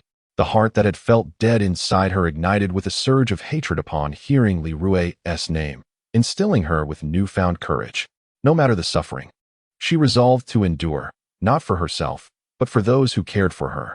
Her younger brother, Axi, was waiting for her to bring him home. Lu Wan opened her wardrobe, selecting a pomegranate red pleated skirt to wear. After applying vibrant lip color, she stepped out of her room with grace. Upon seeing her, Li Rui paused, his expression betraying a hint of confusion. Accustomed to her preference for understated colors, he had only ever seen her in pale, elegant garments. She had never adorned herself in such vivid attire or applied such striking makeup before him. Yet, it must be said, her striking features, though not gaudy, exuded a regal allure in this opulent attire, presenting an entirely different demeanor. Li Rui's gaze lingered on her, as though he were appraising a prized possession. From this day forth, Lu Wan was to be recognized as his betrothed, an object belonging solely to him. He felt entitled to observe her as he pleased, without reproach. Turning her gaze towards the few crows flying against the twilight sky, Lu Wan spoke indifferently. Does your highness have something to say? Li Rui could sense her displeasure, which reminded him of her earlier proposal to break off their engagement. His expression darkened as he coldly remarked, I come today to propose to you. Yet you seem less than pleased. Lu Wan smiled faintly. Your highness is overthinking. From the moment you brought me down the mountain, I have longed to marry you. How could I not be happy about such a dream come true? Hearing this, Li Rui felt a slight relief. As he scrutinized her attire once more, he remarked, why the change in your attire? I prefer your more modest style. Lu Wan adjusted her robe and replied with a charming smile. Isn't it to celebrate our joyful union, as befits the occasion? This explanation was somewhat acceptable, yet Li Rui still favored her natural, unadorned beauty. He couldn't help but wonder how many would be drawn to her dazzling appearance. As he pondered his purpose for visiting, he fixed his gaze on her. Earlier, I mentioned that someone is deliberately spreading rumors to tarnish your reputation. Are you not curious about who this person might be? Lu Wan's heart tightened. And she replied with a hint of sorrow, "It's simply someone who does not wish to see me wed to your highness. What is there to inquire?" Li Rui assumed she was alluding to Shun Yuan and scoffed, "You are mistaken. I fear you would not believe who it truly is." A cold sweat trickled down Lu Wan's back as she clenched her handkerchief, forcing a calm smile. "Your highness, please do not keep me in suspense." "Li Yi," he said through clenched teeth, a disdainful smile gracing his lips. Lu Wan froze, convinced she had misheard. Those words had originated from her own mouth, relayed by Lan Ying. How could it be Li Yi? She had already devised a plan for when he would expose her. Yet she had not anticipated that he would name Li Yi as the source. Seeing her stunned expression, Li Rui assumed she was taken aback and scoffed. Ever since that day he suddenly arrived at the Zhenghua mansion to take someone away, I suspected his intentions. His actions, while defiant towards me, also disrespected the Zhenghua Duke. He is not foolish enough to act without purpose. He turned his gaze to Lu Wan. Can you guess what his motive might be? From his unusual behavior today, Lu Wan had already sensed something amiss, and at this moment, she had pieced together his intentions. After a moment of contemplation, she hesitantly suggested, "Could it be that he does not wish to see your highness allied with the Zhenghua Duke's family?" Li Rui studied her enchanting visage, his smile turning icy. "On the surface, it seems he aims to disrupt our family's union. However, the reality is likely more complex. If he merely sought to sever ties between us, why did he allow his mother to comfort you in the palace during your punishment? That is not typical of her. Excessive affections without reason indicate deceit." His instincts proved correct. He had long sensed that the fourth prince had designs on Lu Wan. Yet he could hardly fathom that the usually arrogant Li Yi would develop an interest in a Na'vi beauty like her. Lu Wan, bewildered, sighed. "My grandmother often says that the court is like a battlefield. I didn't understand her before, but now it all seems far too intricate." The thought of Li Yi coveting Lu Wan ignited a mix of anger and excitement within Li Rui. Anger, as he resented Li Yi for daring to target Lu Wan and challenge his authority. Excitement, as he realized that this woman now belonged to him, and Li Yi could only watch helplessly. Isn't he trying to sabotage our betrothal? I will not allow it. I will keep Lu Wan tightly within my grasp. The tumult of emotions surged within him as he fixated on Lu Wan's luscious lips, instinctively reaching out to wipe away the lip color she wore, saying, "From now on, in front of Li Yi, you are not to call me your highness. You shall address me as cousin or a Rui, and this attire can only be worn in my presence. Do you understand?" Chapter 70. Burning bridges. It had been a long time since I had experienced a nightmare, but that night, Lu Wan found herself once again engulfed in the shadows of her rebirth. The dream was filled with all the fears she could not confront. "Li Rui, I beg you, I implore you." She knelt before him, her forehead striking the ground repeatedly, blood flowing freely. Her desperate desire to escape the palace had led to her being captured by Li Rui, who, in a cruel twist, stripped Ashi bare before her and commanded the servants to carry out a castration in her presence. "You are so disobedient, always forgetting my words. What am I to do with you? You wish to leave my side, then leave Ashi behind. I am in need of a compliant little eunuch, and he fits the bill perfectly." The 12-year-old boy, emaciated as a twig, did not weep as the knife descended. Instead, his eyes widened in horror as he shouted at her, "Sister, don't worry about me. Just run away," Ashi. Lu Wan screamed in anguish, abruptly awakening from her nightmare. "Miss, you had another nightmare?" The night watch, Lan Chao, was startled awake by Lu Wan's voice, rushing to her side. Seeing her sit there, drenched in cold sweat, as if pulled from the depths of water, Lan Chao noticed the panic in her eyes, still haunted by the remnants of the dream. "Do not fear, miss. I am here with you after a while." Lu Wan finally turned her dazed gaze towards her. "Lan Chao?" "I dreamt of Ashi again." Lan Chao had heard her calling Ashi's name and quickly reassured her, "Miss, do not worry. Our people have already gone to Yanheng and the 2 states to search for him. I believe we will receive news soon." Lu Wan felt an icy chill envelop her, nodding helplessly. "Yes, I will find him soon, miss. Allow me to fetch some water to wash your face." After calming her, Lan Chao opened the door to fetch water, only to be startled by a looming shadow outside, causing her to drop the lamp in her hand. "Why, your highness?" Upon recognizing the figure, she realized it was Li Yi. He had arrived unnoticed, emanating a chilling aura, resembling a wolf lurking in the darkness. Lan Chao quickly invited him in and stepped outside to close the door. Li Yi entered, casting a cold glance at Lu Wan without uttering a word, yet his imposing presence suffocated the air around her. Luan could not help but recall how Li Rui had sought her hand in marriage earlier that day, and how Li Yi's face had darkened at the sight. It was obvious to any observer that Li Rui had deliberately invited him to witness his proposal, intending to provoke him. Now, having publicly faced humiliation, Li Yi would not let this go unpunished. As expected, he sat down on the cool couch, his voice icy as he began, "Since you were willing to marry him, why did you engage in such actions before? Why drag me into this mess?" Upon learning of Li Rui's intentions to marry her, he had rushed over, believing that with his support, she would boldly express her true feelings and reject the proposal. Yet, he had misjudged her. She had not even uttered a word of refusal, immediately acquiescing instead. Exhausted in body and spirit, Luan lacked the energy to explain herself, simply stating, "This matter is settled. I will not trouble your highness any further." "Are you burning bridges now?" Li Yi smirked coldly, approaching her bedside, looking down at her with disdain. "With your condition, you wish to marry?" Luan's heart felt like ashes, and she self-deprecatingly laughed. "Li Rui seeks merely a daughter of the Lu family. He cares not for my condition. Just as your highness desires my body, you too disregard my heart." Li Yi was thoroughly enraged. He suddenly seized her neck. "Do you think you can maneuver between me and Li Rui, playing both sides, and feel triumphant?" Gasping for breath, her face turning crimson, she felt the familiar sensation of suffocation return. With gritted teeth, she retorted, "Do not forget, your highness, it was you who forced me to be your woman." His expression darkened further, eyes glinting with a terrifying coldness that sent shivers down her spine. Yet, Luan could not afford to concern herself with his fury. Li Rui had begun to suspect their connection, and his jealousy would not rest until he uncovered the truth. If everything were to repeat itself as in her previous life, Li Yi would soon depart the capital with the Deng mother and daughter, returning to the northern frontier. Should their relationship come to light, he would leave, while she would bear the brunt alone. How could she endure such a burden? Thus, she continued, "Li Rui has sensed our connection. His public proposal today was intended to provoke you. The more he does this, the less he will let me go, even knowing I am a withered flower. So, do you believe we should continue this?" Li Yi, however, merely scoffed, regarding her coldly. "So you are afraid?" "Of course I am afraid. I wish to live."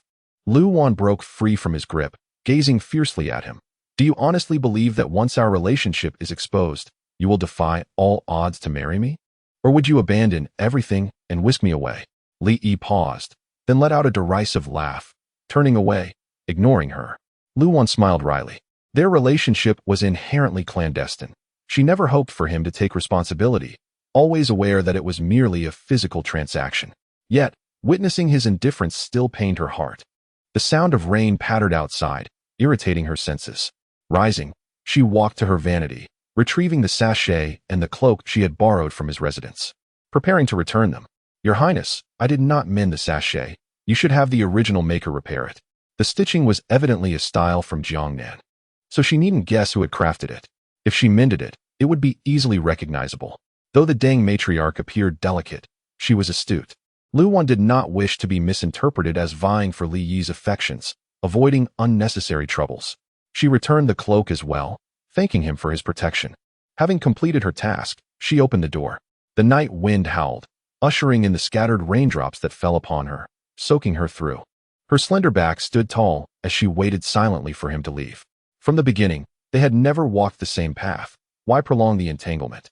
Though the road ahead seemed daunting, she would tread it alone, no matter how arduous, with a sense of freedom. Chapter 71. Such coincidence from childhood to adulthood. When had Li Yi ever been treated in such a manner? Observing the resolute woman at the door awaiting his departure, a sudden smile crept across Li Yi's face. As he passed by her, his gaze was cold and cutting. "Next time you wish to die, do not do so in my presence, lest you sully my eyes."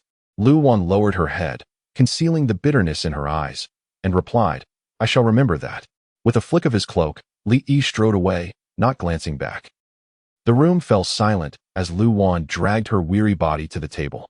She intended to pour herself a glass of water, but her hands trembled violently, spilling it all over the surface. Miss Lan Chao entered from outside, concern etched on her face. "It's nothing. Everything will be all right," she comforted Lan Chao, as if soothing her own soul. Indeed, she had reached the brink of despair. Was there a path ahead that could be more arduous than this? "Miss, the prince truly cares for you. If not for him shielding us from the rumors, The Crown Prince would have discovered everything by now. Lan Chao was perplexed as to why Miss Lu repeatedly pushed the prince away. Lu Wan gazed blankly out of the window. On this stormy night, the darkness was thick and inky, akin to the abyss from which she could not escape in her dreams. Knowing that the road ahead was a chasm, why must she drag him down with her? The relentless downpour lasted 2 days and nights, only ceasing on the afternoon of the third day. Lu Wan had not slept for 2 nights, her body heavy with exhaustion. She intended to rest on the couch, but an elderly lady sent someone to summon her, saying there were matters to discuss. The servant's demeanor was exceedingly respectful. Lu Wan understood that her engagement to Li Rui was now a foregone conclusion, hence the newfound deference from everyone. Upon arriving at the upper courtyard, she found Yi Shi, Lu Yuning, and Shun Yuan already present. The Grand Princess was taken aback by Lu Wan's haggard appearance. "What has happened to the second girl? You look so worn out." Lu Wan forced a smile. "Thank you, grandmother, for your concern. It was simply the storm last night that disturbed my sleep." Old Madame Jean, standing nearby, chuckled. When one encounters joyous occasions, excitement can keep one awake. Hearing this, the Grand Princess laughed and said, "Your mother has prepared the list of gifts from the Crown Prince. I intend for all these items to belong to you, and the family will add half as much again to serve as your dowry." Old Madame Jean handed the list to Lu Wan for her perusal, but she did not look at it, obediently stating, "Grandmother may decide." Having concluded a significant matter, the Grand Princess felt elated. Seeing Lu Wan's obedient demeanor only increased her satisfaction. She instructed old Madame Jean to bring forth an embroidered stool for Lu Wan to sit upon. Xin Yuan stepped forward, smiling at Lu Wan. "Congratulations, sister. It seems you and His Highness have finally become a couple." Lu Wan found the words grating and looked up, noticing the delight plastered across Xin Yuan's face. "May I inquire when your wedding date with the Crown Prince has been set? I presume Aunt Yi will have time to come to the capital and personally see you married." Xin Yuan glanced at the Grand Princess and replied with a smile. "Mother wrote a letter a few days ago, saying she has already set out and will arrive shortly." Privately, she had heard from Lu Jizhong that he would marry her mother and recognize her lineage. She knew this had already received the Grand Princess's approval. As long as the Grand Princess agreed, no amount of fuss from Yi Shi would matter. As anticipated, upon hearing this, Yi Shi's expression darkened. Her gaze filled with malice directed at Xin Yuan. Just as she was about to speak, the Grand Princess intervened. The Grand Princess diverted the conversation, asking Yi Shi, "Why haven't I seen Xing for 2 days? What has kept him so busy?" Yi Shi swallowed her indignation and replied, "In recent days, there has been severe flooding. Houses have collapsed in the city, and several villages in the outskirts have been submerged. Various departments have been assisting with disaster relief. The prince has fallen ill, and with the passing of Minister Lu's mother, there are mourning rites to attend to. The Ministry of Justice is in disarray, and all responsibilities have fallen upon him. How could he not be busy?" Lu Wan sat quietly, hearing the Grand Princess inquire, "The prince is ill? Such a robust man could fall ill?" Yi Shi responded, "Everyone who eats 3 meals of grains is susceptible to illness. I heard he was caught in the rain and caught a chill, compounded by the injuries from the previous assassination attempt, which have yet to heal." The Grand Princess pondered for a moment and said to Lu Yuning, "You should go to the storeroom and fetch some tonics to send to the princess residence and check on him." This time, Lu Yuning did not refuse, agreeing to the request. The Grand Princess felt relieved. Clearly, her methods were effective. Only with the engagement of the Crown Prince and the second girl would she find peace. The Grand Princess then turned to Lu Wan. "If you have the time, take some fresh clothes to Chengyu at the Ministry of Justice. Tell him to eat on time and not to exhaust himself." Lu Chengyu had yet to marry. He was already betrothed to the legitimate daughter of the Marquis of Wei Yuan. However, due to the passing of the old Marquis 2 years prior, the bride was observing a 3-year mourning period, postponing their wedding. With no one at home, and as Lu Yuning was heading to the princess residence, the task of delivering the clothes fell to Lu Wan. She agreed, and, after leaving the upper courtyard, accompanied Yi Shi to Lu Chengyu's quarters, where Yi Shi personally prepared the items for Lu Wan to deliver. As the carriage made its way to the Ministry of Justice, Lu Wan remembered that Lu Chengyu enjoyed the pastries from Shi Weizhai, so she instructed the driver to take a detour. Due to the recent torrential rains, many houses in the city had collapsed, resulting in fewer pedestrians on the streets. The once bustling Shi Weizhai was now nearly empty of customers. Lu Wan selected several pastries that Lu Chengyu liked and bought a few more for his colleagues. Just as she was about to leave, a voice called out to her, Miss Lu. Lu Wan turned to see Deng Qingyu descending from a carriage. Madam Deng, you have come to the city? Deng Qingyu smiled and replied. Due to the heavy rain these past few days, His Highness was concerned about the safety of the mountains. So he brought me and Tong Tong into the city to stay. With that, she glanced into the carriage and, blushing, added, Tong Tong wanted to eat pastries. And His Highness said this shop has the best, so he brought us here. Lu Wan realized that Li Yi was inside the carriage. Fearing an encounter, she hastily excused herself, claiming she had to deliver something to her brother. Seeing her nearly flee in a panic, Deng Qingyu's gaze darkened slightly before turning back to her carriage, her expression contemplative. Since that day at the back gate of Zhonghua Temple, when she witnessed Li Yi pressing a woman against the wall, she had been unable to sleep at night, consumed by curiosity about the identity of that woman. Later, she inquired around Zhonghua Temple, learning that during those days, there were no other visitors, only the second daughter of the Lu family residing there for her spiritual retreat. She also heard that on the day this Lu's second daughter was betrothed to the crown prince, Li Yi had stormed into the Duke of Zhongguo's residence, disrupting their engagement and earning a severe reprimand from the emperor. Now, he had fallen ill precisely when the crown prince successfully sought to marry this Lu's second daughter earlier. He had clearly intended to accompany her out of the carriage, but upon seeing her, he retreated. Everything seemed so coincidental. Had she been overly suspicious? Chapter 72. A surge of compassion. Deng Qingyu returned to the carriage empty-handed, prompting Li Yi to inquire, "Why did you not purchase anything?" With a timid smile, she replied, "The shop was busy, and I feared you would grow impatient, so I refrained from buying." Li Yi glanced at the shop, noting the sparse clientele, and coldly asked, "Did they refuse to sell to you?" Deng Qingyu quickly shook her head. "No. It's just that the items I wished to buy had all been taken by Miss Lu. The shop has run out of stock." Li Yi's expression turned indifferent. "You arrived too late today. I will have Chongting come early tomorrow to procure the goods." Upon hearing this, Lu Tong pouted in displeasure. "Mother, I want to eat pear flour cake." Deng Qingyu gently admonished her. "Didn't I say they were all bought by Miss Lu? We shall purchase them tomorrow." Lu Tong had just spotted Lu Wan behind the curtain, recalling her as the woman who had taken Li Yi's blood jade ring. Angrily, she exclaimed, "She is a wicked woman, taking father's belongings last time and now stealing my pastries." Noticing Li Yi's expression darkening, Deng Qingyu hastily feigned raising her hand to scold Lu Tong, who took the opportunity to nestle into Li Yi's embrace, clinging to his arm in a playful manner. "Father, we just moved into a new home today. Want you join mother and me for dinner? Teach me calligraphy later in the evening." Li Yi replied, "The Ministry of Justice has been quite busy lately. I have not been there for 2 or 3 days. I must visit the Yamen shortly, and I cannot dine with you this evening." His words were directed toward Deng Qingyu. A chill gripped her heart as she lowered her gaze to conceal her disappointment. When she finally looked up again, she forced a wise smile. "Your Highness need not worry about us. I shall take good care of Tong Tong. Oh, by the way, Miss Lu mentioned she would be delivering something to the Ministry of Justice for her brother. If you happen to see her, perhaps you could invite her to dinner at our new home. I have no friends here, only her acquaintance. We are celebrating our housewarming and would love some company." "Unnecessary," Li Yi interrupted, preparing to instruct the driver to take them home when Chongting reported from outside.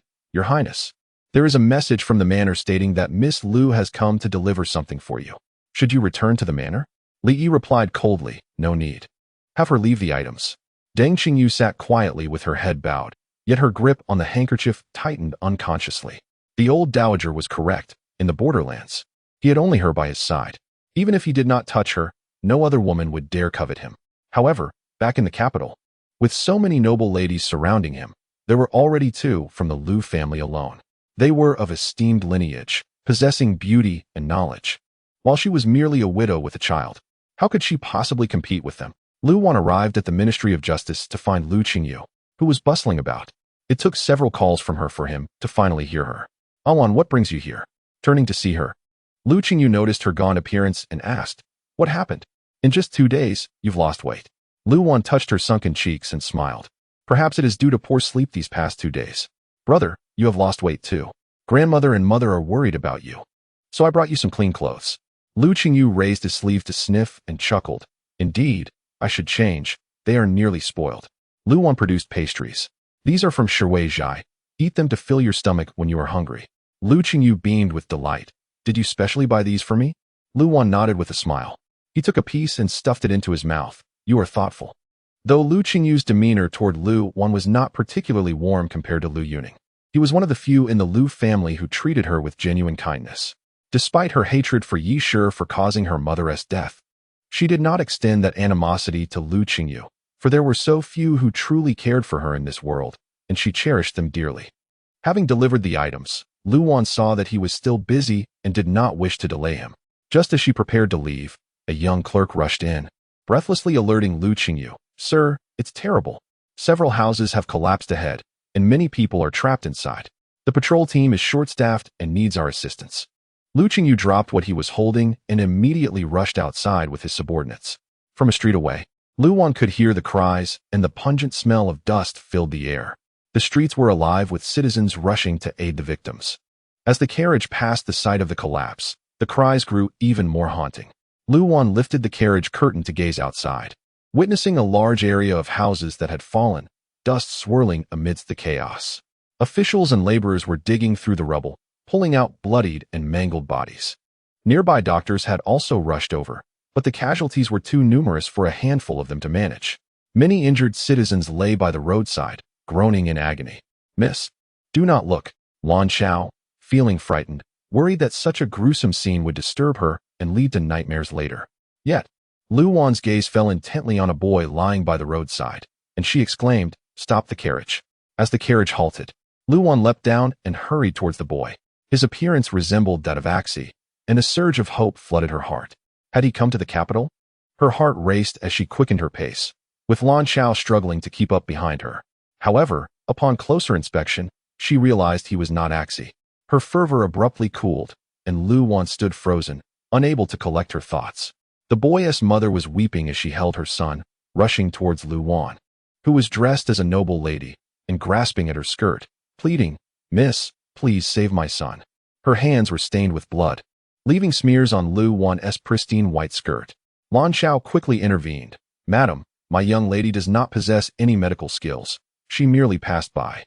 "Lan Xiao, go fetch gauze, needles, and hemostatic powder from that doctor over there," Lu Wan instructed. Lan Xiao hesitated, looking at her in shock, but Lu Wan urged, "Hurry, I will bandage him." Examining the boy, she noted a large gash on his left thigh, flesh torn and frighteningly exposed, but fortunately, it had not severed any tendons or bones. Soon, Lan Xiao returned with the supplies, hesitantly handing them to Lu Wan. "Miss, do you know how to do this?" In this lifetime, Lu Wan had indeed not learned, but in her previous life, someone had taught her how to dress wounds. She had initially wished to ignore it, but the boy bore such a striking resemblance to Axie that she could not help but feel a pang of compassion. She addressed the young boy. "It will hurt a bit, just bear with it." The boy, pale and nodding, braced himself as Lu Wan relied on her past memories to stitch the wound. Her hands trembled slightly, but thankfully, she remembered well enough to manage. As Li Yi dismounted from his horse, his steps faltered, and his gaze drifted towards a certain direction. His eyes deep and inscrutable. After a moment, he averted his gaze and strode purposefully towards the site of the collapsed buildings. Chapter 73. Inferior to a bystander sewing stitches, applying medicine, and then binding them with gauze. Despite her lack of experience, Lu Wan managed to carry out the series of tasks without making any significant mistakes. After a brief respite and timely medication changes, she would be fine. Wiping the sweat from her forehead, Lu Wan instructed Lan Xiao to fetch the pouch. Lan Xiao stared in astonishment as Lu Wan completed everything, her jaw nearly dropping. How could she, who had been with the young lady every day, be unaware of her newfound skills? Realizing the myriad questions swirling in Lan Xiao's mind, Lu Wan understood it was not the time for explanations and urged her once more. "Oh, all right, the pouch." Lan Xiao hurriedly retrieved the pouch and handed it to Lu Wan, who then distributed the silver inside to the mother and child before advising, "Find a safe place for the child to settle. We can discuss the future later." The woman showered Lu Wan with heartfelt thanks. Her home had collapsed, her belongings lost, and she was on the verge of becoming homeless when she unexpectedly encountered a living bodhisattva. "Benefactor, which household do you hail from? We shall repay your kindness in time." Lu Wan's gaze fell upon the small boy who bore a striking resemblance to her younger brother, and her heart ached. Calculating the time, her brother she was only 7 or 8 now. She wondered how he was faring. If he were to face difficulties, would anyone be as willing to assist him as she was for this mother and child? No need for that. Just take good care of the child. Lu Wan stood, preparing to leave, but upon raising her head, she was taken aback. A long line had formed in front of her, with injured townsfolk patiently waiting, their eyes fixed on her expectantly. Lu Wan found herself in a quandary. She lacked medical expertise, knowing only the basics of dressing wounds. Otherwise, she would have been helpless when Wu Ji had broken his leg. Lan Chao, observing the queue, also felt troubled. Miss, it's getting late. The old lady is still waiting for your report. Go to the carriage and fetch my shawl. Also, inform the driver to return to the manor and give us news. Seeing Lu Wan's resolute expression and the numerous injured citizens around, Lan Chao complied and ran back to the carriage for the items. To be frank, I am not a physician and can only perform simple bandaging. If your injuries require more than that, please seek help from other doctors to avoid any delays. Lu Wan addressed the crowd. Upon hearing her words, a portion of the line gradually dispersed toward other physicians. Lan Chao returned with the shawl, helping Lu Wan adjust her sleeves and bringing more gauze and hemostatic powder from other doctors, allowing her to resume her work. Li Yi emerged from the debris, covered in dust and bearing a serious expression. Observing Lu Wan surrounded by the crowd, Chang Ting could not help but whisper, "Your Highness, Miss Lu has stated she is not a physician, merely capable of simple bandaging. It cannot be considered deception." Li Yi turned his face away, yet the memory of the day on the boat came to mind, where she had threatened him, refusing to extract the poisoned dart. It was no wonder she remained so composed. Most young ladies would have fainted at the sight of such wounds and blood, yet she was entirely alert, even bargaining with him. While she certainly knew how to bandage, she had refused to even stop the bleeding that day, discarding the poisoned dart and leaving. In her eyes, he was evidently inferior to these strangers. Frustrated, Li Yi shouted, "Where are the imperial medical officers? Do I need to personally carry a sedan chair to fetch them?" The officials behind him, startled by his anger, quickly dispatched someone to hurry them along. Lu Qingyu, disheveled and dusty, emerged from the rubble, his eyes widening as he spotted Lu Wan in the crowd. Yu, seeing her deftly binding wounds, left him momentarily speechless. Lu Wan turned to him with a resigned smile. "I happened to pass by and thought I might help." Lu Qingyu took a swig from his attendant's water flask and asked, "Where did you learn your bandaging skills? From the healer in the clinic?" Lu Wan nodded in affirmation, prompting Lu Qingyu to give her a thumbs up. "Well done." He then reassured the surrounding townsfolk, "Everyone, do not panic.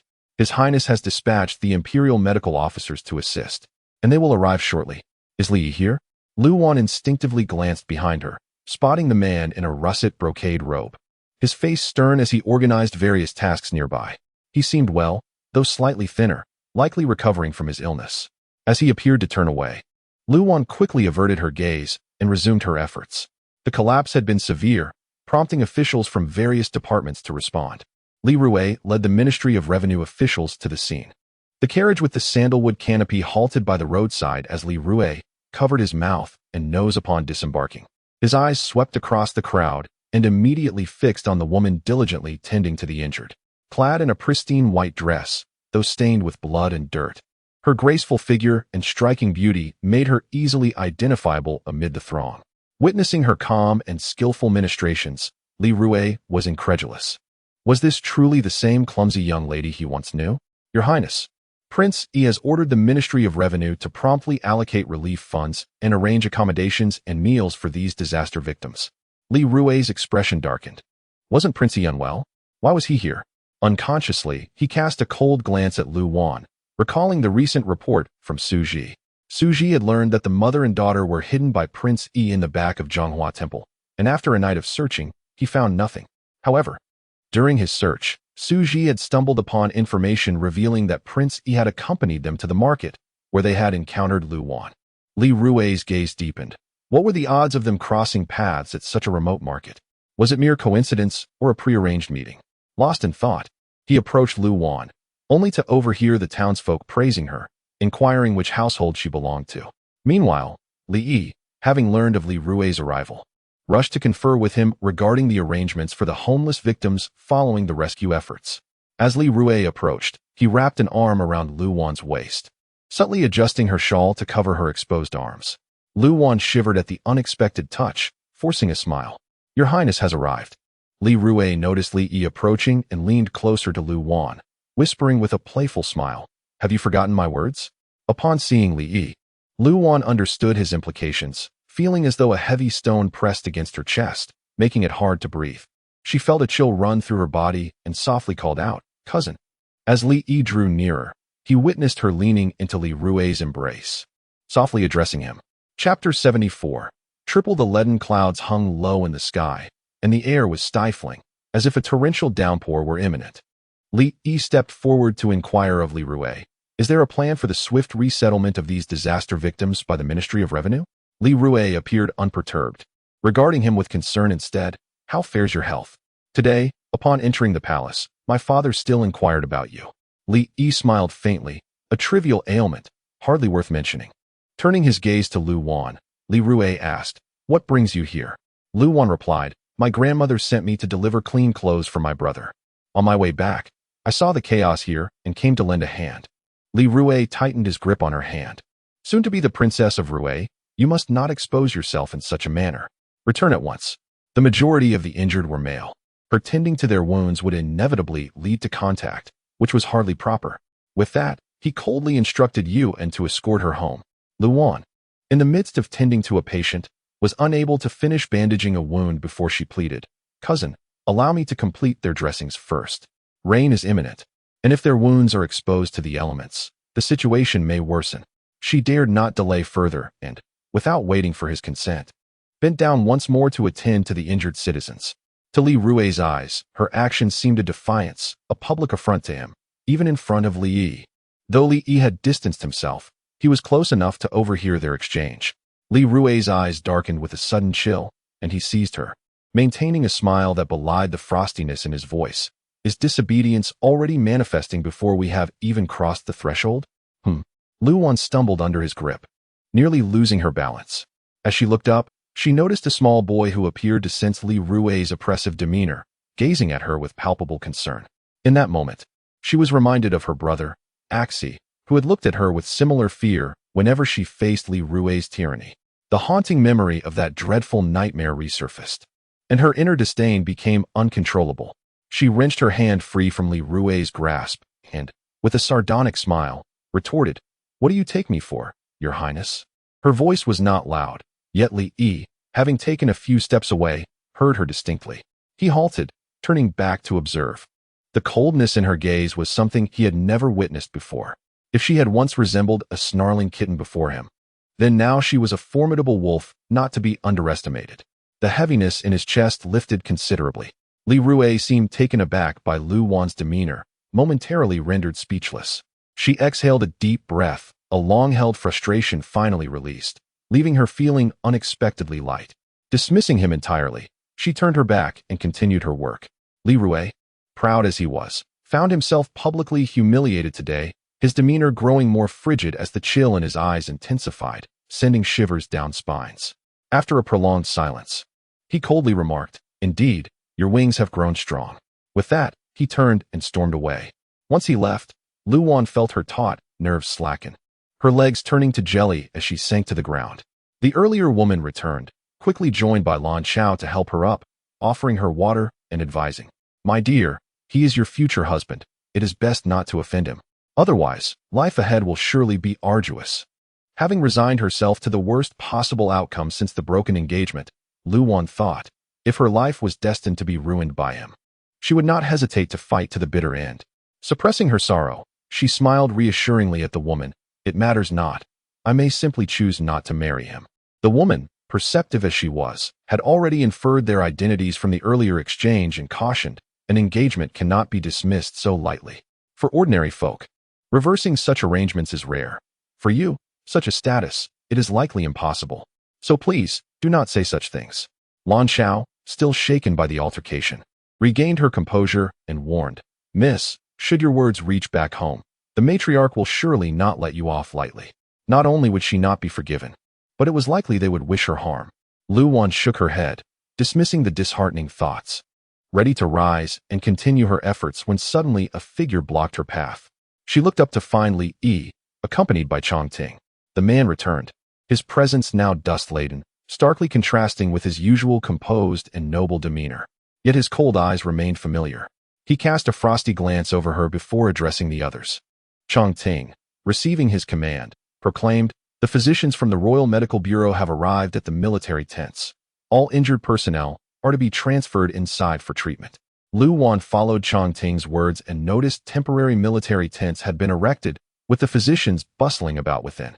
She felt a wave of relief wash over her. Preparing to return with Lan Xiao when Chang Ting approached her. Miss Lu, there are many female patients in the medical tent, most of whom refuse treatment from male physicians.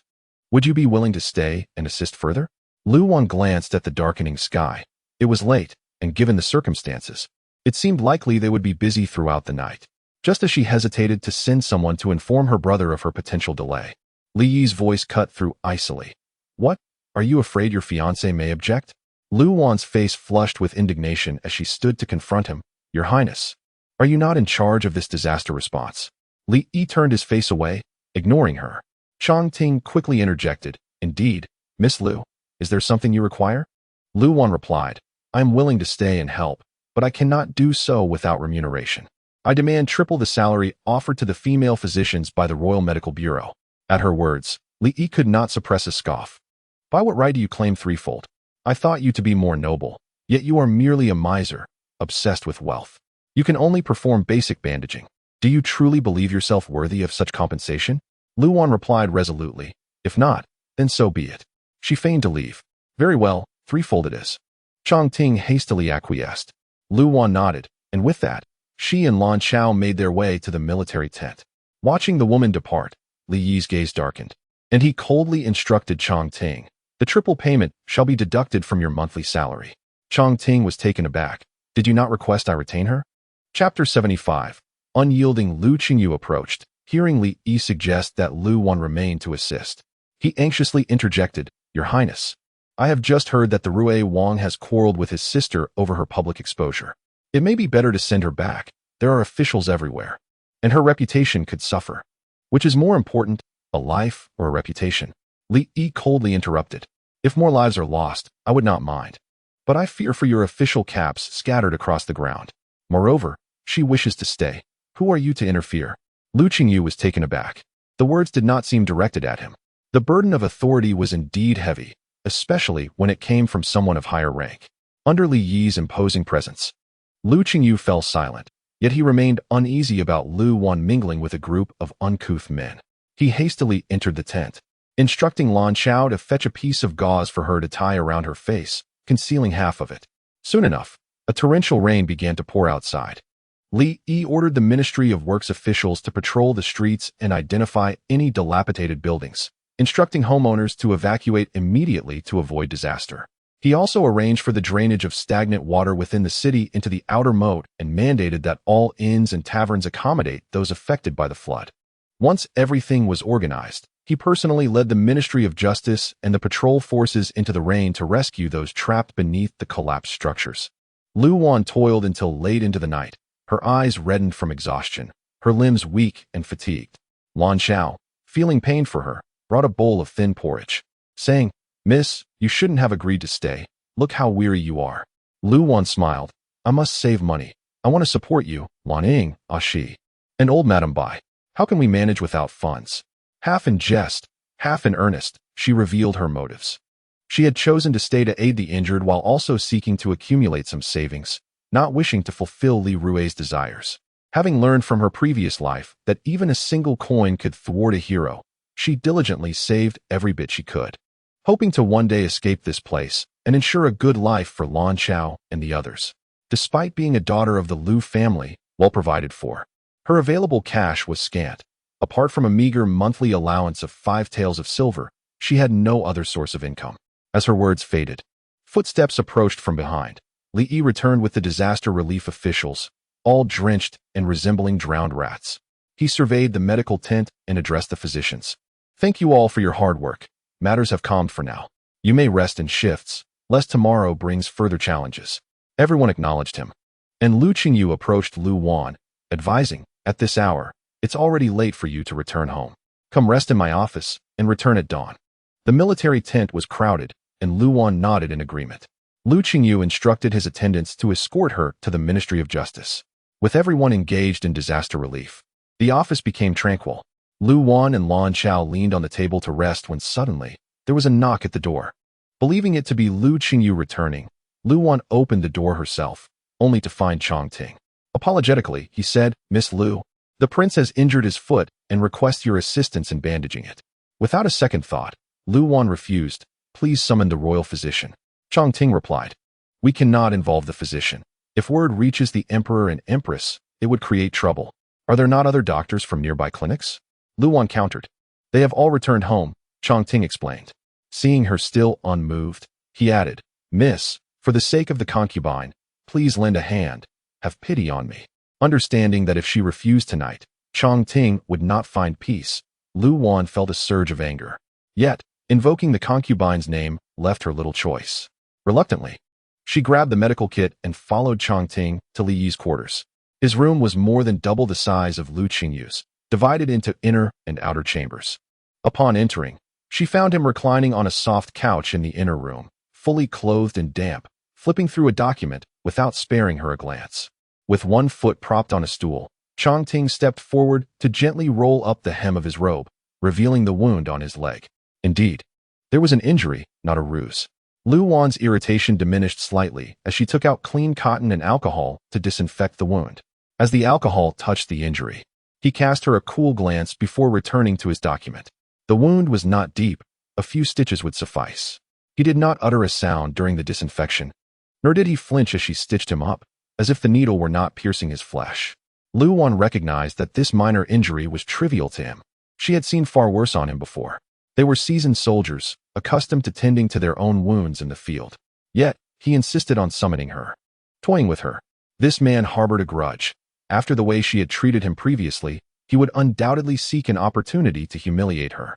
Her simmering anger reignited, and she felt a strong urge to jab him with the needle. But fearing his wrath, she gritted her teeth and completed the task dutifully. Li Yi relished her clenched jaw, enjoying the sight of her frustration. The pent-up irritation from their last encounter dissipated, and he observed her with a leisurely gaze, his eyes sparkling with a mischievous flame. "Come here," he commanded. Lu Wan, wary, retorted, "Your Highness, are you not concerned about keeping a betrothed woman in your quarters? What if her fiancé finds out?" Li Yi smirked. "If it pleases you, I could personally inform your fiancé."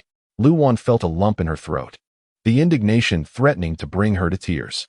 After their prolonged encounters, she could no longer misinterpret his intentions. This man was incorrigible, shameless. Despite their previous agreement to part ways, mere days had passed, and he had already reneged on his word. Chapter 76. Submission. "Come here," he spoke again, his voice dropping to a husky whisper that sent shivers down one's spine. The oppressive aura enveloped her once more, compelling Lu Wan to take a step forward. However, halfway there, she hesitated, seemingly engaged in a final struggle. She dared not meet his gaze, instead fixing her eyes on the medicine box in her grasp. "I made it clear last time, we cannot have any entanglements." "Did I ever claim to want an entanglement with you?" Li Yi interrupted, a cold smirk gracing his lips. "You are powerless and impoverished, yet you seem to think you are of great significance." Lu Wan felt her cheeks flush. Had he overheard her earlier conversation with Lan Chao? The warmth spread to her ears, the delicate lobes blushing a tantalizing hue under the flickering light. He still remembered the taste of it, as well as the reaction it elicited from her with the slightest touch. Li Yi unconsciously licked his back molars, feeling a dryness in his mouth and an itch in his teeth. He took a sip of cold tea and coldly stated, "However, some matters must be clarified." Lu Wan, indignant, retorted that there was nothing left to discuss. Did he intend to continue questioning her about who taught her horsemanship or where she learned about the incense pills? His gaze pierced through her, as if he could see into her thoughts, and he mocked, "Rest assured, I have no interest in your other affairs. But you must tell me, what is your relationship with my elder brother? Are you truly intent on marrying him? Clarify this, and I shall let you go." At his words, Lu Wan paused in surprise, wondering if she had misheard. When had he become so reasonable? Previously, he had clung to her past indiscretions, using them as threats against her. She cautiously raised her eyes to him, only to find his expression unchanged, his eyes as cold as ever, revealing no hint of emotion. Lu Wan exhaled quietly, replying, "Your Highness, a person as astute as you must surely discern the nature of my relationship with Prince Rui." Li Yi scoffed coldly, "Do not flatter me. I genuinely cannot discern what your relationship is." With gritted teeth, Lu Wan declared, I am merely a pawn in Prince Rui's schemes to foster connections with the Liu family. As for whether I wish to marry him, I made my answer clear from the moment I met you. A woman's chastity is invaluable. Had I harbored any desire to be with Li Rui, I would not have sacrificed my purity, thus severing my last avenue of retreat. Her voice was steady, her gaze resolute. Li Yi cast her a cool glance, his expression indifferent, before turning back to his documents. After a moment of silence, Lu Wan asked, "Have you finished your inquiries, Your Highness? If so, may I take my leave?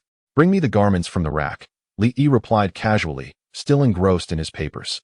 Lu Wan initially considered summoning Chang Ting to attend to him, but given the unusual atmosphere and his apparent lack of desire to devour her with his gaze as he usually did, she hesitated.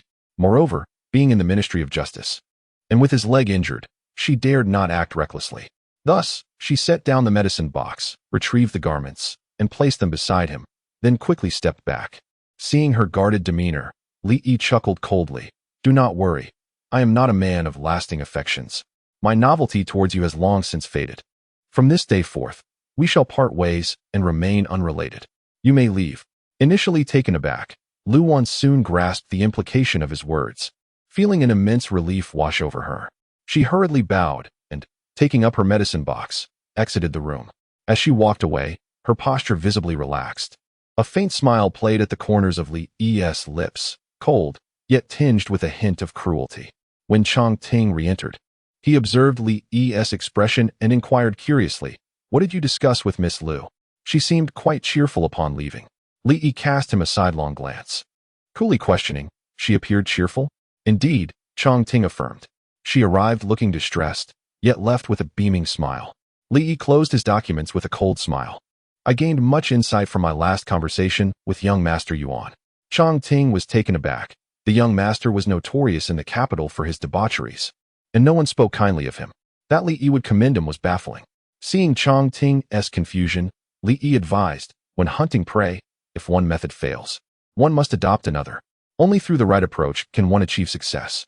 The memory of Lu Wan standing at the door, eyes cold and back straight as a proud plum blossom enduring the frost, sparked an idea in his mind. Later, while drinking at the Yinyu Tower, he encountered young Master Wu. A single remark from that wastrel jolted him to clarity. He instructed Chang Ting, "Once this matter is resolved, extend an invitation to young Master Wu. I wish to drink with him again." Chang Ting was left bewildered, unable to fathom why Li Yi would associate with such a frivolous character, but he dared not question further and promptly agreed. Meanwhile, Lan Chao, worried about Li Yi's intentions after Lu Wan's dismissal of him, felt apprehensive. However, upon Lu Wan's return, she noticed a notable lightness in her demeanor, easing her concerns. As dawn broke, Chang Ting delivered their remuneration, and Lu Qingyu sent someone to escort them home. In the carriage, Lan Chao anxiously queried Lu Wan, "Miss, we've been out all night, drawing attention, and you quarreled with Prince Rui. How will we explain ourselves upon our return?" Exhausted from the night's events, Lu Wan sighed. "Let it be." Indeed, as soon as they disembarked, Granny Jean awaited them at the entrance. "Second miss, the old madam has been waiting for you for quite some time." Chapter 77. The floral invitation. The altercation between Lu Wan and Prince Rui reached the ears of the Grand Princess early this morning, having been relayed by a well-intentioned informant. Consequently, the Grand Princess awaited her return to confront her. Lu Wan barely had time to change her attire before being summoned to the upper courtyard. Meanwhile, Shen Yuan and others, eager for entertainment, had already gathered there.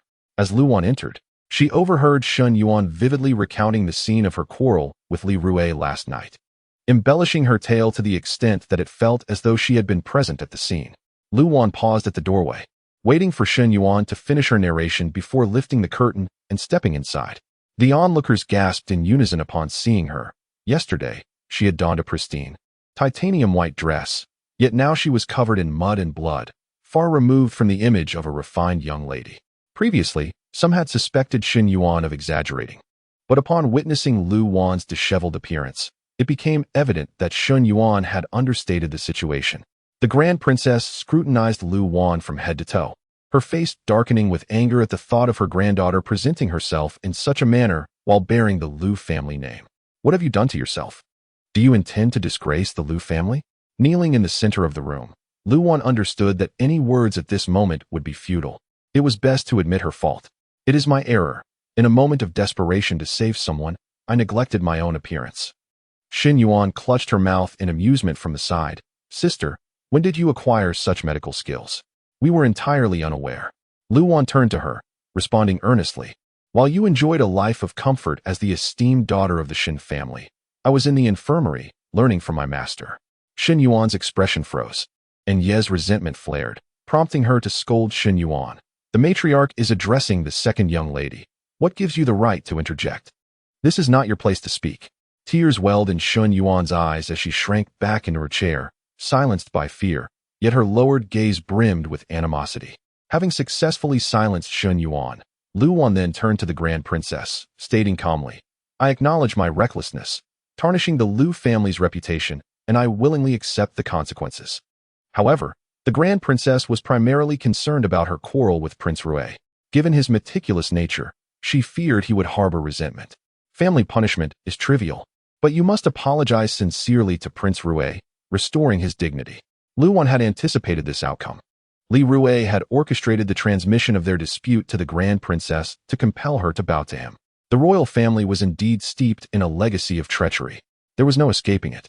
Lu Wan replied, Allow me to change into fresh garments and rest briefly before making my way to Prince Rui's residence. Seeing her sincere demeanor, the Grand Princess's anger subsided, and she waved her hand, permitting Lu Wan to leave. Upon returning to Qing Huai Pavilion, Lu Wan bathed and changed, then had a light meal before setting out for Prince Rui's estate. After a day of heavy rain, the sun shone brightly, its rays harsh and temperatures rising. Upon alighting from the carriage, Lu Wan was already drenched in sweat. Lan Xiao approached the doorman to request entry, but the doorman informed them that Prince Rui was unavailable due to other matters. Knowing she intended to apologize, he deliberately denied her entry. Lan Xiao fretted, Miss, what shall we do? Should we return for now? Standing beneath the scorching sun, Lu Wan felt the discomfort of heat rising. She glanced at the matron accompanying them and smiled. Grandmother has sent a supervisor to watch over us.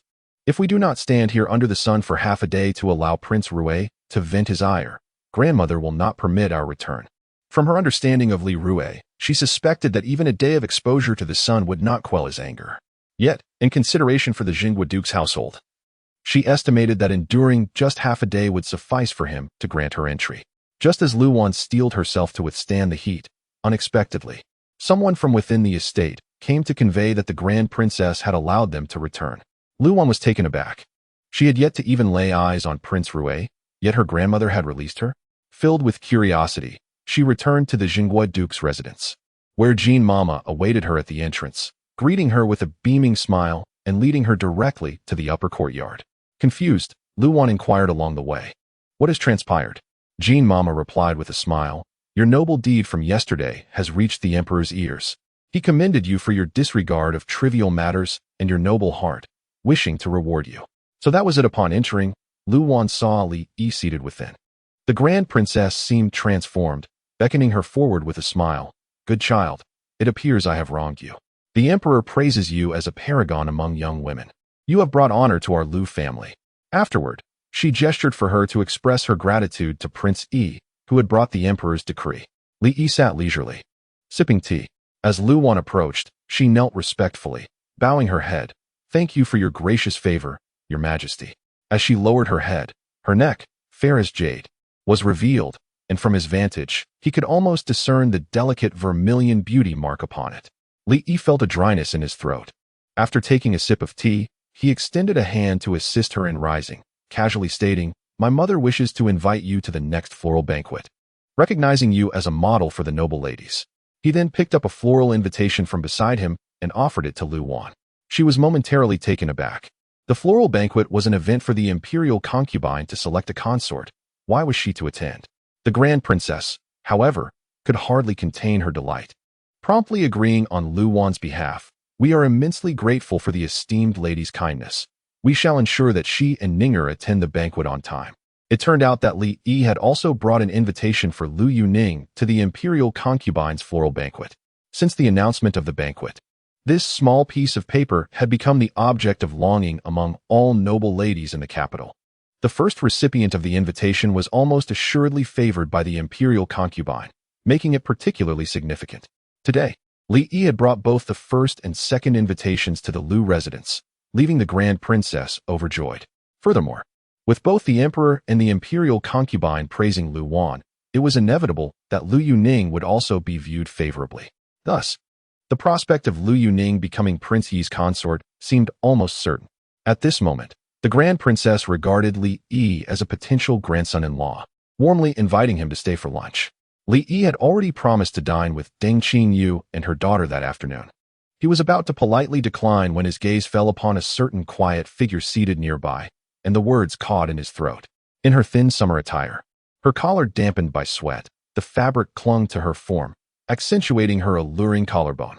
He suddenly regretted his previous leniency when she had persuaded him not to pursue the matter of the incense pill. Thus, he smiled at the Grand Princess. How could I possibly refuse such a generous invitation? I shall remain, then. Chapter 78. The unabashed man Lu Wan had never dined in the upper court before. Yet today marked an unprecedented occasion where she was invited by the Grand Princess to share a meal, thanks to Li Yi's influence. Lu Wan was reluctant to stay, despite having clearly stated the previous day that he would no longer harbor any improper thoughts towards her. Their relationship inherently carried an awkwardness that made the situation uncomfortable. However, having received a commendation from the Emperor in the presence of Li Yi, and with her grandmother personally urging her to remain, how could she decline? Lu Yuning was also summoned by the Grand Princess, and coincidentally, Lu Qingyu returned from his duties at the Ministry of Justice. Upon seeing Li Yi, he jested, "Your Highness, you disappeared early this morning, leaving us in a flurry of chaos. It turns out you were here, idling away with grandmother." Li Yi leisurely sipped his tea and casually inquired about matters concerning the court before being invited by Granny Jean to take his seat in the flower hall. The Grand Princess occupied the main seat, with Li Yi and Lu Chengyu on either side, while Lu Yuning naturally sat beside Li Yi. Lu Wan settled next to Lu Chengyu, letting out a slight sigh of relief. Once seated, Lu Chengyu asked her, "What transpired between you and the Rui Wang? I heard you visited him this morning. Did you manage to reconcile?" Lu Wan shook her head. The Rui Wang had matters to attend to and did not receive guests. I did not even catch a glimpse of him. Understanding that the Rui Wang's anger had not yet subsided, Lu Chengyu, observing her silence, assumed she was worried and reassured her, "Fear not. Once we finish dining, I shall personally accompany you. Surely, the Rui Wang will grant me some favor. Such matters are best addressed promptly. Delaying may only exacerbate the Rui Wang's displeasure." Lu Chengyu's words elicited an from Lu Wan, who appeared obedient but was somewhat daft, prompting him to silently shake his head. He wished to impart more wisdom to his oblivious sister, encouraging her to learn from Xin Yuan on how to charm the Rui Wang's heart. Suddenly, he caught sight of Li Yi's cold gaze fixed intently upon him, causing him to jump in surprise. "Your Highness, what is the matter?" Lu Chengyu shivered involuntarily, looking puzzled at Li Yi. "It is nothing. I merely recalled an urgent matter for you to attend to this afternoon," Li Yi stated solemnly. "What matter?" Lu Chengyu inquired. "Such discussions are not suited for the dining table. We will address it later at the court," Li Yi replied. The Grand Princess, eager to facilitate a union between Li Yi and Lu Yuning, interjected, "Since it is a rare occasion for you to dine together, let us refrain from discussing court affairs. Ninger, please serve your cousin a bowl of chicken soup." Lu Yuning complied, rising to take the jade spoon from a maidservant, filling it with soup and placing it beside Li Yi. "Cousin, enjoy at your leisure." Li Yi examined her closely, his gaze falling on the phoenix jade pendant at her waist. "I recall during our last outing on the lake, you and the Emperor won this pair of dragon and phoenix jades. The Emperor bestowed them upon you. I trust you have kept the dragon jades safely?" Lu Yuning's expression stiffened, and she forced a smile, naturally. Seeing Li Yi mention the dragon and phoenix jades, the Grand Princess immediately thought of the upcoming flower banquet, interpreting his words as a hint, and exclaimed, "Once Ninger finds her ideal match, the dragon jade shall surely be gifted to her future husband."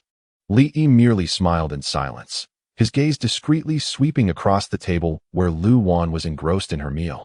Her head bowed so low that only her smooth forehead and delicate nose were visible. Noticing Li Yi had not touched his food, the Grand Princess personally served him some dishes, expressing concern. "I heard you were unwell a few days ago. Are you feeling better now? You appear somewhat thinner than before." "It is nothing serious, merely caught a slight chill from the rain," Li Yi replied, subtly withdrawing his gaze and turning to the Grand Princess with a smile.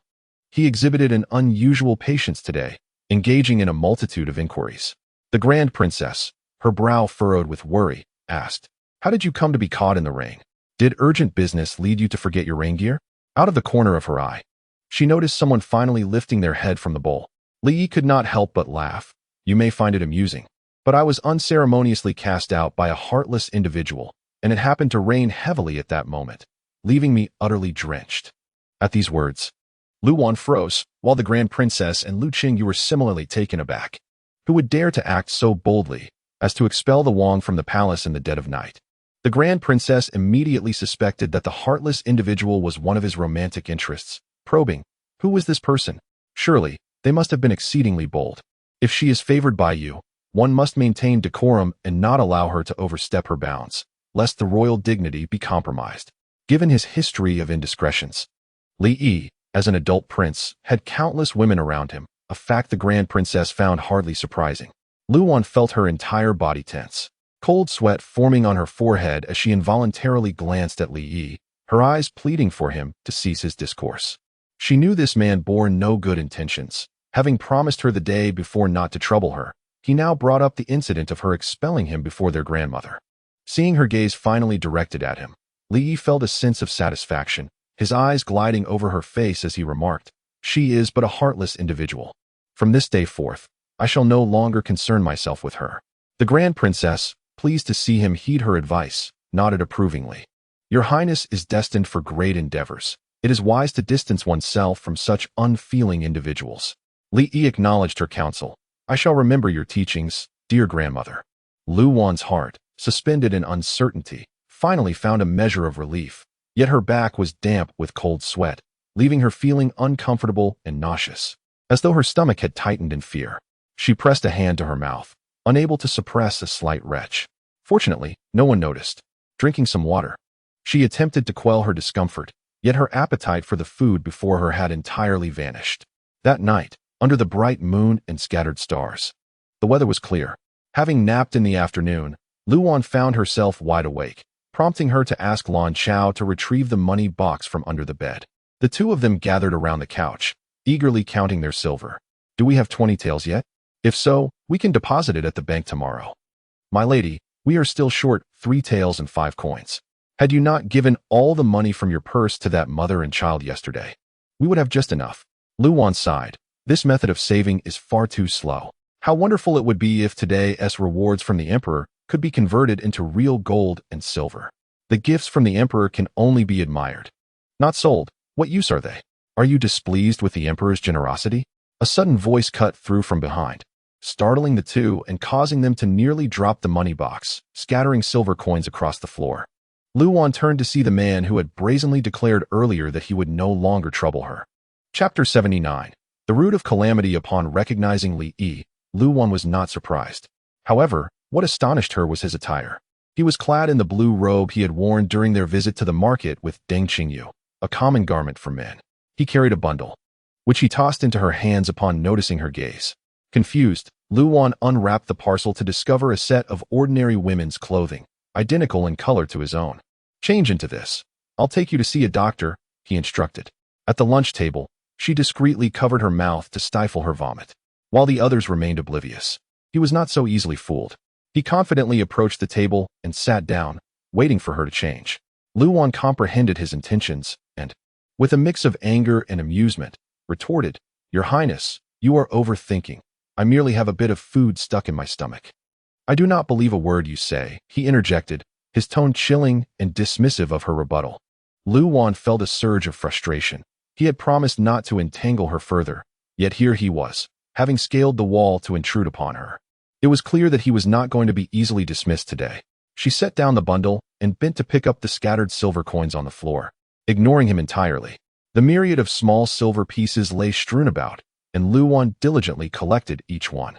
Li Yi poured himself a cup of tea, observing her as she worked. It was a rare moment, as she had evaded him all day. Now, he savored the sight at his leisure.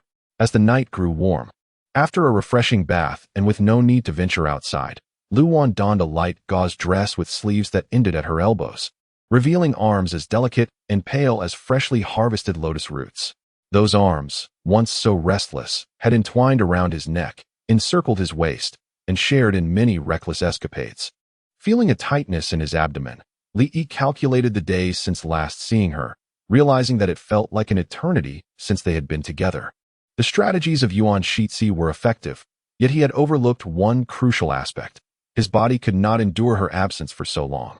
Yet, he had come today with a purpose. After draining a pot of tea, he managed to quell some of the heat within him. Li Yi bent to pick up the largest pieces of silver at his feet, tossing them playfully in his palm. As he pocketed the coins, Lu Wan felt a pang of loss, but dared not ask for them back, instead clutching the money box as she prepared to seek out Lan Chao. If you obediently accompany me, I shall reward you with 100 taels of silver. If you refuse, I will have no choice but to render you unconscious and carry you off. The choice is yours, he declared. Even a fool would know how to choose. Yet Lu Wan wished to reject both options. His mention of money suggested he regarded her as a mercenary woman devoid of morals. Rest assured, Your Highness, I have always taken my medicine, and there will be no lingering consequences, she replied. Lingering consequences? Li Yi scoffed, a mocking smile playing on his lips, clearly disbelieving her. Lu Wan understood then. He feared she might secretly bear his child and use it to coerce him. Thus, he would not allow her to see a doctor without ensuring her condition was ascertained. Suddenly feeling nauseated, she set down the money box, grasped the bundle, and retreated to the inner chambers. Shortly after, she emerged wearing the new attire and said to him, "Let us go." Li Yi discarded the silver coins and stood, taking her waist in his arms as they made their way toward the back wall. Along the journey, she remained passive in his embrace. Despite the unsettling sensation of being suspended in the air, her hands hung limply at her sides, unwilling to touch him. Li looked down at her, noting her head was bowed, obscuring her features, yet he could sense her aversion towards him. Upon exiting through the back wall, they spotted the carriage waiting for them at a distance. Just as her feet touched the ground and she attempted to escape his grasp, his hold around her waist tightened, pinning her against a tree trunk as he pressed a fierce kiss upon her, catching her entirely off guard. The carriage driver, Chong Ting, promptly turned away, extinguishing the lantern in front of the carriage. In the darkness, he bit her lip, drawing blood, as if to retaliate for everything she had done to him in recent days. Lu Wan's tongue was split, her mouth filled with pain and the metallic taste of blood. Fear, anger, and despair coursed through her. This man was truly behaving like a madman.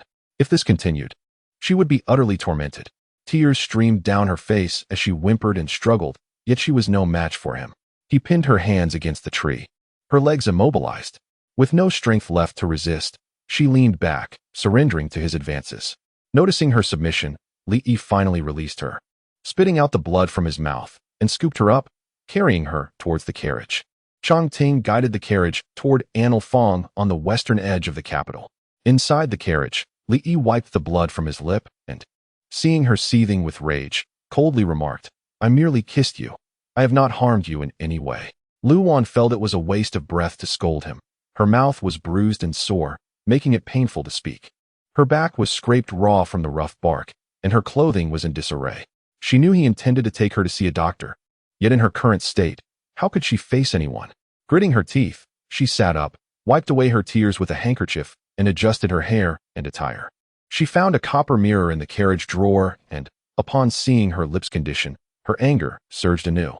She scoffed, "Your Highness, how desperately thirsty are you? Is Lady Deng unable to satisfy you?" As soon as the words left her lips, the atmosphere in the carriage froze. Li Yi's fury ignited, and he seized her chin, gripping it tightly. He would not allow her to humiliate him. She was not like the others. With her eyes reddening, Lu Wan met his cold gaze defiantly. "What am I in your Highness's eyes?" Li Yi glanced at her, snorted derisively, and turned his face away. He said nothing, but the meaning in his eyes was unmistakable. Sometimes, the contempt expressed through gestures can wound more deeply than words. Lu Wan couldn't help but recall the day she had braved the rain to plead with him at the Misty Rain Tower. How he had stood with his hands clasped behind his back, looking down at her from the window, his disdain far greater than that for any courtesan on stage. She realized that from the moment she had willingly climbed into his bed, she had become nothing more than a contemptible woman in his eyes. Closing her eyes, she fought back the tears threatening to spill. Half an hour later, the carriage came to a halt before an unassuming clinic. Lu Wan disembarked alongside him, and the doctor awaited them inside. Upon entering, the doctor asked no questions, immediately beginning to take her pulse. Lu Wan knelt at the doctor's table, extending her slender hand, numbly submitting to the examination. Li Yi stood outside in the courtyard, his gaze piercing through the half-open wooden door, his hands clenching into fists. Chapter 80. Unrestrained. After a brief moment, the elderly doctor withdrew his hand. "Sir, how is it?"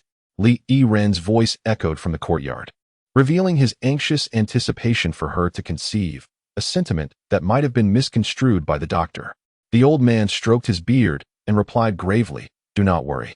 My lord, your wife has a cold constitution. It is indeed more challenging for her to conceive than for others. However, with proper care, there shall come a day when she will bear a child." Luwan found the situation both ironic and absurd. She never imagined that one day, the illustrious Prince of Jin would disguise himself and venture through the night from the eastern part of the city to the west, seeking a humble clinic for her treatment. Clearly, he wished to keep their clandestine relationship a secret. As Li Yi entered the room, Luwan stood and walked out. Brushing past him, he cast her a fleeting glance and inquired, "Did the doctor clarify everything?" The old doctor reassured, "Rest assured, though I am not particularly skilled, I can read the pulse accurately." Luwan paid little heed to their conversation, boarding the carriage with the expectation that they would soon emerge. However, she waited an entire tea's duration before finally seeing Li Yi reappear. The carriage began its journey back. Inside, Li Yi rested against the soft cushion, eyes closed, while Luwan anxiously twisted her handkerchief. Silence enveloped them, thick with unspoken tension. Amidst the stillness, Li Yi's breathing grew heavy, indicating he was not asleep, but rather simmering with anger. Was it merely because she mentioned Deng Qingyu? Reflecting on his fearsome anger, she realized she had never witnessed such a terrifying expression in all their time together. It was clear he cared. Luwan shifted slightly, distancing herself from him. The night breeze lifted the carriage curtains, carrying with it a faint scent of soap flowers, mingled with the tickling strands of hair that danced across his face. He opened his eyes, gazing at her with a somber intensity. She sat with her head lowered, her features obscured, her delicate hands nervously twisting the silk handkerchief. From his vantage point, he noted her waist appeared even more slender, almost fragile, as if a single hand could encircle it. He had indeed tested this before. Her softness was akin to that of a serpent. Thus, he was cautious not to apply too much force for fear of breaking her. Yet, when it came to her body, he was overwhelmed with an urge to explore it without restraint. Taking a deep breath, he closed his eyes again. But the strands of hair continued to tease him, igniting a fire within. His frustration mounted, the heat within him rekindled. He seized the offending strands, pulling them gently, gathering her flowing black hair in his grasp. When she turned to look at him, he swiftly drew her into his embrace. Before she could react, her lips were captured, and the still healing wound at the corner of her mouth throbbed anew. Previously, he had been cautious, merely tasting her lips, but that was not enough. It awakened a deeper desire within him. At this moment, all reservations dissolved, and he was unrestrained in his desires. Long Ting, hearing the sound of fabric tearing, instinctively halted the carriage, covering his ears to shield himself from the unfolding scene. Inside the carriage, the warm glow of the lantern illuminated the man's intense longing, rendering Luwan immobile and trapped, like floating weeds in a torrential downpour, forever adrift with no hope of reaching the shore. When and where she would return to the Qinghuai Pavilion, Luwan remained oblivious. All she knew was that after the first round concluded, she thought he would release her once his desires were sated. But he was like a ravenous rodent, seemingly insatiable, until she fainted from exhaustion. Upon rising the next day, Luwan felt utterly drained, her body as if trampled by the carriage. Fortunately, the Grand Princess had departed early for the temple, sparing her the embarrassment of appearing before others in her current state. Lan Chao entered with a medicine pouch and a small white jade box, informing Luwan that the prince had sent a bathing remedy, personally prescribed by the head of the Imperial Medical Institute, claiming it would alleviate her fatigue. Lan Chao smiled. "Though the prince may be rough, he shows consideration, acknowledging that you are unwell, and even had the head physician prepare this remedy." Watching Lan Chao's cheerful demeanor, Luwan felt a chill in her heart. She should be thankful for her vigilance. Each time, she had consumed the herbal remedy to prevent conception. Otherwise, today, what Li Yi delivered would not be a remedy for exhaustion, but rather a concoction to induce menstruation. Lan Chao opened the jade box, revealing a healing balm for her wounds. She then produced 2 silver notes, blushing as she handed them to Luwan. "Miss, this 200 taels of silver is from the prince. meant to compensate for your clothing. Lu Wan recalled how the prince had wrapped her in a cloak and escorted her home, and her garments were indeed in tatters. Miss, will you accept this silver? Lan Xiao hesitated, sensing her change in demeanor.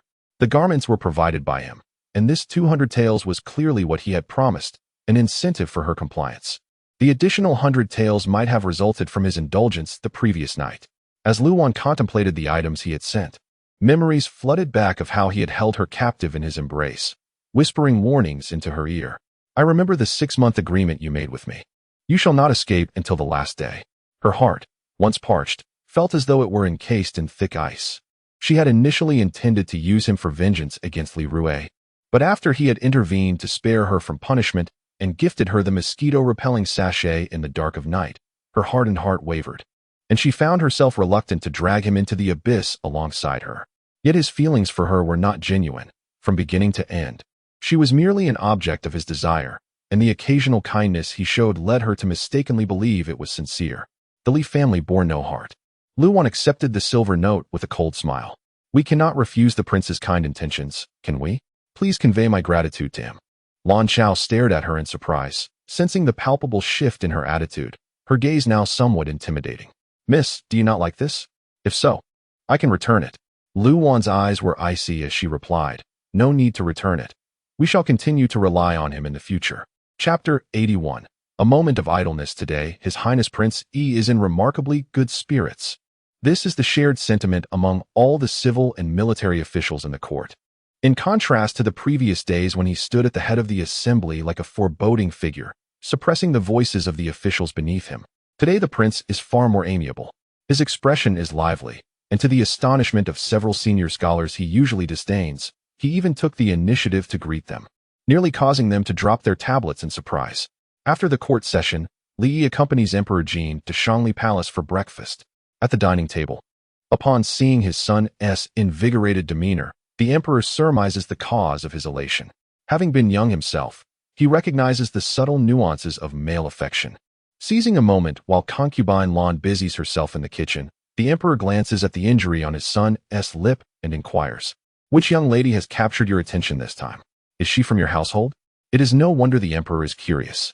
His son has always been as cold as iron, and rarely exhibits such a tender disposition, with his lips marred in such a manner. One wonders if the impetuous lad has forced his affections upon a young lady. Li Yi leisurely sips his porridge, feigning ignorance. Witnessing this, the emperor lightly reproaches, do not tell me you have once again set your sights on a maid from some household. What a disgrace that would be. The emperor had heard whispers of the last incident when Li Yi visited a maid at the Duke of Zhen's residence. Though he found it absurd, he turned a blind eye, understanding the hardships his son had faced over the years, stationed in a desolate land among rough soldiers. This reflection led the emperor to consider that at Li Yi's age, he should have a companion to share warmth and affection. Thus, he had tasked concubine Lan with organizing a flower banquet, intending to find a dignified and virtuous young lady for his son. However, during previous attempts to present suitable candidates, Li Yi had shown little interest, finding fault with each one. Eventually, it was eunuch Gao who suggested discreet inquiries into which family Li Yi frequented most upon returning to the capital, as that would likely indicate his preference. The emperor agreed and dispatched someone to investigate, only to discover that Li Yi had been most often visiting the Duke of Zhen's residence. Currently, there are only 2 unmarried daughters in the Duke of Zhen's family, the second daughter, who is promised to Prince Rui, and the legitimate daughter, Lu Yuning. The emperor is familiar with Lu Yuning. She has grown up alongside the Grand Princess and often frequented the palace. Had it not been for the untimely death of the former crown prince, she would have been the crown princess by now. During the Grand Princess's recent birthday, the emperor sensed her intentions of betrothing Lu Yuning to Li Yi. Thus, when sending out the flower invitations yesterday, he instructed concubine Lan to first present one to Lu Yuning, and to his surprise, Li Yi readily agreed. Contemplating this, the emperor furrowed his brow, pondering if his son had indeed taken a liking to his great-aunt's cherished girl. Li Yi could no longer remain silent. If he did, he feared his father might even name the child for him. It is not her, he said, setting down his spoon and frowning in displeasure. Is there not enough business in the court, father? Why indulge in such idle thoughts? Recently, the court had been preoccupied with flood relief efforts, leaving the emperor exhausted. Yet thankfully, with Li Yi's capable handling, no significant turmoil had arisen.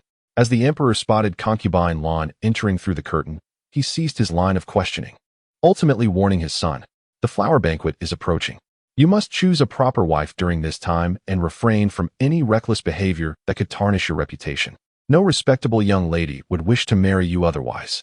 Li Yi gazed at the bowl of creamy milk pudding before him, his thoughts drifting to a woman whose complexion surpassed even that of the dessert. Her actions certainly did not align with those of a virtuous lady, given their disparate statuses. She could never become his wife. Concubine Lan entered, immediately noticing the injury on Li Yi's lip. "How did this happen? Did you get into a fight?" The emperor quickly signaled her to quiet down, discreetly squeezing her hand beneath the table. Understanding the gesture, concubine Lan withdrew her hand and retorted, "It is your poor example that has led him astray." The emperor protested, "What does this have to do with me?"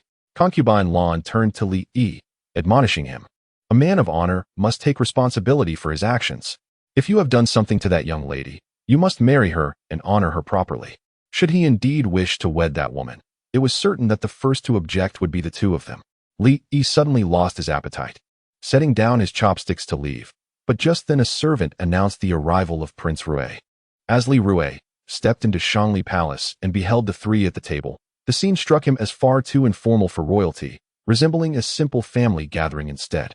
He felt an acute sense of being an outsider, along with the realization that his mother and the other consorts were equally redundant. His gaze darkened as he approached to pay his respects to the emperor and concubine Lan, who promptly instructed the servants to bring him a bowl and chopsticks, inviting him to join the meal. Li Yi stood to bow, greeting, "I pay my respects to my elder brother." Having seen the injury on Li Yi during court, he now observed it more closely, feeling a vague displeasure. He recalled how Lu Wan had sought him out the previous day. He had intended to assert his authority by leaving her waiting outside, yet Li Yi had informed their father of her charitable deeds, prompting the emperor to commend her publicly. If he were to continue harboring resentment toward her, it would only reflect poorly on him, suggesting he was narrow-minded and indifferent to the plight of the common people.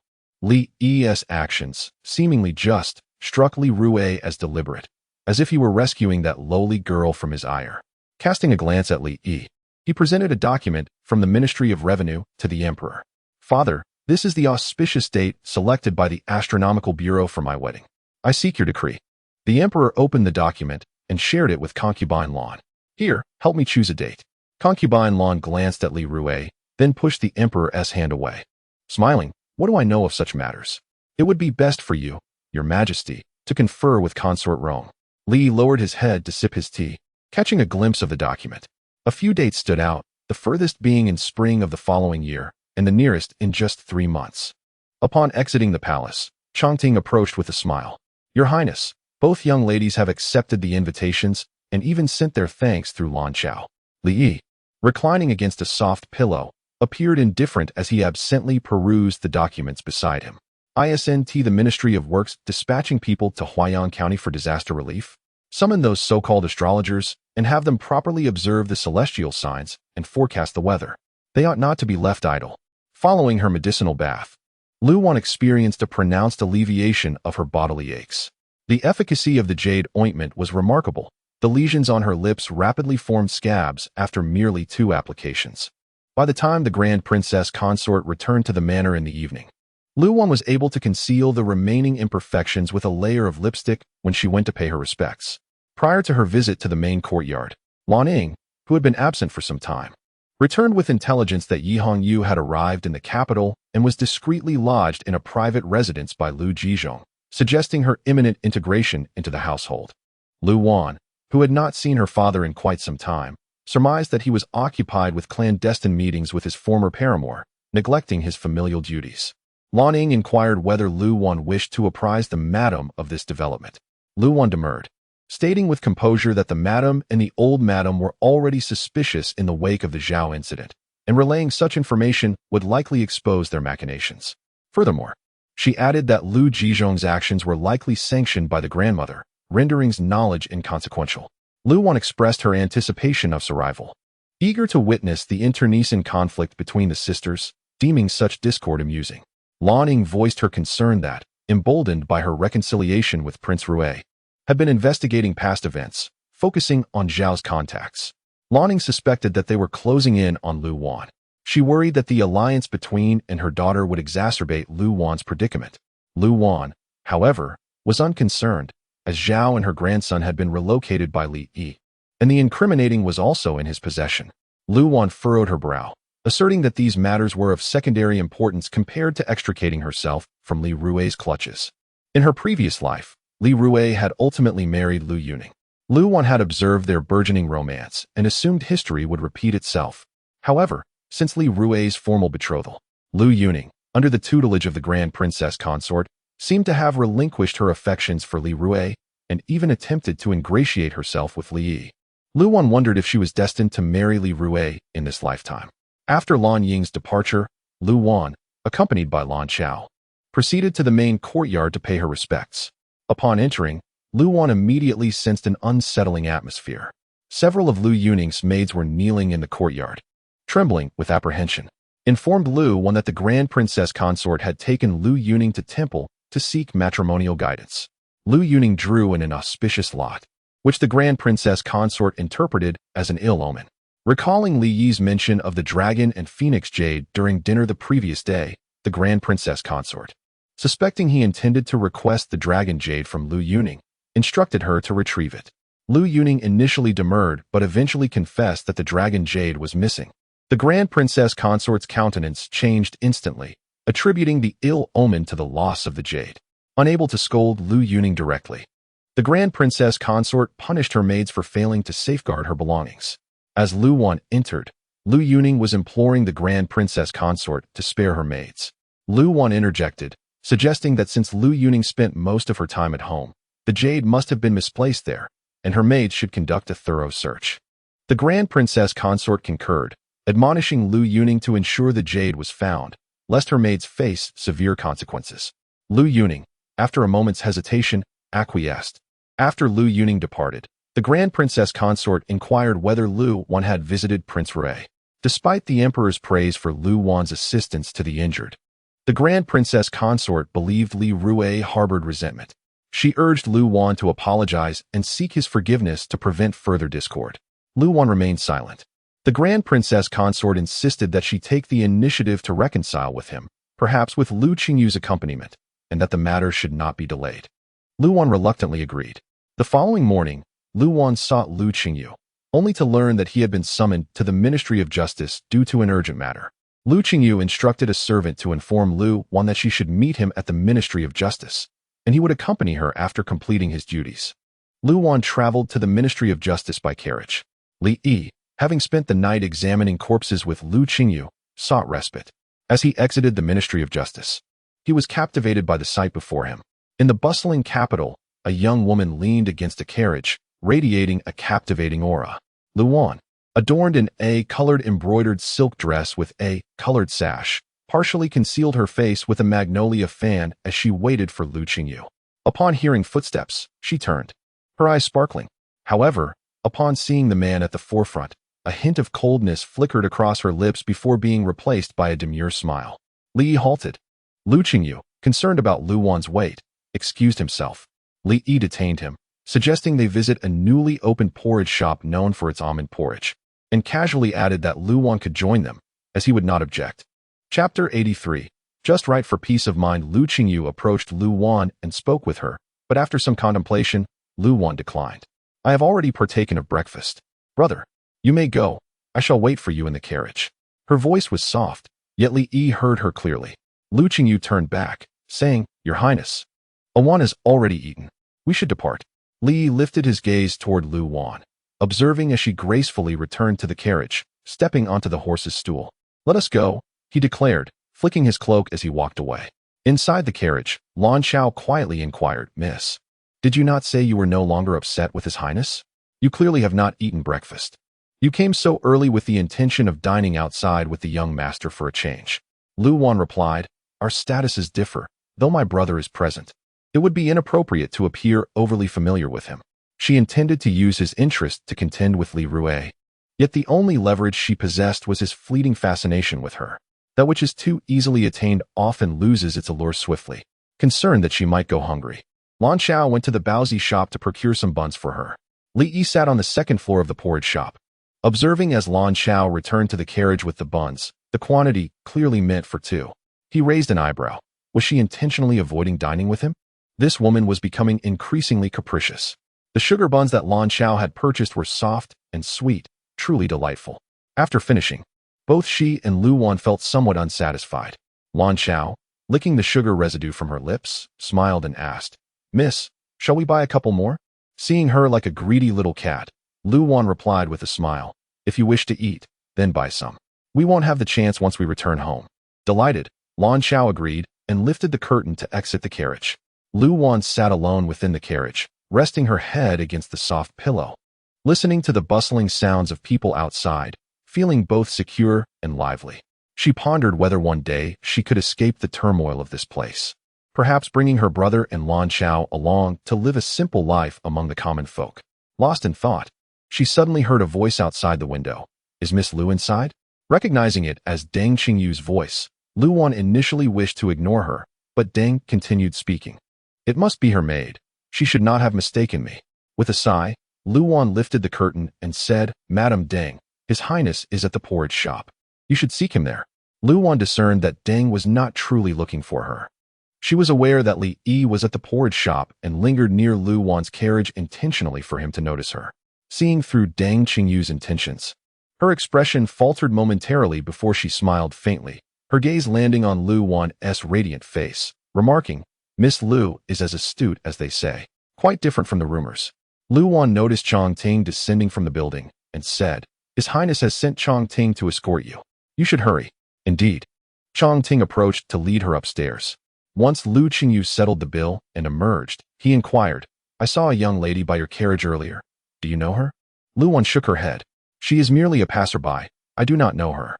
Qingyu accepted her explanation without suspicion and accompanied her toward the Rui Wang residence. On the second floor of the porridge shop, Li Yi lowered the curtain, hearing footsteps behind him. He turned to see Chong Ting leading Deng Qingyu upstairs. "What brings you here?" he asked. Deng Qingyu looked at him, her eyes bright. "His Highness did not come that day. Lu Tong has been insisting for the past 2 days, crying throughout the night until I promised to find you." The porridge shop was not far from the Ministry of Justice, and she had waited here early, hoping to encounter him. She had spotted Lu Wan waiting at the entrance of the ministry, then saw Li Yi emerge, coming toward the porridge shop with her. As she walked past the shop, he did not notice her, so she returned to linger by Lu Wan's carriage, and then he appeared. "Is His Highness particularly busy these days? I thought moving to the city would allow us to see each other daily, but it seems to be quite difficult to meet." Li Yi continued to sip his porridge. "I have been occupied with matters regarding the flood. Please inform Lu Tong that I will visit her this evening." Deng Qingyu's face lit up. "What would His Highness like for dinner?" "I shall procure it. Simple, home-cooked dishes will suffice. There is no need for extravagance. You and Lu Tong have already endured enough."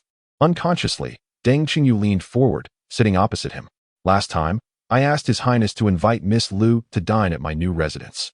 Thankfully, you stopped me, otherwise it would have been rather impudent and drawn unwanted attention." Li Yi paused, his spoon halted midair. "What did she say to you just now?" Deng Qingyu shook her head. "Miss Lu merely informed me that His Highness is upstairs and instructed me to seek you. She did not appear to wish to converse with me." Given that he had observed her from above, he knew she had not even descended from her carriage. So she was not mistaken in her perception. Li Yi regarded her with a calm demeanor, his tone revealing no emotion. "In a place so bustling, if she were to speak to you openly, it would attract unwarranted attention." Deng Qingyu's expression stiffened, her hands unconsciously clenched within her sleeves. "I acted impulsively. It was reckless of me to come here. What if someone discovers us?" "Chong Ting, escort the lady out through the back door," Li Yi commanded. "Moreover, should you have any matters to discuss, you may send Chong Yi to relay them to me. There is no need for you to come personally. Such actions are too perilous." She regretted her impulsive decision to visit him. Deng Qingyu felt tears prick her eyes as she bowed to him before departing with Chong Ting. Shortly after, Chong Ting returned, and Li Yi instructed, "Ensure that Chong Yi looks after them both. Do not let anyone discover their presence. Once Lu Tong's birthday has passed, arrange for them to return to the northern borders. This place is ultimately not safe." Chong Ting recalled the expression on Deng's face as she left and surmised that she was reluctant to leave the capital and His Highness. But he dared not voice this thought and merely acquiesced. Li Yi then asked, what was her purpose at the Rui Wang residence today? Chong Ting glanced at him cautiously. I previously inquired with those close to the young master. It seems the Grand Princess has instructed the second young lady to apologize to the Rui Wang for her misdeeds, seeking forgiveness. No wonder she was dressed so flamboyantly. Did she believe that such an appearance would earn the Rui Wang's pardon? Li Yi tossed aside his spoon with a cold smile. If she is so compliant, then there is no need for me to concern myself with her affairs any longer. Just right for peace of mind. Upon arriving at Prince Rui's residence, Lu Wan and Lu Chengyu were received by Li Rui in his study, which had been renovated after a fire. The lingering odor of paint was masked by heavy incense. Li Rui greeted Lu Wan warmly, expressing regret for her previous visit and mentioning his intention to visit her that afternoon. Lu Wan apologized for her previous impudence, and Lu Chengyu interjected, requesting leniency from the prince. Li Rui dismissed the matter, stating he had already forgotten it. He then presented a calendar with their wedding date, selected by the Imperial Astronomical Bureau and approved by the emperor for the 8th day of the 12th month, approximately 6 months away. Lu Chengyu congratulated the couple. Anticipating his grandmother's joy, Li Rui sought Lu Wan's opinion on the date, to which she responded demurely, deferring to his judgment. Li Rui drew her close, whispering intimately that she should soon address him differently. Lu Chengyu, sensing the moment, excused himself. As soon as he departed, Li Rui's demeanor shifted, growing colder. He questioned Lu Wan's discomfort and her reluctance to be with him. Lu Wan attributed it to the memory of the fire. Li Rui inquired whether she believed it to be accidental or deliberate, hinting at his resolve to uncover the truth. He then broached the subject of the flower invitation bestowed upon her by the emperor, questioning whether she intended to use it. Lu Wan sought clarification, wondering if she could decline the invitation from the noble consort. Li Rui responded that her own wishes were paramount, suggesting she could feign illness to avoid the event. He revealed that the flower banquet was intended for selecting a consort for Li Yi, questioning her suitability as a role model for noble ladies. Lu Wan understood his underlying motive and the humiliation he felt due to his parents' machinations. Lu Wan feigned ignorance, while inwardly resolving to attend the banquet to avert the assassination of the emperor and alter her fate. Moreover, her grandmother expected her to assist her cousin in winning the flower banquet. Li Rui's tone grew cynical, remarking on her unexpected assertiveness. Lu Wan, feigning helplessness, suggested that he intercede with the emperor and her grandmother to excuse her from the banquet. Li Rui bristled at the idea, fearing accusations of narrow-mindedness. Instead, he presented another calendar, revealing the proposed dates for his marriage to Shen Yuan. Lu Wan inquired about his preferred date. Li Rui retorted that the date was inconsequential, contingent upon her compliance. He indicated a date prior to their wedding, implying that Shen Yuan would take precedence if she disobeyed. Lu Wan, with a subtle smile, selected the earliest date, suggesting that Shen Yuan, who had suffered greatly, should be married as soon as possible. Li Rui's anger flared, but was interrupted by Yuan's discreet signal. Lu Wan seized the opportunity to take her leave, mentioning her intention to share the news with her cousin. Li Rui's face darkened as she departed. Chapter 85. Let him come to see me tonight. After Lu Wan departed, Li Rui remained seated at the desk for an extended period, his fists clenched tightly, feeling a tempest of anger with no outlet for release. Previously, whenever he instructed her to do something, he needed only to frown, and she would promptly comply without question. Yet now, it seemed as though his words had vanished into thin air, as if she were deliberately opposing him. Li Rui raised his gaze, peering through the window at her diminishing silhouette, his eyes cold and penetrating. It was the same face, the same person, yet he could not shake the feeling that she had transformed into a stranger. Whether it was the way she looked at him or her recent behavior, everything felt profoundly unfamiliar. What had changed? Yuan poked her head in at the door, and Li Rui barked, "What is it?" Yuan cautiously replied, "Your Highness, Miss Lu San is at the back door. She wishes to see you." Li Rui inquired, "What does she want?" Yuan answered, "I am unaware," as she refused to disclose, only stating her desire to meet you. Li Rui's expression darkened. He felt increasingly vexed by recent events. He coldly commanded, "Let her in." Yuan promptly complied and went to fetch her. Moments later, Yuan escorted Lu Yuning into the study. Upon entering, Lu Yuning's gaze immediately fell upon 2 auspicious date lists on the table.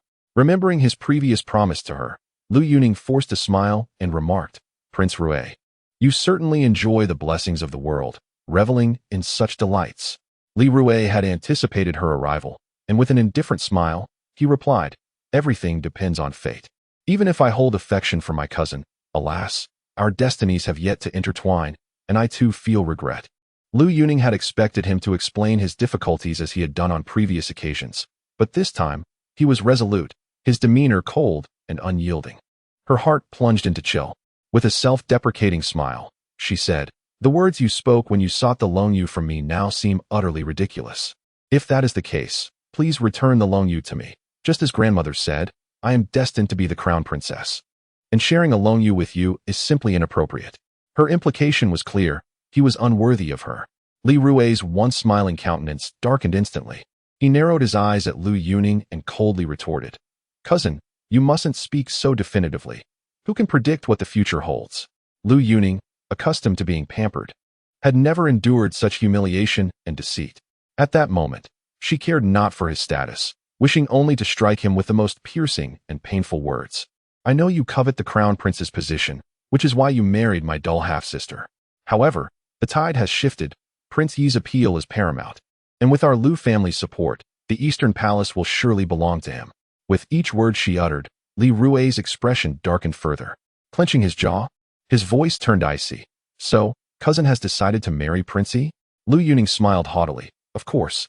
At the Empress's flower banquet, I shall claim the top honor." Li Rui fixed her with a chilling glare, remaining silent for a long moment, his gaze as menacing as a viper, causing Lu Yuning to shiver. Suddenly, she became acutely aware that in her impulsiveness, she had revealed court secrets that her grandmother had forbidden her to disclose. Panic surged within her as she gritted her teeth and extended her hand. "I implore you, Your Highness, return the Longyu to me." Li Rui held the Longyu close, watching her outstretched hand with a cold smile. "If memory serves, this pair of Longyu was won by both of us, so sharing them equally seems quite fair." Lu Yuning was momentarily stunned, unable to counter his assertion. Li Rui poured tea and bid her farewell. "I wish you success in your endeavors, cousin, and hope you secure the top honor at the flower banquet." Lu Yuning perceived the sarcasm in his words, but at that moment, she could not afford to dwell on it. Her mind raced with thoughts of how she would explain her failure to retrieve the Longyu to her grandmother. Before she could utter another word, Li Rui coldly commanded, "Yuan, see her out." With her eyes reddening, Lu Yuning could only storm away in anger. Once again, silence enveloped the study. Li Rui sat quietly at his desk for a long while, the afternoon sun dipping lower in the sky. While the echoes of Lu Yuning's humiliating remarks reverberated in his mind, his gaze growing darker as dusk fell, cold and desolate. Ultimately, he seemed to reach a resolution, instructing Yuan to summon strategist Su Ji. Su Ji arrived promptly, and Li Rui stated coldly, "Bring him to me." Su Ji was taken aback but quickly regained his composure, his voice quivering with suppressed excitement. "Your Highness, have you made a decision?" Li Rui nodded, and Su Ji immediately departed. In less than a tea's time, he returned with a man clad in black, his face obscured by a black veil. From a distance, Li Rui scrutinized him, speaking softly. "Prince Yi's men have been searching for you. It was a risk for me to protect you, yet you refused to disclose your grievances with him. You are truly ungrateful." The man in black, like a block of ancient ice, emanated an unsettling aura of murderous intent. "Your Highness need not concern yourself with such matters. Simply tell me, do you wish for Li Yi to perish?" Though his words were disrespectful, Li Rui found satisfaction in the palpable hatred directed at Li Yi. He replied with a chilling smile, "You are a straightforward individual. Thus, I shall not hesitate to inform you that there will be a flower banquet in the palace 7 days hence, organized specifically for Li Yi by the favored concubine. I wish to see it fail." The man in black clenched his fists tightly. "What does the prince wish me to do?" Li Rui replied, "As you see fit." A cruel smile crept across the man's lips beneath the veil, the fiery glint in his dark eyes alarming. "This time, I shall not disappoint you, Your Highness." Li Rui fixed him with a penetrating gaze. "This time, I implore you to be more accurate with your aim. Do not miss again." In the dead of night, Lu Wan awoke once more from a nightmare, the image of the emaciated and lifeless Emperor Jin lying on the dragon throne haunting her thoughts. As the flower banquet drew near, Lu Wan found herself plagued by such dreams with increasing frequency, her unease intensifying. With the 6th day of the 6th month fast approaching, anxiety gripped her. She had sent word to remind Li Yi, but she was uncertain if the message had reached him or if he would believe her upon hearing it. After all, rumors often lack credibility. Since their last meeting, Li Yi had not sought her out for 3 or 4 days, leaving Lu Wan unable to gauge his feelings. After much contemplation, she finally confided in Lan Ying. You must secretly go to the Prince Yi's residence and ask him to come to see me tonight. Chapter 86. Not going. Li Yi returned from the Dali Temple, where the gatekeeper informed him that a soldier named Yin from the patrol camp requested an audience. Immediately, Li Yi thought of Yan Yin and instructed Chong Ting to bring him in. Yan Yin could scarcely believe that one day he would enter the prince's residence and be received by the prince himself. Thus, when Li Yi inquired about his purpose for coming, Yan Yin was so overwhelmed with excitement that his mind momentarily went blank, taking a considerable time to articulate his thoughts. It turned out that 2 days prior, the patrol camp where Yan Yin served received an unsigned secret letter. The contents of the letter were shocking, explicitly stating that on the 6th of June, there would be an assassination attempt at the flower banquet, urging the patrol camp and the Imperial Guard to enhance their vigilance.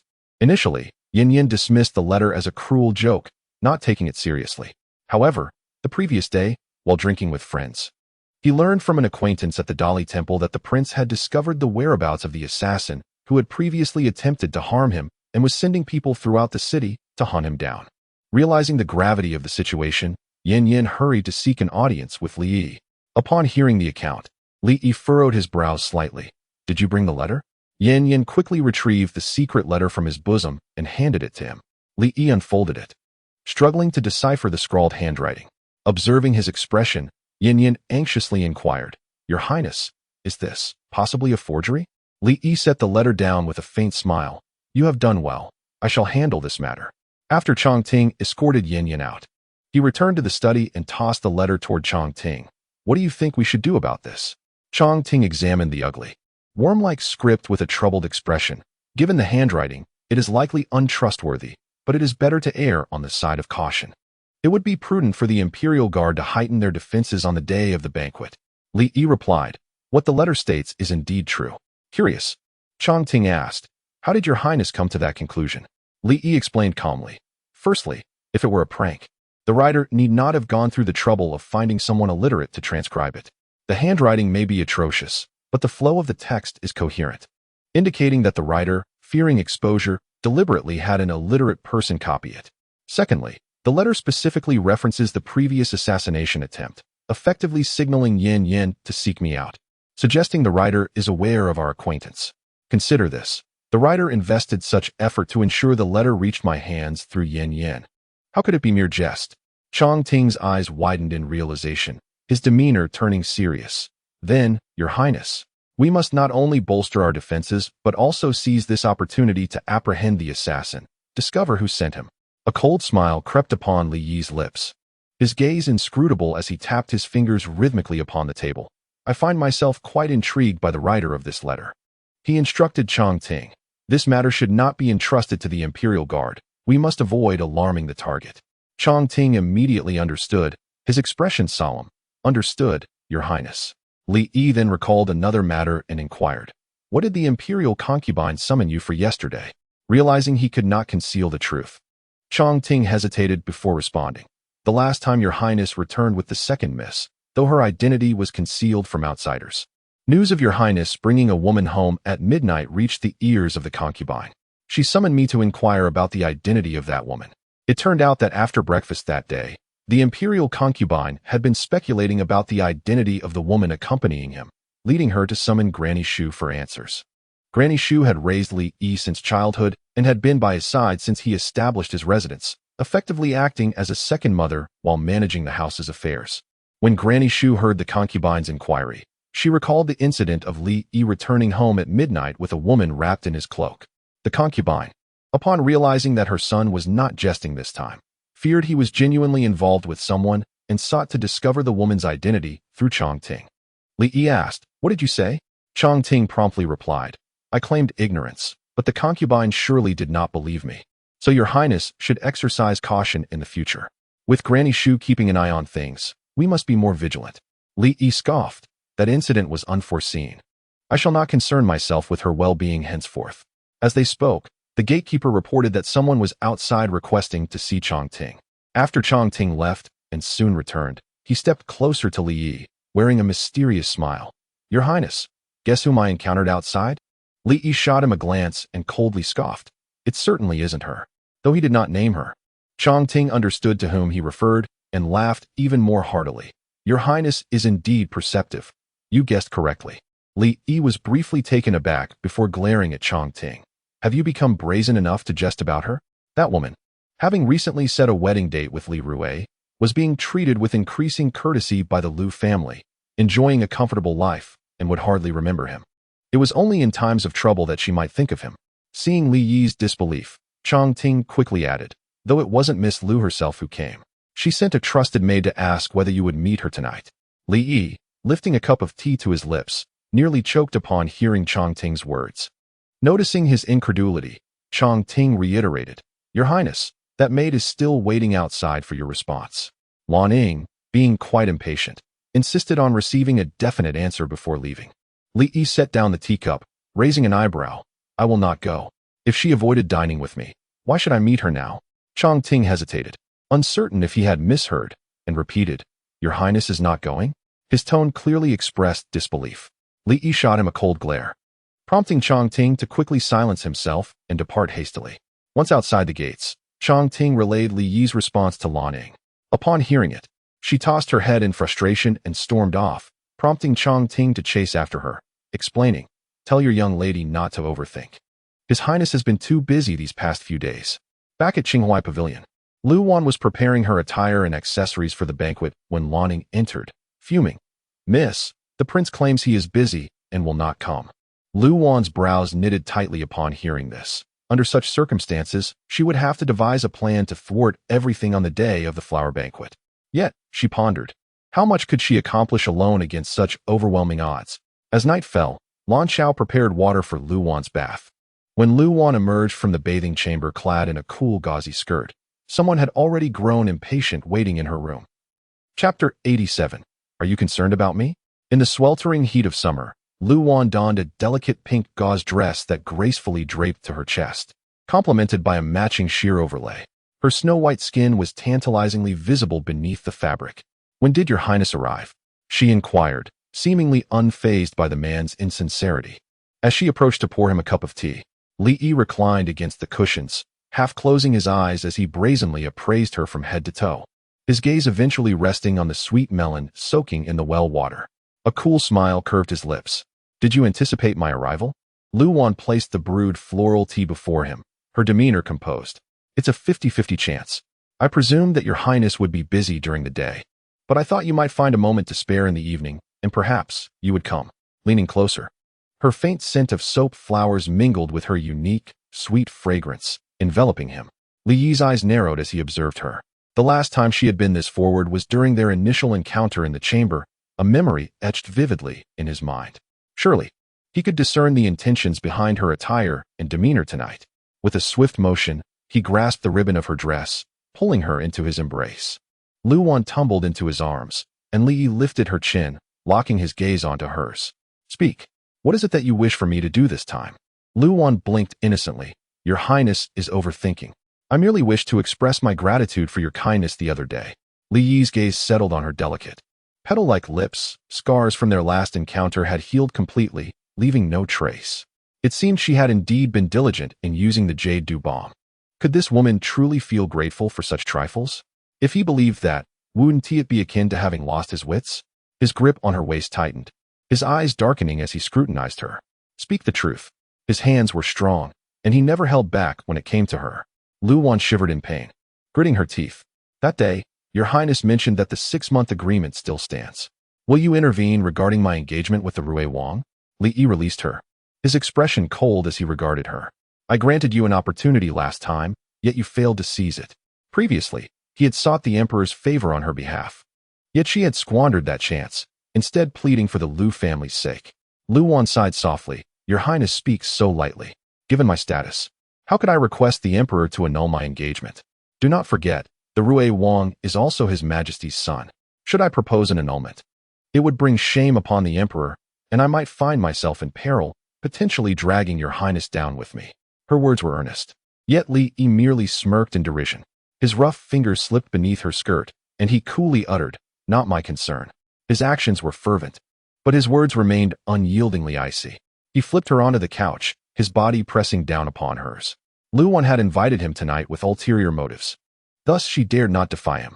However, she could not simply yield to his desires. She grasped his descending hand, her voice trembling as she suggested, "Your Highness, the inner chamber has clean broth prepared. Would you like to wash first?" At her words, Li momentarily halted, his gaze icy as he scrutinized her. Was she expressing disdain for him? Lu Wan's cheeks flushed crimson, her timid eyes meeting his, her sheer overlay slipping to reveal a glimpse of her snow-white shoulder. Noticing his cold stare, she hastily clarified, "I do not wish to offend your Highness. I merely wish for your comfort." Li Yi regarded her for a long moment before releasing her and rising towards the inner chamber. Lu Wan exhaled in relief and, hearing the sound of water, bit her lip and climbed to her feet, retrieving a clean cloth from the wardrobe to bring to him. As she entered the chamber, Li Yi sat with his back to her in the tub. Upon hearing her approach, he called without turning, "Come here." Lu Wan set down the cloth and moved closer. Without needing his prompting, she took the cloth from his hand and began to wipe his back. His physique, honed from years of training, was exceptionally robust, clothed. He was tall and elegant, and unclothed, he revealed a powerful, well-defined physique that exuded an undeniable strength, evoking both reverence and trepidation. Lu Wan had experienced his boundless energy firsthand. If not for her previous life's experience, her body would not withstand him. Yet, she found herself consistently exhausted by his vigor. Her gaze fell upon a fresh wound on his back as she gently wiped over it, inquiring, "Your Highness, has this wound finally healed? Have you purged the remaining poison?" Li leaned back against the tub's edge, his eyes closed, offering no response. Lu Wan cautiously observed his expression and continued, "I overheard the noble consort mention that the remaining poison can only be fully eradicated with an antidote from the assassin. Have you found any leads on that assassin after all this time?" Fearing her inquiry might raise his suspicions, she quickly added, "Surely the Imperial Hospital has no means to remedy this?" Li Yi opened his eyes, casting a derisive glance her way. "Are you genuinely concerned for me?" The inner chamber was dimly lit, with only a faint light filtering in from the adjacent room. Yet Lu Wan could discern the coldness and skepticism flickering in his eyes. Her heart tightened. This man was excessively vigilant, and one misstep could reveal her true intentions. Thus, she dared not ask further, resorting to a forced smile. "Your Highness is my pillar of support. I certainly wish for your safety." With that, she laid down the cloth. "Please continue bathing. I shall step outside to prepare the sweet melon for you." Since she could not glean any information, what reason remained for her to linger? As she turned to leave, Li Yi's expression darkened, and he swiftly grasped her wrist, pulling her into the tub as if she were a mere chick. The moment she emerged from the bathing area, Li Yi felt a surge of heat course through him. Having her touch him for so long had brought him to the brink. This woman was intoxicating. She was untouchable, and even a mere glance ignited a fire within him. Water splashed from the tub as Li Yi pressed her against its edge, beginning to remove her garments. Lu Wan struggled, "Your Highness, not today." Li Yi, engrossed in his actions, disregarded her protests. Yet the next moment, his hand brushed against something, and he noticed a faint red hue rising in the water. Suddenly, realization dawned upon him. Despite her condition, she was deliberately enticing him. In an instant, Li Yi's expression darkened, his eyes narrowing as he glared at the blushing woman before him. Under his fierce gaze, Lu Wan felt a chill run down her spine. Seizing the opportunity while he was momentarily distracted, she hastily climbed out of the tub, throwing over her shoulder, "There's clean water available. Your Highness may wash again." Before fleeing in haste, Li Yi stood frozen for a moment, his eyes fixed on her retreating figure, his teeth clenched in frustration. Chapter 88. Indifference. After the passage of a brief moment over a cup of tea, silence engulfed the room, allowing Lu Wan the courage to return. Li Yi had already departed, leaving behind a faint trace of opulence in the air. Lu Wan opened the window to let in some fresh air, and upon approaching the bathing tub, she discovered the water was murky, with some dubious items floating within. She poured in some rouge powder to conceal the suspicious contents, instructing the maids to dispose of the water and replace the tub with a new one. Throughout the night, sleep eluded Lu Wan. Her attempts at probing had proven futile. From Li Yi's words and demeanor, she could not discern whether he believed the news. She was even uncertain whether Yan Yan had delivered the letter to him. Thus, the flower banquet would rest solely upon her shoulders. Finally, the day of the flower banquet arrived on the 6th of June. Early in the morning, The Grand Princess urged her two sisters to hasten their preparations and personally escorted them to the gathering. For this occasion, the Grand Princess had meticulously arranged everything for Lu Yuning, ensuring that her attire, adornments, and jewelry were nothing short of perfection, striving to make her the most resplendent presence at the banquet, eclipsing all others. In contrast, Lu Wan fell considerably short, not only due to her status as a concubine's daughter, but also because she was merely granted the privilege to attend by the emperor's favored consort. She was not a candidate for Li Yi's fiancé, thus did not require to stand out. Not wishing to draw attention to herself at such a moment, she chose to wear a modest pleated skirt and kept her hairstyle and accessories simple and elegant, ensuring she did not overshadow Lu Yuning. The Grand Princess and Lu Yuning exchanged satisfied nods. Before their departure, the Grand Princess clasped Lu Yuning's hand and offered her a series of admonitions, finally allowing the sisters to board the carriage. As the carriage leisurely made its way to the palace, both sisters were lost in their thoughts, remaining silent. The closer they approached the palace gates, the more anxious Lu Wan became. In her previous life, her greatest calamity had commenced on this very day. Following the assassination of Emperor Jin, he had remained bedridden, leading to the subsequent rise of the Empress. Though she had made plans in this life, she had not attended the flower banquet of yore, leaving her uncertain of what to expect, uncertainty rife with foreboding. What if she could not prevent this assassination? Would the nightmares of her past resurface? Lu Yuning glanced at her, frowning. Why are you sweating profusely? You look pale. Are you unwell? Lu Wan snapped back to reality, hesitantly raising her hand to touch her forehead, only to realize it was clammy with cold sweat, while her fingers and body felt icy. Despite the summer heat, she shivered uncontrollably. Are you anxious? Haven't you been to the palace twice before? What is there to be nervous about? Lu Yuning regarded her with disdain. You are to become the future princess of Rui. Look at yourself, such a disgraceful demeanor is hardly befitting. The flower banquet is set in the peony garden of the Imperial Flower Garden. Do not wander off, stay close to me, or you'll be embarrassed if you get lost. Lu Wan suppressed her rising panic and nodded softly. Upon reaching the palace gates, they found a throng of young ladies from various noble families waiting to enter. However, the daughters of the Grand Princess were distinguished from the rest.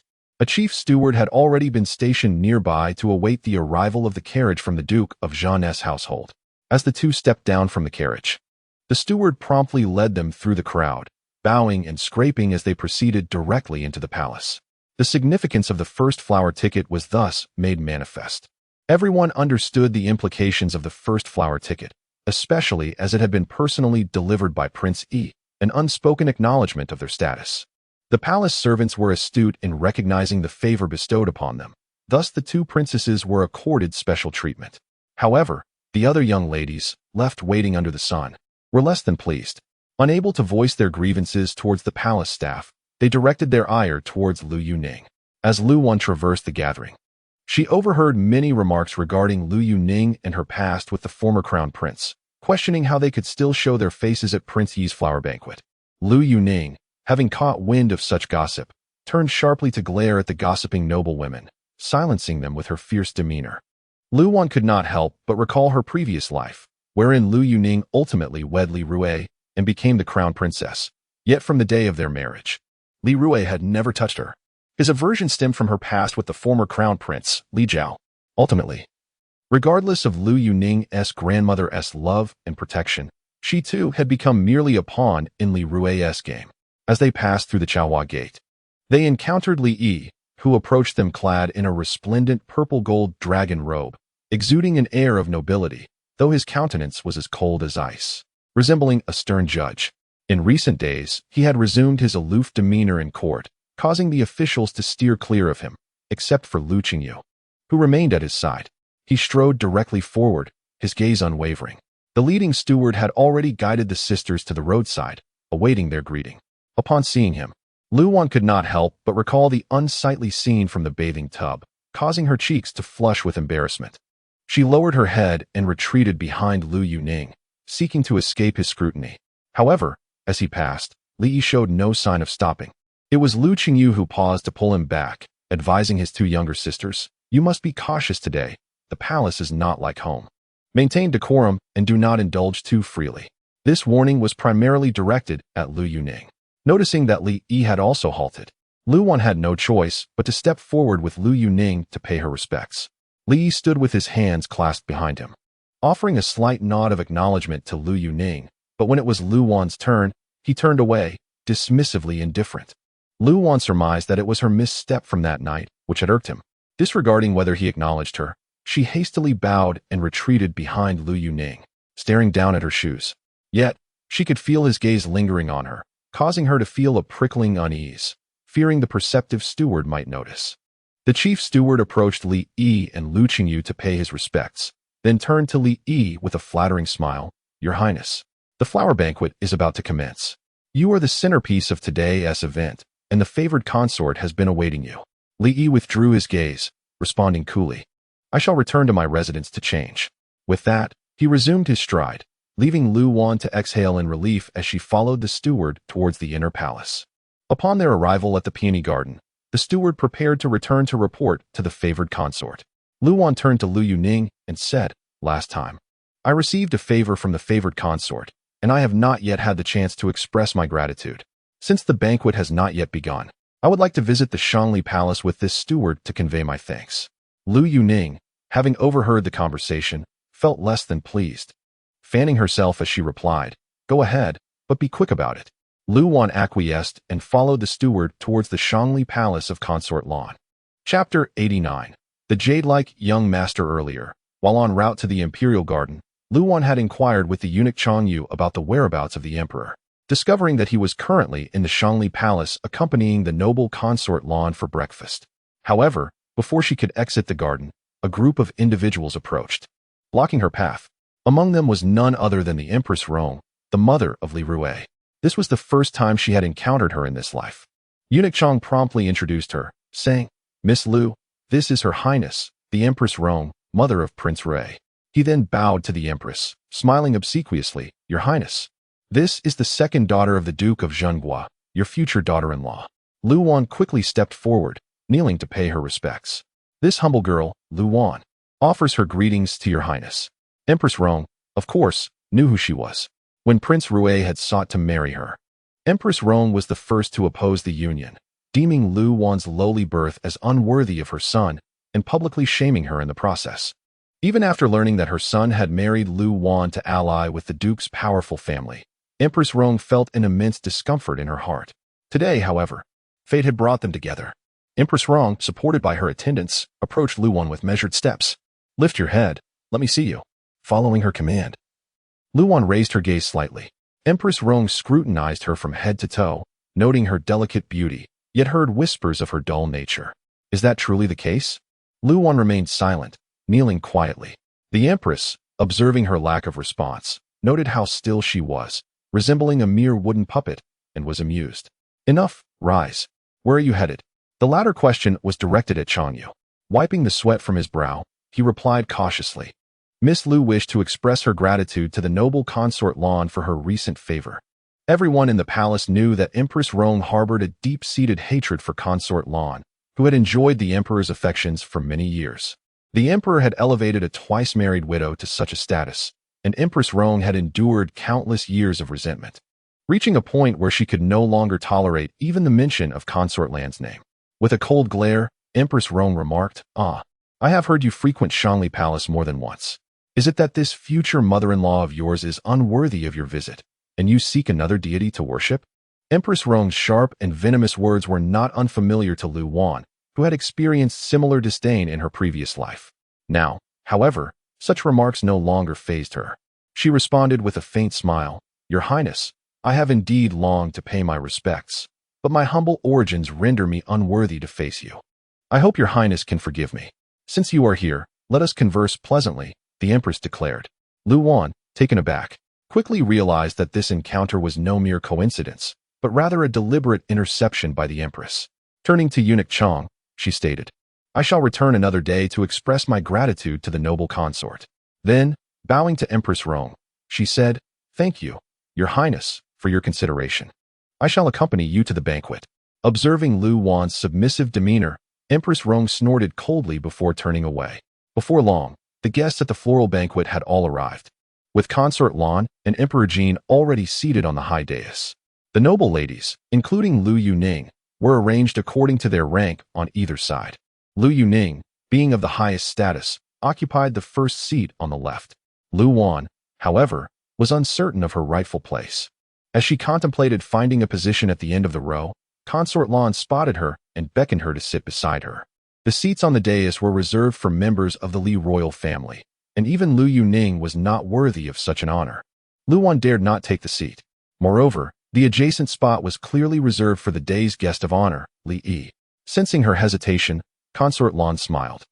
As you are a model for the noble ladies and the future Princess Rui, it is fitting for you to sit here and oversee him. Considering her primary purpose for attending the floral banquet, Lu Wan glanced at Emperor Jin and nodded in agreement. After expressing her gratitude to Consort Lan, she quietly took her place behind her. No sooner had she settled than a commotion arose among the guests. Lifting her gaze, she beheld a striking young man clad in a stone-blue brocade robe, gracefully approaching through the peony-laden path. It was none other than Li Yi, the centerpiece of today's festivities.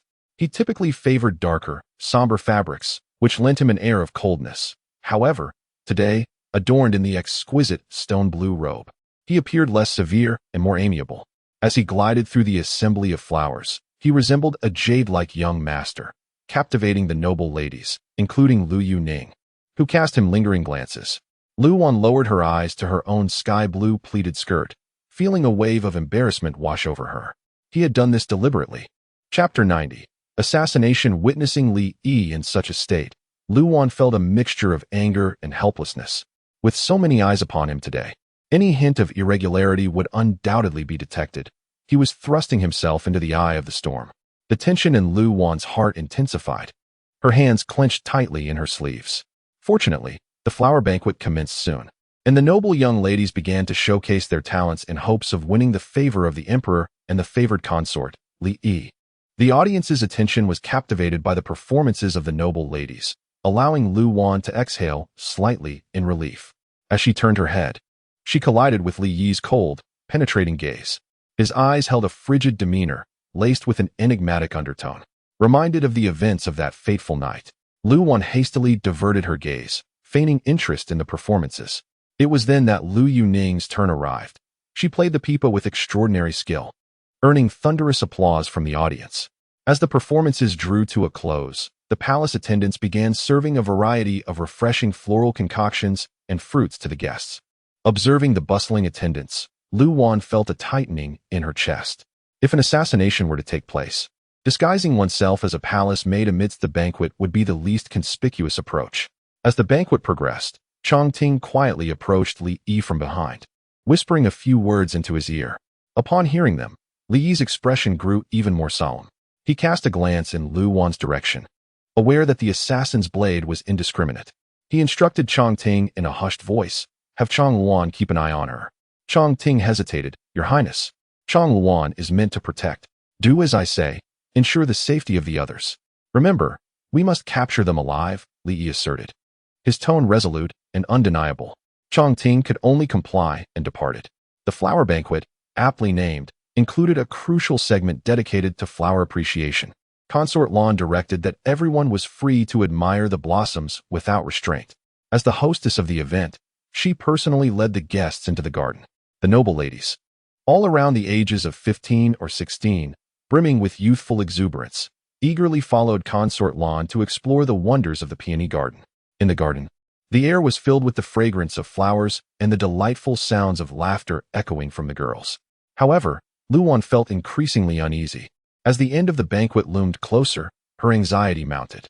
The emperor intended to accompany Consort Lan on a tour of the garden, but seeing her surrounded by the girls made it inconvenient for him to join.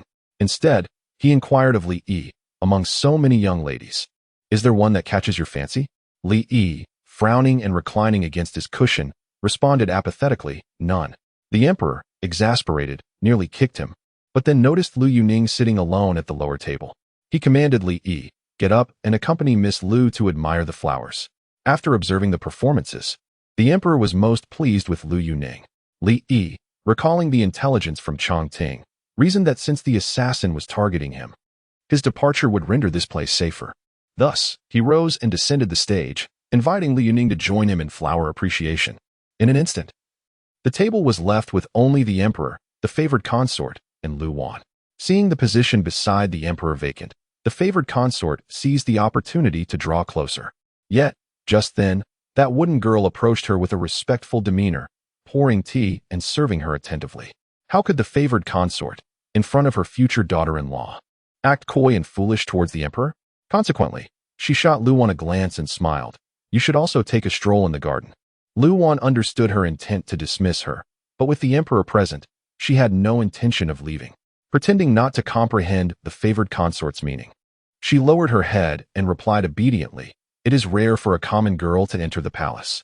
I wish to take this chance to chat with the consort about everyday matters." The favored consort was infuriated, nearly choking on her anger. What a complete blockhead. She had merely uttered a casual remark, and the girl took it to heart. Yet, in front of the emperor, she could not force her to leave. Taking advantage of Lu Wan's inattention, she stealthily removed a hairpin from her head and tossed it into the grass below. "Oh dear, my hairpin has fallen. Go down and help me retrieve it," she commanded. Lu Wan glanced at the grass below, then back at the emperor, her heart racing. Yet she dared not disobey and descended to retrieve the favored consort's hairpin. Seeing that the troublesome girl had finally been dismissed, the favored consort moved to sit beside the emperor, playfully entwining her arm with his.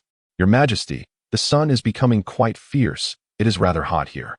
Why not go to my Mingchui palace? I have prepared your favorite snow fungus porridge, which has been steeping in well water. It will be just perfect for lunch." The emperor frowned and withdrew his hand, replying, "I have already promised the favored consort to dine with her at noon, perhaps another time."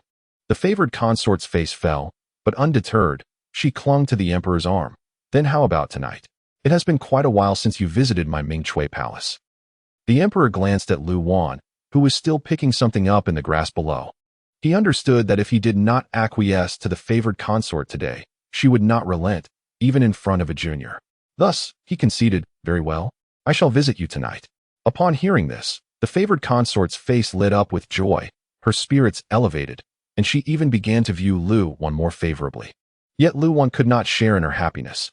Grasping the retrieved gold hairpin, she hastened back to the stage, having sensed a malevolent aura approaching the platform. Her heart in turmoil, she quickened her pace towards the emperor, intending to warn him of the impending danger.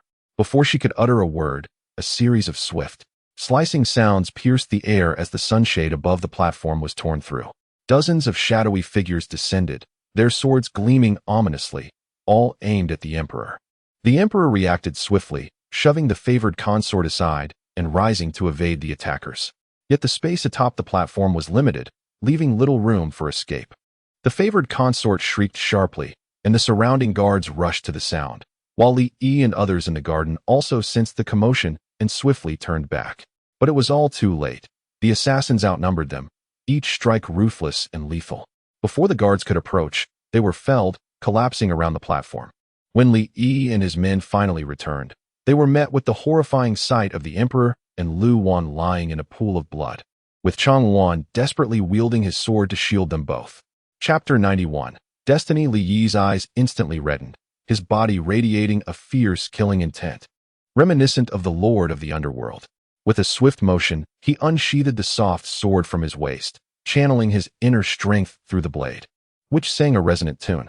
He leaped forward, disregarding the assassins who lunged at him, determinedly advancing towards Chang Wan.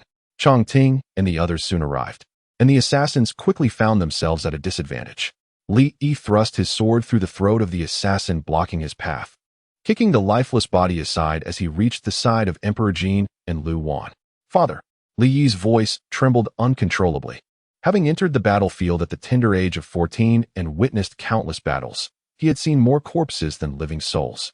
Yet he had never felt such fear as he did now. Fortunately, Emperor Jin opened his eyes and responded, "I am not dead. Go check on concubine Rong and Miss Lu." The emperor had been struck by a sword, but thankfully, his life was not in peril. Li Yi breathed a sigh of relief, bypassing concubine Rong to attend to Lu Wan. The woman lay with her eyes closed, clutching her chest. Li Yi reached to check her breath. Thankfully, she was still alive and breathing. He pushed aside her hand, revealing a wound on her left chest, blood gushing forth. With urgency, he tore off a piece of her robe to staunch the bleeding, his gaze falling upon her face, pale as paper. "Lu Wan, please wake up." The pressure on her wound caused her pain, jolting her awake. She opened her eyes with difficulty, and upon seeing Li Yi, she spoke urgently, "Your Highness, you must save the Emperor. He is fine." "Really? That is a relief." Upon hearing Li Yi's words, the tension that had gripped Lu Wan's heart shattered with a resounding crash. Before she could retract the smile of relief that graced her lips, darkness enveloped her once more, and she fainted again. When Lu Wan awoke, night had fallen. She surveyed her surroundings and recognized that she was in the Ming Chui Palace of Concubine Rong. A maid stationed by her bedside noticed her awakening and smiled. "Miss, you are finally awake. I shall inform Concubine Rong." "Wait," Lu Wan called out. "What time is it?" "It is the hour of the pig. Are you hungry, miss?" Lu Wan shook her head. Her chest pained severely, leaving her without appetite. "Sister, it is quite late. Please do not disturb the lady. It can wait until tomorrow." In truth, recalling the events of the day, Lu Wan did not wish to see Concubine Rong at that moment. The maid replied cheerfully, "It is all right. The lady has not yet retired, and Prince Rui is still outside keeping watch." At the mention of Prince Rui, Lu Wan felt a sinking sensation in her heart, and her wound throbbed painfully. The maid exited, and shortly after, Concubine Rong entered, followed by Li Rui. "How do you feel?" Concubine Rong inquired, her arm bandaged, yet her face radiating delight. Lu Wan struggled to sit up. "Thank you for your concern, my lady. I am fine now." Li Rui glanced at her and remarked, "This time, Mother has protected the Emperor from harm, achieving great merit. You also assisted alongside, contributing significantly. When the time comes, the Emperor will reward both of you. All the accolades will be attributed solely to Concubine Rong." Lu Wan thought, lifting her gaze to the mother and son before her. Their faces twisted in a manner that repulsed her. If it were not for Concubine Rong, she might not have suffered such severe injuries. With a gentle smile, she replied, "The merits are of little importance. As long as everyone is safe, that is what truly matters." "My lady, the Emperor is unharmed, correct?" Concubine Rong smiled. "The Emperor is well, merely sustaining some superficial injuries. However, the imperial physician has advised that he should rest for a few days, given the fright he endured." With a triumphant lift of her brow, she advised Lu Wan, "This time, my protection of the Emperor will not go unnoticed. The Emperor will appreciate my loyalty, which is fortuitous for both of you. Thus, we must seize this opportunity to earn the Emperor's favor, distancing his heart from that widow. This time, her successful protection of the Emperor would not only restore her favor, but also benefit her son's claim to the throne." Yet, unbeknownst to Concubine Rong, this seemingly simple, illegitimate daughter proved unexpectedly resourceful at a crucial moment, earning the Emperor's trust in her loyalty. Li Rui observed Lu Wan for a moment, a look of admiration crossing his face as he stated, "Wan, I had no idea you possessed such bravery. You have truly impressed me." Lu Wan replied, "Your Highness, you overstate my actions. In a crisis, one cannot afford to ponder too much." Upon hearing this, a satisfied smile crept onto Li Rui's lips. Although this assassination attempt had failed to eliminate Li Yi, it inadvertently allowed both his mother and fiancé Yi to gain significant credit for protecting the Emperor. Just recently, his father had entrusted him with the regency during his recovery. Such unexpected rewards were indeed astonishing. No wonder the master had declared that this illegitimate daughter would be beneficial to his grand ambitions. The master truly was a reincarnation of Zhuge Liang. With this thought, Li Rui gently took Lu Wan's hand, instructing, "During your recovery, you must rest well here. After I finish my daily duties, I will come to see you. If you feel uncomfortable, I shall bring in your maid to keep you company. Rest assured, I will handle everything." The warmth of his grasp felt as chilling as a snake's coil, sending a shiver down Lu Wan's spine. She quietly withdrew her hand, fatigue etched across her features. "Thank you, Your Highness." In a jovial mood, Li Rui displayed exceptional consideration towards her, even requesting the physician to check on her once more and personally feeding her medicine before watching her drift to sleep, only departing afterward. As the sound of footsteps faded, Lu Wan slowly opened her eyes. Despite the pain coursing through her wounds and the repulsive demeanor of the mother and son, her heart remained steady and joyful. She had finally altered Emperor Jin's fate, as well as her own. In the Wangfu of Prince Yi, Li Yi sat with a grim expression, facing Chang Ting and Chang Luan, who knelt before him. Chang Luan, still wearing bloodied garments, expressed his remorse. "I am incompetent. I failed to protect Miss Lu. I beg your highness to punish me." Li Yi replied, "There is no need for self-reproach. It is thanks to your bravery today that the situation did not turn worse." As he spoke, a sense of dread crept into his heart for the first time. Had Chang Luan not risked everything to protect Lu Wan? He shuddered to think of what might have transpired.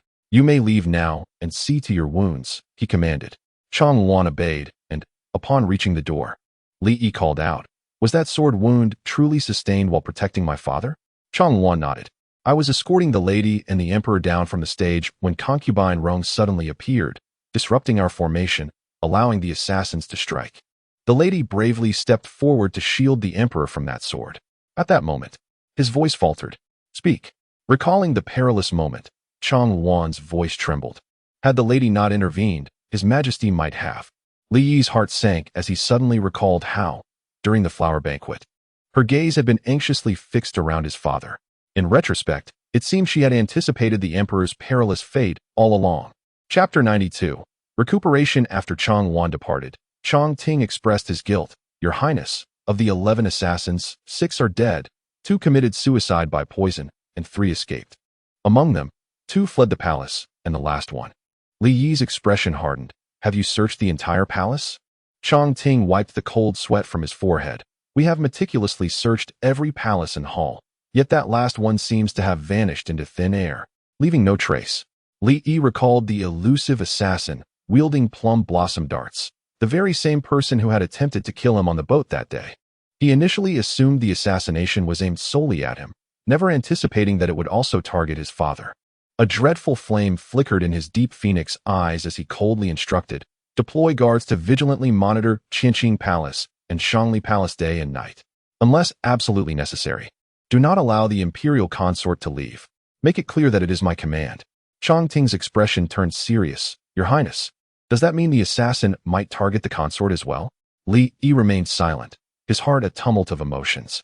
After a long pause, he coldly commanded, "Relay my orders. Should his whereabouts be discovered, capture him alive and spare his life."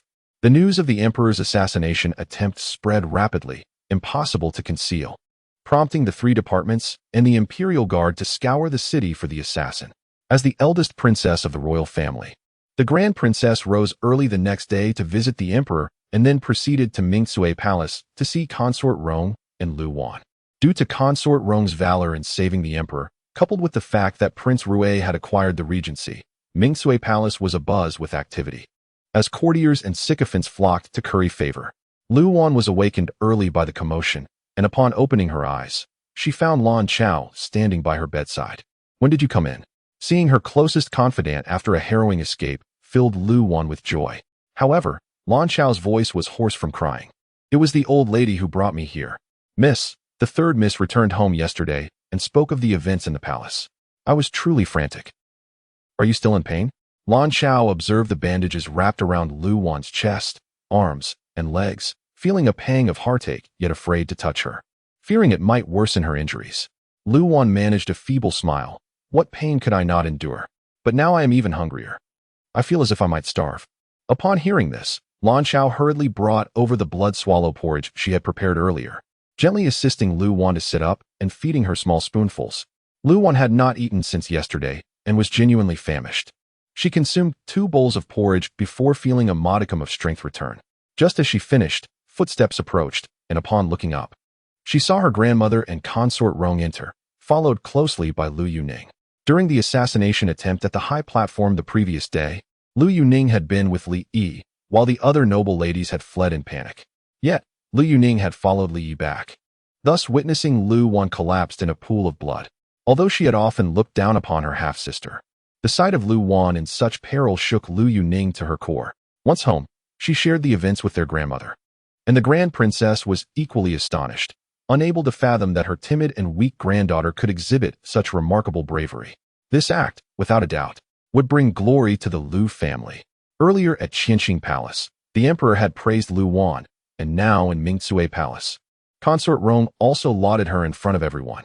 However, the implication in Consort Rong's words was clear. Her efforts in saving the emperor were paramount, while Lu Wan merely happened to be present and assisted her. Unaware of the underlying dynamics, the Grand Princess did not hold this against her. To her, Lu Wan's relationship with Consort Rong was now more significant than her ties to the Lu family. As her daughter was soon to be married, and would belong to her husband's family. Thus, the Grand Princess humbly remarked, "Your Highness, you flatter her. All of this is due to your merit. When she marries into the Prince Rui's household, she will need your guidance and nurturing." Thanks to Consort Rong's promotion of Lu Wan, both inside and outside the palace, it became widely recognized that Consort Rong was the primary hero in the rescue, with the second daughter of the Lu family fortuitously aiding her in safeguarding the emperor's safety. Hearing the Grand Princess's words, Consort Rong smiled with satisfaction. The reason she felt so bold in claiming Lu Wan's credit was that Lu Wan was about to become her daughter-in-law, someone she would easily manipulate without a hint of hesitation. Lu Yuning stepped forward, frowning at Lu Wan. "Are you all right? Is your Wan serious?" Upon seeing Consort Rong, Lu Wan felt a swell of displeasure and muttered, "Do not worry, I shall not perish." Lu Yuning scoffed, "But some are wishing for your demise. If you were to die, it would only benefit her." Lu Wan certainly knew whom she referred to. Just then, the Grand Princess approached, interrupting Lu Yuning, and gently admonished, "Do not speak carelessly and upset your sister." Turning to Lu Wan, she advised, "Focus on your recovery and do not dwell on troubling thoughts." Lu Wan replied, "Grandmother, I wish to return home to avoid disturbing the consort." "You cannot go back." Consort Rong interjected anxiously, "Your chest wound is severe. The physician has said you must not move. You need to rest here. You cannot go anywhere." While her external injuries would heal quickly, Lu Wan's internal wounds would require at least 10 days to half a month of care. With Consort Rong present, the emperor would undoubtedly come to visit her, allowing her to cultivate a good reputation. Just as Lu Wan was about to speak, the Grand Princess had already stated, "The consort is right. Soon we shall be family." So what disturbance could there be? Lu Wan contemplated the days ahead, living under the same roof as Consort Rong and facing Li Rui, and her spirits plummeted. On the 5th day, Lu Wan's wounds no longer pained her as severely, and the wound on her chest had scabbed over, allowing her to get out of bed and move slowly within her chamber. When Li Rui returned from court, he visited her as usual, embodying the role of a devoted fiancé. A servant outside announced, "Prince Yi seeks an audience." Upon hearing Li Yi's name, Lu Wan was momentarily taken aback. He had not appeared since the incident at the flower banquet. Li Rui glanced at Lu Wan, who was slowly eating, and remarked with a cool smile, "What does he want?" The servant replied, "Prince Yi has come regarding the assassin, wishing to inquire about the events of that day from Miss Lu." Li Rui's gaze darkened. "Miss Lu is injured and unable to receive guests. The emperor has ordered me to thoroughly investigate the assassin's matter. I hope brother will accommodate." Li Yi entered uninvited, striding directly into the hall. Li Rui, hearing him invoke their father, suppressed his rising anger and replied with a smile, "Please wait a moment. I shall feed a Wan before we speak." With that, right in front of Li Yi, he pulled Lu Wan onto his lap, spooning porridge into her mouth while affectionately asking, "Is it good?" Lu Wan stiffly nodded, "It is good." Chapter 93. Change of venue. Li Yi found a chair to sit on, unbothered, thinking he would inquire when his imperial brother was finished with his affairs. He instructed the palace attendants to serve him tea and sipped it leisurely, betraying no hint of displeasure or embarrassment on his face. In contrast, it was Li Rui who felt the awkwardness. Lu Wan, citing pain from her wound, distanced herself from him and said to Li Yi, "If your highness has any questions, please feel free to ask." Li Yi cast her a faint glance, and some color returned to his face, no longer as pale as before. He inquired, "Miss Lu, you were present at the scene. Did you notice anything unusual or inappropriate?" Lu Wan shook her head. "No." "Did you get a clear look at the assassin's appearance?" Again, Lu Wan shook her head. Li Yi pondered for a moment, his gaze heavy as he looked at her, and slowly asked, "I have heard that before the incident, Consort Rong asked you to take a walk in the garden, and you insisted on staying there. Subsequently, you were the first to discover the assassin.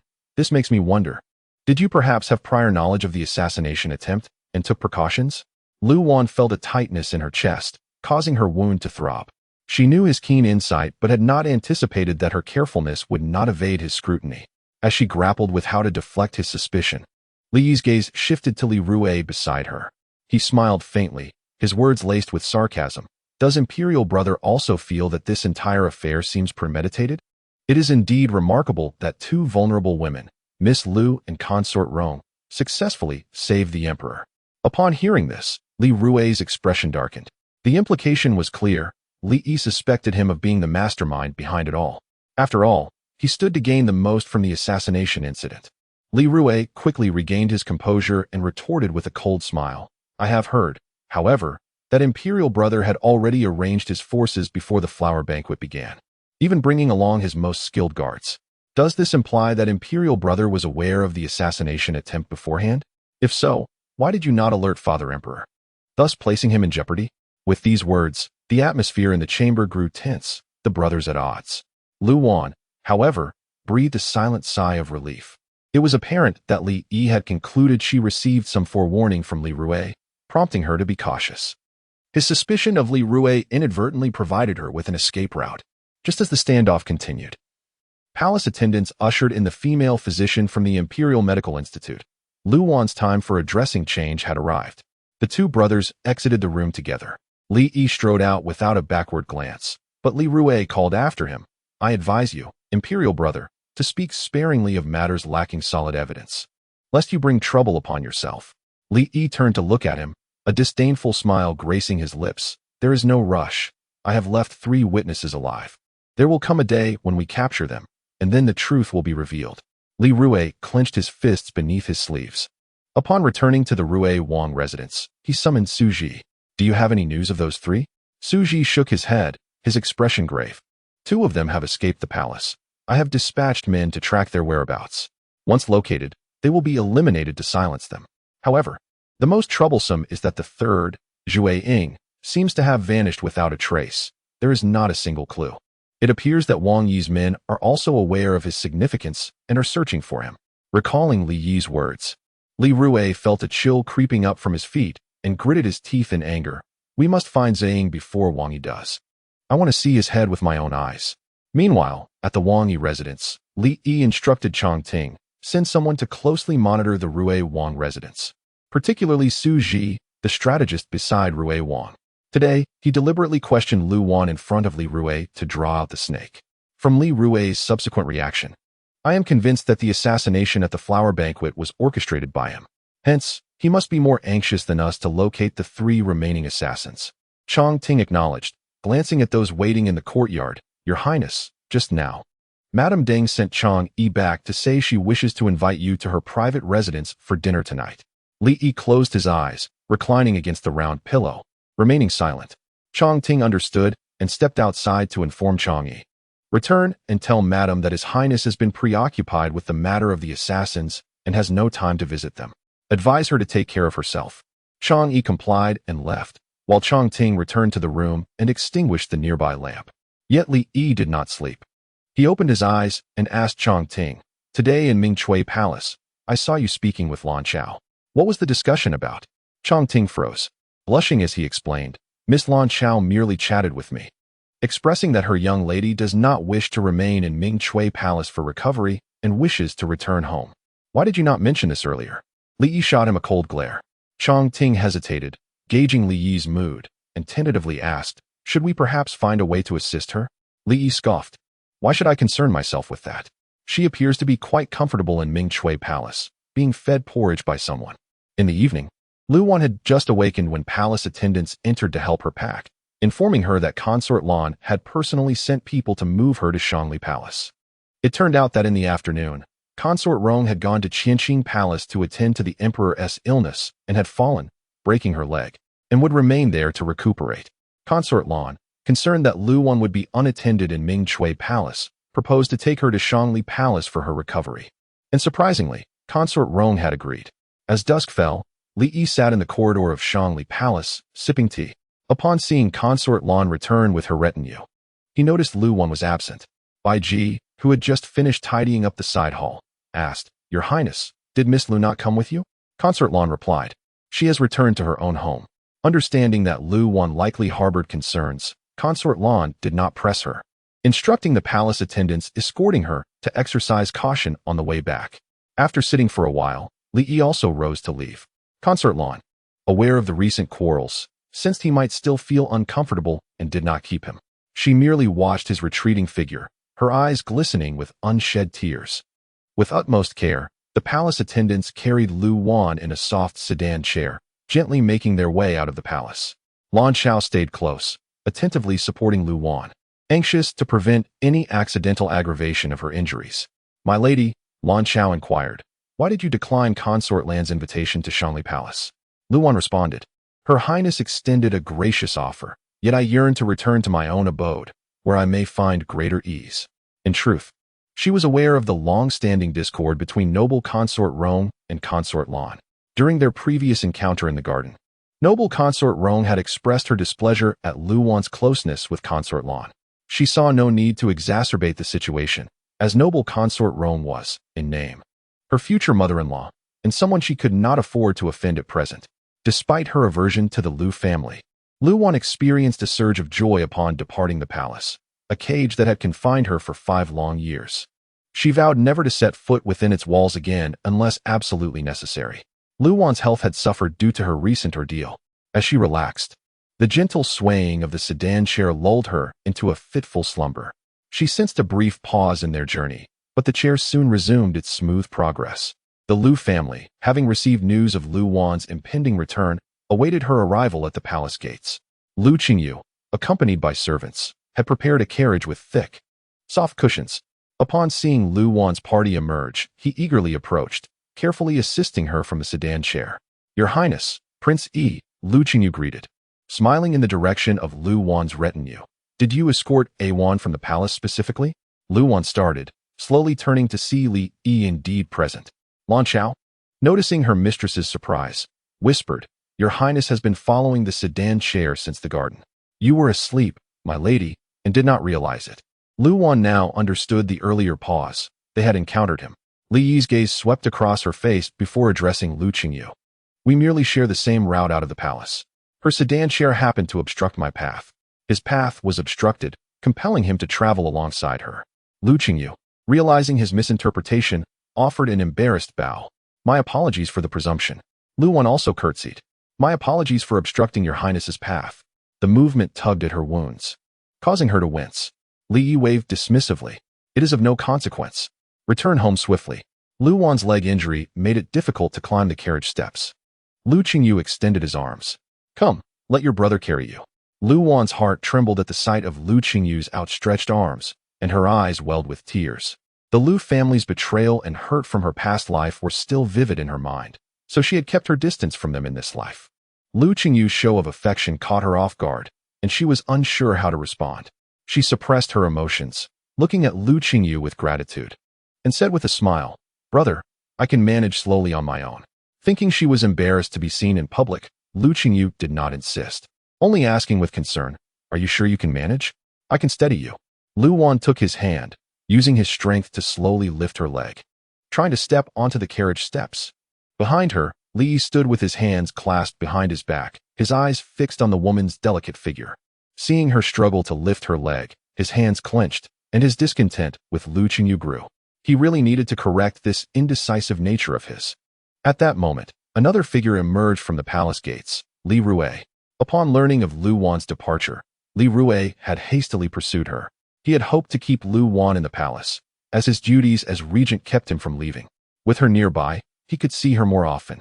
Convinced that Luwan held the key to his success, he was determined to keep her close. A1, he called out, seeing Luwan about to board the carriage. Hearing his voice, Luwan shuddered and instinctively said to Lu Qingyu, Brother, I can't stand, quickly carry me into the carriage. With that, she leaned towards Lu Qingyu, startling him into catching her before he could acknowledge Li Rui. Li Rui hurried towards the carriage, only to be blocked.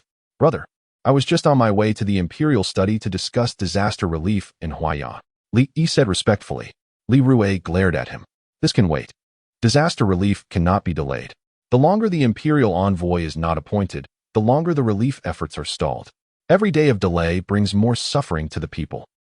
He spoke eloquently and with conviction. Li Rui smiled coldly. Li Yi, you are overstepping your bounds. Father only tasked you with managing the 3 divisions and the northern garrison. Disaster relief is the responsibility of the Ministry of Revenue and the Ministry of Works. What does it have to do with you? Li Yi saw Lu Qingyu finally carry Luwan into the carriage and smiled casually. Brother is right, I have overstepped. Inside the carriage, Luwan said to Lu Qingyu, Brother, the princes are arguing over state affairs. It is not appropriate for the Lu family to get involved. Let's leave quickly. Lu Qingyu had overheard their discussion of disaster relief in Huaiyan. Aware of the ongoing court disputes, he wanted to avoid entanglement. After bowing to the princes, he instructed the driver to depart, eager to escape the scene. They arrived at the Duke's manor without incident, where Lu Qingyu carried Lu Wan from the carriage. The Lu residence had dozens of steps at the entrance. Lu Qingyu simply carried her from the carriage into the gate in one breath, and was out of breath when he put her down. "Brother, I'm sorry, you must be tired," Lu Wan said apologetically. "It seems his physical strength is lacking." A familiar voice came from behind, laced with mockery. Lu Qingyu turned, panting, to see Li Yi. "Your Highness, why are you here?" Li Yi ascended the steps, looking at the exhausted Lu Qingyu with disdain. "Lu Qingyu, you are a vice minister of justice. How do you catch thieves?" Lu Qingyu wiped the sweat from his forehead. "Feeling guilty, I have been busy chasing assassins and haven't rested. Please forgive me, Your Highness," Li Yi said. "Starting tomorrow, have Changting take you to the northern garrison for training." Lu Qingyu paled. The northern garrison was Li Yi's training camp. He looked to Lu Wan for help. After a moment, Lu Wan softened her voice and pleaded with Li Yi, "Your Highness, please spare my brother. He is too weak to compare to you." Realizing her words were too intimate, Lu Wan blushed.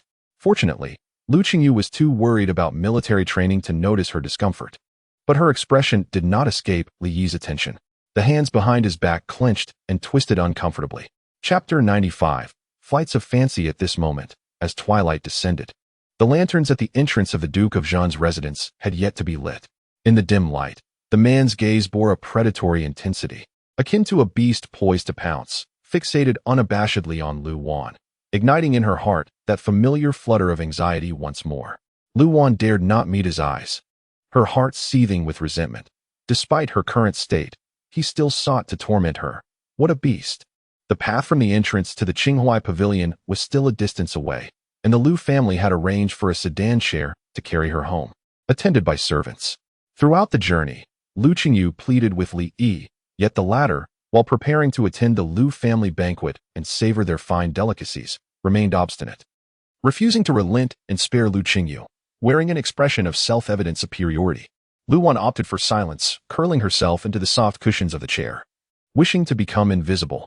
However, after leaving the palace, the man had grown increasingly brazen, striding alongside her with an air of confidence, his gaze unapologetically lingering upon her. One of her legs was wrapped in bandages, resting straight upon the chair's arm, while the other dangled delicately, the fabric of her skirt billowing slightly in the breeze, revealing a slender, pale calf that swayed enticingly before him.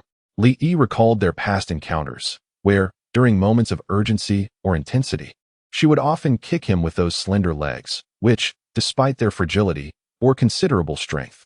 Eventually, he learned to restrain her limbs whenever his desires became overwhelming.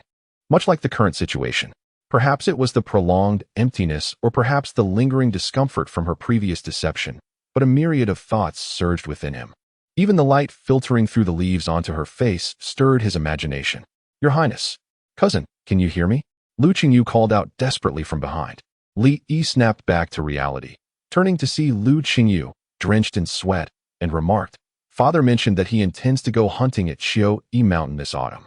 Given your current state, how do you expect to compete with the young gentlemen from noble families?" Lu Qingyu froze for a moment, then erupted in joy. "Does your Highness mean to take me along for the hunt?" Li Yi ignored him and turned to the eavesdropping Lu Wan, asking, "Would you care to join us, cousin?" Lu Wan's expression faltered. In her previous life, due to Emperor Jin's prolonged illness, no autumn hunts had been held since her marriage to the palace. Yet, during her years in the harem, she had often listened to the concubines reminisce about the exhilarating days spent hunting alongside the emperor, galloping freely, reveling in bonfires and fine wine, which had ignited a deep yearning within her. In her past life, she had longed to escape the palace, to venture into the world beyond.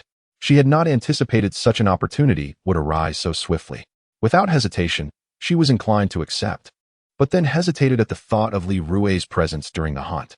"I am unsure how long it will take for my injuries to heal," she said softly. Li Yi scoffed, offering no reply. Suddenly, Lu Wan recalled another matter and fixed her gaze on Li Yi, asking, "Will your Highness also be attending the hunt?" In her previous life, he would soon depart the capital for the northern frontier. Li Yi glanced at her and countered, "What do you think?" His meaning was unmistakable, yet due to her past experiences, Lu Wan found it hard to believe. "How would I know?" Li Yi shot her an exasperated look before turning away. She resolved to consult the physician the next day. as her head seemed less sharp than before. Due to Lu Wan's injuries, Lu Qingyu first escorted her back to the Qinghai Pavilion, where the Grand Princess and Lady Yi awaited her arrival. Upon entering the courtyard, the Grand Princess and Lady Yi approached her with concern, inquiring about her well-being. Even Lu Jizhong, who had often regarded her with disdain, was present in the Qinghai Pavilion, asking after her injuries. Lu Wan graciously responded to their inquiries, while the maidservants, led by Lanka, busily moved her belongings into the room. Standing in the corridor, Li Yi frowned and remarked, "Is it always this hot in your house?" Prompted by his observation, Lu Qingyu realized that the Qinghai Pavilion was indeed considerably warmer than the other residences. The pavilion faced the west, trapping the day's heat, rendering it sweltering by evening, much like a steamer. The last time he visited, he felt as though he were a bun in a steamer, and to make matters worse, her teasing had left him with a pent-up frustration. Reflecting on this, Li Yi clenched his jaw, his expression darkening. Lu Qingyu approached the Grand Princess and Lady Yi, discussing the matter. After a moment's contemplation, the Grand Princess said to Lady Yi, "This room, being sunlit, is indeed too hot for the second girl to recover properly. It would be better to move her to the adjacent Qingzhou Pavilion, where it is much cooler in the summer." Lady Yi, not daring to disagree, immediately instructed the maidservants to transfer Lu Wan's belongings to the Qingzhou Pavilion. Upon being suddenly relocated, Lu Wan cast a puzzled glance at Li Yi, who shot her a dark look before turning away. Once Lu Wan was settled, the Grand Princess took Li Yi to her upper courtyard for dinner. Since learning of Li Yi's invitation to Lu Yuning to be his flower-viewing companion, the latter had been widely regarded as the future Princess Yi. The Grand Princess's wishes had been fulfilled, and she was overjoyed, gazing at Li Yi as if he were her future grandson-in-law, frequently inviting him over for meals and tea. Li Yi, unreserved, visited the Duke of Zhan's residence every few days, further solidifying the belief that he and Lu Yuning were on the brink of matrimony. After nightfall, the Qingzhou Pavilion's windows were flung open, allowing the cool night breeze to waft through the bamboo grove, offering a refreshing respite compared to the oppressive heat of the Qinghai Pavilion. Lu Wan reclined on the bamboo couch by the window, her wounds healing, with scabs forming and new skin emerging, causing an itch she longed to scratch. However, her upper body remained immobile, and Lanka was busy in the storeroom with the young maidservants, leaving her to shift her body gently against the mat for relief. The door creaked open, and footsteps approached. Assuming it was Lanka returning, Lu Wan drowsily murmured, "Lanka, my leg is itching around the wound. Please come and help me scratch it." The footsteps drew closer, stopping at her side, and fingers gently traced the injury on her thigh, providing relief. In her dazed state, Lu Wan mused that Lanka must have been working hard lately, her hands likely calloused. However, it was precisely these slightly roughened fingers that intensified the sensation, making the scratching even more pleasurable. She couldn't help but emit soft sounds of comfort, yearning for Lanka to attend to her other itchy wounds, when suddenly, the fingers transformed into a warm hand, tightly gripping her exposed, delicate feet. Chapter 96. You are not human, however. Li Yi longed to exert all his strength to crush her into his palm. Lu Wan gasped in pain, instantly wide awake. When she lifted her gaze, she was taken aback. This was no orchid, it was Li Yi. At that moment, his eyes glimmered with a predatory intensity, and even his breath radiated a burning desire. Lu Wan's immediate reaction was to withdraw her foot, but it was firmly held in place by him, unyielding. Not only was she no match for him in her normal state, but in her current injured condition, she was utterly at his mercy, unable to escape his grasp. Thus, the man's hands grew increasingly bold, sliding from her feet up to her ankles, then her calves, and finally her thighs. Lu Wan's eyes brimmed with anger, her voice trembling as she exclaimed, "You are not human. Let me go. If you continue to act recklessly, I will truly lose my humanity." His voice was low and husky, tinged with a suppressed madness. Lu Wan understood the implication in his words and quickly fell silent. Li Yi first unwrapped the bandage from her leg, inspecting her wounds, before finally arriving at the most serious injury on her left chest. As he reached for the bandage, Lu Wan seized his hand, her face flushed. "You, don't look here." If he unwrapped it, he would see everything. Li Yi brushed her hand aside. "What is there that I have not seen?" Lu Wan's face turned crimson, and she could not help but recall how Lu Yuning had previously scolded him for being a brute. This man was indeed exceedingly crude. Feeling a chill at her chest, she realized he had already unwrapped the bandage. his dark gaze fixated on her wound. After a week of recuperation, the wound had fully scabbed over, the blade's mark sharp. Externally, it left behind a long, thin scar on her snow-white skin, glaringly conspicuous. Truly unsightly, Li Yi remarked disdainfully, his tone laden with contempt. In a fluster, Luan attempted to pull a thin blanket over her body, only to have him seize it away. Have you changed the dressing tonight? Luan had initially awaited Lan Chao to tend to her wounds, yet confronted with his inquiry, she turned her head in annoyance, muttering, I have changed it. The medication stains on the bandage he had removed were dry, clearly not fresh from the evening. He glanced at the 2 jars of medicine on the low table, opened one, and picked up the smaller container, asking, Is this for your chest? Luan lifted her eyelids for a brief glance, but remained silent. Li Yi took a jade spatula and began to apply the ointment with surprising gentleness, despite his robust hands usually leaving bruises on her skin. Curiously, Luan opened her eyes slightly to observe him. He lowered his head, deeply focused. His lips pressed tightly together, a bead of sweat rolling down his high-bridged nose, glistening in the lamplight. From this angle, Luan noticed that his eyelashes were unexpectedly long and delicate, entirely mismatched with his cold, fierce eyes. She could not help but recall the day he had strolled through the flowers in a deep blue silken robe, appearing like a nobleman. So different from the man before her now. Yet, who could have imagined that this ascetic and ruthless Prince Yi, in moments of passion, could be so uncontrollable? Have you seen enough? Li Yi asked coolly, without lifting his head.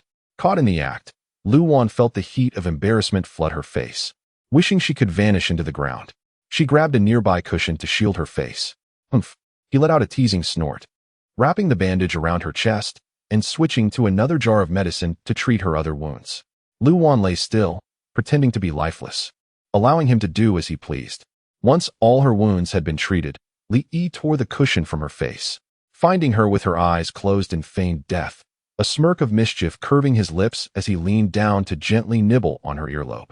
Luan could hardly bear it any longer, opening her eyes, her face aflame as she pleaded, Your Highness, once I recover, I will serve you.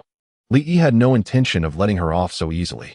He whispered in her ear, There's no need. I suddenly find this quite amusing.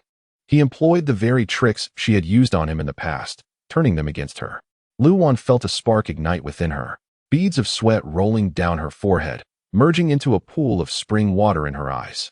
Her throat parched, yet he lingered only around her lips, the stubble on his chin brushing against her flushed cheeks, both tickling and igniting a deeper impulse.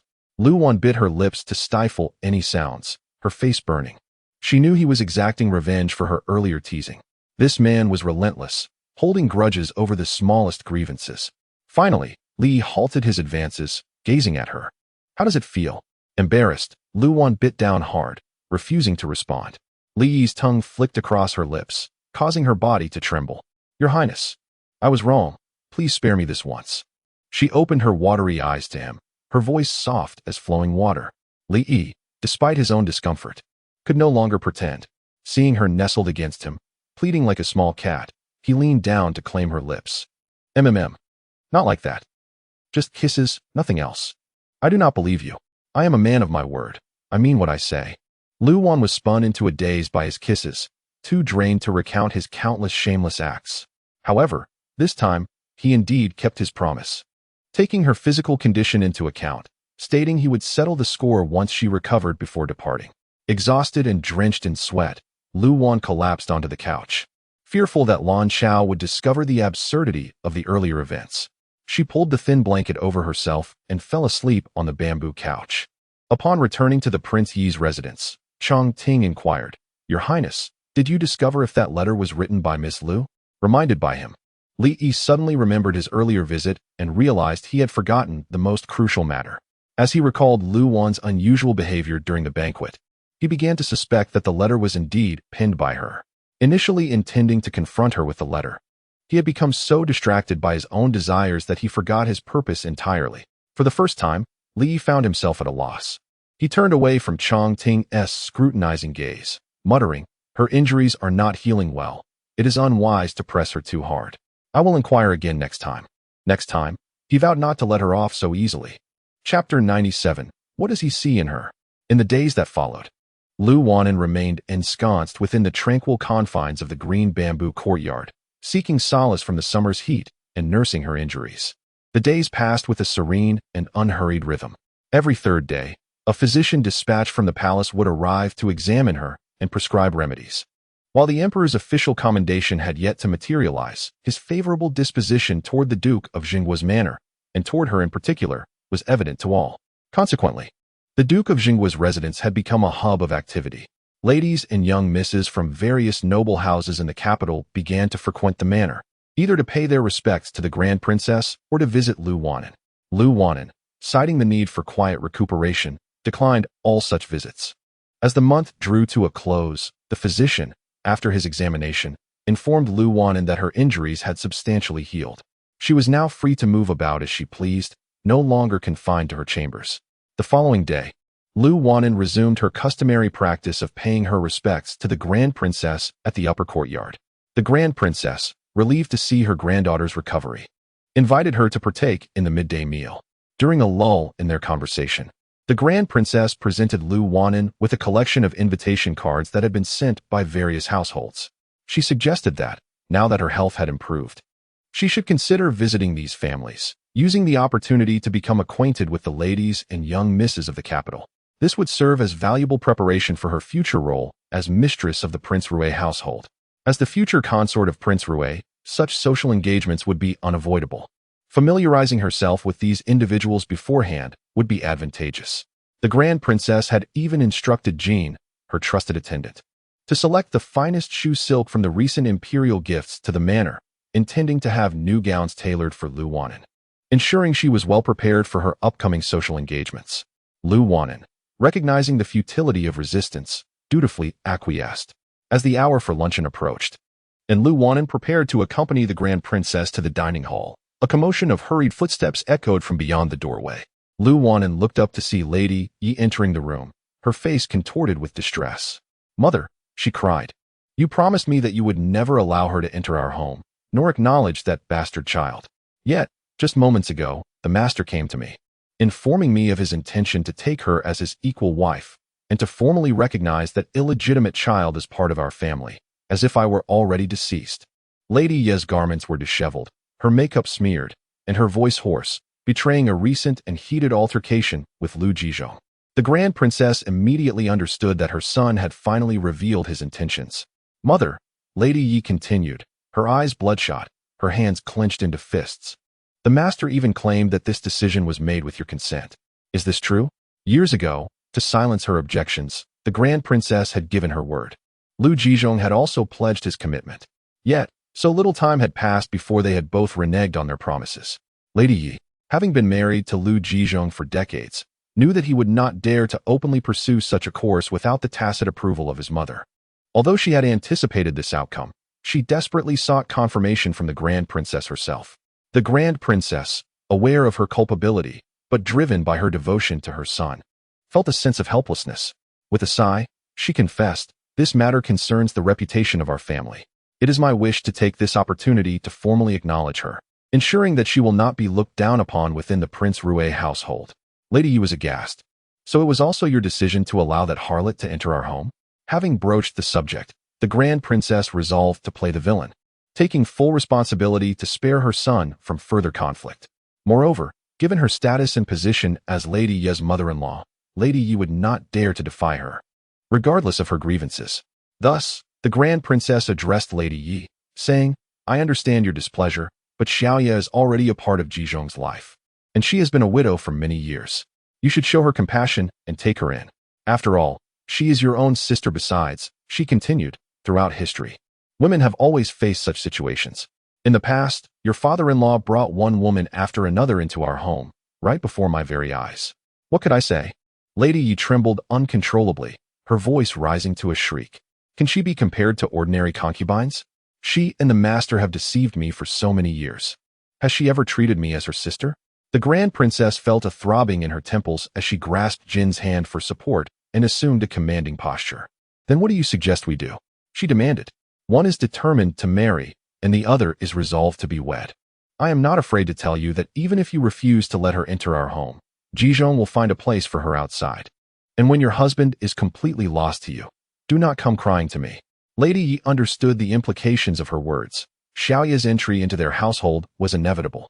Lady Yi staggered backward, nearly falling, and landed at Lu Wanan's feet. Throughout the entire exchange, Lu Wanan had remained quietly seated, observing the scene.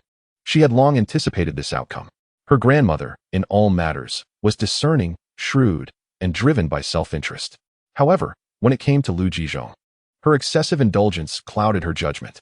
Therefore, should a conflict arise between herself and Lu Jizhong in the future, the most esteemed grand princess of the great Jin dynasty would undoubtedly side with her son, resorting to any means necessary to destroy her with these thoughts in mind. Lu Wanan bent down to assist Lady Yi, gently advising, "Mother, do not be so agitated. Everything can be discussed calmly. You are currently overwrought. Perhaps you should return home and revisit this matter with grandmother at a later time." Tears streamed down Lady Ye's face, rendering her deaf to Lu Wanan's entreaties. She attempted to confront the Grand Princess, but the Grand Princess, losing patience, dismissed her with a wave of her hand. "Guards, escort Lady Yi back to Jingfu Courtyard. Unless there is an urgent matter, she is to remain in the courtyard for quiet contemplation and is not to leave." With those words, Lady Yi was effectively placed under house arrest. Lady Yi had come seeking justice from her mother-in-law, only to be met with such a response, leaving her instead as the one being punished. Lu Wanan was familiar with this scenario. In her previous life, when she had confronted her grandmother and father about Li Rui's affair with Shun Yuan, seeking justice, she had suffered a similar fate. Silence descended upon the room. The Grand Princess, having lost her appetite, dismissed Lu Wanan. Lu Wanan rose to take her leave, saying, "I will visit mother and attempt to console her." At Jingfu Courtyard, Lu Wanan could hear Lady Yi weeping even before she entered the room. Pushing the door open, Lu Wanan found the room in disarray, with objects scattered and broken. Lady Yi, her eyes red and swollen, glared at her. "What are you doing here?" Lu Wanan offered a faint smile. "I have come to offer you some comfort, mother." Lady Yi spoke through gritted teeth. "I will not listen to anyone's counsel, unless I am dead." Lu Wanan responded. "Have you considered why father has remained so enamored with Aunt Yi over the years? What does he see in her?" This was a question that had long puzzled Lady Yi. In terms of appearance, Yi Hongyu was not significantly more attractive than herself, and she was only 2 years her junior.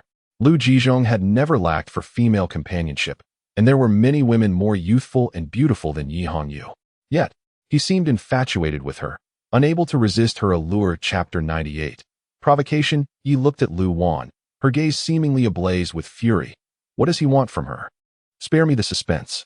Lu Wan replied coolly. It is not her as a person that father desires, but rather the thrill she represents. Lu Jizhong, born with a silver spoon, enjoyed a life of privilege, with a mother who safeguarded his status at every turn. Living a life of unbroken ease where he could have anything he wished. Such a smooth existence inevitably led him to seek greater excitement. The arrival of Yi Hongyu was precisely what he yearned for. Engaging in an affair while his wife suffers a miscarriage, how thrilling. His clandestine liaison with Aunt Yi was all in pursuit of that very excitement. Over the years, their secretive entanglement has persisted for the same reason. Upon hearing this, Yi was momentarily taken aback, but then her expression shifted to one of realization. Lu Wan continued. Thus, if mother does not allow her to enter the household, this thrill will perpetuate. Ultimately, it will unfold just as grandmother warned. Father may establish a new home with her outside, entirely forgetting his family. With such bluntness, Yi grasped the implication, her demeanor gradually becoming composed.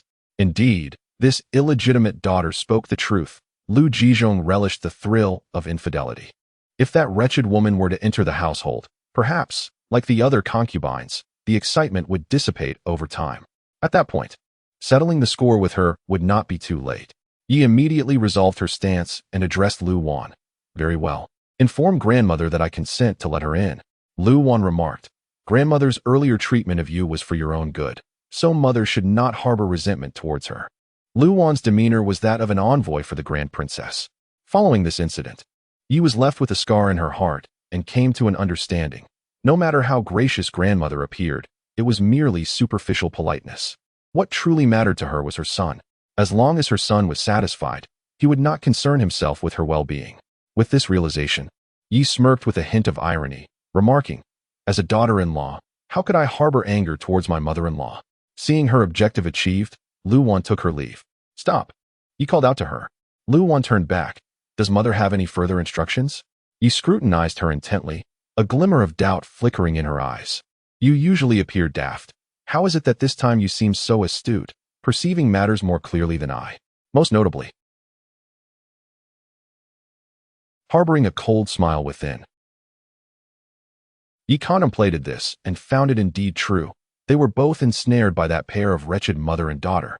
Instantly, Yi believed that Lu Wan was genuinely trying to assist her. Yi was no fool. She understood that once the little Yi entered the household, a fierce conflict would inevitably arise between them. Now that this little illegitimate daughter was willing to pledge her allegiance and join her camp, Yi was eager to cultivate her as an ally for future use. "Awan, I know you harbor resentment towards me due to your birth mother's affairs, but there are truths you may not be aware of." Once Yi regained her composure, her intellect returned. Yi beckoned her to sit at the table and said, "In truth, your mother was originally a maid in our Yi family, but for reasons unknown. She was included among the handmaidens accompanying me when I married into the Lu family. During a visit to my family, I overheard a rumor that the little wretch had developed an infatuation with the music teacher, who was an acquaintance of your mother. Perhaps that was why the wretched one sought to drive your mother away from the Yi family." Lu Wan bowed her head in silence, absorbing the information. She had never heard of this in her previous life, making it difficult for her not to suspect that Yi was fabricating this tale to sow discord between her and Yi Hongyu. So quickly she is bitten. Seeing Lu Wan silent, Yi assumed she was skeptical and continued. "The music teacher's surname was Huang, and he was from the same village as your mother. If you doubt me, when I return to the Yi family next time, you can accompany me to inquire further." Lu Wan felt an inexplicable tightness in her chest, filled with questions for Yi, yet she swallowed them, ultimately asking, "Did Mr. Huang remain in the Yi family afterward?" Yi shook her head. "No." Lu Wan refrained from further inquiries and took her leave. Upon returning to the courtyard, she informed the Grand Princess that Yi had changed her mind and agreed to allow the little Yi into the household. The Grand Princess was quite surprised. Yi was known for her fiery temperament and stubbornness, making her not easily persuaded.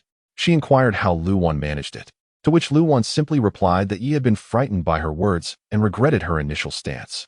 The Grand Princess accepted this at face value and promptly sent word to Lu Jizhong with the good news. As Lu Wan returned to Qingzhou courtyard, "It is a scar-removing balm that the prince has gathered for you." Lu Wan opened the box to find a round bowl. Its exterior a shimmering green with a gilded rim, clearly of significant value. Upon lifting the lid, an exquisite fragrance wafted forth, revealing a delicate pink, crystalline substance within. Lan Ying explained, "This was procured by Prince Yi from Yaowang Valley a fortnight ago. It contains over a dozen flower petals. Not only effective for scar removal, but also for skin beautification."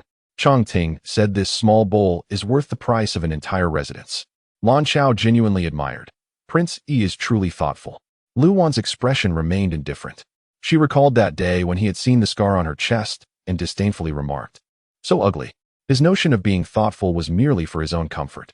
Just moments ago, as she conversed with Yi, he unexpectedly crossed her mind. He had openly declared his desire for her body, yet Lu Wan remained unconvinced. She was not a rare beauty. Many more alluring women surpassed her. The courtesan he had purchased for 3,000 taels was undoubtedly more breathtaking than she. Thus, his desire was not truly for her form, nor for her essence. His yearning mirrored Lu Jizhong's pursuit of Yi Hongyu. Both sought mere exhilaration. The outcome of their entanglements was not difficult to foresee. When the truth was finally revealed, it would surely lead to ruin. Chapter 99. Effortlessly as soon as her wound healed, Li Yi sent a scar removal ointment, which reminded Lu one of his words from that night when he left. "We'll settle the score once you're better." The implication was unmistakable. She feared he would seek her out tonight. With this thought, Lu Wan felt a surge of anxiety after his last restraint. Who could predict how he might behave this time? In an instant, her body seemed to predict disaster, beginning to ache ominously. However, the next words from Lan Ying were like a celestial melody that rescued her. Lan Ying said, "Changting asked me to inform you, miss, that His Highness Wang Yi was dispatched to Huayang for disaster relief a few days ago and will likely return in a few more days." It turned out that when Lu Wan left the palace last time, Li Yi's interference prevented Li Rui from keeping her behind. In a fit of anger, Li Rui had sent him to Huayang. No wonder Lu Wan hadn't seen him scaling the wall since that night. He had gone to Huaiyang. Instantly, she felt a lightness throughout her body, and she smiled at the two maidservants, saying, "During this time, I've been drinking medicine and eating porridge daily, and my palate has grown unbearably bland. Tonight, let us indulge in some delightful food." Lan Chao and Lan Ying had no objections. Immediately, the two maidservants busied themselves. Lan Chao prepared Lu Wan's favorite roasted meat in the small kitchen, while Lan Ying sneaked out to Zhuixiang Lu to buy roasted chicken, assorted sweet fruits, and a jug of fruit wine.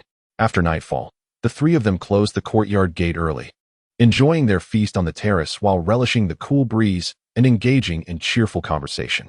Before retiring for the night, Lan Chao remembered to apply the scar ointment on Lu Wan. Reclining on a bamboo couch, Lu Wan felt drowsy after sipping a small cup of fruit wine, unsure whether she was tipsy or merely fatigued. As she half-lidded her eyes, she gazed at Lan Chao, and suddenly, Lan Chao's face morphed into that of the detestable man, broad brows, cold gaze, cutting words, and shameless demeanor. In a flash, a fragment of memory emerged in her mind. She recalled the faint scar on his right wrist that she had seen when he helped her apply medicine. She had also noticed that scar when he was recuperating after being attacked in Qinqing Palace. Deep within her heart, a question lingered. She had intended to ask him that night, but had ultimately forgotten, stirred by his provocations. No, it couldn't be him. Lu Wan abruptly came to her senses, startled by her own speculation, and couldn't help but chuckle at herself. Lan Ying entered carrying clothing, and, noticing Lu Wan laughing to herself, approached with a smile, asking, "Miss, have you recalled something amusing, chuckling all alone?" Lu Wan regarded her thoughtfully and inquired, "Have you found the boatman I asked you to seek?" Lan Ying exclaimed, "Oh," and patted her head sheepishly, saying, "Look at my memory, I completely forgot to mention this to you." Before Lu Wan could speak, Lan Chao eagerly interjected, "Did you find him?" Lan Ying nodded, "Yes, I found him. The other day, when I went to Linglong Pavilion to find my cousin, I happened to see a woman with your white jade bracelet, selling it at the pavilion. Upon inquiry, I discovered it belonged to the boatman by Qingquan Lake. She seemed to be in urgent need, so I persuaded her not to sell it and gave her 5 taels of silver for her immediate needs. In the midst of other matters, I forgot to tell you." After pondering for a moment, Lu Wan instructed Lan Ying, "Tomorrow, send an additional 50 taels of silver to her." Lan Ying agreed, and just as Lan Chao was about to ask if Lu Wan wanted to personally thank the woman, she turned to find Lu Wan had already closed her eyes, seemingly drifting off to sleep. In the days that followed, Lu Wan accompanied the Grand Princess to several banquets. The guests, curious about the second young lady who had been raised in seclusion, often turned their attention towards her, and she found herself the center of interest wherever she went. However, drawing from her past experience as a queen, Lu Wan was not daunted by such gatherings. She conducted herself with grace and engaged in conversations with ease, earning the admiration of those present. The Grand Princess, who had initially worried that Lu Wan might be unfamiliar with the etiquette of noble gatherings, was pleasantly surprised by her composure and poise. Consequently, Lu Wan quickly established a reputation among the elite young women in the capital, and the Grand Princess felt a sense of pride accompanying her. One day, Li Rui took the opportunity to visit her at the Duke of Zhen's residence. At that moment, Lu Wan was preparing to leave for Zhonghua Temple, having not paid respects to her mother in quite some time. Upon hearing this, Li Rui immediately offered to accompany her. As their carriage departed the city, heading towards Zhonghua Temple, Li Rui appraised Lu Wan and remarked with satisfaction, "It seems your wound has healed well. Your complexion looks much better than before, which puts my mind at ease." In the sweltering summer, the young lady donned a delicate lotus-colored silk dress, her cheeks flushed like a ripe peach. Li Rui couldn't help but feel a stir of desire as he gazed at her, unconsciously shifting closer. The moment he drew near, as there were passers-by outside. As the curtain lifted, Li Rui indeed ceased to encroach upon her space, resuming his upright posture, adopting the demeanor of a model nobleman. He smiled at her and said, "This time, Mother has made a significant contribution in saving the Emperor, and Father has decided to elevate her to the rank of noble consort. What reward would you like?" Lu Wan chuckled softly. "I merely happened to be in the right place at the right time. I cannot accept any reward for that." Li Rui was pleased with her modest response and pondered. "I have an idea. Allow me to propose to the Duke to recognize your mother as a legitimate wife, with her name included in the ancestral hall of the Lu family, to prevent any further gossip regarding your origins." Lu Wan was momentarily taken aback by this unexpected suggestion. Since Yishur agreed to let Lu Jizhong marry Xiao Yishur, the household had already begun preparations. To ensure Xin Yuan recognized her lineage before marrying into the Rui Wang residence, Lu Jizhong intended to marry Yi Hongyu beforehand, granting both mother and daughter a rightful status. Lu Jizhong had already publicly declared that he would marry Lu Hongyu as a legitimate wife, and all wedding arrangements were being conducted as such. Li Rui, likely preoccupied in the palace recently, was unaware of these developments. Lu Wan smiled at him gratefully, saying then, "I shall express my gratitude to your highness on behalf of my mother." Before she could finish, a figure on a black horse suddenly halted beside her carriage. Lu Wan looked up and found herself locking eyes with a man whose intense gaze sent a shiver through her heart. However, in the next moment, his expression turned icy upon noticing Li Rui beside her. The newcomer was none other than Li Yi, returning from Huaiyang, dressed in dark attire and appearing travel-worn. He looked somewhat haggard. As Lu Wan hesitated to greet him, he shot her a cold glance, squeezed his horse's belly, and rode away. Li Rui, noticing him, couldn't help but scold. "How is it that you do not greet your prince upon seeing him? Your manners are becoming increasingly lacking." Lu Wan silently settled back into her seat, feeling a twinge of pain in her waist. Chapter 100. The Imperial Banquet. However, this time, Li Yi did not hastily scale the wall to seek out Lu Wan. Not only that, he had not appeared for several consecutive days. When Lu Wan went to the upper courtyard to pay her respects in the morning, she overheard Lu Qingyu mention that the prince he had been tirelessly attending to the affairs left by the three departments since his return to the capital. Lu Wan spotted his carriage parked at the back entrance of Zuixiang Lu and saw Deng Qingyu escorting her daughter down from the carriage, entering the establishment. Lan Chao found it peculiar that the prince he had not sought out their young lady after such a long time in the capital, yet Lu Wan considered it quite normal. In this man's eyes, his grand ambitions and the Deng mother-daughter duo were of utmost importance. She was merely a trifle to be remembered in his leisure moments, only thought of when he had needs. On July 7th, the Qixi festival arrived. A full month had passed since the last assassination attempt, and Jindi's injuries had healed, allowing him to resume governing. As a result, the palace hosted a grand banquet in celebration of this year's Qixi festival. The Grand Princess brought Lu Wan, Lu Yuning, and Xin Yuan, soon to be the side consort of Rui Wang, into the palace for the feast. Upon reaching the banquet entrance, they encountered Li Yi. The man was adorned in a dark robe embroidered with golden dragon patterns, standing tall and imposing, exuding an air of nobility. The moment Lu Wan laid eyes on him, she felt an overwhelming sense of pressure. He stepped forward a couple of paces to greet the Grand Princess, saying, "I have not yet paid my respects to my esteemed aunt since returning to the capital. I beg for your forgiveness." Since his return, the Grand Princess had invited him several times for dinner at her residence, but each time he had declined due to pressing matters. The Grand Princess, of course, bore him no ill will. She smiled warmly as she surveyed him, expressing concern. "I heard from Qingyu that you returned from disaster relief and have been busy with the affairs of the three departments. Look at you, you have grown thin. Though you are young, do take care of your health and avoid overexerting yourself." Li Yi acknowledged her words and greeted Lu Yuning before finally turning his gaze to Lu Wan, asking, "Has your injury healed?" His eyes held a deep, inscrutable meaning as he looked at her. Though her external wounds had healed, she hesitated to respond, mumbling, "The external injuries have indeed healed. But had her internal wounds healed?" He had seen her joyfully riding out in a carriage with Li Rui, appearing utterly unscathed. Moreover, he had already heard from Chang Ting that during his absence from the capital, her life had been quite lively, making quite the impression at various banquets. In the days since his return, he had not once failed to overhear the gossip of the young nobles regarding her. No longer was she the simple beauty she once was in their eyes. When they spoke of her, it was with eager anticipation, as if they could not wait to make her acquaintance. "Is that so? My dear cousin must take good care of herself. Do not let any lingering ailments take root," he said, his finger thoughtfully tapping against his thumb, causing Lu Wan to feel a sudden warmth wash over her. Fortunately, a palace attendant arrived to invite them to take their seats, allowing Lu Wan to escape a potentially awkward situation. Throughout the banquet, the man's gaze lingered upon her, filled with an unmistakable desire that made her feel as though she were sitting on needles. As the banquet progressed, Lanning suddenly leaned in to whisper in her ear, causing Lu Wan to startle. She looked up to see Li Rui leaving his seat. Just a quarter of an hour prior, Xin Yuan, who had been seated beside her, had also vanished. After a moment's thought, Lu Wan bid farewell to the Grand Princess and rose to leave. Once outside the hall, she asked Lanning, "Did you hear clearly?" Lanning lowered her voice, speaking urgently. "Miss, I heard it with utmost certainty. I was just behind that pillar and overheard Xin Yuan telling you and that she had found substantial clues regarding the person who had instigated Zhao Mama to frame her. And she intends to meet Rui Wang to inform him in person." Recalling Xun Yuan's excited expression in the carriage earlier, Lu Wan realized that her excitement was not merely about attending the banquet, but rather about having grasped vital information.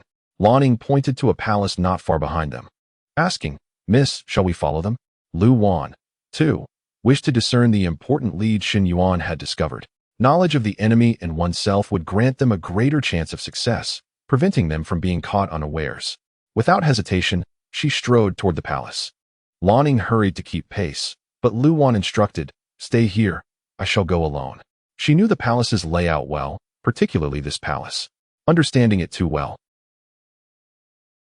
"Just say I went to visit Consort Lan." Consort Lan had not attended the banquet, with some saying she wished to avoid overshadowing the spotlight on Consort Rome, while others speculated that her relationship with the emperor had soured since the flower banquet, leading to her fall from favor. As she moved farther from the banquet, with her memories from her past life, she navigated effortlessly to the palace entrance. Beneath the moonlight, she lifted her gaze to the three characters inscribed above the palace gate, Ziwu Palace. The moonlight was faint, and the towering gate obscured her view of the words. Yet Lu Wan knew precisely how each stroke had been crafted. This Ziwu Palace, now deserted and devoid of any occupants, had once been her prison for 5 long years. Lu Wan never anticipated that in this lifetime, she would once again tread upon this ground. She intended to walk straight in, but the moment she set foot at the entrance, she hesitated. After a brief contemplation, she made her way along the palace wall to a less conspicuous side entrance. The Ziwu Palace was adorned with hibiscus flowers, but their bloom had long passed, leaving a carpet of fallen petals scattered beneath the trees, the air still thick with the lingering fragrance of decaying blossoms, an intoxicating aroma. Initially, she had not been fond of this palace. Yet it was Li Rui who insisted she reside here. Claiming its proximity to Qianqing Palace made it convenient for her to care for Jin Di. Now it seemed that he favored it himself. As he arranged to meet Xin Yuan here in secrecy, Lu Wan certainly would not believe their meeting was merely for casual conversation. If that were the case, they could have spoken freely outside at the banquet, without the need to retreat to this secluded palace. Indeed, as she edged closer to a brightly lit side hall,